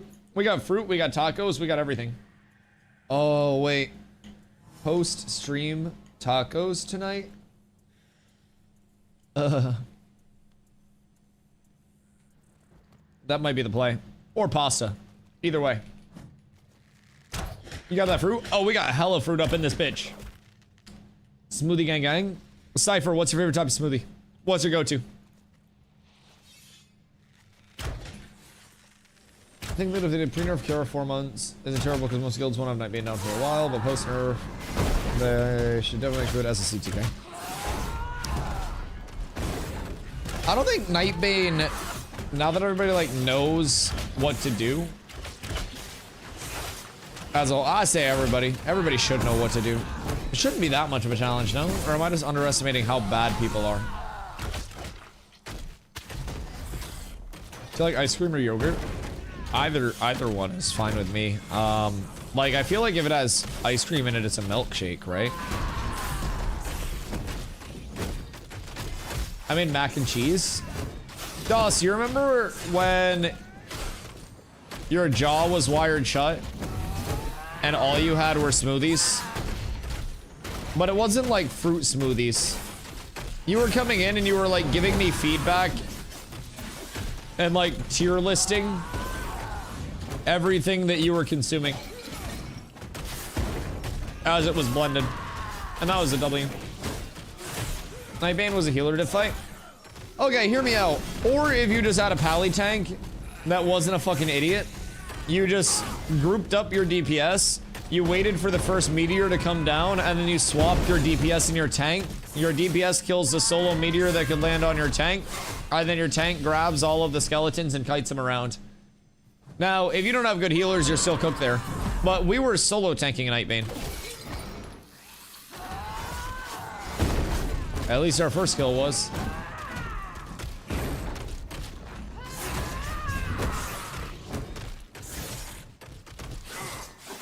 I remember having issues because our healer would fucking haunt the tank and pull thread in the air. And if people don't kill skellies fast enough, you're cooked. You're very cooked. Skelly's Nightbane spawn were immune to magical damage pre-nerf, among other things.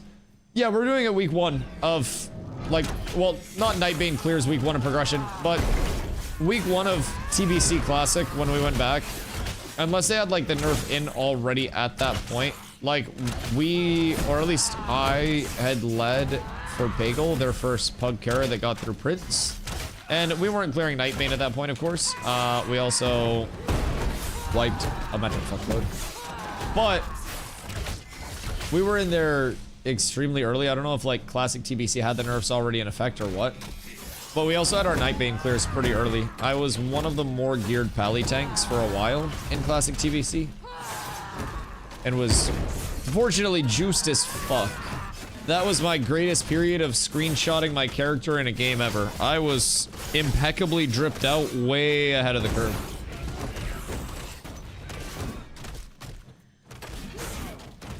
Because we also had tank prio. And I loved my tank prio.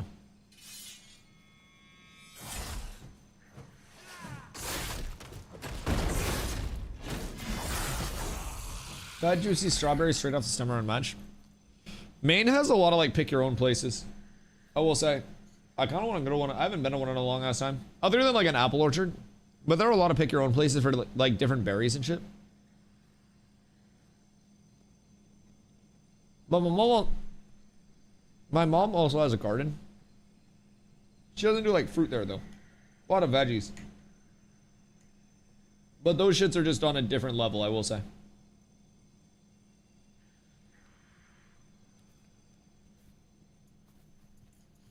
We went up for the 4th, and like every veggie that you get at that point and get sent home with, just different level of fresh. It's fucking delicious. But yeah, Doss, there were a lot of fights that we also made a lot more difficult for ourselves than we necessarily had to. And a lot of manners. And a lot of manners.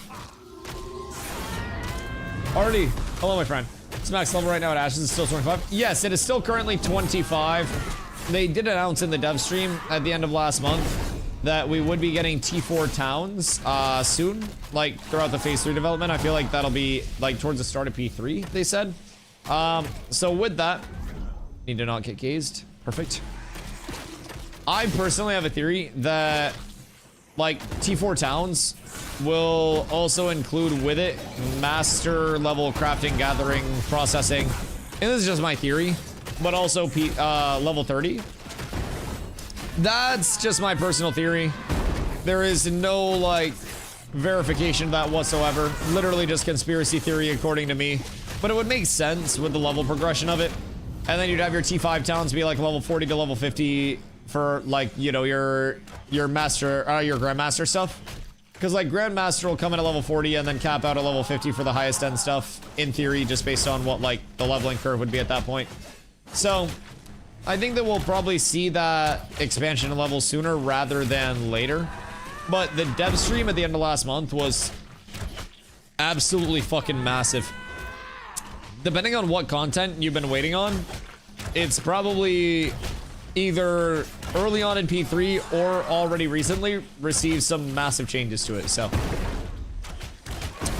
Our hunters were not very smart.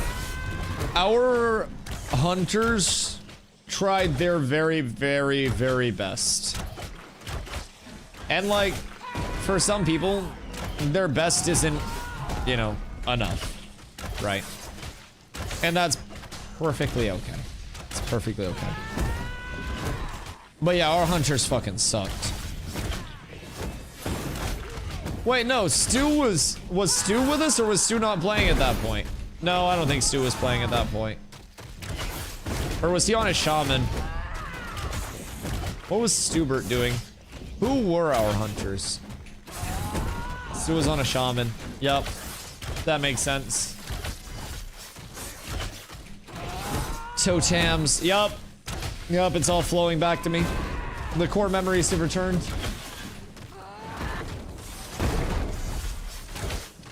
They're all back. Going for another. We do indeed. I got you, Keith. We got a big damage coming out, boys. We are truly up tremendous. And I believe as the guild finishes up their C words, they're gonna make their way out here too and maybe farm this. I haven't heard the latest from Zombler and the gang, but it would be kind of cool to get it popping. What's the fight of all time?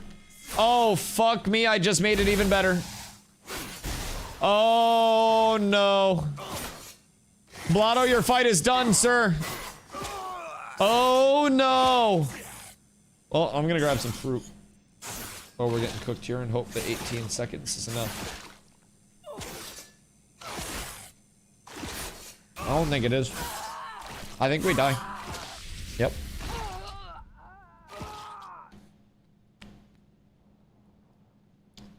So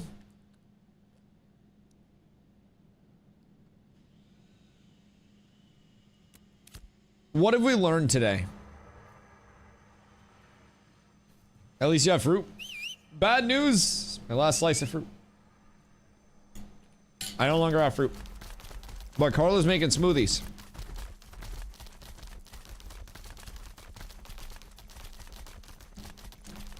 Boys, I won't lie, this is a definition of down horrendous. I went to read chat. Blotto went to type. The Basilisk got off a crazy, crazy stunning gaze. And, I don't want to talk about what happened. Just on the record, I don't really want to go into it. It was a series of unfortunate events all together at once. And sometimes these things happen out of your control and you've just gotta, you know, you move on. Try to be a bigger, better person in the grand scheme of it all. And we just control what we can. And yeah, I could have turned away. I could have not tried to read my chat for once in my life. But that's not gonna happen. You guys know that's not gonna happen. We go back, we go again. The good news is, this will give Zagrazu plenty of time to spawn. So by the time we get out there, it's like a guarantee. Like a 130% guarantee that Zagrazu will be up and a BSC will be there. So, well, I might read it. I might read it. I probably shouldn't during the Basilisk fights at this point, considering what just happened. But I did the caravan run, got over 16 gold. Wow, 16 gold. What are you gonna do with all your money? Wish I did that sooner. Oh, it's incredibly worth if you do them early on. Yeah, 100%. If you were doing organized caravan nights very early as a guild, and you are strong enough to just defend those vans and make sure that they are good to go, it's massive. Keep in mind, there was an entire crate rework as well that was announced with the last dev stream too.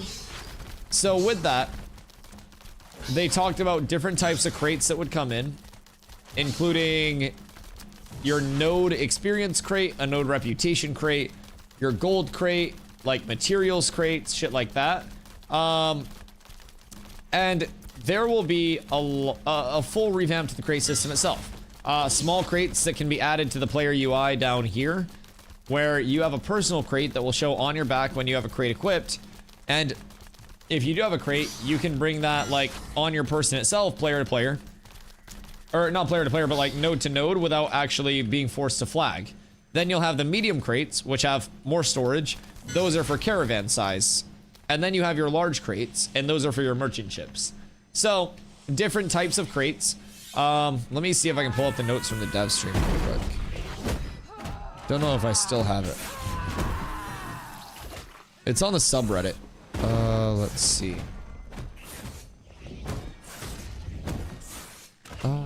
Ashes subreddit. Ashes of creation. And then we find the post down here. Ow. Does it include the full crate revamp? Crate system. Okay. Crate UI, caravan UI rework. Tab most/all info above the caravan itself rather than a sidebar with a bunch of different events. Crates can give node currency, boost node reputation, or crafting materials, as well as gold. Crates can act as a pack that your character will carry. You can buy them from the hunting lodge. I would assume long term those will be player to player made as well. Solo carrying will not have any extra PvP system tied to them. So it won't like force flag you for anything. It'll be normal flagging, like, you know, predicates. If you opt into PvP, then you opt in. If you aren't flagged, then you'd have to corrupt to kill someone. So basically, with that, killing someone with a crate while they aren't flagged will result in corruption. Economic regions will also be introduced throughout the world, and you'll gain bonuses if you sell to a different economic region to the one the crate or commodity originated from. So, during the dev stream, I was like, well, what's gonna stop someone from just being on the border of 2 economic regions and going across that? So, yo, Lord Bob Ross. Wait, Bob Ross! Bob Rossington! Brother, thank you for the follow. I appreciate you. So with that, they also introduced diminishing returns on routes. So, carrying the same commodity multiple times on the same route will start diminishing the value of that commodity on that route, because, just logically, supply and demand, right? Now, that will also keep all of the caravan routes that people are running, all of the crate routes, dynamic, evolving, and there won't be like a meta route that's the most efficient. You will have different routes that you take all the time, and you won't necessarily know the return of interest on those commodities to those areas via those routes without completing the routes themselves. So it's going to be a lot less of a solved scenario. Then you have special harbor crates that can be bought and sold harbor to harbor that give unique crafting materials. So those are going to seemingly get us away from having to go to a town, drop a caravan, town to harbor, harbor to caravel, caravel to harbor, harbor to town. Which sounds convoluted because it is. So hopefully that gives us a route of running specifically caravel and like water vans and actually having that commodity escort on the way. So huge reworks there. I wish they would have want to copy the great stuff from AA. That shit was so good. I didn't play Arcage, but Steven, like creative director of Intrepid, massive Arcage fan, and a lot of inspiration comes from Arcage and games of the like. What were some of the things from Arcage that really hooked you on the crates, Eddie? Because this crate system seems incredibly diverse in its own gameplay loop already, just in terms of the functionalities that it has. And like comparing it to anything that was in New World in terms of like its actual impact on shit. Night and day difference already in the depth of it, man. Just a complete gameplay loop that wouldn't be present in any other sense. In AA, you made boats or carts to carry your crates. Okay, yeah, so we have caravans and we have boats here. Yep. And we'll have different types of boats as well with like merchant ships and ships that have different size inventories and speeds and all of that. But the crates were like singular and you put them into the carts. Yes, yes, yes, yes, yes. Yeah, we have those here as well. That's our caravan system. So when people were trying to steal them, it was a whole thing to load them into another boat or cart. Yeah, oh wait, that's cool. So you had to like manually launch them in. Made stealing them fast really difficult. Yeah, so in Ashes with the caravan system, you would have to completely kill the other person's caravan or crate. And then you would have to summon in your own caravan, caravan or boat, well, or crate in this instance. And then you would have to either pick up their crate and escort it, or you would have to summon in your own caravan to pick up what was dropped off their caravan and escort your caravan back or like to another town. And you essentially take over their caravan at that point and try to like make it through there. But yeah, so with the caravan system, that was actually what our guild was just doing right now for a guild event. I don't know like what they're still doing or not. But essentially, caravan parts are made through carpentry. So with carpentry, you have your different size crates made out of different woods. And then you have your caravan parts as well. So different materials will give different benefits. So something like a Weeping Willow caravan chassis is 2 capacity height, whereas an Eastern Hemlock carriage, a carriage is 2 capacity height versus an Eastern Hemlock, which is 1 capacity height. So like Willow is a higher tier thing for caravans. And then on top of that, just like you asked, you've got your rarity. Yep. So exactly. If I go with an epic Willow carriage, that's going to give me a 3 high. So essentially the material type and rarity that you use can hit breakpoints. So with Novice Gathering, you're looking for Eastern Hemlock or Western Larch, and you're trying to get those epic or higher rarity, so that way it gives you another basically like size bonus to the caravan itself. And those are going to be your largest caravans that you get until you have Apprentice online. And then once Apprentice is online, you'll have different trees to choose from and kind of like go up in that tier. So boats are in a very base iteration right now. So those just have the caravels, which are like an 8-person intended boat that have 4 armament attachments. But those will also mimic the caravan system long term, where you have different like types of boat parts that you can craft, different rarities of boat parts that you can put together and shit like that. So like the boat and the caravan system will essentially be extensions of each other. But yeah, so that seems like it's going to be pretty much exactly what the Arcade is. Except, as Leona said, we also have a bunch of different crate types, like crate sizes, commodity sizes.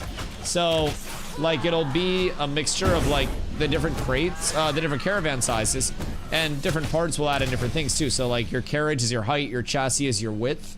So, if you have, like, you know, a 3 high with a Joshua tree, and then a 7 high with a Joshua tree chassis, that's your carriage and your width, whereas a Weeping Willow is 6 wide and 2 high.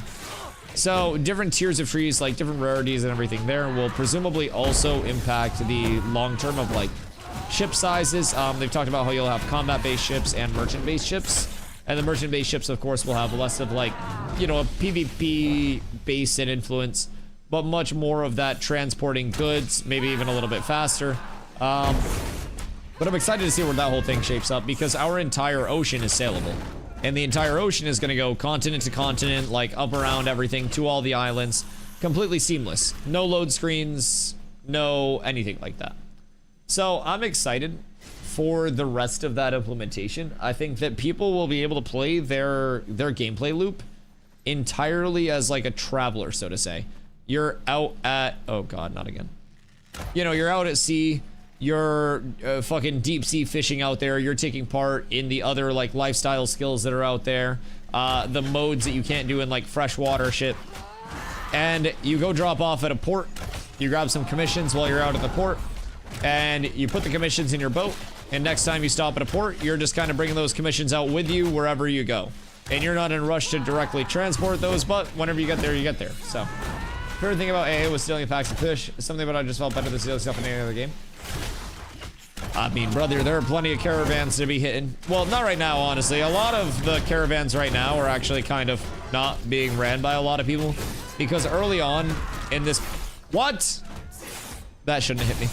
Early on in this playtesting phase, a lot of people got a lot of money very quickly due to some econ stuff that was going on. And right now, people either like have their money in their setup, or a lot of people are just kind of like on break, so the server's more, not again. The server's more like chilled out, everything is, you know, at kind of a low point. So, a good time to get into it to get introduced to systems, but bad time to see it super lively. I don't know if our guild caravan night has been hit once yet. I haven't heard too much about it getting hit, because I just kind of try to stay over here and not bring a magic fuck ton of attention to where they could be. We might have to wait for support for this. Why are we... I feel like we have too many people to be getting cooked by this one mob. I feel as though this is harder than it should be. But it's okay, we just kite it out a little bit. As long as everybody stays all healed up, like, we can just kite it back and forth. I'm gonna reset the predator, maybe? Get the allegations out of the way. What if you just fucked off? You just ran back up into the cave or wherever you came from? You're gonna go now, aren't you? No? Okay. I don't necessarily... Okay, thank you. My fucking god, good gravy. I don't know if it's targeting one of you guys or not, but... should be easier without the mob. There's no fucking way.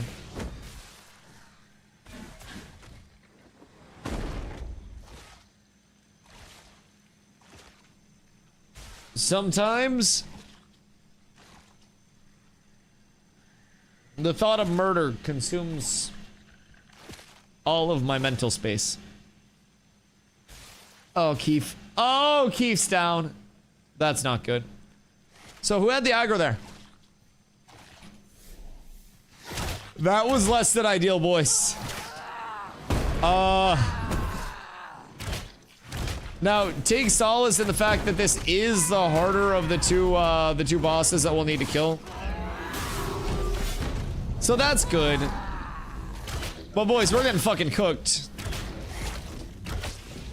The AI is our op right now. Are those the things that TC you for 30 seconds? Wait, how did that just hit me? I'm so confused. I was behind it. Oh no. Oh no. Sewer's down. Can I live 17 seconds? But yes.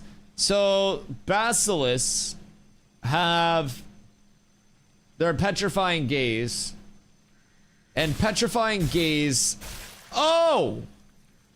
Petrifying Gaze will CC you for 30 seconds if you are hit by it.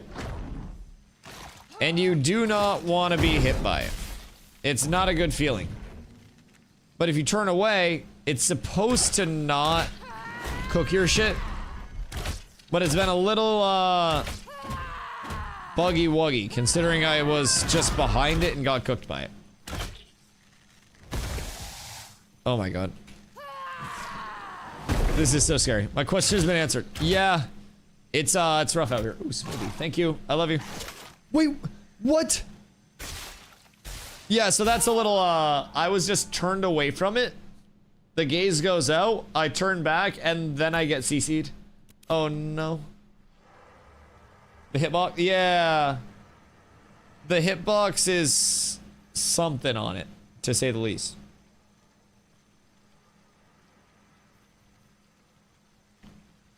Oh, that's good. Like... Oh, he killed my mount too? Brother, you're kidding.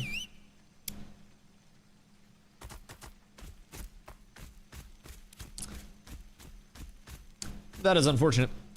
What you drinking? Carla made me a smoothie. I don't know what's in it, but it's very good. She could have like just straight laced this shit with something. But we're still breathing so far. Maybe the dose on the fruit wasn't enough to get me down, so this is like the follow-up, because she knows I won't resist a good smoothie. But this shit slaps. I don't even know what's in it. I think we just have like a lot of fruit and a lot of food in general that we have to go through. Because we meal prepped, and then we had a very like sauce-heavy pasta that we meal prepped. So like, not sauce, but it was like a thick sauce with a bunch of shit in it. And we ate all the pasta before all the sauce. And so we did another batch of pasta, and the batch of pasta that I did was large, and then we went up for the fourth, and then we made a big batch of tacos, and then we got a bunch of leftovers from the fourth. And brother, we're in trouble. We're in fucking trouble. You guys are gonna see my face just getting like more round over the course of the next like couple of weeks. It's gonna be a little rough. But it's okay. I'll get a lot of the up-down leg bouncies going. We'll get a lot of the running from place to place, and I don't mean like IRL, I mean, well, just running in game. And we'll call that cardio. It's still moving.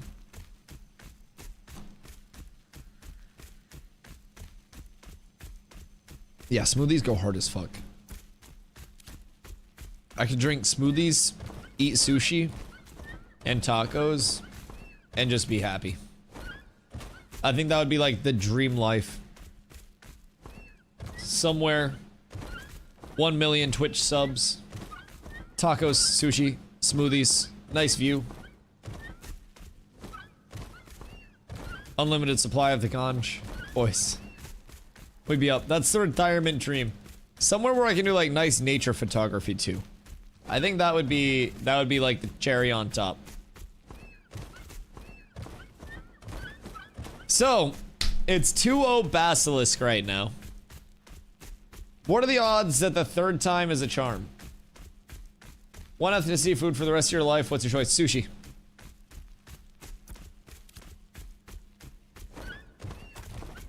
Fupo! We're already donating enough blood to the blood god. The glint's gone to the glint god. Now I need a basilisk skin tunic. I've sacrificed myself to the basilisk twice, and this isn't even the basilisk that drops tunic. We will not fail. We only grow stronger. I have fruit. The consumes IRL will empower us.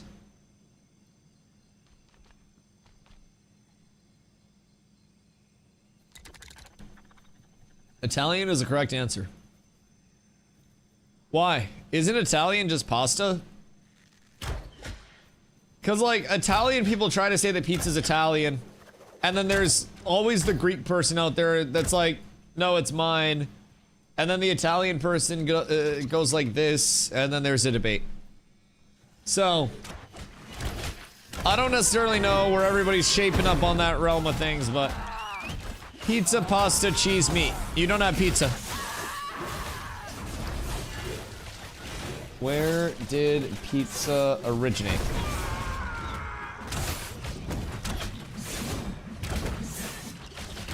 Wait, so where's the conspiracy theory about it originating outside of Italy?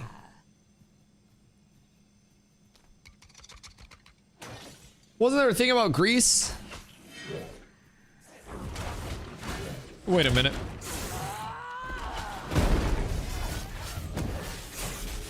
Oh, it was from a Greek settlement. Okay. Founded around 600 BC as a Greek settlement. Naples in the 1700s and 18... Oh, I'm just stupid. So Naples was originally a Greek settlement?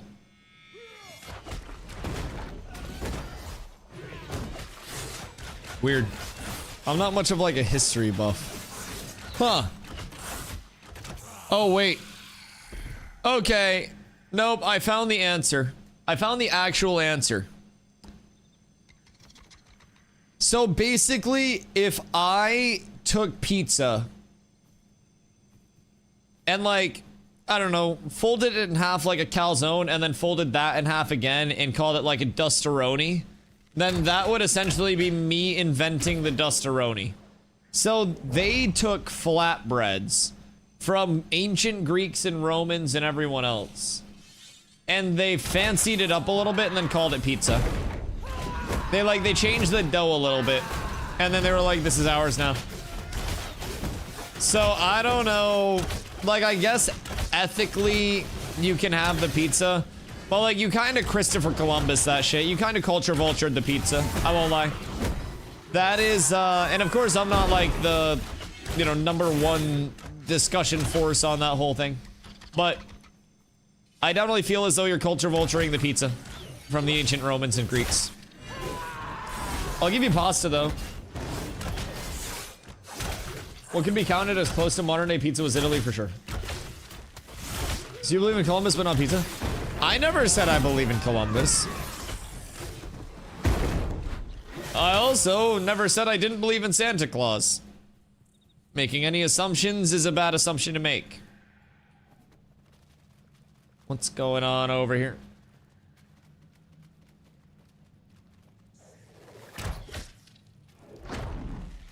What does Columbus mean? Columbusing something is a verb where you show up somewhere that somebody else clearly is and then call it your own. So like, if I were to, I don't know, like do something that Kai Cenat did on his stream on mine directly after he did it and act like it was my own idea, that would be Columbusing it. But really only if it became more successful, which nothing I do on my stream will ever be more successful than Kai Cenat even farting on his stream. He could throw up a 1-minute stream of him, like, putting stream up and then just bending over and farting into his mic, and it would make more money than a 10-hour stream that I throw up. So good for him. Good for him. But yeah, it's generally just like, I don't know. They had flatbreads. You took the flatbread, dressed it up a little bit, called it your own. It's still a flatbread. The bread's flat. It has toppings on it. You Columbused it and called it pizza. Cypher, do you want the Dustaroni? Is the Dustaroni a common thing that the people want? Because a lot of people ask for merch, right? And like, what if instead of merch, we just had pizzas that I folded up a bunch? Because if we think about it, if we're bringing these to TwitchCon, like as official DustyWhy merch, I could fold up way more pizzas for my luggage if I could fold them in quarters. Instead of having to have like entire pizzas. I feel like that would be a missed opportunity to like just transport at that point. Thin crust? Oh, gross. I just think thin crust is a scam. I won't lie. And I know like, I like the proportions more. Well, what if you just get extra toppings then? And normal crust? Because if you get thin crust, I hate to tell you, you are actually unironically getting scammed. If you look at the net weight of thin crust pizzas versus like normal crust pizzas, hit the boss and don't hit the other ones. But yeah, if you look at like the net weight of thin crust versus normal crust pizzas, I'm telling you, you will, you'll never want to buy a thin crust again. Because that shit is overpriced and underweight. It's very bad. Very, very bad value. The only crust is thin crust. Like, so in what scenario? In what scenario? Like, what kind of pizza are we talking about? Are we talking about you're going for like a fresh brick oven? Are we talking about like a frozen za? Are we talking like a Domino's? Like, what are we talking? Like, what tier of pizza are we discussing? That is, I think, my biggest question.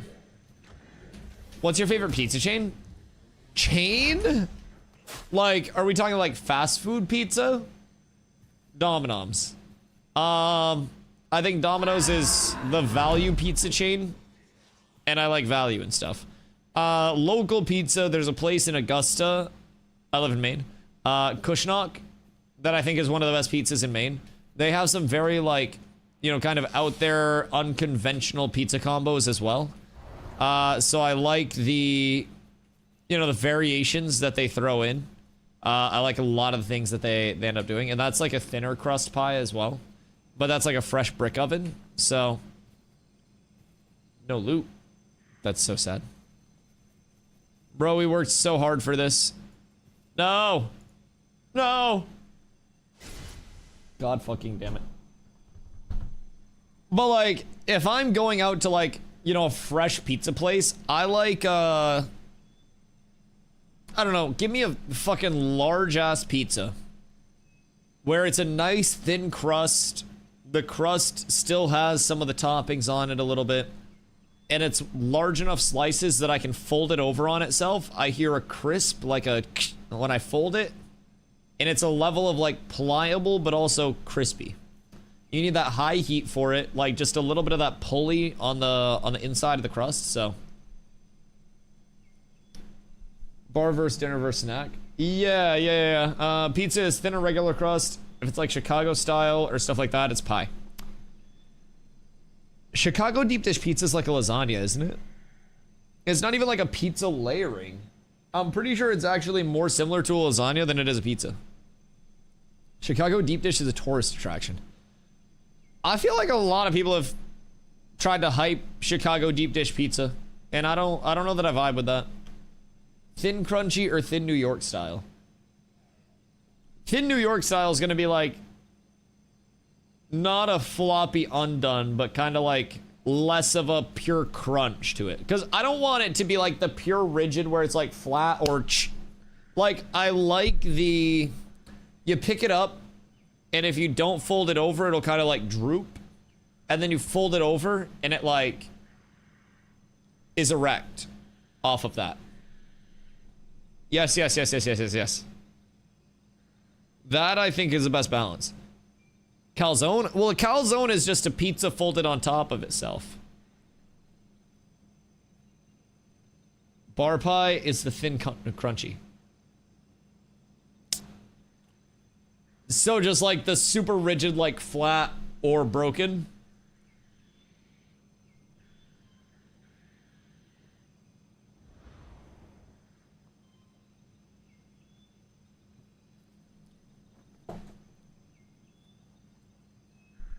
No crust, thin, small, crunchy. Oh, fuck that. Yeah, no, fuck that. Like, let me see if I can pull up Evil Pizza Vegas. Images. Open image. Like one of these joints. Like one of these hoes. Ever have a slice of za that you couldn't stand? Not really, but I also haven't like ordered something that I haven't, you know, wanted. I'm sure there are like I'm sure there are slices out there that'd be like this shit is not bueno at the moment. Have you had anchovies on pizza? Nope. Nope. It's yum. Well, you're biased to fish because you're a cat. Me, I'm a human with a normal palate. Like whole anchovies with like the eyes and stuff. I'm serious, should try.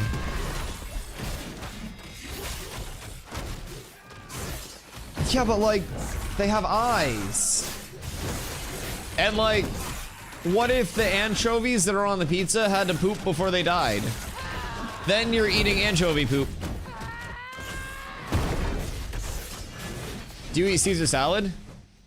Yeah.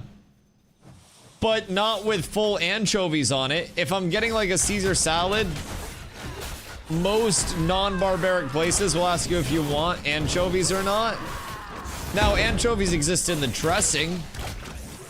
But like, Caesar salad dressing has anchovies? Yeah, that's fine. I'm not opposed to the concept of anchovies. I'm opposed to just popping an entire fucking anchovy into my mouth while it's staring at me. Yeah, like, I'll eat steak and burgers. I'm not gonna go fucking slaughter a cow myself. Like, I don't want to fucking take a bite out of a cow while it's looking at me. I'm not gonna go up to a pig at a pig roast and just eat the side of it. Although I guess that's probably somebody's like dark fantasy, huh? Not even a dark fantasy.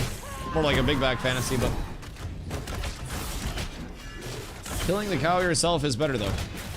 Not for my mental health, I don't like killing. I'm like Batman. Yeah, I don't know. I mean, I guess if you like got something really against the cow, then it can be this really vindicating experience. But I feel like if your biggest op is a cow, then you've got larger problems to worry about. We can eat some beef-eye tacos. I would rather have you spread your cheeks and blow a fart directly up my nose than eat beef-eye tacos. Cause like, eyes have fluid inside of them. It like, pops and like, gushes. And like, if I want something to pop and gush in my mouth, it's gonna be a T3 sub. So, it's just, I don't know. I've noticed just killing then eating cow, we'll give a name first as well. Fubo will kill a cow in one bite, you won't even cook it. Fubo means cooking and eating synonymously, like genuinely at the same time. So like, if I grew up on a farm, then sure, right? I get it. I get it. But like, would I prefer just slaughtering cows and shit to get my food, or just going to the store and buying food? I'd much prefer just going to the store and buying food. Like, I don't really think I would enjoy the whole, like, you know, nuking of animals. It's just not my, like, forte. I'm a squeamish person anyways. So I, for one, am very thankful that like supermarkets exist and that like meat sections exist, and I can get the food and cook it. Cause that part is not a big deal for me. I like beef tartare. Oh, Fupo. When we were in Iceland, Carla and I went to a place called Skal. And one of the dishes that we got there was a beef tartare served on like a roasted bone marrow. Oh, it was so good. It was so good. It was fucking unreal. I want to go back to Skal. It was delicious. It was so good. So they like roasted the bone, like cut it in half, roasted the bone. Beef tartare set up, served on both bones. You got 2 bones, 2 tartare servings. And then they recommended for a palate cleanser before you went into your next dish, which ours was like cod cheeks with a garlic aioli that was made with a confit garlic and then a fresh garlic. Dude, it was fucking unreal. But they recommended a palate cleanser of a pickleback that you drink through the bone itself. And we did. It was great. It was absolutely wonderful. It was, like, I feel like if we ate bone marrow a lot, like, is it bad for you because it's super fatty, or? Either way, if anyone's ever in Iceland, Skal in Reykjavik is 1,000,000% worth the stop. It is a fucking dining experience, boys. It is unreal how good that shit was. Absolutely delicious. And Carla and I left, keep in mind, I think it's got a Michelin star or something. But like, Carla and I left incredibly full and happy for like $60 a person. Like, it was unfucking real. It was unfucking real. Agreed on preference, but I couldn't respect. Oh yeah, people in Maine hunt all the time. Like, I went out hunting with my dad and shit when I was a kid. Like, I get it. I'm not a stone cold killer. Like, I'll spin an ops block, no problem. But like, that animal ain't do shit to me. Like, if somebody betrayed the bloodline, then like, they gotta pay. But like, that cow is just minding its fucking business. A cow could be somebody's pet. That's fine. Like, Fubo may send it to the void, but I don't know. I'll go get it at the end of the chain of production. I'll pay a little bit more to not have the, I don't know, the cow staring back at me while I make my burger.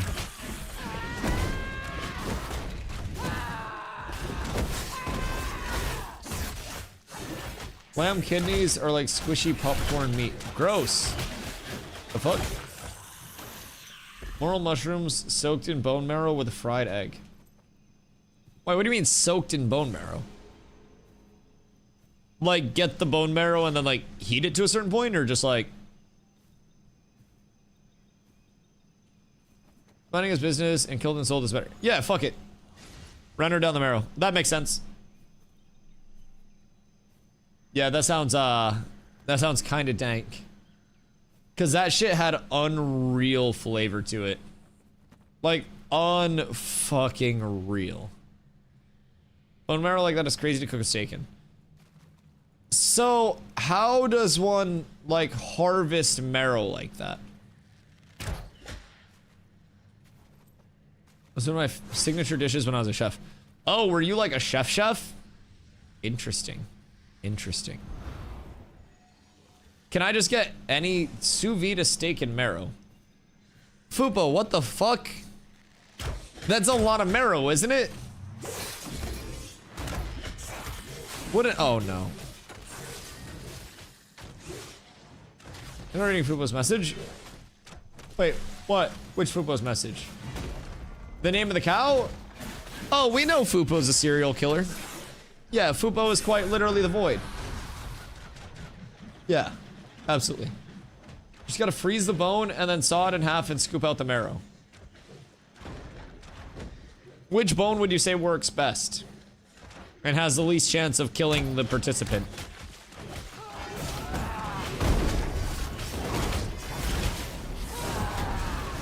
Femur or calf? Long bone. So like if Carla's only like 5 foot nothing, do you think that would have any impact?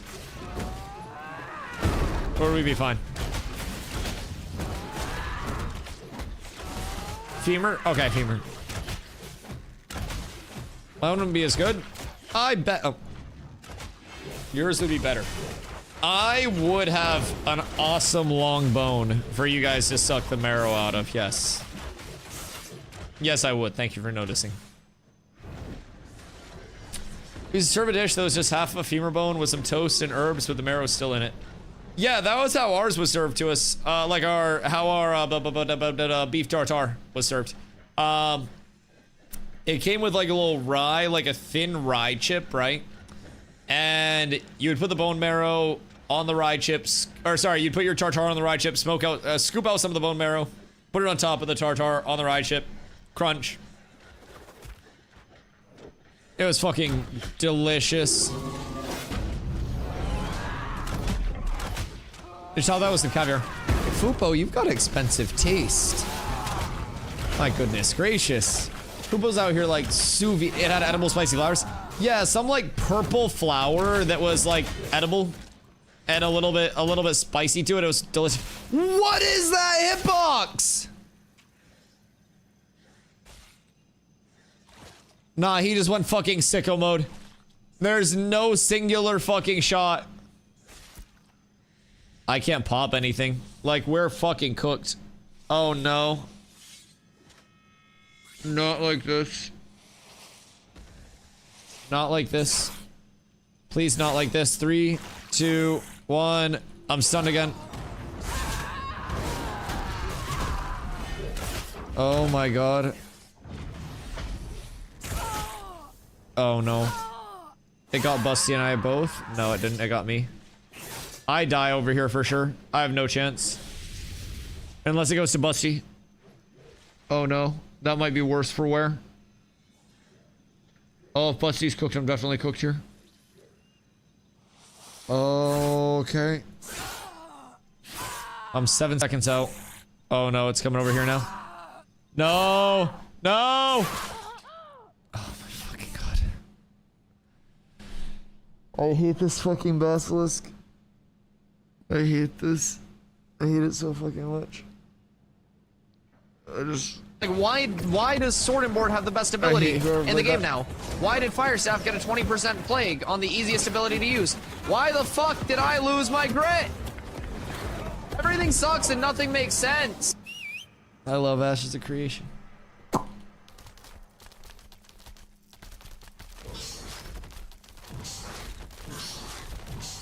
The prophecy has come to fruition. The prophecy is foretold. I hate this basilisk. I hate it so much. I hate it so incredibly much. Has it really become just P3? Wait, no. I mean, in terms of the functionality of this server, it is essentially gearing towards phase 3. Like, everything has been from a functional standpoint of every community. As Zombie just said, it's essentially P3 waiting room for everybody because they are trying to do, like, what they can to stay alive community-wise, run events and shit like that. But really, the next step of progression is going to be P3 for a lot of people. There are new players flowing in, but there aren't going to be any updates on the phase 2.5 environment, which is this environment, until phase 3. So it's essentially for a lot of people just going into recruitment mode, which is P3 waiting room mode, trying to kind of get secured there, trying to prep for August, but even August is beta waiting room. Betas are launch waiting room. That's essentially how the progression of everything naturally is. Communities are still going to be active, but I think this server overwhelmingly is going to be void of most players for a while, at least for the next couple of weeks. On the 14th, PTR accessibility goes to 24/7 uptime, and I'm really excited for that because it's going to give people a look at the future build and new players a chance to get in a frictionless environment as well, where they can pop in, they can see what's going on with like the new movement systems, they can get classes up to 25 and everything like that. But yeah, for the most part, most things that you're doing over here are going to be either testing things for P3, prepping for P3, organizing for P3, whatever it may be. There's still some activity over here, but as Zombie said, most of our organized stuff is just like guild events or community nights. They're doing caravan nights, guild PvP nights where we invite other guilds out as well. So, trying to stay active as much as communities can, but overwhelmingly it's, yeah, pretty P3 waiting room. Started with the cleric, more fun than I thought. Cleric leveling has always been, from what I've gathered, like one of the more fun to level on because of the amount of sustain that it has, which is quite nice. Hope we can find another mob to hate more in phase 3. Oh, I'm sure I will. I'm sure I will. The Basilisk is entirely controllable, I will say. Excited for this coming week. Oh, there's a chance to break to... Oh, yeah, for PTR. Oh, there's a chance stuff can break and stuff gets pushed, etc. But still excited. Oh, yeah, no, I'm super pumped because this week was, I believe, the potential week for testing dynamic gridding, right? So the potential for that, if everything's, you know, well and in a spot where it's working, that could be absolutely massive for the future of development as a whole. I mean, not even just for Ashes, but for a lot of fucking titles. So yeah, I'm really excited for dynamic gridding. I don't remember what else was on the agenda according to Steven, but I do remember the dynamic gridding extremely well. How try spreading out. Also, Zombie, in terms of the whatchamacallit, the gaze, it is currently bugging where after the gaze ends, the Basilisk turns and still is gazing in multiple directions. So that's why we're getting gazed in a 360 around the mob itself. And with 3 tanks, no supports whatsoever, nobody really has any sustain except for, well, their self-sustain. And if people can't break with their self-sustain, then it's a little unfortunate. But tease what it is. Are we gonna keep getting in on this? Are we gonna? I mean, I would like to try to get a couple more kills on this, especially if people are done their caravans. Having some people come down here to try to farm this, I think this is probably like the most worthwhile item that is left for most people to try to get in their gear sets currently. I don't really think that there are a lot of people that need much else. Totally expecting it to break, but that's fine. Oh yeah, absolutely. Like, the inevitability of the things are going to be less than ideal on, like, you know, early implementations and testing. I absolutely get that. But if dynamic gridding is even close to functional at any point, I think that Ashes would still succeed without dynamic gridding coming to fruition. And if it does work at all, it's essentially like you're sending up a test rocket and it fucking lands on the moon and comes back to Earth all on its own with 0 problems. And obviously there are going to be problems along the way, but any form of success with dynamic gridding just seems like it's such a monumental thing for stability in the future and just a building block of it all. I too am extremely excited for it. I think PTR testing is honestly one of the more exciting things for me right now with the current state. Like one of the big incentivizations, just being able to see the future build, being able to see things like as they're shaping up in an earlier standpoint. I like that a lot. Here for I don't think we went right. Is it just us or how many do we have? Because these guys don't really have much damage. It's a cleric, a bard, a tank, and a ranger. So if we can get the tag, then we'd be fine. How'd y'all die there? Ironhide Basilisk paralyzing gaze is being very strange. And petrifying, sorry. Seems like sometimes it is hitting people with it after the fact. So right there, they just got petrified. Even though the petrifying gaze cast this way, the animation ended and they were all behind it. Their entire group is gazed right now. So just food for thought. I don't think it was just an us thing. That seems wrong. Yes, slightly wrong. Oh god, the tank. What slash bug? I shall. Gaze on Basilisk. Going 360 after cast.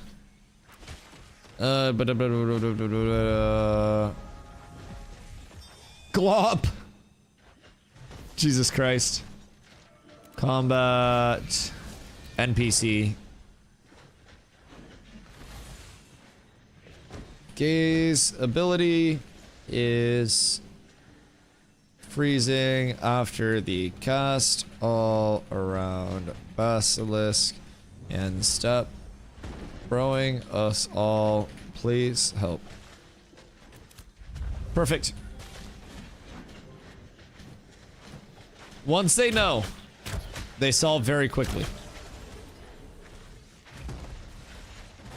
Once the interrupt is in as well, that helps it a lot, but... Can I... Nope. Cannot. I want to try to sneak in and see if I can snag the boss and then cut it back out. And maybe have you guys, like, grab the boss. So grab just the boss off me when I come out. I'm gonna reset all of the rest of the mobs. And do not AoE it, if possible. And I think we'll be good. Because I got the tag.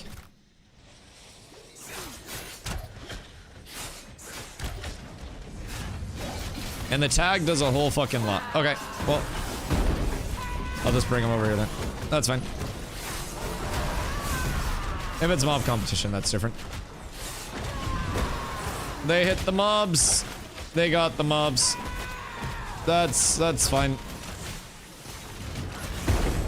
I was gonna reset the mobs and they yoinked them. And then got aggro because of that.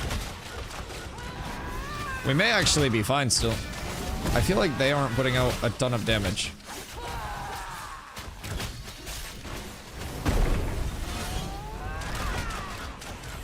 Oh, well, we got the trade, so that's good at least. But crafting mat, no dice. So we have 940 on next spawn. Lame is okay, we got next one. We can just reset those mobs too. Just drag them down. And then we're fine. Okay, cool. Well, at least we know as long as we get the tag, we win the trade. That's good. And I think there will probably be a couple more people from Cats that come down. Knowing that they're done with their caravan stuff, that'd be cool if anybody else does need this. Would just allow us to lock it down a little bit easier, but yeah, PTR has been really refreshing. I talk about it a lot, but having the less frictiony environment for people to actually get on and test and not worry about being up to date on all their gearing, like this, that, the other. It's just, it's really solid for people. Hopefully it's a level of accessibility that continues to I don't know, just kind of like give some incentivization for people to play in any manner, really. How do we get that? Because tags are OP. What do you mean? Tags are absolutely insano style. If you win the tag, you win anything. All right, I'm gonna go pee real quick. I'll be right back.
And we're back. Who has died? I don't know who snagged it. Oh yeah, I ran in and yoinked the tag and then just like sprinted back out with it and I was gonna reset the mobs, but they attacked the mobs. So when they attacked the mobs, I just like brought it over and was like, all right, fuck yeah, I guess you can have the mobs then. Worked out well for us. But like their DPS originally on the solo mobs wasn't even like that fucking crazy. I died. You have died. R.I.P. How'd the TGFT stuff go? You had mentioned it was like a polar thing today. Was there T? Was it TGFT day? Sorry. I'm out of control. I've been on a little bit of a, you know, been riding the high of being back to, you know, content creation full time. And sometimes I say things that I shouldn't. Toasty, you want to come farm BST as well? I got my brines while you were gone, so we're up tremendous there. I'm now 1 piece from happiness. And by happiness, I mean right around 8k HP. And at that point, I will feel juicy enough to be satisfied. And something tells me we're gonna get a heroic BST drop to make up for all the bad things that have ever happened to me. And I've gone through a lot of trials, tribulations in life, but nothing would make it, you know, quite as good as getting a heroic BST that would surely go away in less than a month's time. That would be the pinnacle. I could die a happy man at that point. Pew. Pew. Excuse me. Party. I don't want to pull the basilisk again. Chat, we've been having some problems with the basilisk out here. So, I have a recommendation for us also. If we perhaps save our CCs for when the basilisk is using his abilities, and then we CC the basilisk, you know, when the cast bar is going, then if we all did that collectively, we may be able to save our CCs and cancel the cast. I myself am guilty too. I just be pressing buttons and shit. And then I think we're safe. And then we are not fucking safe. I was like thinking to myself, I was like, man, I wish somebody would kick those casts. I'm like, well, I may or may not have like 7 trips myself. Lemons in Flow, we're talking to Chibi and Vertec about the upcoming changes to guild leveling and crafting. It's a good time to be had by all, me especially.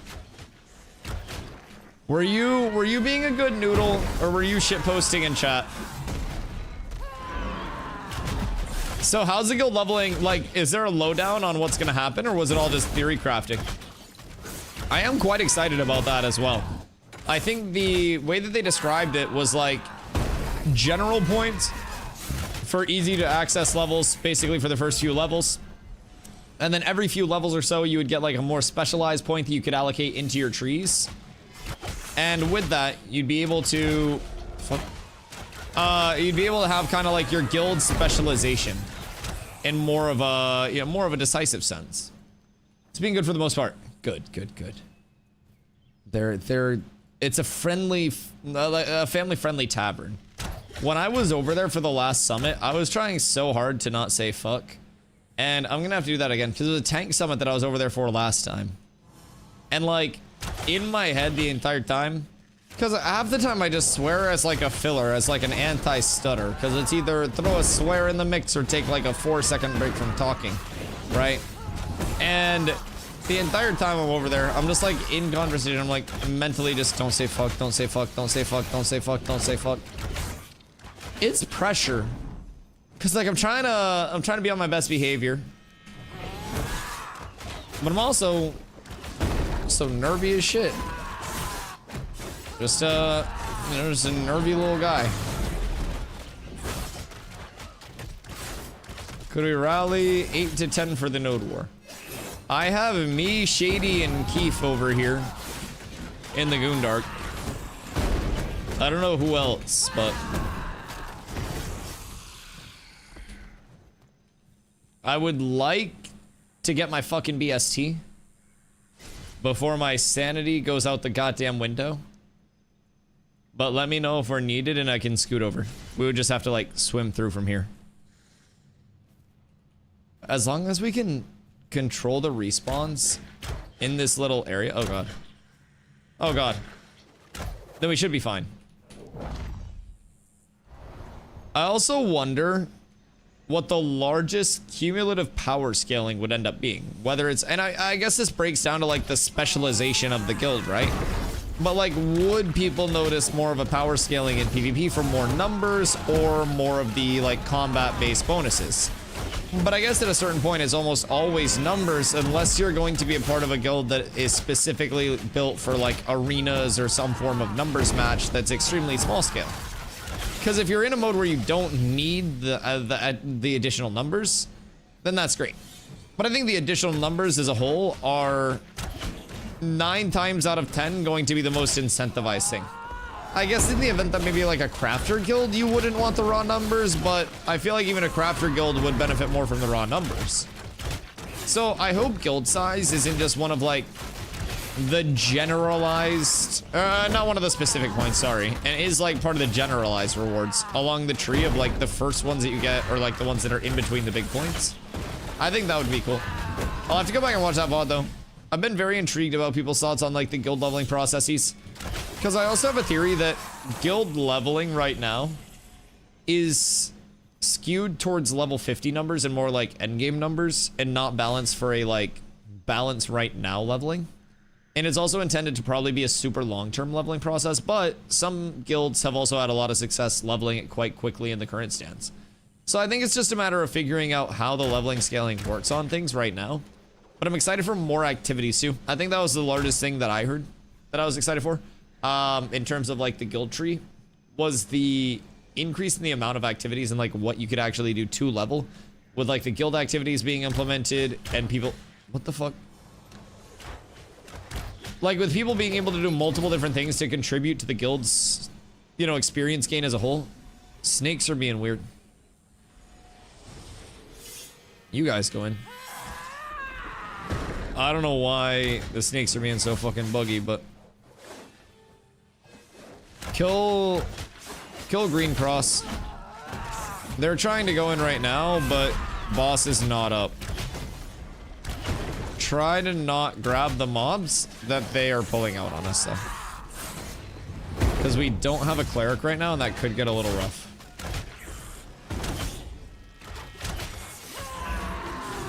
So we kind of have to make sure that we're not getting cooked. And surely they like wouldn't pull out more mobs. Pretty confident there.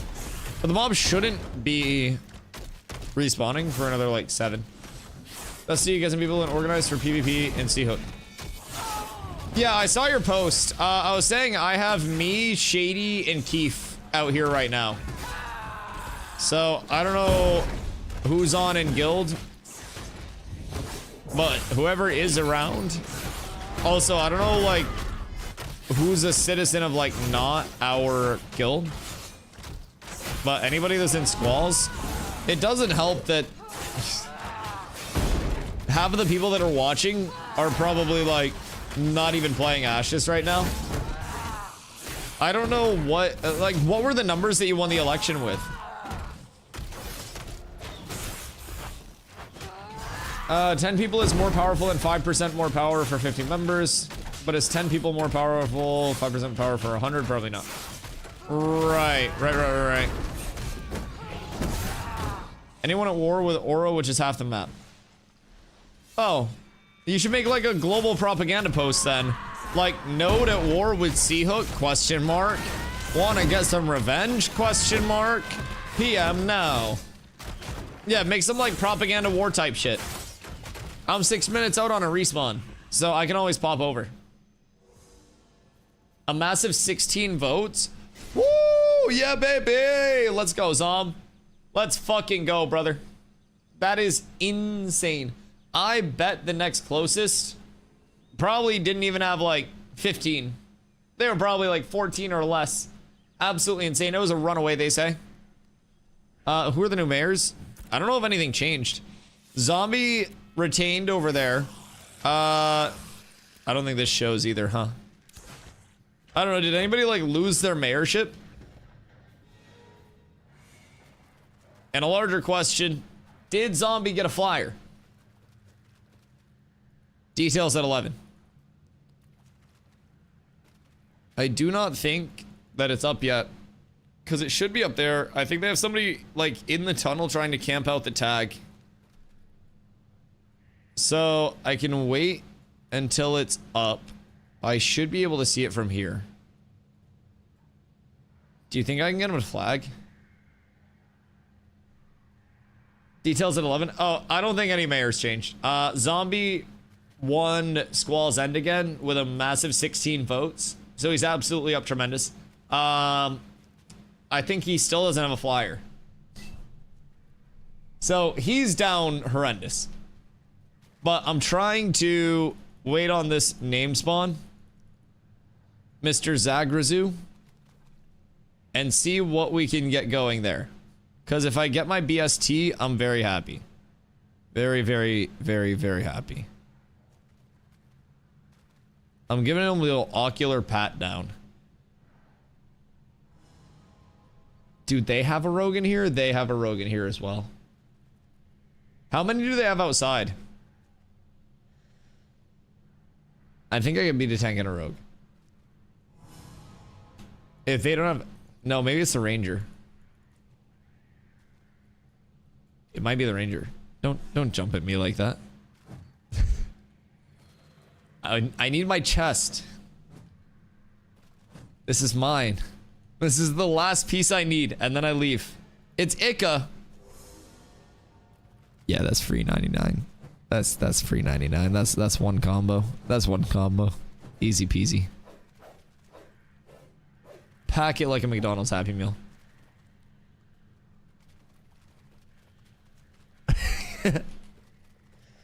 Listen, I need the booba guard. I'm so sorry. What's up? Are you offering me goods? What dis? Oh shit.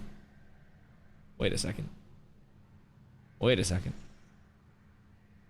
So like, what is the incentivization of that? Thank you. Binding nail, iron ingots, banyan planks, and limestone weapon molds. Interesting. Where is this from? And is this journeyman? That seems really bad for a journeyman axe, right? Like just in terms of the stats? I feel as though that's really bad. No door join up. I know, I'm just waiting on you guys to sound the horn to actually run over. I got 2 minutes on a respawn. No, that's quantity. Oh! Yeah, that's quant rarity. So this is journeyman? Okay, that makes sense. So is that juice? Because that kind of seems like juice. Word. Okay. Well, let's see if I can get one more tag before I have to go out. Oh, that's the one I need. We were looking for that. Wow, look what I found, you guys. I worked day and night to find this for you. Thank you, Echo. Worked my hands to the bones. Get diddied. Oh, why did it hit me? Ika, stop this blasphemy. Oh, the basilisk. Oh, fuck. Blotto, careful. Daddy's coming down the hallway. Oh, God. Blotto, it's bad out here. Oh, shit. Oh, fuck. Yeah, just take all the mobs out and reset them real quick. I think grab... Hey. Shit, fuck. Hold on, watch this. Watch this. Ready? Ready?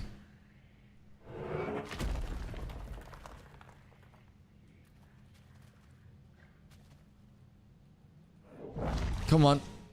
Okay. Okay, I found her. Okay, huge. It's begun. Alright, we need to go in and get the tag.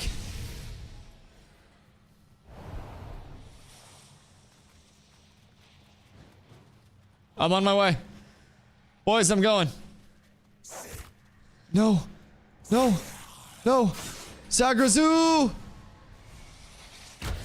I got the tag. We're good. Now we make it out. I'm so sorry, but it had to happen.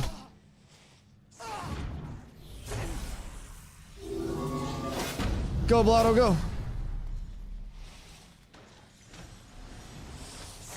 They're trying to get Zagrazu. We need to get Zagrazu. It's all about Zagrazu, boys. Get all the damage we can. It's gonna be a lot of fucking mobs and I might die for this, but it's okay. Hold on. We have consumes. Everything. We need it all.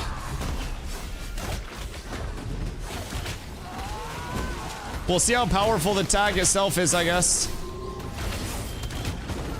If it's enough, we're up. But I don't know if it's enough. Nin, what you up to? Have we absorbed hard yet? We should. Honestly, I don't know why we haven't. Oh, no. Oh, no, the basilisk. Wait. The basilisk is going crazy on the back line. Come on, give it to me. Oh! Oh, we got one! Oh, shit! Boys, I'm gonna roll like ass. 3, 2, 1. Oh, wait. Oh, this is bad. Kiefer won it, but we're all CC'd right now.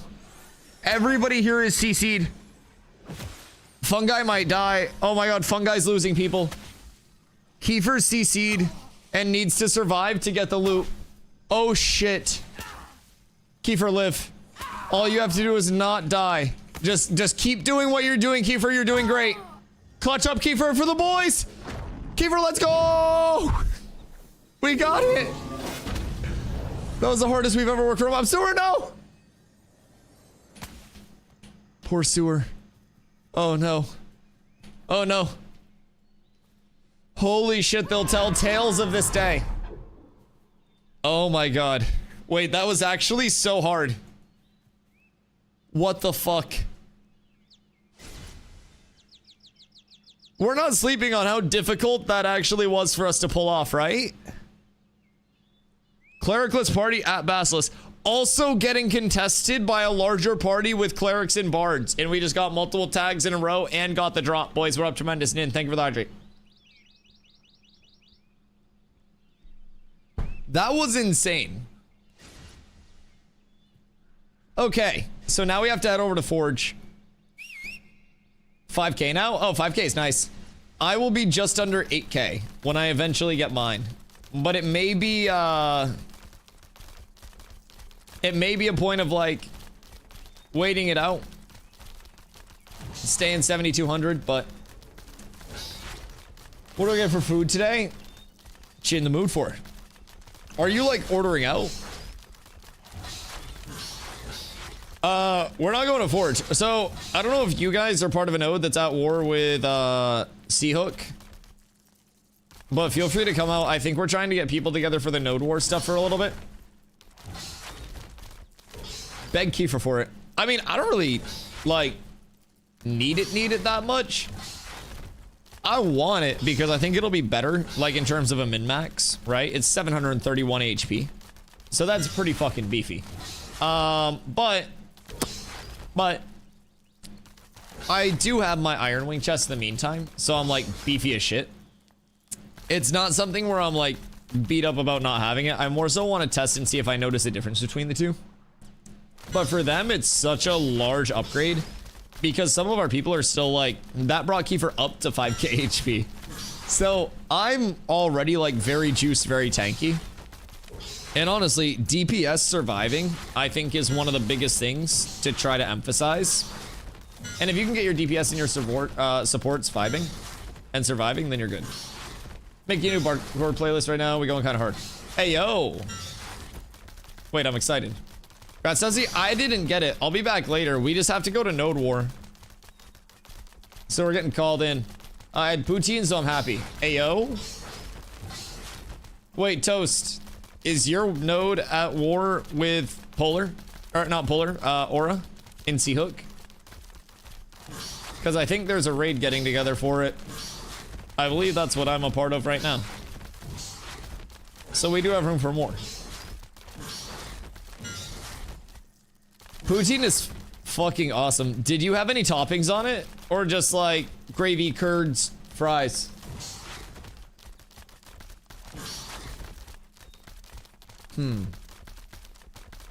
Food for Nin. If I had to order out right now,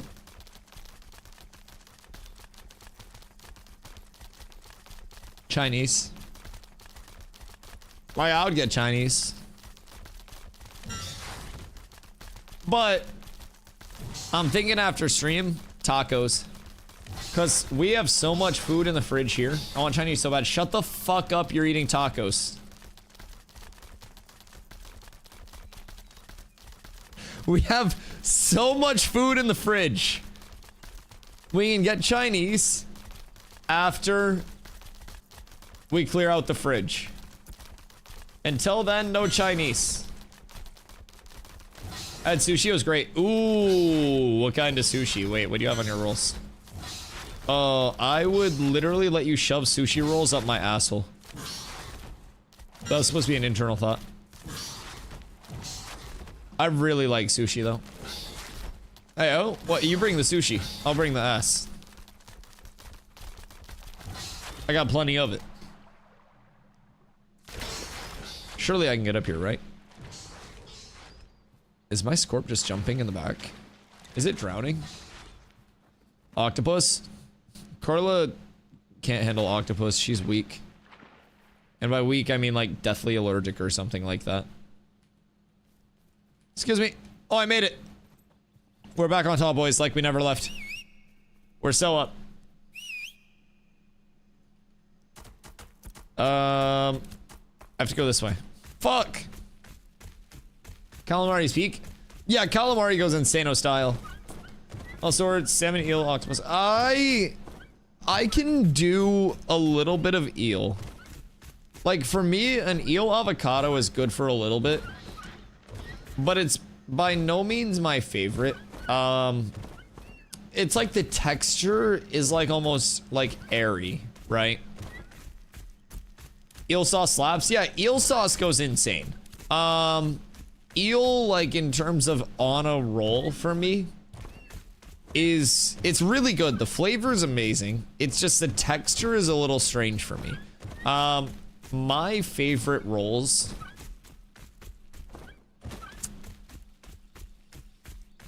like if I'm going with like a classic, just like a spicy tuna or like a salmon or something like that, I mean, I like a lot of uncooked as well, but I feel like any form of sushi has potential to be good. If I had to narrow it down to like one favorite roll,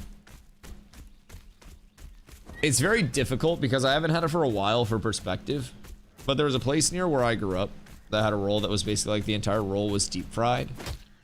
And the roll itself had, fucking hell, what even was it? It was like cream cheese, salmon.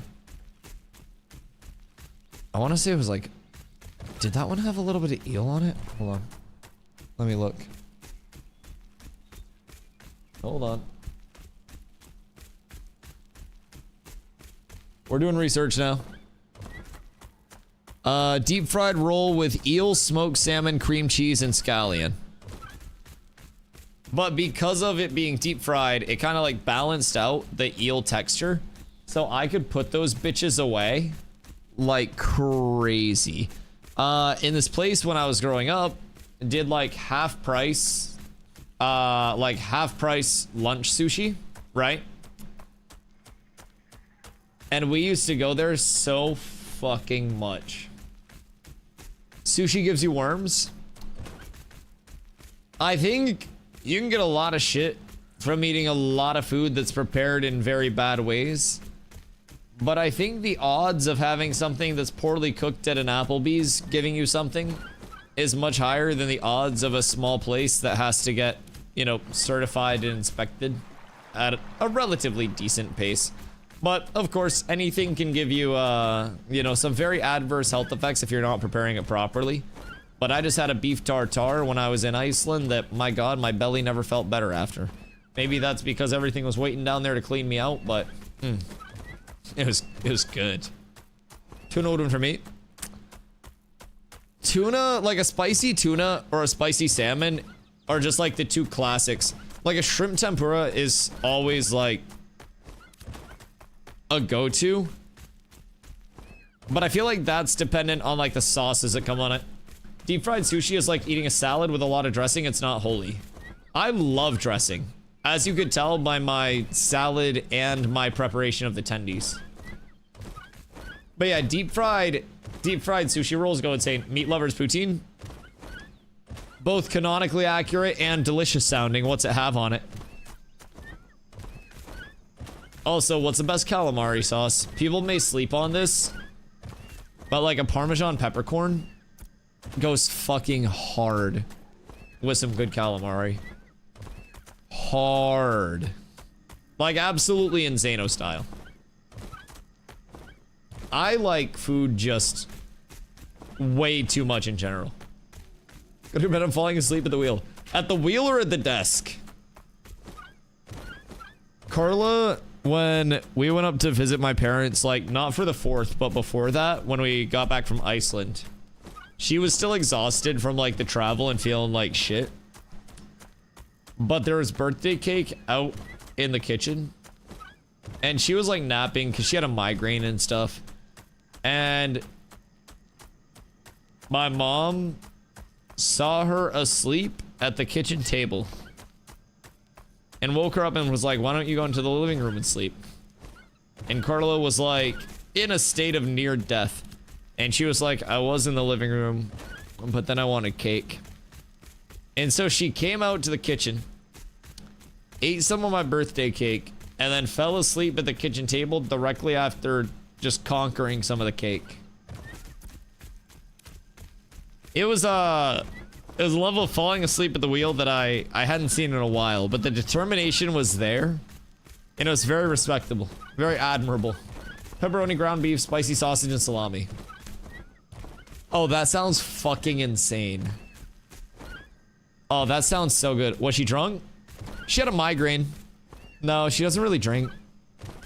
Like, she didn't drink at all. She just had a migraine and really liked my birthday cake.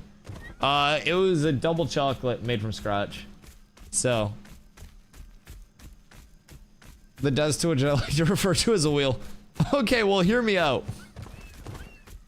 I feel like I'm legally obligated to ask if someone may or may not be simultaneously driving a vehicle, talking in chat, watching stream, participating, and falling asleep. Because at that point, I've got to have you give subs before you end up killing, you know, someone and going to jail. So that way you're laundering your money properly because you don't need it where you're going. 07. Also, if you're going to bed, you still don't need it where you're going. 07. Now I want almond tequila. I don't drink much.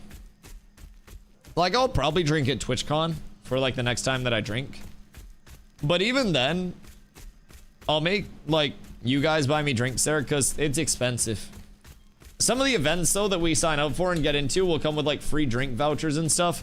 And like at the Blurpee pre-after party, if you get a table at the venue, then it comes with drink vouchers as well, so you get free drinks. You know, some of it's built in, some of it's cool. The block party pass will also come with drinks. But there are certain venues that people will go to, and they're just like paying out the wazoo for alky. And that just doesn't set well with me. Unless somebody else is paying for it, then it sets fantastic. It tastes even sweeter.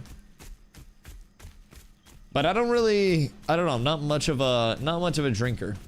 And when I am, I'm usually like one drink and then I just kind of vibe. But I will say, that meat lover's poutine would have me absolutely slopping it out of the container that it came out of. Poutine goes so fucking unbelievably hard. But someone asked earlier, like, what, like, ethnicity food I would bring with me if I could only have one for the rest of my life. My instant answer was sushi. It's not even an ethnicity, just sushi. I don't even need the rest of it. I don't even need the rest of Japanese. Just give me sushi. I'm good. Like, I guess the rest of Japanese food, like, a lot more Japanese food goes fucking insane, right? But sushi is such an easy answer. You have access to different rice comps, different veggies, different styles of it, different fish. Italian food. So we had the debate on this. Italians will say that they invented pizza, but pizza was literally just like Facebook versus MySpace of flatbreads from like the ancient Greeks and Romans. So I don't necessarily know if I'm willing to give Italians pizza. Because I feel like they just took flatbread, made it slightly different, and then called it something else, and then claimed it as their own. And I'm willing to kind of die on that hill. But, pasta? What else? Like, they said meat and cheese earlier, but like, I don't think meat and cheese just falls under like Italian, like an antipasta or whatever. Italy only comes remotely close if you give them cheese. Yeah, like cheese fucks. Cheese does go hard.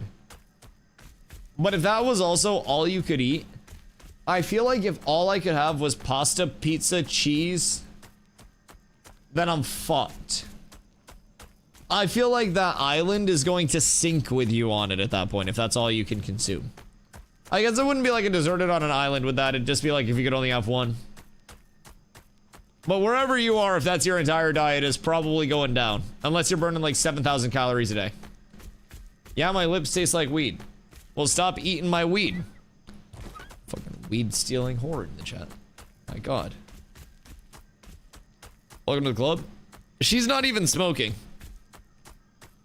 She just insists on drive-by kisses when I visit. Like when I take a break. And... well, she's paying for it. Telling mom Carla was the negative influence. Hey, mom did weed gummies. The devil consumes her now. And he'll consume you soon too. We'll get you. And your little dog too. Luna would love weed gummies. In Zeus's spirit, he lives on.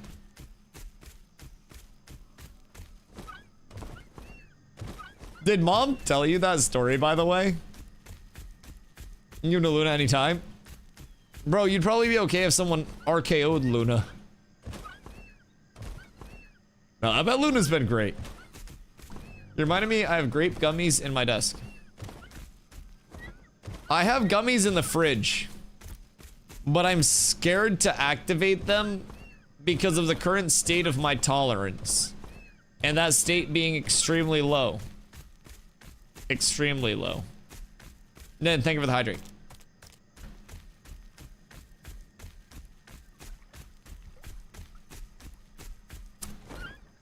Go on a bender with Carla. I'll probably bring him to the beach tomorrow. Like, Eddie's at the beach make the beach much better. I will say. So it may be like, you know, a good sign that I've saved them. We're going to the beach in the morning. AMC, you going to the beach with us tomorrow? What are you doing? Did mom invite you to the beach? Was I supposed to say anything about the beach?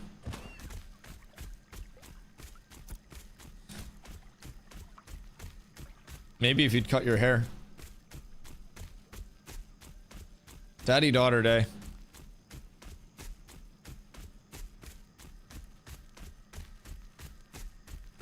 That word carries so much connotation in the English language now. I feel like you should just play it safe and formally address it as Father-Daughter Day. Especially in like the online sphere.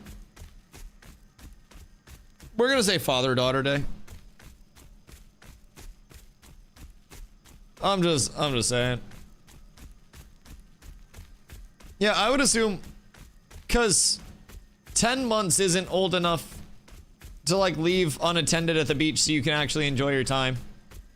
That's the shitty thing about a kid, like they don't really fend for themselves and you get in trouble when they don't do that, which is kind of crazy.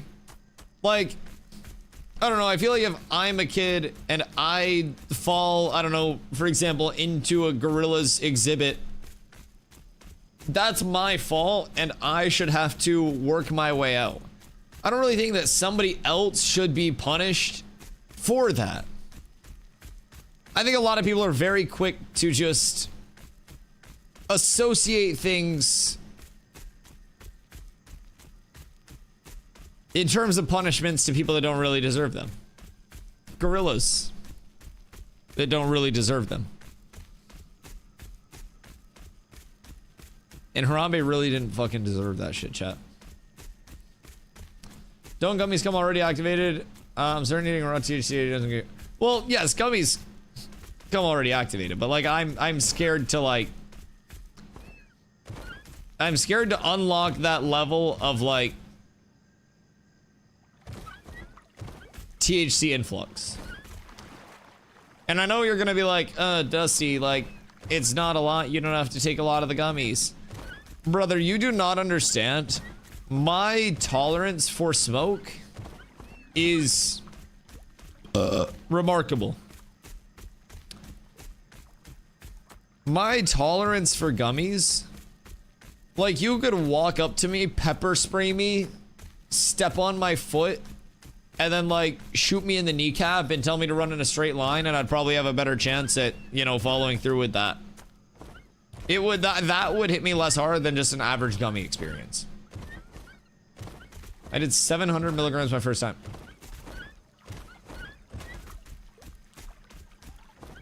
Why? Why? How and why?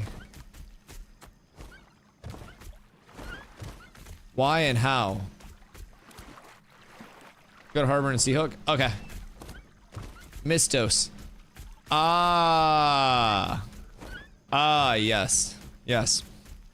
Have I ever told you about how my first bong rip was a spliff? Not to my knowledge. For those that don't know, a spliff is traditionally half weed, half tobacco. My friend, unbeknownst to me, packed one of those bad boys for himself. He got too fried and into conversation and forgot to hit it, and it got passed to me. For me. My first bong rip, and I didn't smoke really weed or tobacco at that point. And boyos, let me tell you, I don't think I've ever coughed so hard in my fucking life. Sounds horrific? That was horrific. Yeah, it was absolutely terrible. I wouldn't recommend it to my worst enemy. And I remember vividly, because this was when I was playing basketball in school. The dude only smoked American Spirit tobacco. And he would always keep a pack in the side of his bag. Pull it out, and he'd put it in the bottom of the bowls, and then weed in the top of the bowls. And you could see it when you looked from the side, but you couldn't see it before that. And I didn't really smoke much at the time. And that shit was an awful experience.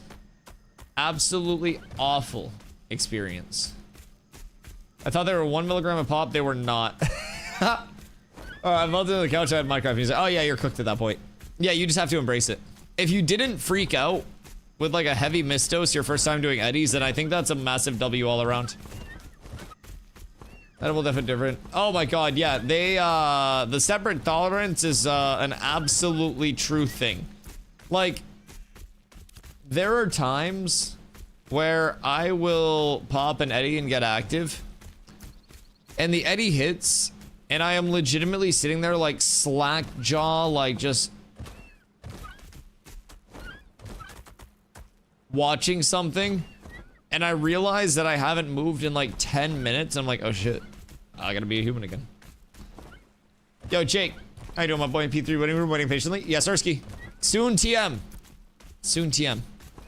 I'm excited. We stayed productive up until that point, but like, we are testing everything and anything that we can up until P3 start.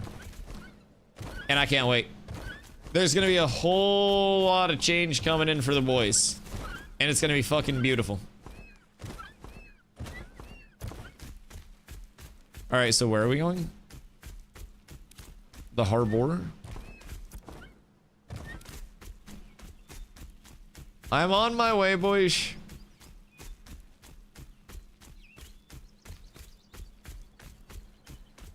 So how many do we actually have? We have 13. That's not bad.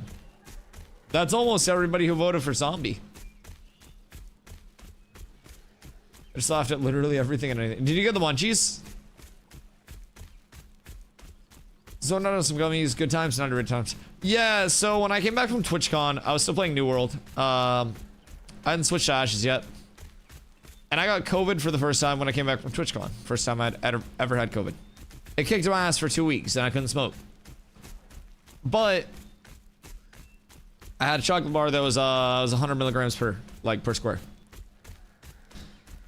And during one of my streams, I was like, fuck it, I got a war coming up. We're gonna pop a chalky and get active. I knew fully what I was getting into. I popped 100 milligrams, 1 square. But at a certain point, it was about 12 minutes into the war. I had popped it like prior to the war start. So like there's a 15-minute spin up time, like time before the war. So it was probably like 45 minutes into the eddy itself.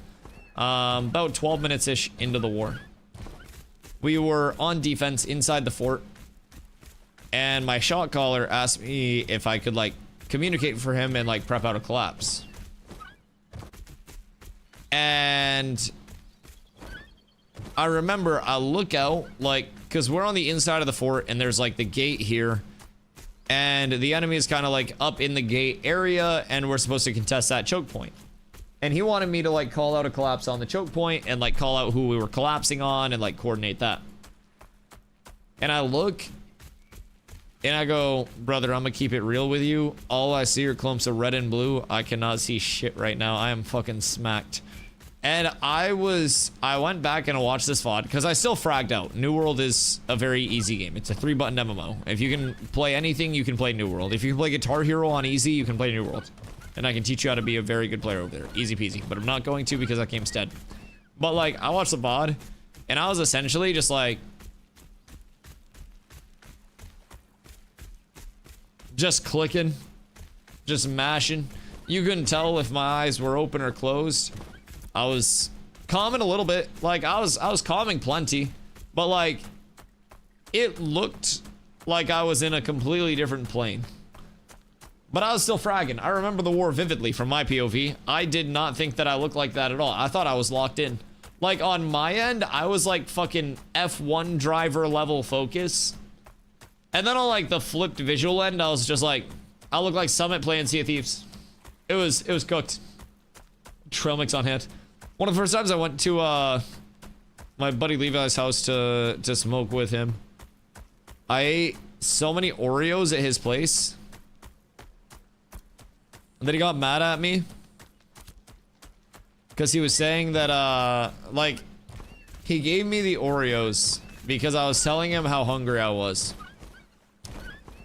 And he told me that I had to save some because if I ate all of the Oreos that his family just bought, they would get sus about what was going on. And I don't know why they'd get sus over a pack of Oreos. I regularly just chow a pack of Oreos myself anyways.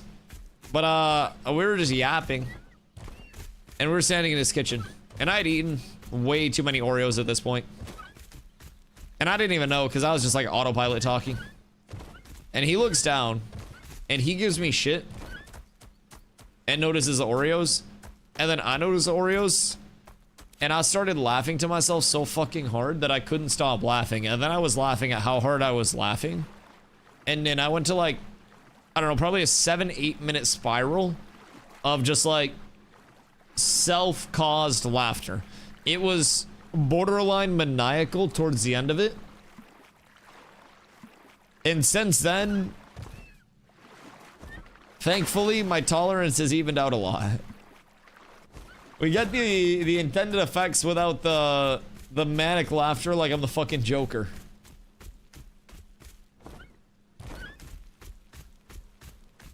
It's driving loud. Yep, we've been there. We've been there. Some of the best times, though. Some of those beautiful times. So, boys, who... Excuse me. Who from my, like, P2 testers, or P2.5, I should say, who is taking a break right now, but's going to be coming back for, like, PTR testing phases. Not even PTR testing phases, but PTR testing time. Because I am, I think at this point, I'm more excited for Private Test Realm than I am the remainder of P2.5. P3 for you. PTR may be a good time. Low-key, I normally wouldn't say this so, like, confidently. But PTR is going to be a really, really, really, really good time because they're bringing in the movement changes over there as well. And like P3 is going to very likely include those core movement changes and shit. And the PTR is a chance to insta-level, insta-gear a character without having to worry about shit. So you can test whatever you want for the changes and be all set up. Just food for thought.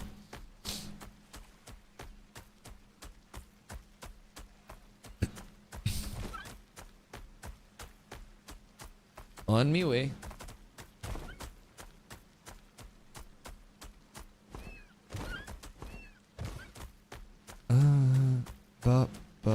I gotta get in comms. I have arrived.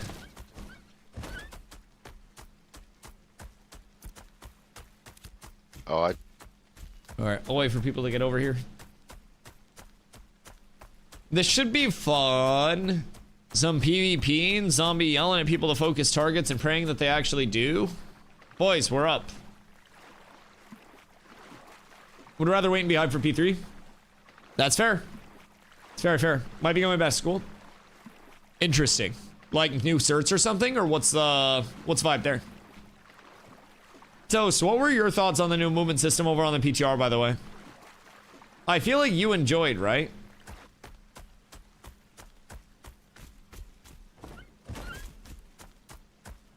Advanced cybersecurity. Word. Okay. Sounds fun. Similar to an AP class. Word. So would that be related to like what you're currently doing for work? Just trying to like further yourself there a bit?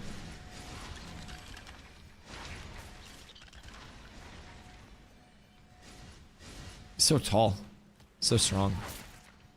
So manly. Tarvo! Moin. How are you, my friend? It's, Jesus Christ, like 4 a.m. for you, isn't it? What the hell? It's a fucking early one. God damn. Are you getting up for the day? Or going to sleep for the night?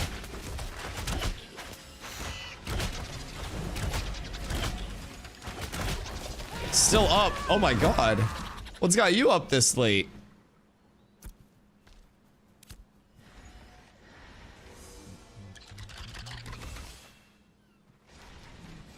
Good day. It's Saturday? Oh, fair. Fair. Just enjoying the fact that it's not a work day. That's very reasonable. Did you, like a good European, celebrate the 4th of July yesterday? I know you're not obligated to, but, you know, you can just celebrate a little bit. Think of me when you do. Light off some fireworks. How does the EU feel about consumer-grade fireworks being lit off? I forget what AP stands for. Advanced placement. Whee! Look at me knowing things.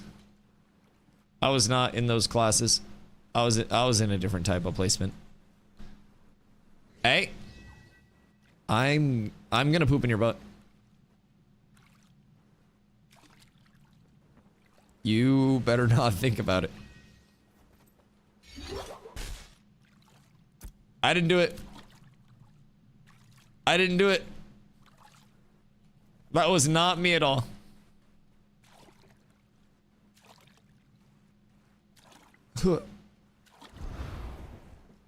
No. I can't be home. Depends on the country. In Germany, New Year's Eve is a reenactment of the Battle of Verdun. Interesting. Interesting. So probably more fireworks there. Like, how accurate of a reenactment? What rules? I don't think we can duel right now. I think we're supposed to like... Hi, Yellow. I think we're actually supposed to like do stuff right now. It's like we want to be dogs and chase tennis balls. But right now we have to be working dogs. Oh, don't worry, Yellow. I won't tell anyone. Your secret's safe with me. Your secret's safe with me. Why? So like, I feel like tank is cool for 1v1s and stuff, right? But I also feel like once you get into 8v8s and larger, there's only so much validity for tanks. I think it's OP in group play. See, I think so as well, but I also don't think you're gonna run like 72 tanks, right? I think a tank in each group at most, but you just dog bards. Yeah. So that is what I've always been trying to get into the like habit of doing, is pressuring backline. And that was actually something from our duels yesterday that I realized I had to do better. Because you were just cooking me because I was playing too passive. And I started like just mad dogging every bard that I fought since then, and I have been fucking cooking bards. It's so fun. Yeah, we gotta duel more because I learned some shit from the duels yesterday. I was playing way too passive before everything went out. Tank owns bards? Definitely should. Yeah, I was misplaying so hard and playing into like every one of your strong points being back foot and reactive. And once I started like just walking at bards and playing basically like as soon as my trip count, my trip lockout goes down, like getting you into another trip and shit, it felt so much better fighting bards. I was just playing so like slow paced against you guys, and we just need to tempo against you and not make it a sustain at all, but just like a straight pressure thing. I agree, but I definitely like tank is extremely fun to play. I love tank, but my goal is to go tank rogue when secondaries are in, and specifically what I've always wanted to is once we have enough people to have kind of like the main ball as well as kind of like the flank groups going, my goal is to kind of like lead a flank group and play around that a little bit, and hopefully be able to in like mass scale just constantly be finding bards and like, you know, those high value squishies to chase down.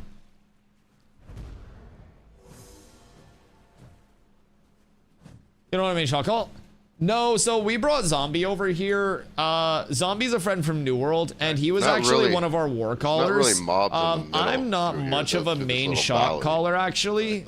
Like, and haven't spread done out a so in bit. a while. That's kind of why I was so nervous for the 8v8s and was such a bad caller in the 8v8 stuff. I haven't called for groups in a long time.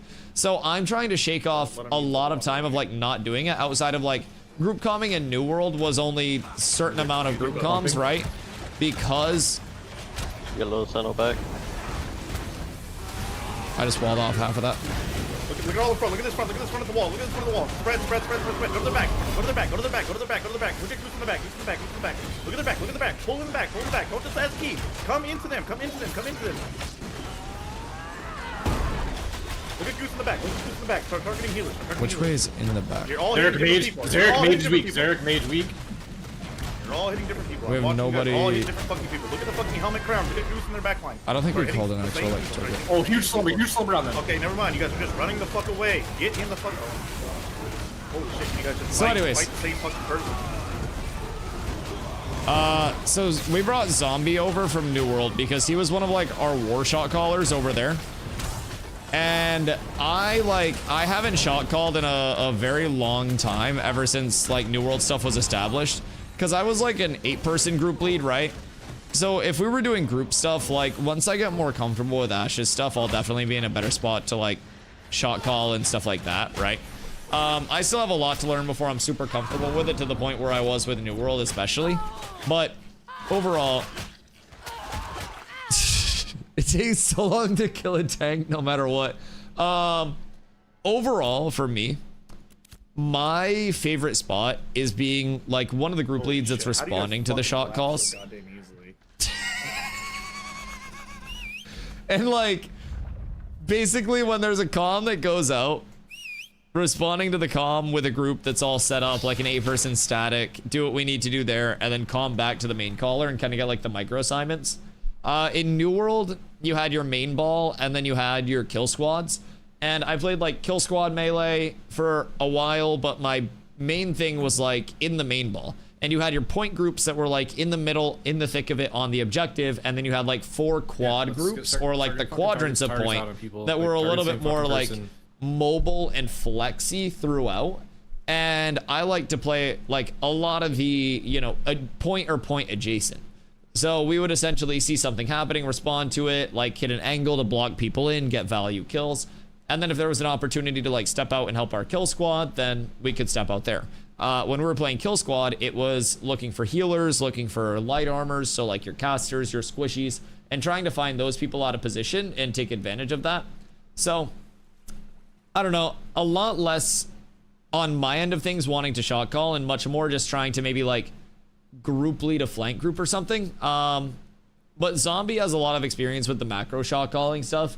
So I think it's just a matter of getting everybody all acclimated with like the differences between New World coming over here for mass scale and kind of like getting the full sends and everything there comfortable, getting the picks, getting the tempo. Like it's a lot to learn, especially fighting against people who have, you know, been doing it for a bit and are a bit more familiar, have more experience. But we just keep trying to learn as much as we can and hopefully get some baselines in, even in the simplest form of like, he calls a target like fucking demoralized here and actually focusing the people that are like, you know, getting called out and everything. Well, nobody wants to fucking open their goddamn mouth and calm. Everybody's so silent. You guys ST so goddamn much. Just push up. I think if we can get like comms out, like I was saying, on the proper targets. Learn how to fucking use your mic. You got people here? And then figure out which targets to burst. Like, we should be vibing. That's not helping. We should be vibing. Yeah. Yeah. Loon, can you zoom in for my character? Yes. Yeah. So I played Dune here, so one of the dwarves. I promise you, because I wanted to tell you guys. And I'm kind of like right there, dripped out and covered up. Yeah. But Yeah, and it's just us though. I'm a very, very Calling small 4 different names character. in 7 Very small seconds, character. that helps a lot. I called the same person the whole time. Zorak, because so people left on him, nobody was on him. Again. We're going again in 2 It's all seconds. devolving. It's all so devolving. when we're saying in the back, it's not our back. We're going to the enemy back line. All right. So we'll start there. Strike the should be voice of looking for reason. Goose. He's so peaceful. We can take out Goose, then maybe we get a little more ground. How many people do we have in went comms down out of the group? first. Most of them. So if I could get So we're up there. somebody, one like Mercs, if you could help me out a little bit, appreciate that. I'm trying. Yeah. I have a feeling that I'll probably be the main focus here again. So that's how it goes. We have 2 tanks. I can try to keep a protect up on him. All right. All right. Use these walls to stop them from just pushing straight into us. Right. Yellow's just using his mount to get on our backline. Yeah, that's fine. We should. The minute you guys turn around, to face that, that's when they all are just gonna dive you. Just wait. Bjornik is baiting. Bjornik is baiting for the main ball. Get a root on this. Get a root before they just dive our backline. Get a root before they dive our backline. Push towards their backline. Push towards their backline. Literally push to the right. Push to the right. Push past it. Push past it. Don't fight them in the front. Push past it. Push past it. Yeah, all the way to their back. Mark, I got protect on you. Goose We'll mark with the control helmet. it. Goose mark with the helmet. Goose mark with the helmet. Goose mark with the helmet. Stay on him. Stay on him. Stay on him. Stay on him. Stay on him. Yeah. Goose. Tap. Goose is tap. Goose is tap. Stay on him. Gonna swap. Get AoEs Stay on Goose. Stay on Goose.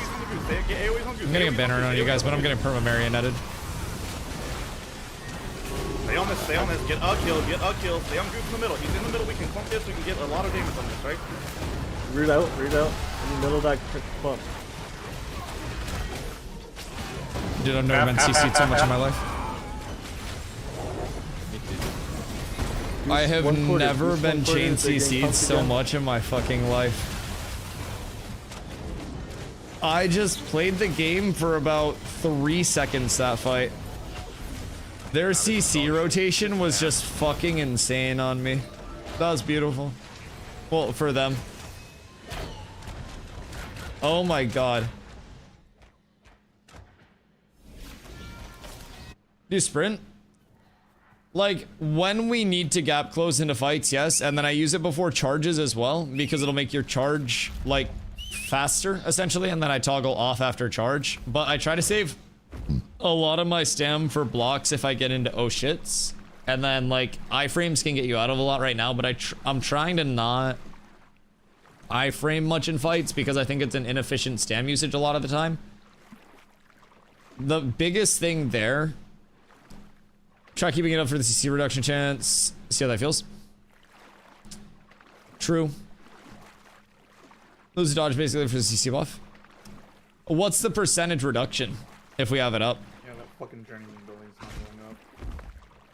They forgot to put up the blind order. Zombie sputtering. Yeah, because like, for me, realistically, I'm trying to not dodge too much. Press K, check stam, should be 50%. Oh, right. Hello. 30% resistance to CCs, and then another 12. Okay. Right. And do we think that's just additive? I'm in the traps. It's actually a really good call. It's actually a very good call. Just keeping it up more.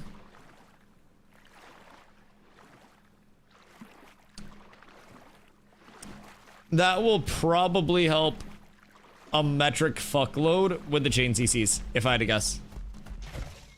But holy shit, I just got to play for about 2 seconds the entire time. I don't think I've ever had that many CCs chained on me without getting lockouts previously. It was like a full ass rotation on my head. It felt so bad. I got some defensives out for people. I got to protect up and saved Merc, but it just it wasn't going well. And then anybody that's overextended after they start their push that gets caught, then we punish that. So we're rooting them to stop them pushing in, and then we're diving their backline. So No, we're diving into the roots. We're not. That's doing what that inside. happened last time.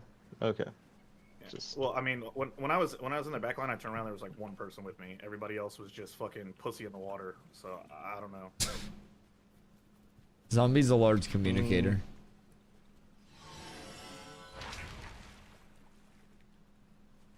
He's a very empathetic one as well. I don't know. Good job on the healing though, Merc.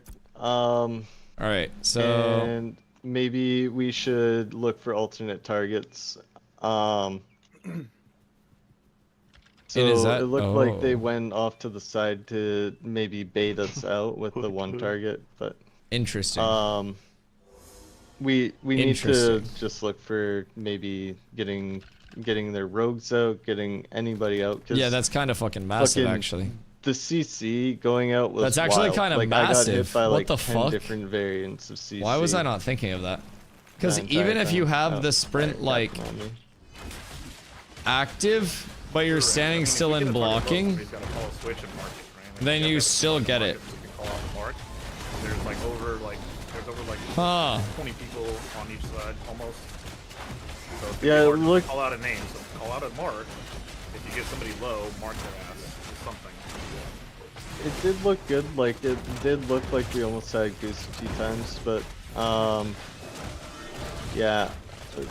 In the start of the fight, it's if you can't find your target, that's why you have to have the Yo, Dub, how you doing, my friend? You're let's target skip. of target bound. I have a lot of fun with it, yeah. Personally, I think that it's most definitely something that is far from perfect, far from finished, right? But I'm very excited about what the long term is looking like for this, and I don't know, makes me optimistic to think about the future of Ashes for sure. I have a lot of fun building the community, a lot of fun kind of like trying to get everybody all in shape, so to say, and get all the knowledge out that we can. But what are you thinking about P3? I mean, it's gonna be a little bit of a, you know, an initial check for people, because a lot of people were excited for Summoner being like active right at the start of P3.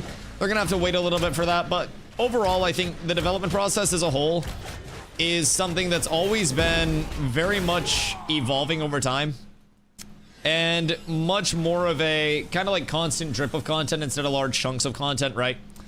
So through that, I think that P3 is definitely like going to long-term be massive. By the time the game goes into beta, they want 2 short closed betas in place, and those betas are meant to be a final coat of polish, final coat of paint on the product, and then from there, like phase 3 is meant to be where the game becomes feature complete. So it is a large emphasis on content being iterated throughout the entirety of P3, and not just like right at the start.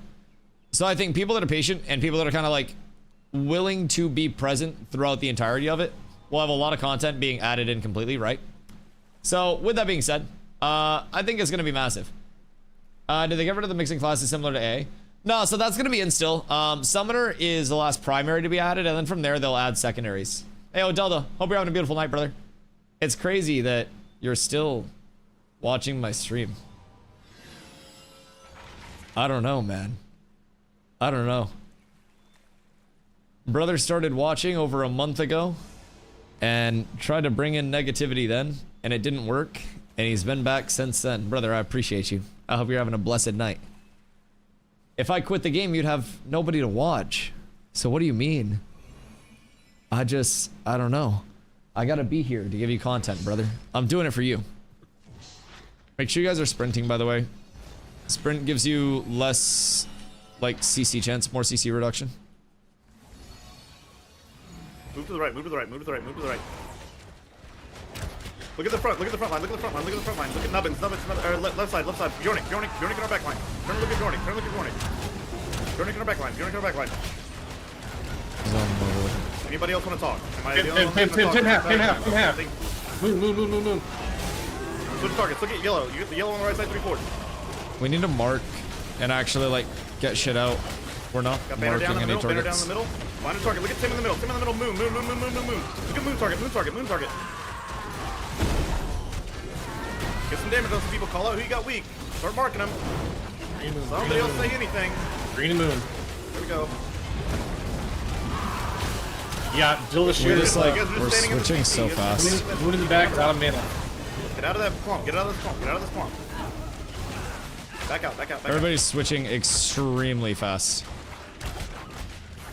Bro, I'm not just gonna say. And I don't really think that anybody is going on the targets.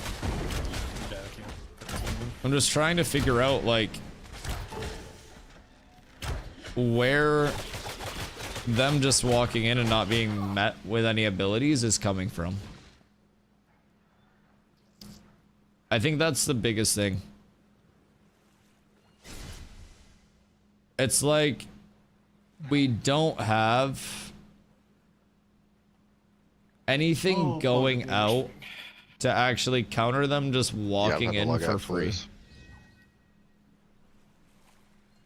We should have freezes, we should have silences, we should have mezzes, we should have... I mean, I guess we only have one bard. But I feel like we should have a lot of answers. Like, I'm getting walls out to split them. I'm getting defensives out, getting protects out, getting trips out to stagger them in. But I feel like they're just behind us for free. They're fucking cooked. Ni hao. Yo, ni hao, bro. How you doing, my boy? Hope you're having beautiful. And the 4 months. Ayo. Ni hao. Much love, dude. I hope you've been well. Not gonna lie, I'm rich, but it seems really bad. I mean, yeah, I totally get it. We have a lot of people, like, in the community who are extremely new to PvP, especially, like, large scale in Ashes. We're also fighting Oro right now, who is, you know, very established. And of course, it's not like all of their main players or anything. But even just the difference in experience there is going to be a large thing. So, I think it's a matter of, like, from bottom to top, from, like, you know, the newest players to the most experienced people in the roster, everyone in the grand scheme of this is, like, very new and trying to feel it out. So, like, you know, from, you know, Zombie calling, Zombie's a great caller, but he's got a lot of, you know, a lot of learning to do, just the same way that we all do in the, you know, in the roster of actually playing and, you know, executing on the calls. So we all just try to continue to get better with it. And I think that's the biggest thing to realize, is that this is an alpha, and a lot of people, like, will get frustrated with, you know, a little bit of a diff, a little bit of playing from behind. I can really do. And if you're a part of a community that, like, gets discouraged by that, then it's going to be pretty tough. But like Zom said, we have multiple different guilds here of just, like, people who showed up to turn out. So we're kind of just trying to get reps in as much as we can. And it's not as much, like, especially with population being super low for a lot of comms right now, like, yeah, I mean, it's much less about trying to win it now and much more trying to gear gapped, skill like gapped, gear out, comp recruit gapped, as much as we can, com gapped, and just kind of, like, get people experience and knowledge and stuff. And So that way people stop being doomers in it's this hard way. to it's hard to not get demoralized, but like we are fighting kind of a losing battle right now. But for Christ's sake, I think we should be able to kill one person. Well, look for me then. Look I feel like for people me just then. aren't pressing abilities. Fucking kill somebody that is attacking me. Like, I Just will very, do like, what I can, but very let's play straightforward. defensively then. What do you say is the Like, skill gap in this they're game currently in obviously PvP? just targeting me. Oh, sorry, you were asking about secondaries as well. My bad. I was trying to stay tuned up there. Yeah, subclasses are still planned. So essentially, in terms of P3, P3, very simply put, is like the rest of the game coming together. Phase 3 is going to be... Oh. Alright, sorry about that. Alright, sorry about that. We're back. My bad. Sorry, refresh. Hold on. We're back. It was, Polly Pocket internet. It wasn't even my internet. It's a bug with OBS Studio that's been happening a lot. Like, my internet doesn't even disconnect when it happens. But basically, it's a bug with OBS Studio where it just says that it can't find your stream key, and then you have to restart your OBS. A lot of big streamers have also been having disconnects because of it. But they have, like, disconnect protection and shit set up for a certain amount of time to, like, account for it. I just haven't, like, set mine up, but... Yo, Dub! Wait, holy shit. Okay. We come back to answer some questions, and Dub comes in with the 20 gifties. Oh my god. I was just answering a lot more about the secondaries and everything, and just got DC. Dub, thank you so much for the 20 gifties. Holy shit. That's fucking massive. Hold on, I will answer all of your questions directly after this one. One sec. Focus that. Don't focus that. That's a distraction. Be careful. Half of our people are in cap. We cannot go forward. It's okay. Just look forward. Get a mark on somebody. Look at Zug on the left side. Zug on the left side. Zug on the left side. Zug on the left side. Look at Zug on the left side. Stay peppering Zug on the left side. I gotta pull out on wallings. Nope, no walling it. Got up. Be careful. Yornik. Careful. They're piling in right now. Getting Alias wall on Yep. Green plus. Look at helmet in the middle. Helmet in the middle, half health. Helmet in the middle, half health. Helmet in the middle, half health. Go, keep going. It's a tank that we're focusing. Pull helmet back in. Stay on helmet. Everything on helmet. No, switch. Goose in the front. Helmet. Go for moon. I have a tank at the back. It's okay, leave him in the back. Look at that. Look at everything in our front. Look at Nubbins right here. Nubbins right here is right in front of all of us. Try to focus what's in front of us. We just focused a tank for like 20 seconds. Okay. So, Dub, thank you for the 20 gifties. I appreciate you. Sorry, we had to try to focus up for that, and I think we might have had some target identification problems there in terms of who we were trying to hit. Anyways, I appreciate you so much. Thank you so much for the 20 gifties. So, in terms of secondaries, I've been like making the mental notes because the rounds just keep coming. I went to answer, and then we got disconnected, but we're back. It's meant to be. So, secondary archetypes. Summoner is the final primary archetype to be added. That is going to be added a few months into P3. From there, secondaries are going to start to trickle in, and the first two secondaries that every primary will get access to will be the tank and the cleric secondaries. So you'll be able to go tank, cleric, bard tank, bard cleric, whatever it may be. Exclamation classes will get a full list, kind of like a full grid graphic of what that's going to look like. That'll give you the naming scheme for all of the like total class outputs as well. But essentially the way it's going to work is I am a tank. I have my tank class tree here, and I will always have tank abilities. I'll be able to, based on my secondary archetype, augment those tank abilities with elements of that secondary. So like if I am a tank cleric, then I will take my tank abilities and throw in elements of cleric to those tank abilities themselves. Hofsi, how are you, my friend? So I use Intimidating Aura as an example for that. So Intimidating Aura is an 8-second uptime, 20-second cooldown, and it does magic damage with a chance of staggering and generates threat once per second around me for 8 seconds, kind of like a pulse aura. So as a cleric, you could maybe see that having like a healing pulse that goes out around it as well, allowing it to, you know, give you some self-sustain and maybe some group sustain up in the front line. And they've talked about on the Intrepid side how there will be like different power augments that you'll be able to choose from. Some of which are on the power scale like closer to a 10, which would nearly completely change the ability itself. And some of which are, you know, lower on the power scale, which would just be a little bit of flavor to the ability, maybe like, you know, an elemental augment or something like that. So in terms of secondaries, that is likely what you'll see there. And then prior to that, or after that, you're asking about the skill gap in the PvP. So right now, I think a lot of the like group-based and large-scale stuff is very like just kind of cohesion and experience, right? It's very bursty as you go up with more numbers, right?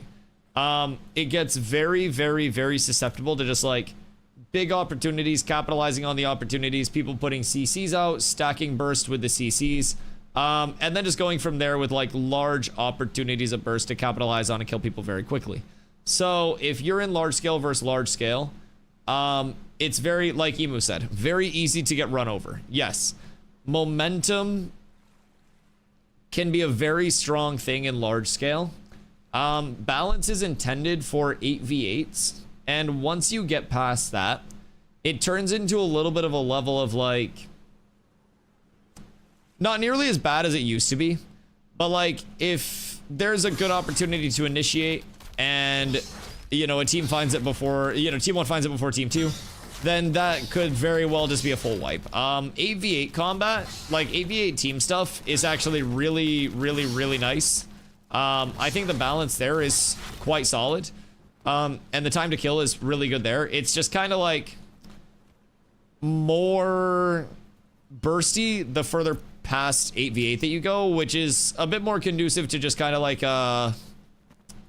it's not even a gear diff or anything like that in terms of like the, you know, the PvP skill gap. I think a lot of it is like target identification, positioning, and honestly like having the general repetitions and understanding of like, okay, this is how we're going to initiate. When we jump in, this is what you're going to be looking for. This is what you're going to be doing, and kind of like experiences with that. In small scale, 95% of it is reps for movement. Yep. Yeah, I absolutely agree.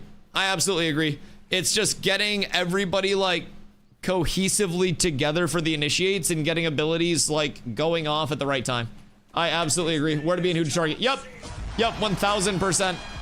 We are on the same page. Thogly, hail to the high Thane, brother. I appreciate you. Thank you for the raid with 24 viewers, brother. Much love. We just recovered from a disconnection over here. They tried to put out a hit on me. They tried to hold me down, and I won't let it happen. Knock, how you doing, my friend? I hope you're having a beautiful night. Thog, how's the stream today? What do you guys get up to? So, PTR movement. Yeah, I like the PTR movement. It's just more air brake. Yeah, I agree there. It is just literally more friction in the air itself. But I do think that with tuning, I will like it more than the current one. I think that, like, the current movement system has no air friction whatsoever and is very, like, slidey, very spacey. And like, I like b-hopping a lot, right? And I do like the current movement system a lot, which is why I think that I say with tuning, I'll like it insane, right? Or I'll like it a lot.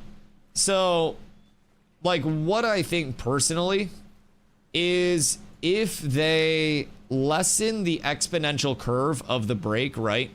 And kind of make it a more like linear slowdown. Like, it makes sense that the further I go through the air, I would slow down a little bit. But I think that it's a little bit too punishing, especially once you hit the distance they want you to stop at. I call it the bungee cord effect, where like you essentially have a bungee cord just around your waist. It gets pulled, and then once it's pulled, you're done moving, your momentum's cooked. I don't like that exponential breakdown part of it, but I think the removal of the B-hop through like those diminishing momentum changes and stuff, I do like that a lot. Good day. Or are you just walking by? Okay. You're just walking by. My bad. My bad. Doesn't remove me out. The new movement system new movement system significantly gimps it. The new momentum forces one B-hop instead of removing it, and B-hop on the water is still OP. It felt, in my opinion, much better over there yesterday, or not yesterday, but in the testing than it does over here. I don't know, it felt like, personally, I was catching everyone that I should have been catching without people just instantly disappearing into the sunset.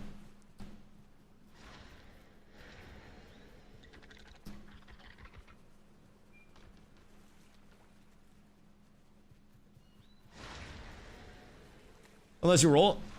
I mean, even like... Oh, are you saying like for a different movement system? Get a 0.3 second cooldown to jump. Remove all momentum when you touch the ground. Unless you roll.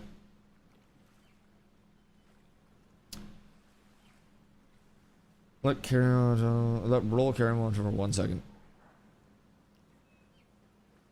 So are you saying like a fucking, what is it, like a parkour style land? The roll if you have high momentum and that roll stops all momentum.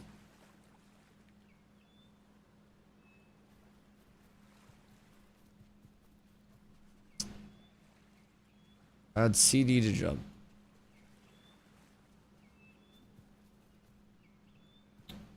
So, what would be the point of the roll momentum carry? And I guess, like, what specifically did you not like about the result of the air friction? Would be my question.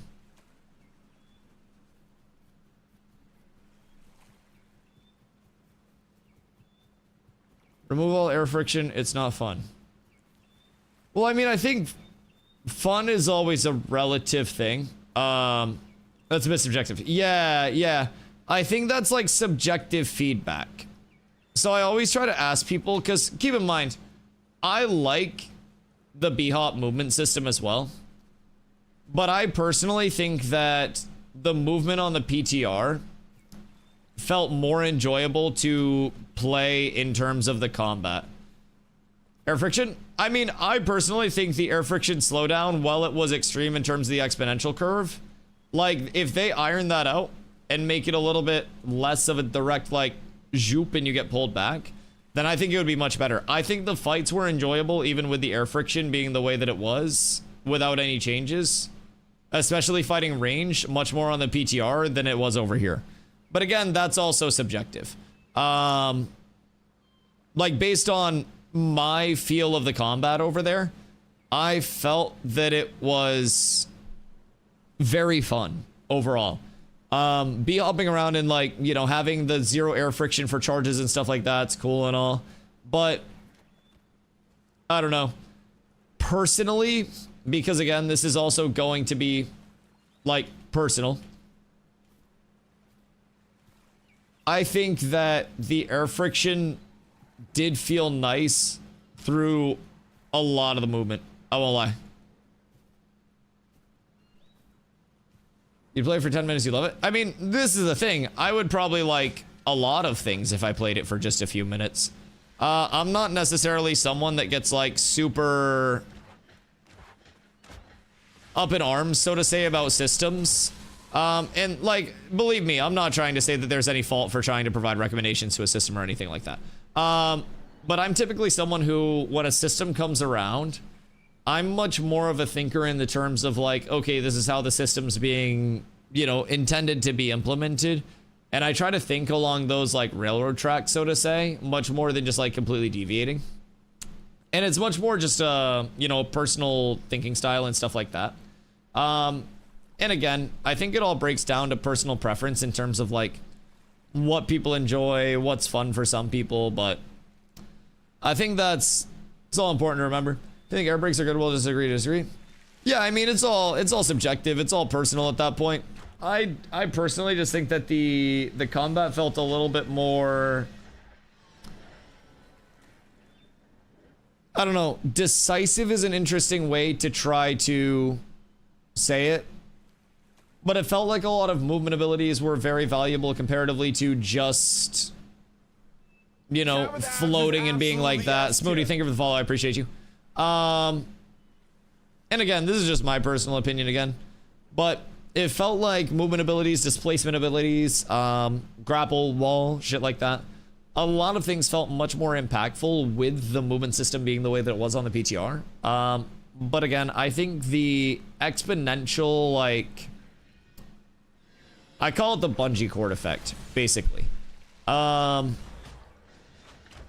exponential slowdown of, like, you hit the point where they want you to no longer have that momentum and they just like pull you back, right?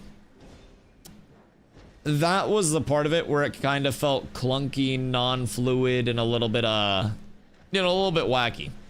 So I think if they're able to get that all kind of like sorted out, then I think it'll probably be in the best spot. Again, it's all personal opinion.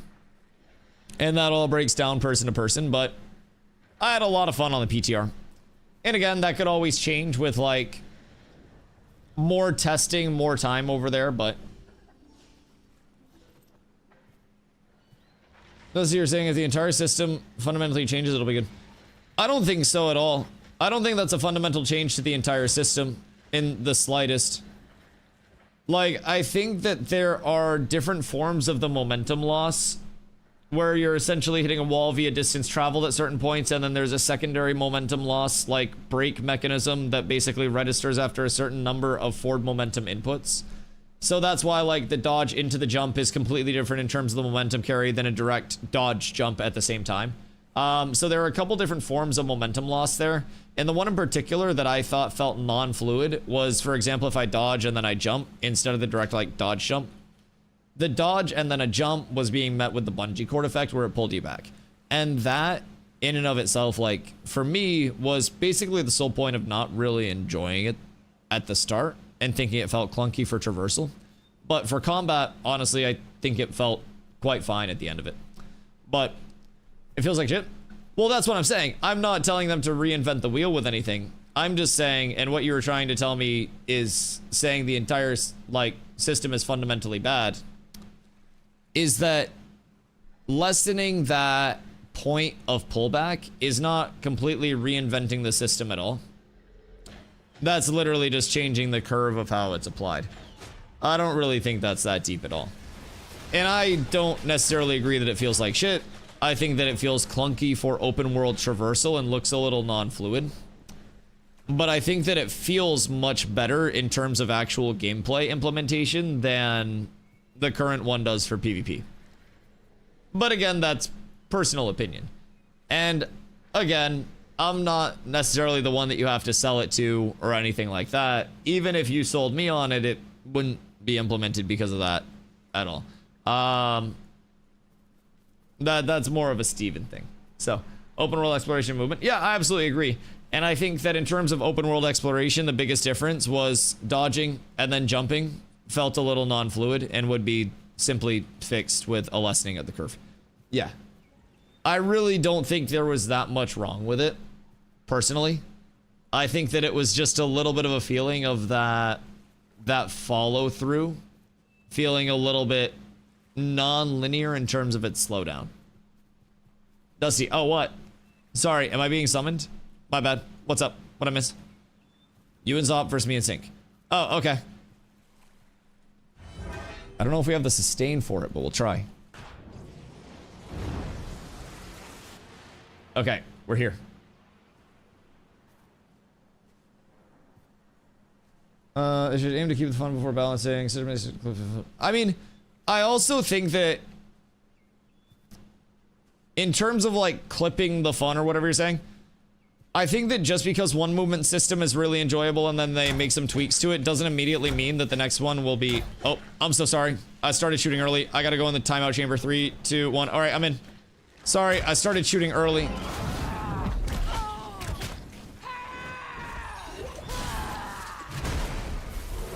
Oh, wait. Oh, wait. Oh, wait. Oh, wait. Wait, that was kind of nasty. Was it enough, though? Was it enough?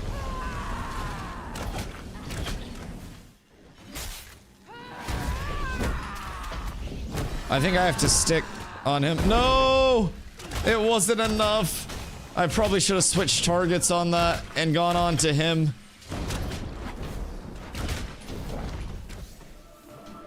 Damn, that combo was so clean too. That's unfortunate. I die with honor.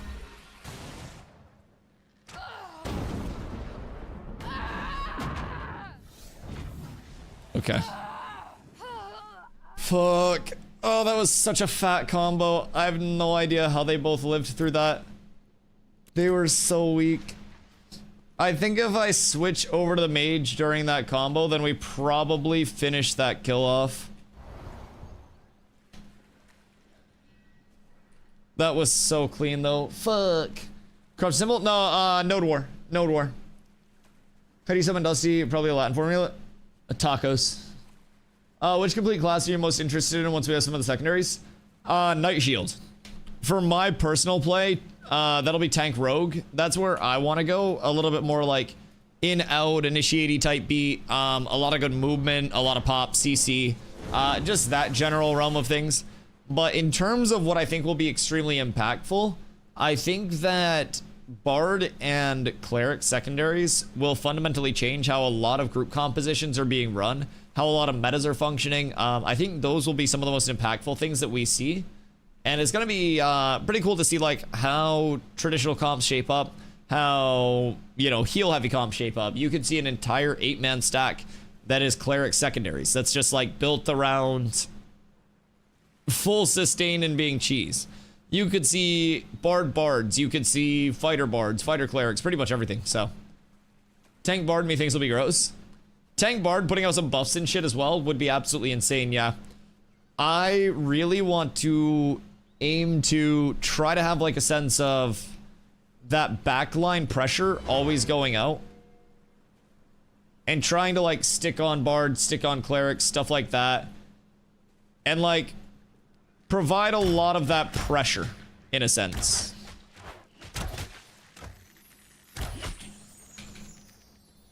Okay, that's fine.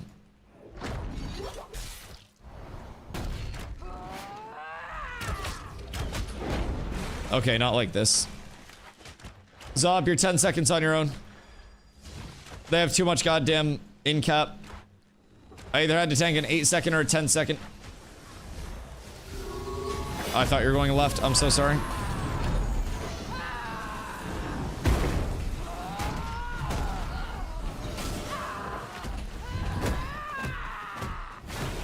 That's less than ideal.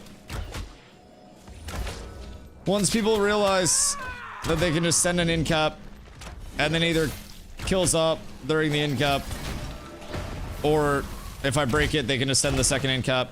Gets a lot less fuckwithable, so to say.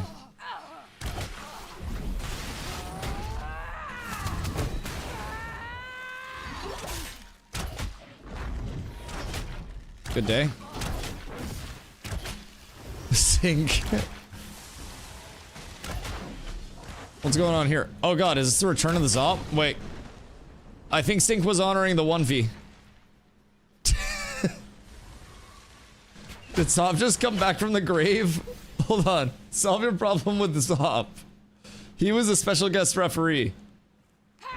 I think he just made a reappearance a little too quick.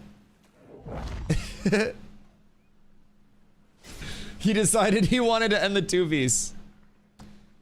Yeah, 2s are fucking rough, man. Without in caps in the comp, everything feels bad as a tank. You just get fucking ignored and abused during the 2vs. If there are 2 in caps, it's like I either tank first in cap and we lose during that, or I tank CC break first in cap, get re-in capped, and try to avoid the re-in cap, and it's a bad situation.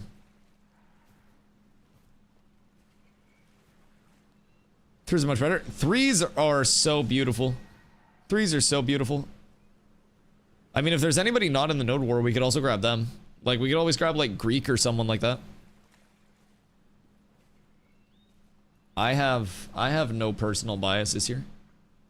I'm always here for it. Okay, so P3. Chat, what else are we excited for P3? Like, archetype wise. I feel like tank bard could be absolutely nuts.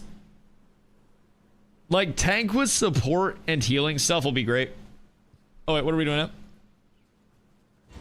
Who are we fighting this time? Delirious. Where's Delirious? Oh, it's a ranger. Word.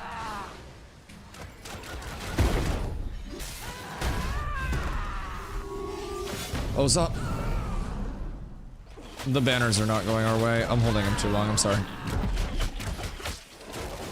I could have bannered for you so much sooner than that. I did not expect you to get absolutely fucking schnooked that quickly.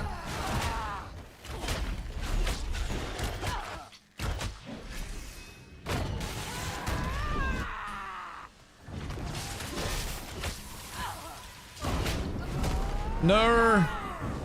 No.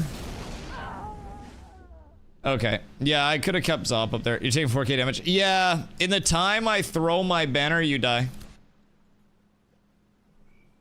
I don't know what we can do about that to kind of like account for it, but like I went to get behind them, CC one of them, and then throw a banner, and in the time I threw a banner, you were dead.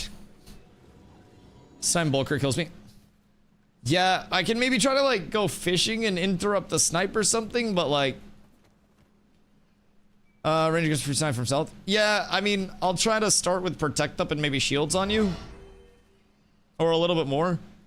I just maybe like pre-intercept going into it, but that seems kind of cheesy. Just by the time I like get an actual banner out on you, it's legitimately a 2-second cast and you're just dead in the 2-second cast. I threw the banner when they started to look at you after a CC, and then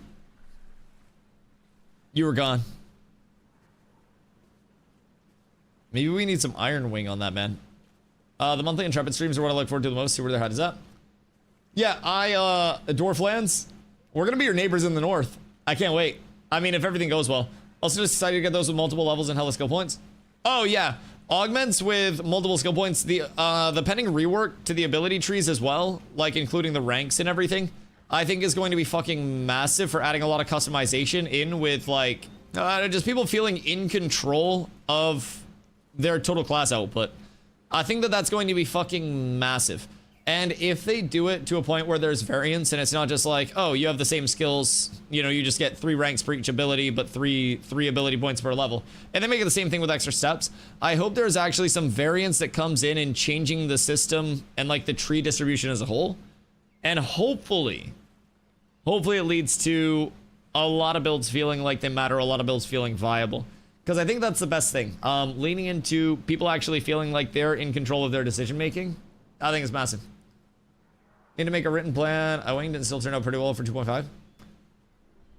Too much to keep. Yeah, in terms of progression, I think we're also going to try to see, there's a sign up in the Cats Discord that Zom put up. And I think we're going to try to see like what expected turnout for dedicated groups are for the leveling process. And see if we can try to get people on some set leveling paths this time. Just like you go to this area, you go to this area, you go here. And through that, hopefully have a little bit more organization associated with everything early on. You. PvPing. Haha. Alright, we're up.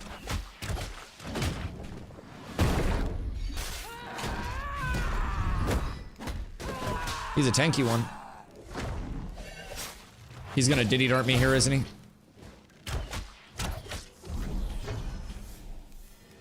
Where is he? Oh, I had it.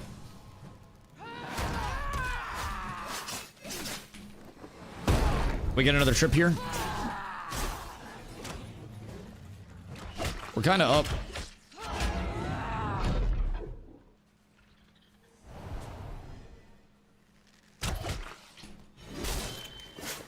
Oh no, I didn't get my trip first. That's rough. I can combo this still, I think, though. Okay, this could be good. I gotta get him out of that stealth. And if I can do that, then we're set. We're good. And then second trip. And then big burst. And we hopefully can finish it here in a sec. Oh god. Dude, he's so evasive. The Diddy darts. They're so punishing. Oh wait, is that bug back? Am I giving him my shields again? Because I don't like that very much. That was something that ruined a lot of 1Vs for me. Especially considering he's got me full mana drain now. That's not ideal at all, chat.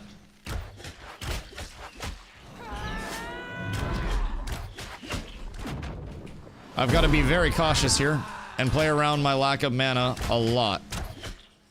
And if I don't, then I'm very likely cooked. Now, he can try to get resets a lot, and he's got mana drain poison up right now. I've just got to try to be aware of it. And get out of shit like this. Because the CCs are punishing on that end of things, man. And it's really... It's just a matter of that fucking mana drain adding up over time against a rogue. And if I could avoid that, then I'd be so up. If I can stand and get a little mana, but I can't even get a little mana, dude. It's so annoying trying to play against a rogue. I believe in me.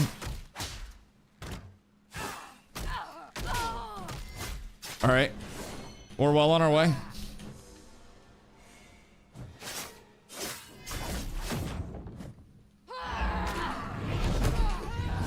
Bruh.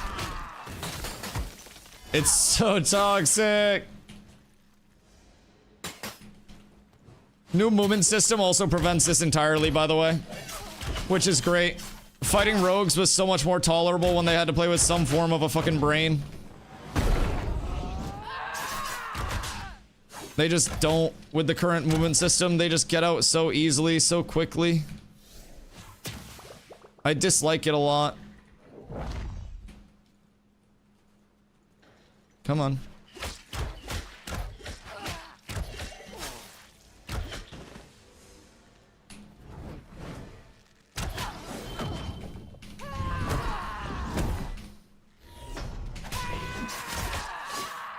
Oh, it's so boring.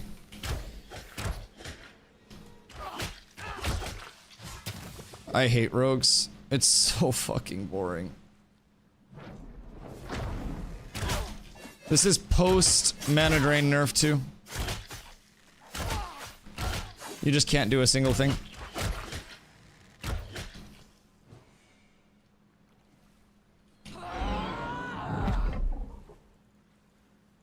I mean, I'll take the trade if he's gonna give me the trade. Any bit of mana for me wins this.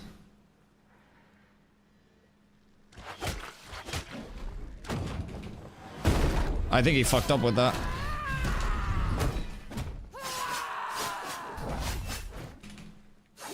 I think he might have. Come on. Just gave me a little bit more HP to work with.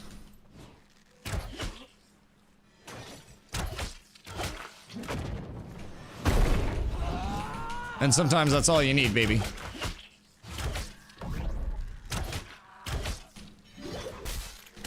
There's no way that missed. Tommy Hawk, you let me down.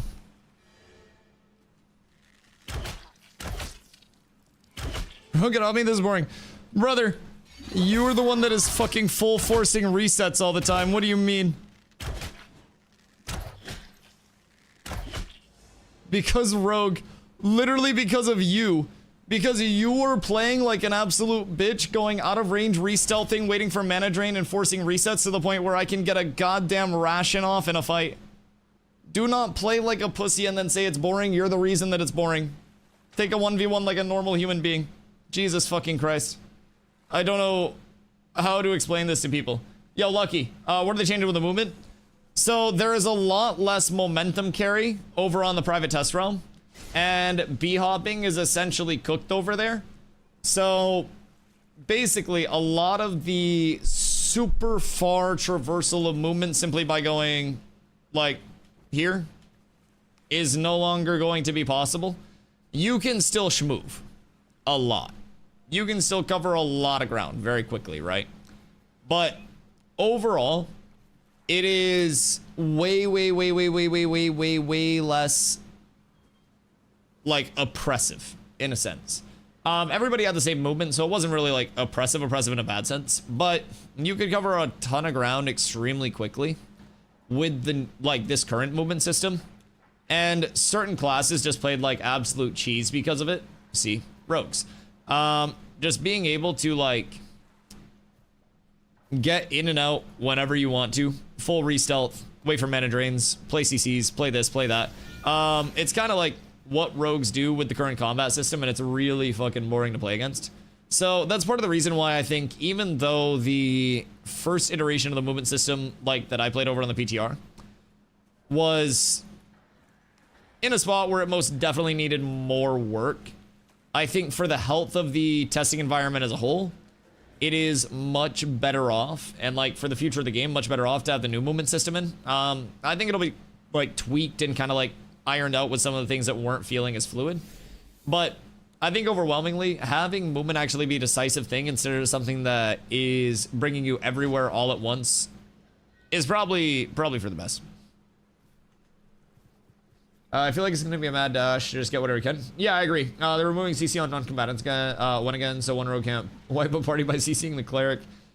So that's going to be an interesting thing, I will say. Because you also won't be able to compete over resources like that. You'd have to go up to somebody and corrupt on them to like get their resources out. Or like not to get their resources out, but to like stop them from farming something. See, you run up on a Braidwood and somebody beats you to the shop. You can't CC them or anything like that. It'll be the first person. Yeah. Which, like, I guess that's not the end of the world and is how it is in a lot of MMOs where it's just like the race to it. And maybe it makes like gathering speed more viable as a statistic on gear. But I don't really know.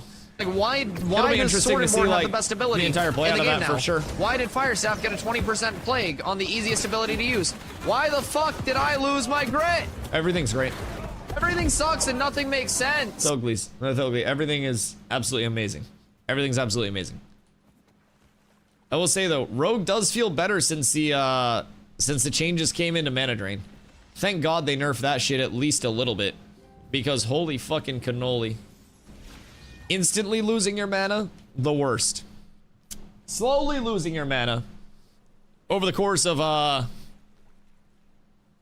long time of them disengaging, re-engaging. Quite unfortunate. Quite unfortunate. It's good until tank loses grit. They'd never touch my grit.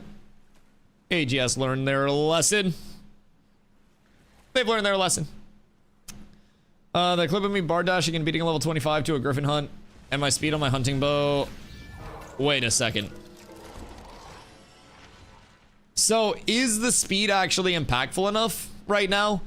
Because the thing with speed is I feel like it's going to be like a threshold based thing where unless you have a certain amount of speed, it's not going to remove one of the like chops, one of the interacts, whatever it may be.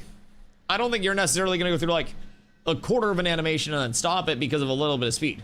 I think it's either enough to knock out one of the animations or not enough to be impactful. So that's what I've always wondered, because if it is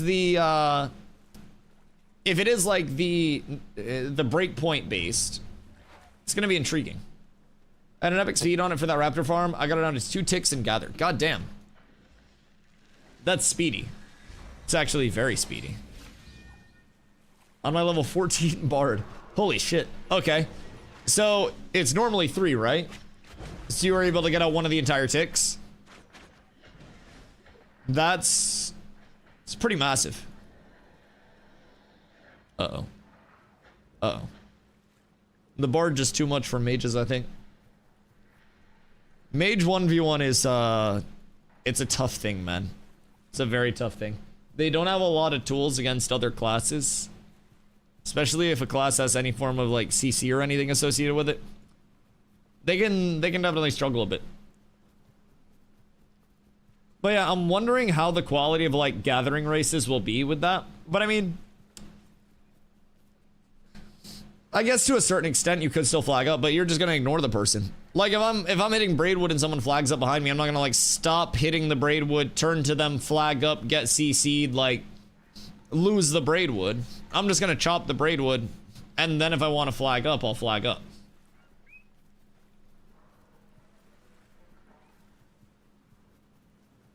I know the balance of 1v1 is a bit off, but I do hope when all the skills are in, it'll be a little more balanced. Although if it's not balanced until 50, then it'll... Well, so 1v1s will always be an element of like rock, paper, scissors. And I think that that is important to keep in mind because group balance is the incentivization at 8v8s. And if things were too balanced around 1v1s, then things wouldn't really mesh together for 8v8s. So the reason that 1v1 balancing feels weird for certain classes and better for others is that certain classes will have an incomplete kit in the sense that it's missing CC or like sustain or whatever it may be. And in 1v1s, there aren't going to be complementary pieces to kind of like bail you out when you don't have those things, right? And I think in a group setting, even if it's 3v3s, you play with an archetype that bails out the weaknesses of your archetype. And you kind of have that like complementary play. Like I as a tank, for instance, I have really good pressure. Like a tank is kind of one of the more complete classes for 1v1s. I've got a little bit of self heal through the weapon tree. I can get some mana sustain. I get mana back from reflex. So like I've got good damage, good CC, whatever it may be. I don't really have like a full re-engage to take that pressure, just get it off of me if I am behind, and then like reinitiate off of that. A full reset is something that, you know, comes with more like an in cap. And then something like a cleric, they're gonna have a lot of things except for the, you know, the pure damage side of things and maybe that like raw pressure, but they'll win a lot just by like atrophying you down in a, you know, war of sustain. Bard's another thing that has a lot. Ranger has really good burst, some pretty good movement, and a little bit of CC mixed in. If they can get like a vine field off on you. So, you know, they have some good validity as well. I just think Mage probably struggles a lot because it's one of the things that is like very glass cannon bursty. If you're in the right position, you do a ton of damage, but you're extremely easy to catch out of position. Ranger, the same thing, but I think in terms of a 1v1, the Ranger kit is a little bit more optimized than the Mage kit because of Thundering Shot, Snipe, Headshot combo. Just a very versatile combo that puts out a lot, but... Imagine a tank skill called Shield Bash or something, where the next melee used against you is blocked and target's knocked down. Not gonna be that important by AV8s. Well, so that's Reflect, right? That's like, that's the first incoming attack is reflected and somebody gets tripped. So yeah, that, again, like you said, not really that important in AV8s, but it does come with the benefit of a trip and a mana sustain in AV8s as well. It also like doubles our block mitigation during that time. So yeah, that's definitely an example of something that in ones can be an absolute game changer, especially in tank versus tank stuff. If we're not using our Reflect as like an initiate as like a combo breaker in a sense, like if we're just trading combos in a very bad way and we're not profiting off of it, so to say, in terms of the HP trades, then that's absolutely going to be something that cooks us. But yeah, I mean, I think that there's a lot that changes up between 1v1s, 3v3s, 5v5s, 8v8s. Excuse me. Pretty much every mode. Genuinely. And I think that's before secondaries come up. That's before diverse loot tables come up. But you already see things like differences in gearing with people playing the same archetype. And I think that that alone is pretty exciting. Guess the question might be instead, should the skill tree have a branch that tailors towards winning 1v1s without impacting? I mean, I think that's player decision, though. I think that depends on what the player wants to do. If you want to make a build around 1v1s, there are already ability choices that you can make. I could drop my point in Protect for something that would benefit me more in 1v1s. Maybe like Relentless Vengeance. So that way I get more shielding from my Vengeance because that's not something that I run in group stuff. So that would give me 50% more HP shielding when I go into my Vengeance combo, make me a little beefier. Protect does nothing. So even with the current, like, the current set of things, I could still make changes to my build and get impact out of it. So things like that, I think already exist with a lot of archetypes. But it's just going to be a matter of like player decision making. Do you want to be group based? Do you want to be 1v1 based? And right now, everything is free respecs. So it's kind of like open for testing everything, right? But I think in the in the long term, when free respecs are not a thing, you will probably genuinely see more of that, like, I don't know, emphasis on people owning what they're doing. If you want to be a 1v1 player, you're making a 1v1 build. If you want to be a group player, you're making a group build. Just, you know, whatever it may be. Your specialization is kind of like coming through in a combination of your abilities and everything else associated with that. So I think you'll have plenty of that. But again, I think it's also something that comes through your player like your decision making as a player, and a lot less, you know, being forced into that by a certain tree on a build. Because you also have people who just want to do like a big hybrid build and get that all sorted out too. Oh wait, the playlist stopped. This is a good time to start the new playlist. Open Spotify. Alright, Carlo went hard on a new Bardcore playlist. We're up. Holy shit, she went crazy. Alright, this is beautiful. Is this? Okay, yeah. Yep. No, I know what this is. I absolutely know what this is. When women's become equal, that means you both have the same tools, like retail WoW, where it doesn't really feel like you bring someone else. Yeah, absolutely. And every group, I think like what Stomp said, is also a good touch on it, where in 1v1s, if you are balanced out, you stop being in a situation where you bring things that other people don't bring to the table, right? That's a weird can't summon mount spot. And everything just kind of feels like washed out, right? And variants in what different archetypes feel like are quite nice. I wouldn't mind costly respecs if you could have at least one PvE spec and one PvP spec. I also agree that 2 different specs would feel wonderful. Especially long term. Even in the sense of, like, I'm a tank. I can have a group or a PvE and a PvP, like a group and a solo, whatever it may be. Clerics could have like a PvP and a PvE.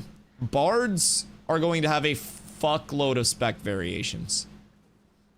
Just being completely upfront. Bards are going to have almost too many options in terms of what they can do and where they can go with their evolutions of like their class.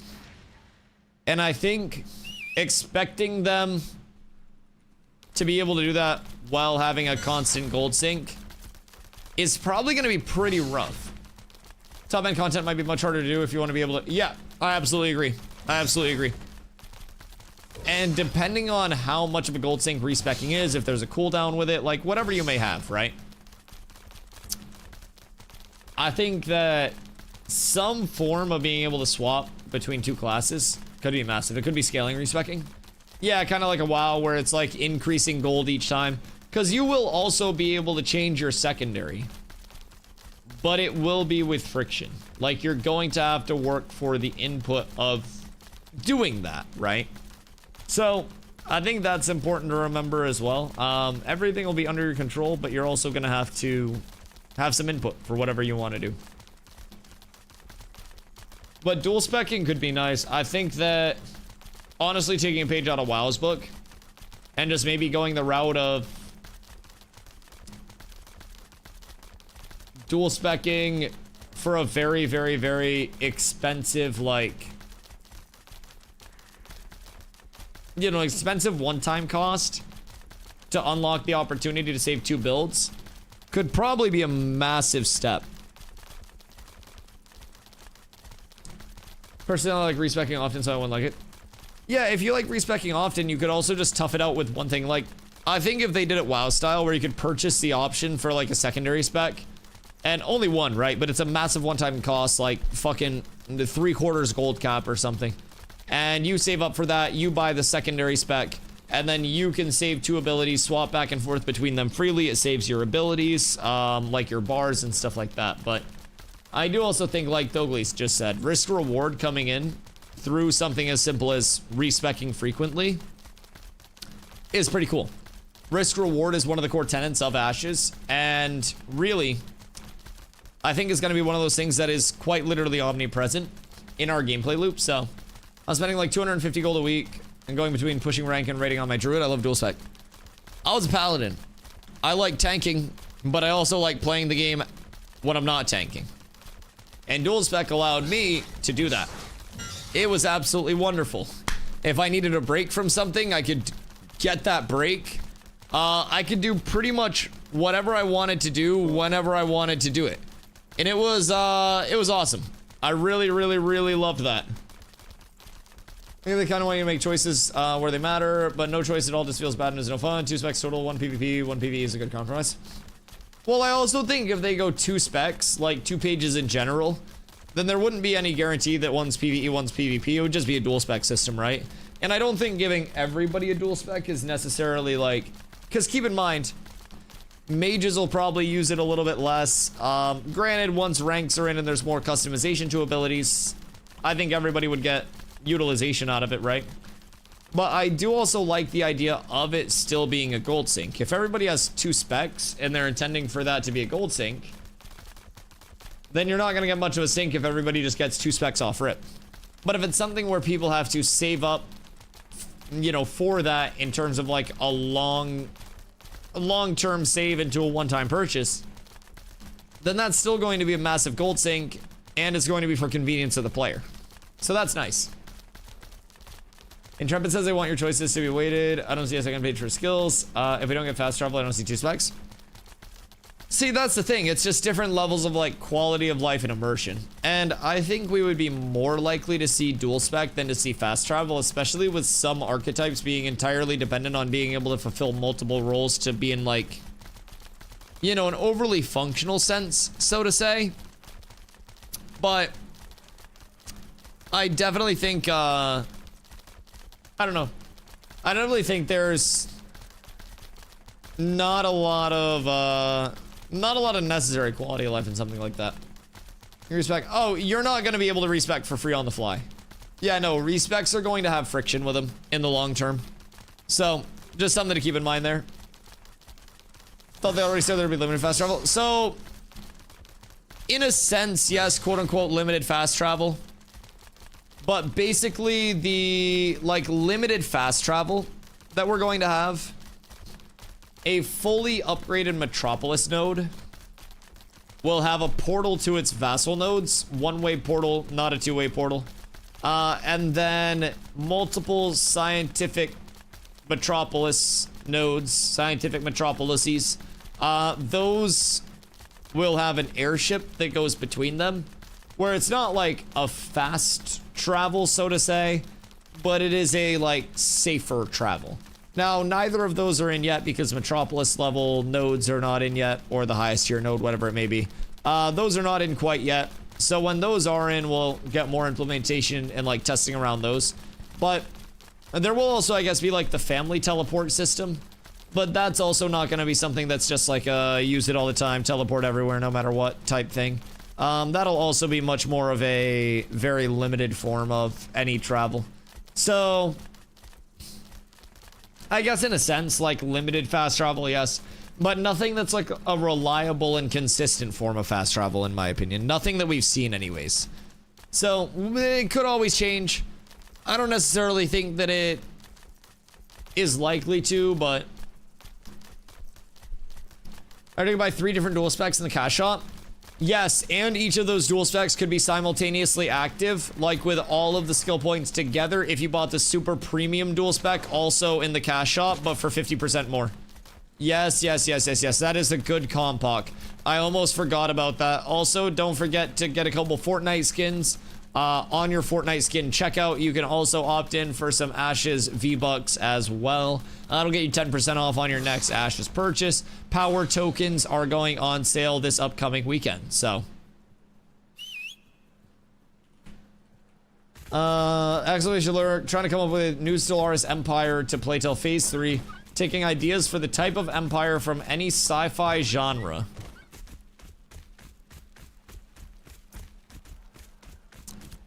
Any sci-fi genre.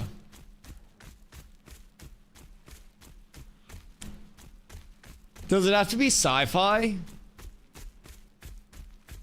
Or like, could I make you do like a hentai tentacle empire?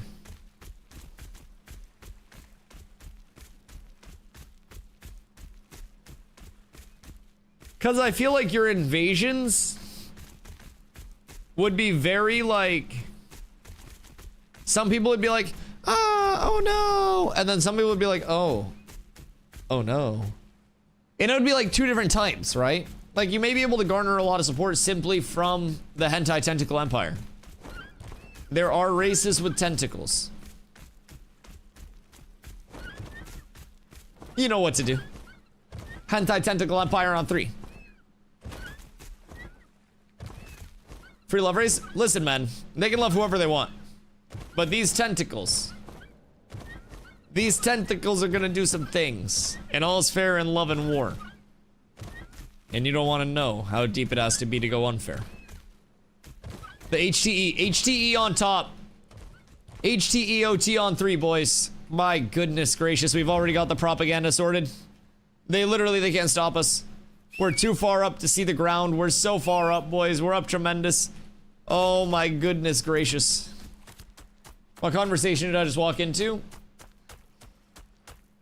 So, how would you feel if you were just vibing at home one day and a bunch of hentai tentacle men started breaking down the door to your house?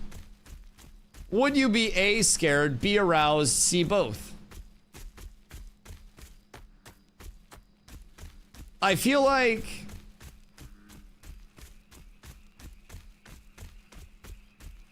it's C. I feel like it's both. So Stomps was asking for a type of sci-fi based, like, you know, genre race to play in his Stellaris playthrough. And after some very deliberate thought,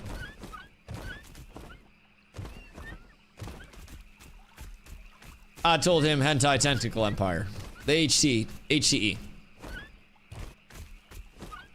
And he's made some plans. And I believe HTE on top soon, HTEOT. HTEOT on 3, boys. We celebrate. Everyone knows the HTE? Yes, sir. Get down with HTE, yeah, you know me. Exactly. Exactly. Been a mecha break a lot. What the fuck is mecha break? I hear people talking about it, but it sounds like it would be a gacha game. I don't know why. Just the title sounds like it would be a fucking gacha game. I've seen people streaming it though, and I don't really know what it's about. It's like Dark and Darker. It's like Apex. So like an Apex extraction shooter.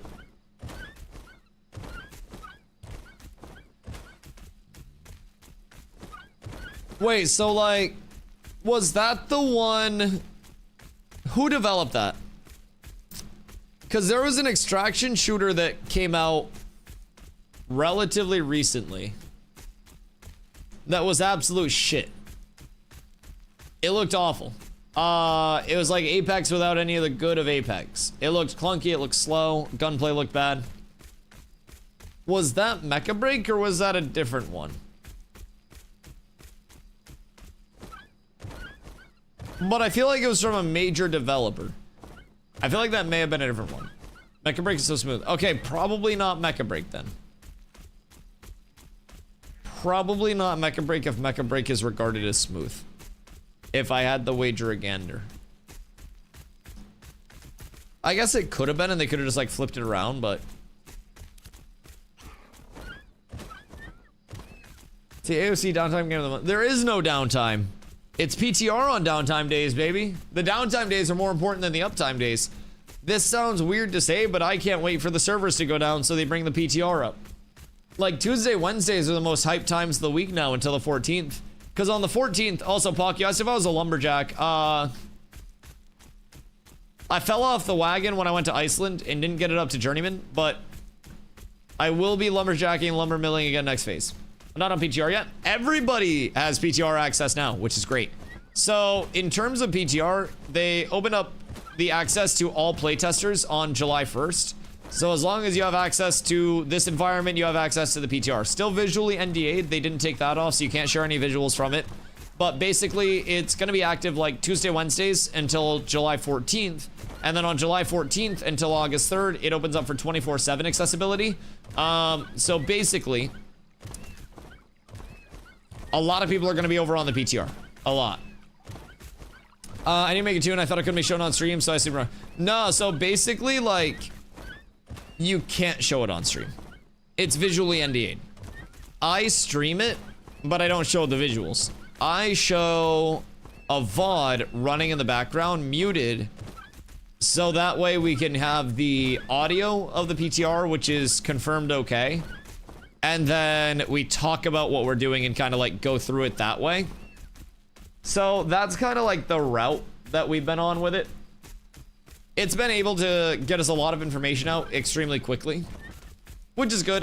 New movement system's been discussed a lot. Summoner will be summoned a lot. Summoner will be summoned. Summoner will be discussed a lot.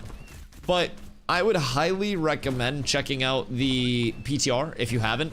It's a frictionless leveling environment too, so you go in and there are gear vendors, right? Where you can just get your gear, you can level up your character, and you don't actually have to, like, kill mobs and shit to level. Instant level of any class you want leveled. Instant gear set, you just have to buy the crates and get your gear together. You get consumable crates. You get just about everything that you need. And it doesn't have like every named item in the game, but you can most definitely make a functional set. You can also enchant everything to plus 20. So there is zero form of like not being able to have something accessible in terms of wanting to test. I think it's going to be the best form of people like playing and testing without burning out prior to P3, which I personally think is fucking phenomenal. Whose caravan is this? Can I scare him? I might be able to scare him. Hold on. Hiya.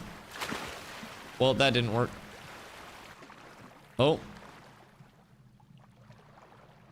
Okay. Where we going? What's Clunk up to? Brothers are trying to run the van and he doesn't have time to talk.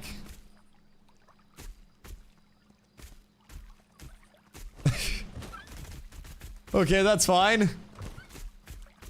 I don't want to talk to you anyways. I'm assuming he's going to New Ayla. Alright, we'll just let him fucking vibe. That's fine.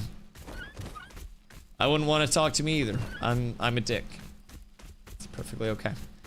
So the current iteration of the Gathering, they put the Willows and Braids back into the open world, but they're all adult only, no adolescent. Oh, shit. Okay. So there's just a huge influx. I would assume, especially with the clusters, that's massive. Now, I thought that I hadn't seen a lot of Addo, like, Willows or anything. That makes sense. I thought the Nakua looked too similar as Dunir. I thought that would be a way more Pacific Islander vibe. I feel like the Nakua looked very different than the Dunir. I mean, we don't have the VOD to compare, of course, but I don't know. I felt like they looked a lot different. Now, I will say, like, tattoos and some, you know, some more like markings and stuff like that that would be a little bit more like traditional could be cool version, cool like variants. But like having the tattoos placeable as well, people would have to get a little bit creative with that. So you never know how that's gonna go. But yeah, I do feel like there are a few things that could definitely be thrown in to make them look a little bit better. Keep in mind in terms of visual fidelity, character models, all of that stuff. The first pass on things is never going to be the final pass on things. So with that, it's more of a matter of like the constant refinement of that being, you know, being necessary to keep in mind. It's not going to be like a receiving updates every week type thing, but I'm sure. Y'all good? What in the weird eye contact summoning ritual is going on right now? Why are they all staring at him so hard? Alright. You guys handle that. Cool. Alright, I fixed it. I'm a game dev. Look at me go. Oh no, they're back at it again. Brother, please no workplace harassment. He doesn't want you. He literally doesn't want you at all. Please leave him alone. Hold on. Nope. Okay, that's fine. That's okay. That's perfectly okay. I got like 15 legendary in the past 2. Braidwood? Goddamn. I mean, if competition wasn't at like a complete 0 and it was actually worth something, that'd be fucking insane. I'm excited for the new gathering systems though, especially having that like novice tier at the bottom end of it. And being able to, you know, being able to just play on that. So, give him to Zop. Yeah, Zop been big grinding for his bow. I get it. I get it. That man's gear is fucking insane as a result, too. I don't even want to know what his power scaling's looking like. But it's probably pretty beefy. If I had to wager a gander.